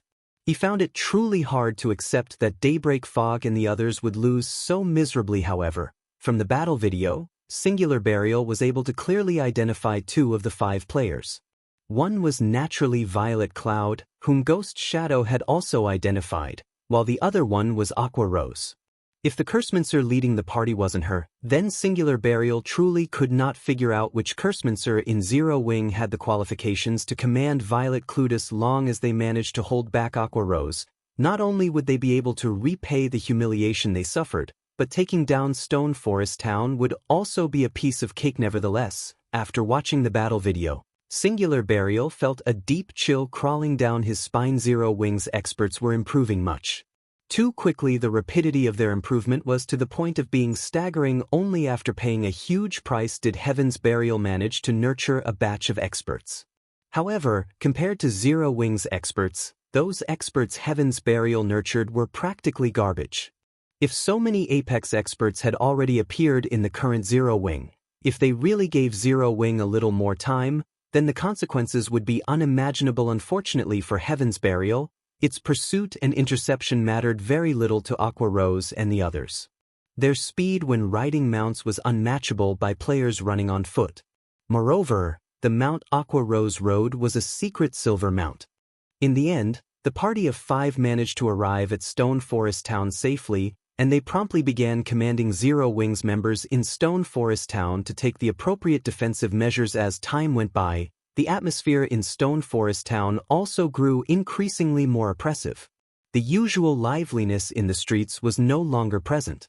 To avoid getting dragged into the war, many players had chosen to leave Stone Forest Town and observe the battle from a distance. Only some daring players remained in town. Big Sis Aqua, the magic tower, has just sensed a large number of creatures approaching Stone Forest Town. By the looks of it, they should be those monsters. Violet Cloud reported, her complexion slightly pale. The map displayed by the magic tower showed a swarm of creatures heading towards Stone Forest Town. The exact number incalculable. So they've finally arrived. Aqua Rose, who stood atop the town's defensive walls, turned to look into the distance. She knew plenty regarding this upcoming war. Rather than the player armies of Blackwater and Heaven's Burial, Their true enemies were the endless number of monsters immediately notify the guild leader. Inside the distant White River City's Candlelight trading firm, Shifeng was still desperately making the magic array scrolls for the double protection magic array and divine beasts descent. They've arrived already? After receiving the message, Shifeng had to stop his actions, a slight frown appearing on his face. Blackwater's monster army had arrived much sooner than he expected. He immediately used a return scroll to teleport to the city's teleportation hall, then took a teleportation array to Sima Town. Chapter 1066, Black Flame Appears. Hellscythe under Fluffy Goblin. Chapter 1066, Black Flame Appears. Standing at the top of Stone Forest Town's magic tower, Aqua Rose and her companions noticed dust clouds rising in the distance as they finished taking care of the town's defense. Upon closer inspection, they would discover swarms of monsters beneath the dust. How can there be so many monsters? Blackie watched the black patch approach Stone Forest Town from a distance, shock filling his heart.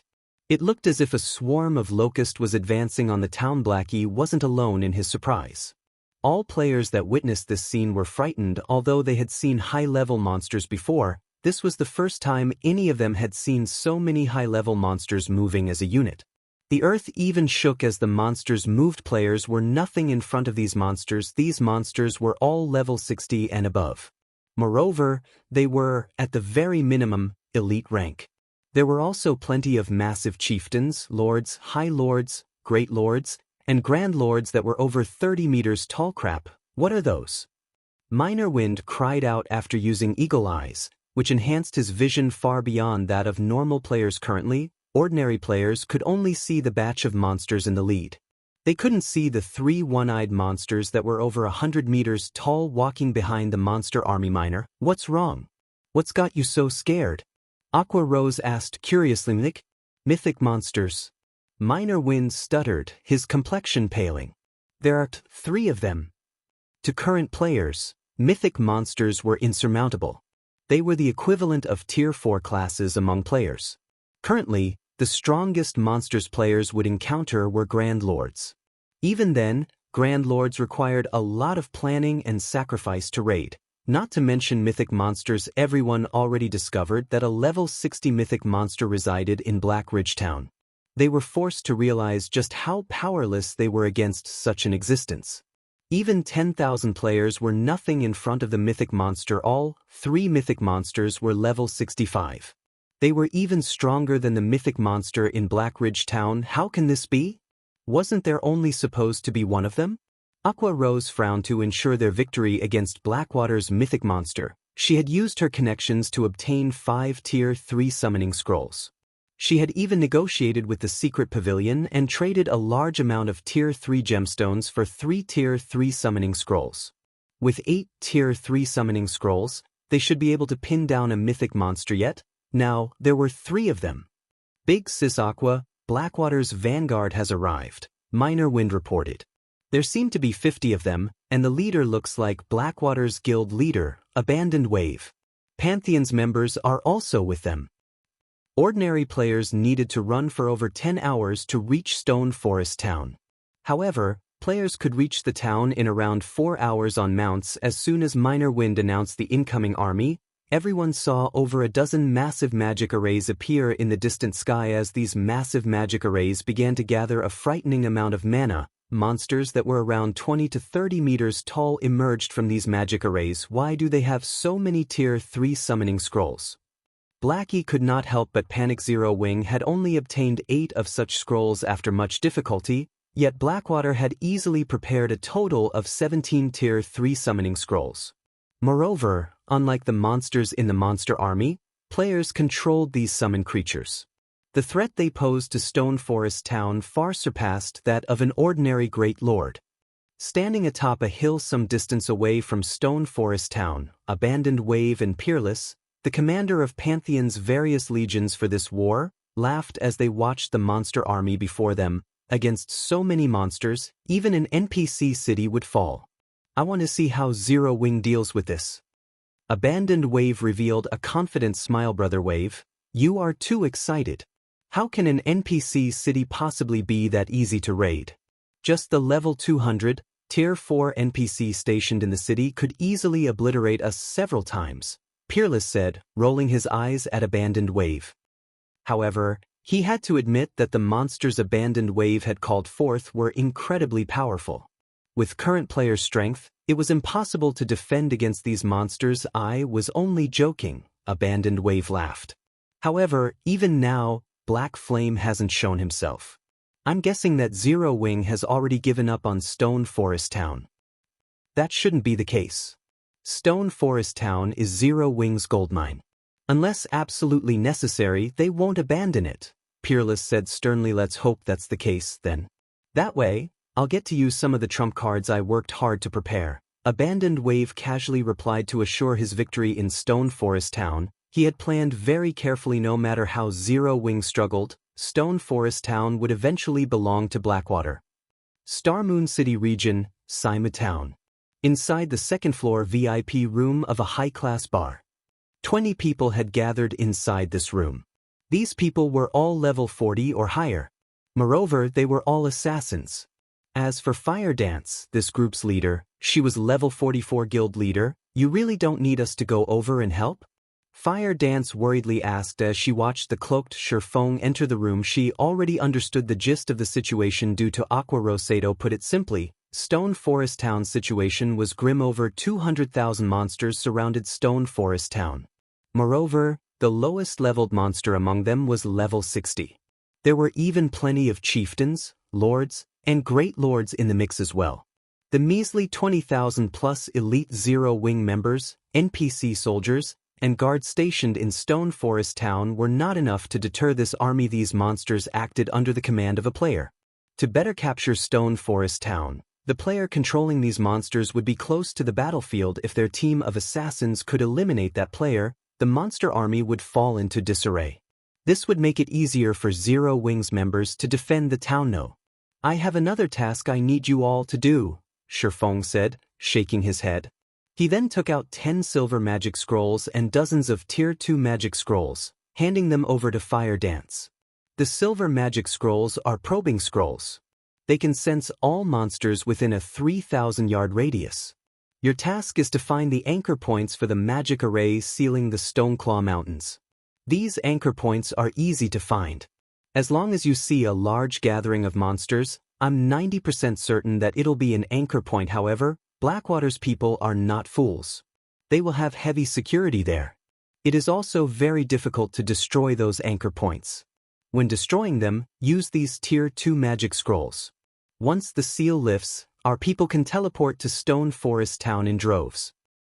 After issuing his instructions, Shifeng used space movement to reach Stone Forest Town. Shifeng's sudden appearance immediately attracted everyone's attention in the town.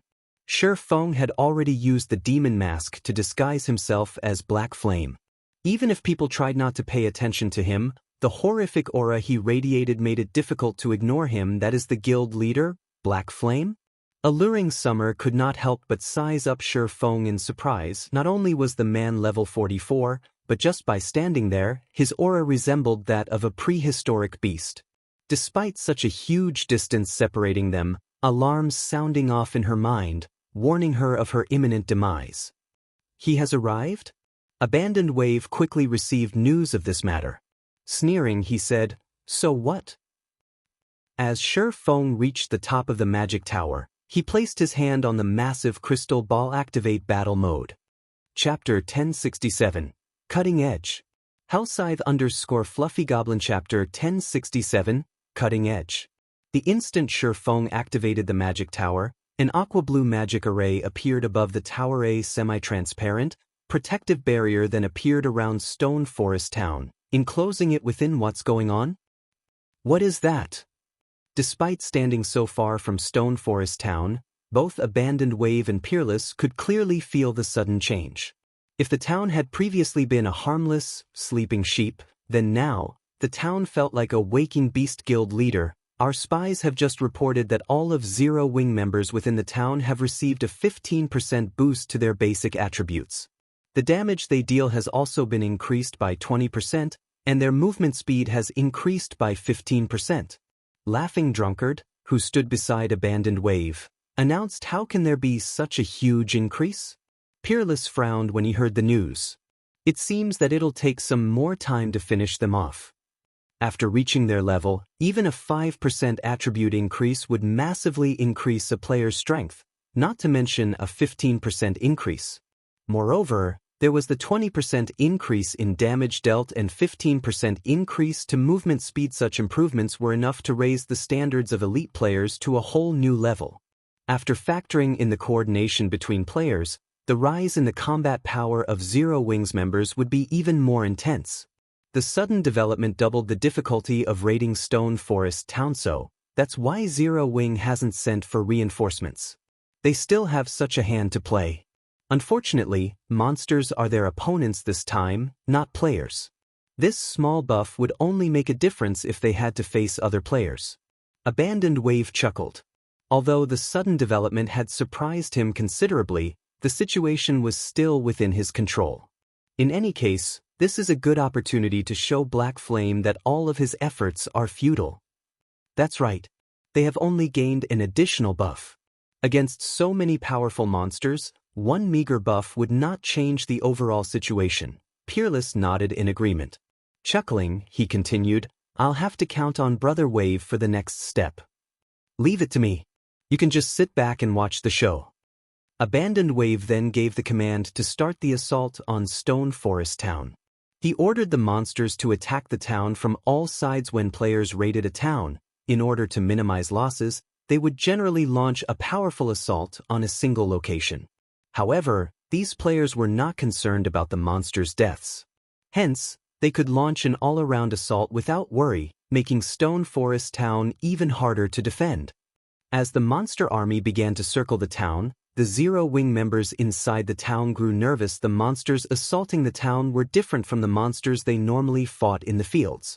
These monsters possessed considerably high intelligence, and even elite players of the same level might not necessarily win against the elite monsters in a one-on-one battle. Furthermore, they were dozens of levels lower than these monsters and were outnumbered by 10 to 1. Although the magic tower had significantly boosted their attributes, when compared to the monsters' attributes, this increase was not worth mentioning. Guild leader, can we win? Even Aqua Rose's confidence wavered. It would have been fine if their opponents were simply players. Now, however, seeing the black clumps of monsters come at them from all sides, even she felt somewhat nervous. Zero Wing was clearly understaffed. There were only around 20,000 elite members in Stone Forest Town right now. After splitting them up around the cardinal points, each side only had around 5,000 members protecting it. We can only try, Shi Feng quietly responded. How is the construction of the magic towers coming along?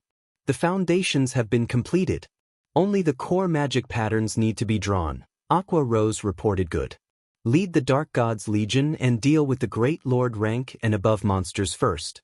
Utilize all of the Tier 2 and Tier 3 summoning scrolls to pin down the mythic monsters. Have the town's firepower focus on the monsters below Great Lord rank. After that, we have to endure for as long as possible. Once Fire Dance's group completes their mission, the tides of war will shift to our favor. Shi Feng instructed. Immediately, he made his way towards the magic towers that were still under construction. Magic towers had become mainstream defensive buildings in towns and cities because of their outstanding defensive capabilities. Not only did they possess a mana pulse cannon with great destructive power, but they could also increase local players' attributes. Meanwhile, the attributes increases would change depending on the number of magic towers present. Of course, the maximum effect would be achieved with 3 magic towers. With 3 magic towers, players would receive a 30% boost to their basic attributes. This was why the various large guilds in the past had actively constructed magic towers in the towns and cities they operated, going so far as to construct 3 magic towers in important towns and cities as a precaution. Shi Feng had tasked Aqua Rose with spending all of the money they had earned from selling the lands around the teleportation house to purchase the magic towers' construction materials. They then built 2 more towers in Stone Forest Town. With 3 magic towers defending the town, even against so many high-intelligence monsters, they were not without a chance of victory. As for the magic towers for Shi Feng's future city, he had no choice but to think of another means of defense. After all, if he could not even protect Stone Forest Town, he could never defend a city. Charge! Under Abandoned Wave's command, the monster army roared angrily as they charged at Stone Forest Town. Is this Blackwater's strength? Stone Forest Town is truly finished this time. Even the NPC guards won't be able to hold back so many powerful monsters. The players observing the war from the sidelines were stunned by the tsunami of monsters rushing at Stone Forest Town. They no longer harbored any hope that Stone Forest Town would survive this war. The difference between each side's strength was obvious at first glance. The various large guilds' upper echelons, who watched the war via a live stream, were similarly stupefied. Who in Starmoon Kingdom could possibly stand up against this army of 200,000 monsters? It was suicidal to try to fight these monsters. Big Sis Aqua, they're coming. Blackie gulped nervously. Good. Focus the defense turrets and magic towers attacks on the monsters below the Great Lord rank. Aqua Rose commanded as she watched the approaching monsters from the top of the town's wall. Immediately, the 4 defensive turrets situated around the town rang. The explosive shells they fired flew straight into clumps of monsters before exploding. The elite monsters caught within the explosions died on the spot. Each of the 4 explosive shells killed over 100 monsters. Unfortunately, while the defensive turrets could damage monsters above elite rank, they could not kill them outright. Although the defensive turrets are powerful, it's a pity that their range is too small. Abandoned Wave could not help but laugh when he saw that only several hundred monsters had died in the initial blast. He had previously thought that the defensive turrets would, more or less, pose a threat to his monster army. Now, however, it would seem that his worries were unnecessary. In the next moment, the tip of the magic tower fired a rainbow-colored beam towards the sky. Immediately, the clouds refracted the beam towards the monster army, shocking everyone. When the rainbow beam struck, it swept through the monster army. Everywhere the beam passed, massive flames erupted. All monsters below Lord rank were vaporized. As for the lords that had survived, they had less than half of their HPs remaining when the rainbow beam eventually disappeared. Over 3,000 monsters had vanished with it. A large empty space had appeared in the midst of the densely packed monster army. Chapter 1068, Double Protection Barrier. Hellscythe _ Fluffy Goblin. Chapter 1068, Double Protection Barrier. As the light from the magic tower dissipated, every player in Stone Forest Town fell silent. A single attack had extinguished the lives of over 3,000 level 60 and above monsters. This was far more terrifying than any large-scale destruction spell they had ever seen. In fact, it wasn't just Zero Wings members who were stunned. Even Abandoned Wave and Peerless, who watched the war from a distance, wore dark, tense expressions. Why does the magic tower have this kind of ability? Abandoned Wave frowned as he looked at the empty space in the middle of the battlefield. In one attack, it heavily injured Lord-ranked monsters. Zero Wing really knows how to hide its strength. Among the 200,000 monsters, the majority consisted of monsters below Lord rank. Only a small minority consisted of Lord rank and above monsters. The firepower of a single magic tower could already rival the attacks of 10 defense turrets. That attack is already as powerful as a Tier 4, large-scale, destruction spell. Based on my understanding of God's Domain's tools, this kind of attack should have a very long cooldown.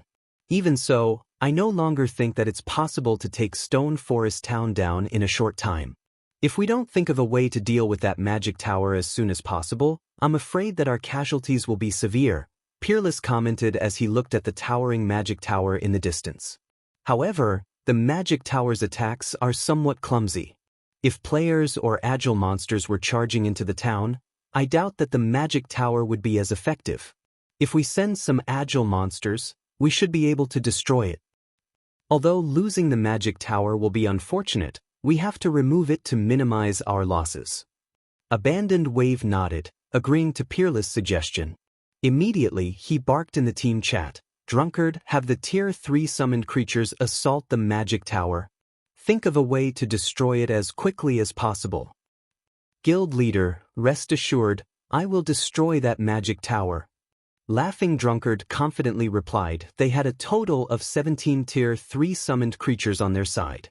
Although those summoned creatures were only level 55, Much weaker than the level 60+ Great Lords in the monster army, players were in full control of these summon creatures.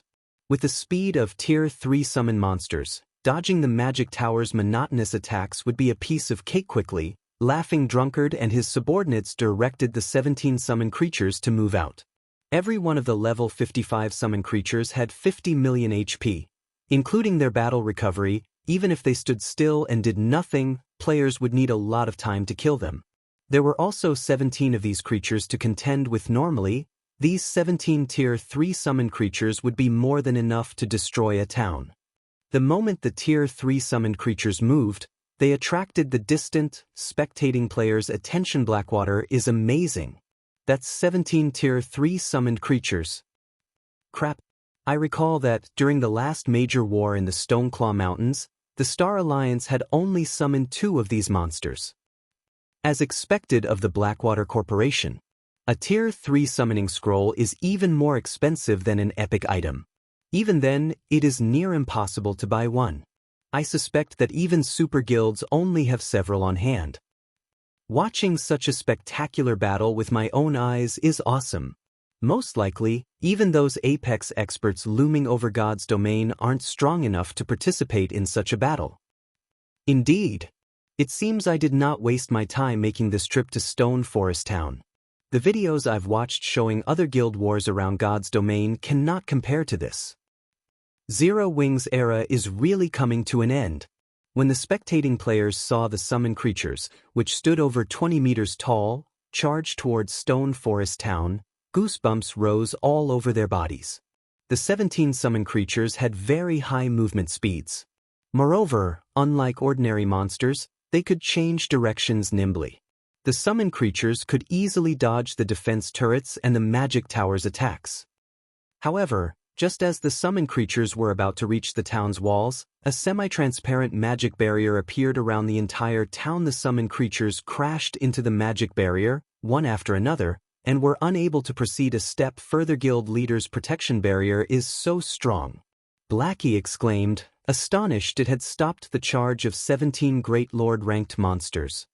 Any normal magic barrier would have shattered under the might of these monsters, yet the double protection barrier remained intact. Aqua Rose, who stood atop the magic tower, was similarly overjoyed. Previously, she had worried that the magic barrier would not hold off these monsters and believed that Shifeng had been joking when he said that it could. She had never thought that the barrier would be this powerful. Not only weren't there any cracks in the magic barrier that needed to be repaired, but the players maintaining the barrier also had all of their mana.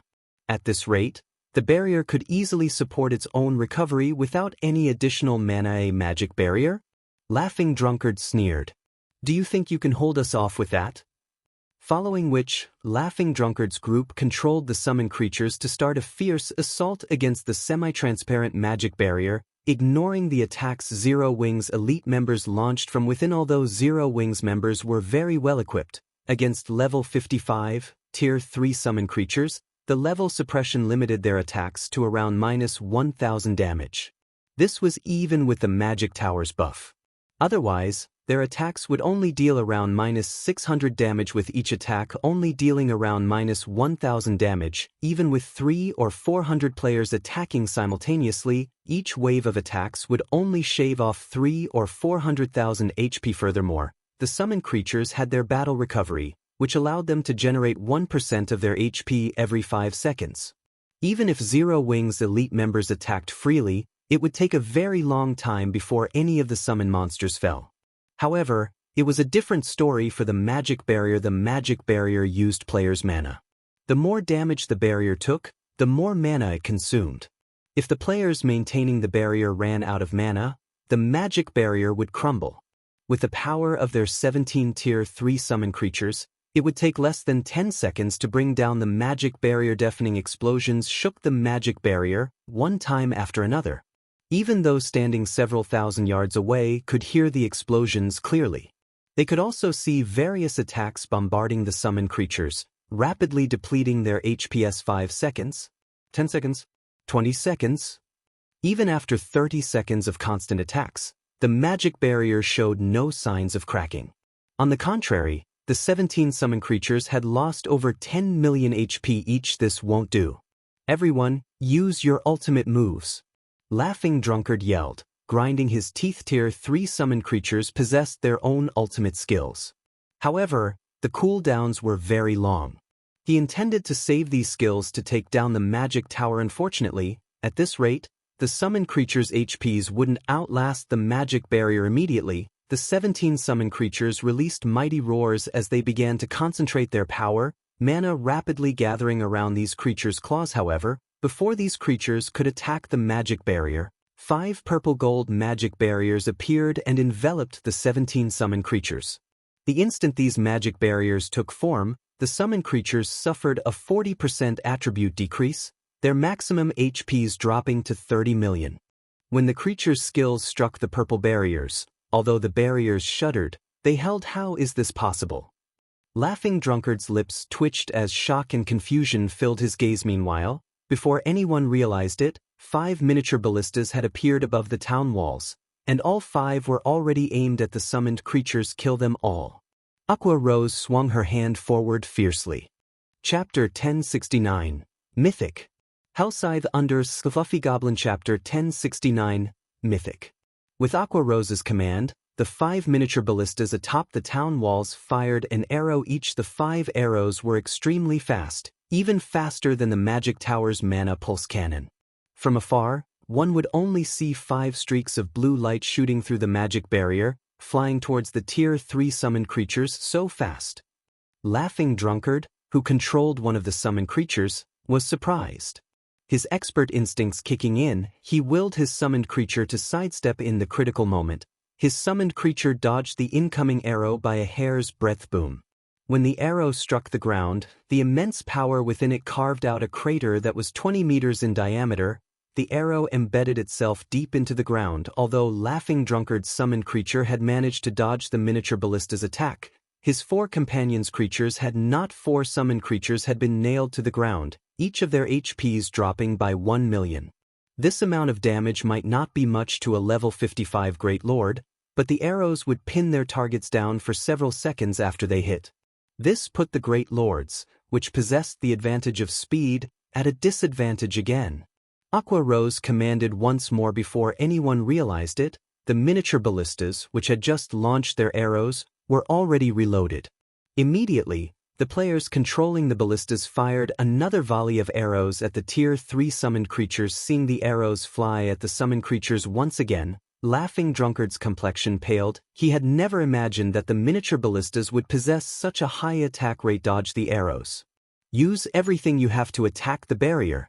Laughing Drunkard hurriedly ordered. While their summoned creatures were trapped inside the purple gold barriers, not only were they given limited space to dodge the oncoming arrows, but they had also been significantly weakened. If they did not break free from these magic barriers, they would become live targets for the 5 ballistas. Although Laughing Drunkard had not made the wrong decision, he did not know that the magic array trapping their summoned creatures was the 9-star polar domain, an intermediate magic array. This particular array could even suppress mythic monsters. Great Lords were not strong enough to free themselves from it. Exactly how powerful were mythic monsters? They could rival major cities' ruling NPCs as Tier 4 monsters. All of their skills were also Tier 4. These skills were many times stronger than Tier 3 skills. However, the 9-star polar domain could withstand mythic monsters' fierce assault for a considerable amount of time, much less the attacks of Tier 3 summoned creatures. For a time, the 17 summoned creatures were little more than practice targets for the 5 miniature ballistas as the arrows repeatedly nailed them to the ground. Zero Wing's elite members also bombarded them with attacks, rapidly decreasing their HPs. After a short moment, 2 of the summoned creatures died. This scene stupefied the players observing the battle generally. It took a 100-man elite team led by an expert to raid Great Lord ranked monsters. If one encountered a Great Lord that possessed powerful AoE attacks, even a legion of 1,000 elites wouldn't be strong enough to raid it. Now, however, Zero Wing rendered them helpless. Brother Wave, it seems that Zero Wing has prepared extensively. Do you need Pantheon to join the fray? Peerless asked, chuckling at Abandoned Wave. Thank you for your concern, Brother Peerless, but this small variable is not enough to put a dent in my plans. Abandoned Wave rejected Peerless' offer. following which he notified the true controller of the monster army and asked softly, "Can you instruct the 3 mythic monsters to join the battle?" Originally, he had only intended to use the monster army to eliminate the town's exterior defenses and probe Zero Wing for hidden trump cards. After defeating every Zero Wing member outside of Stone Forest Town, he would then lead Blackwater's elite army to capture the town. Although the monster army was very powerful, if these monsters entered the town, they would lose any hope of capturing it. The monsters would pollute the town with the evil energy they released. Players could not remain in an environment polluted by evil energy for any length of time. As a result, even if Blackwater secured Stone Forest Town, it would be useless unless they gave up their humanity as the monster army's controller had. Either that or they would have to exterminate these monsters' true creator. Obviously, neither of these options were viable. As for Pantheon, they had long since agreed that, before Blackwater dealt with Stone Forest Town's defenses, Blackwater would not require Pantheon's assistance. If Pantheon were asked to take action, Blackwater would have to split a portion of Stone Forest Town's shares with Pantheon. Hence, he could only rely on the mythic monsters to free him from this predicament. If possible, Abandoned Wave would rather avoid employing the 3 mythic monsters. Although the mythic monsters were incredibly strong, they were very difficult to control. Even the true controller could only issue general instructions. If a mistake occurred, it was highly possible that these monsters would charge into Stone Forest Town and wreak havoc. Hence, he had hoped to utilize the Tier 3 summon creatures to destroy the magic tower. Unfortunately, that wasn't going to work. With the protection barrier around Stone Forest Town, none of the monsters could proceed into the town. Even the Grand Lords were no exception. With the defense turrets and magic towers' rampant attacks, the monster army suffered immense losses. If they did not break this stalemate, their Tier 3 summon creatures would be annihilated. At that time, he would be forced to pay an even greater price to destroy the magic tower. There are no problems on my side. However, if I force them, these 3 mythic monsters won't be nearly as strong, the mysterious, bandaged youth explained. No problem. With the mythic monster strength, even if they are significantly weakened, they are still far stronger than Grand Lords. I refuse to believe that they can't shatter a magic barrier.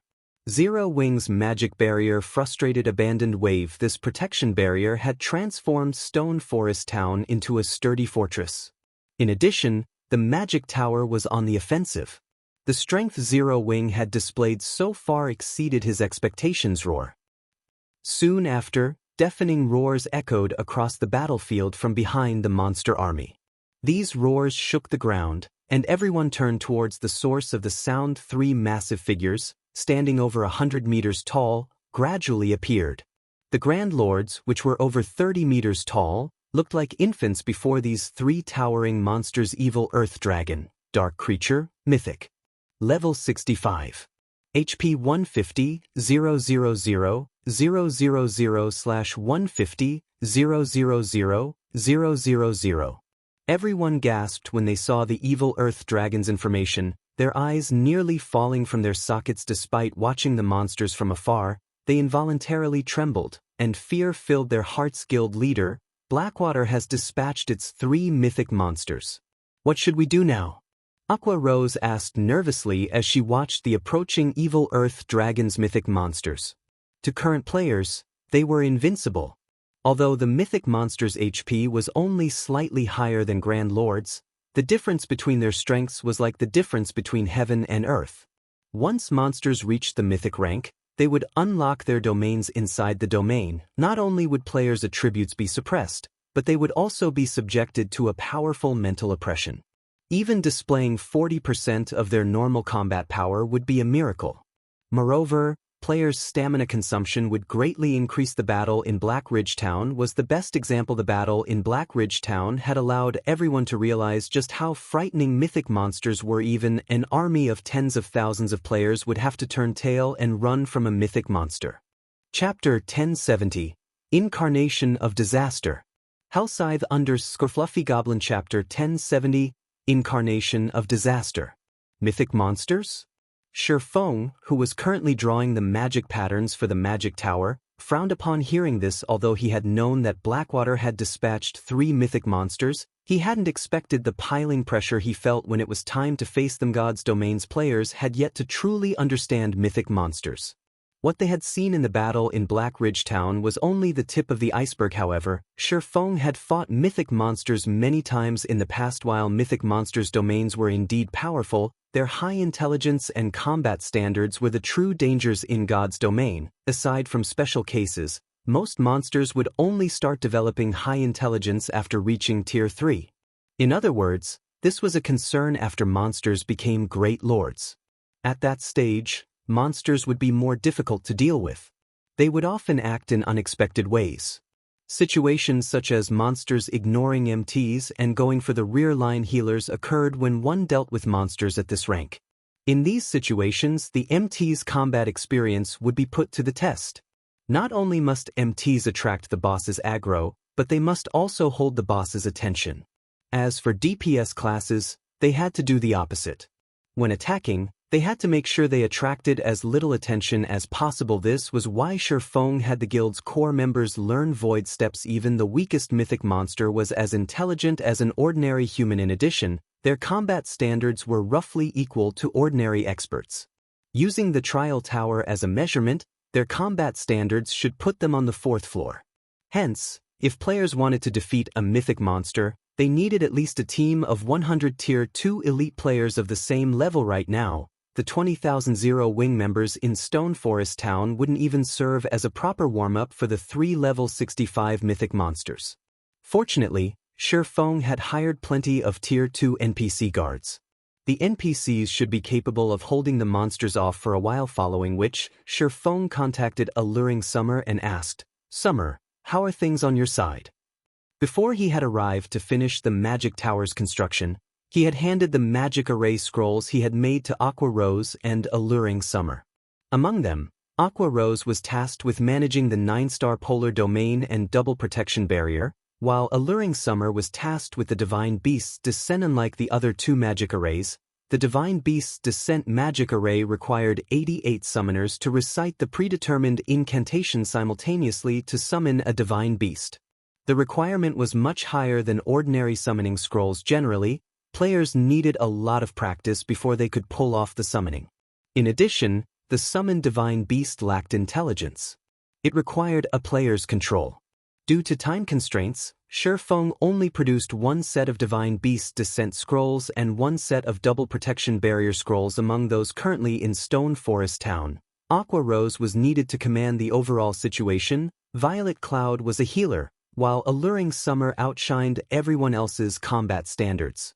Hence, Feng had decided that Alluring Summer should control the summoned Divine Beast. They've mostly familiarized themselves with the summoning procedure. "I shouldn't have many issues either," Alluring Summer replied nervously. Despite having recently joined Zero Wing, she had never thought that she would actually get to participate in such a large war so soon. Solo battles were her bread and butter. Even 1 versus many situations were not unusual for her. However, facing 3 mythic monsters by herself was definitely the craziest thing she had done in God's Domain. Inwardly, though, she looked forward to the upcoming battle. Based on the fact that Feng had left such an important task for a newcomer like her, she could tell how highly he valued her. Moreover, Aqua Rose had personally recommended her for the task. Regardless of the circumstances, she needed to perform well in the upcoming battle. "Alright, I'll leave it to you then. I'll have Aqua's team summon Tier 3 creatures to assist you," Feng said, trying to comfort Alluring Summer when he saw the woman's tense expression. Alluring Summer might not be a match for Violet Cloud or Fire Dance, but with her current standards, she should have no problems controlling a Divine Beast. Moreover, she would also have help from the Magic Tower. As the 3 evil earth dragons moved closer to Stone Forest Town, the players in the town grew increasingly tense. Aqua Rose had the guild's experts use the 8 Tier 3 summoning scrolls they had gathered. However, compared to the 3 mythic monsters, the 8 creatures looked like children. Despite their massive sizes, the Tier 3 summon creatures did not even reach the evil earth dragon's knees. It felt as if the earth dragons would kill the summon creatures with one stomp. 8 Tier 3 summon creatures? Abandoned Wave, who watched from afar, sneered. So, this is Zero Wing's trump card. That's quite impressive, actually. Even first-rate guilds only manage to get their hands on 2 or 3 Tier 3 summoning scrolls. At this point, Zero Wing is roughly as strong as a first-rate guild overall. The guild has already surpassed my expectations by acquiring 8 of these scrolls, Peerless commented, relatively surprised by Zero Wing's foundations. Even a super guild like Pantheon had only obtained 20 Tier 3 summoning scrolls so far. Meanwhile, Zero Wing was only an upstart guild that controlled White River City and Stone Forest Town. It was hard to imagine how the guild had secured such resources. Zero Wing's foundations are indeed shocking. Unfortunately, the difference between us is too vast. It is fated that they will fail to defend Stone Forest Town, Abandoned Wave laughed. He did not oppose Peerless' views. Unfortunately, 8 Tier 3 summon creatures were barely enough to pin down one evil Earth Dragon. How was Zero Wing going to deal with the remaining 2? Following which, one of the 3 evil Earth Dragons charged at one of the 9-star polar domain magic arrays. The defense turrets and magic tower couldn't land an attack on the nimble Earth Dragon. In the next moment, the mythic monster stretched out one of its massive claws and slashed at the purple-gold magic barrier. Boom.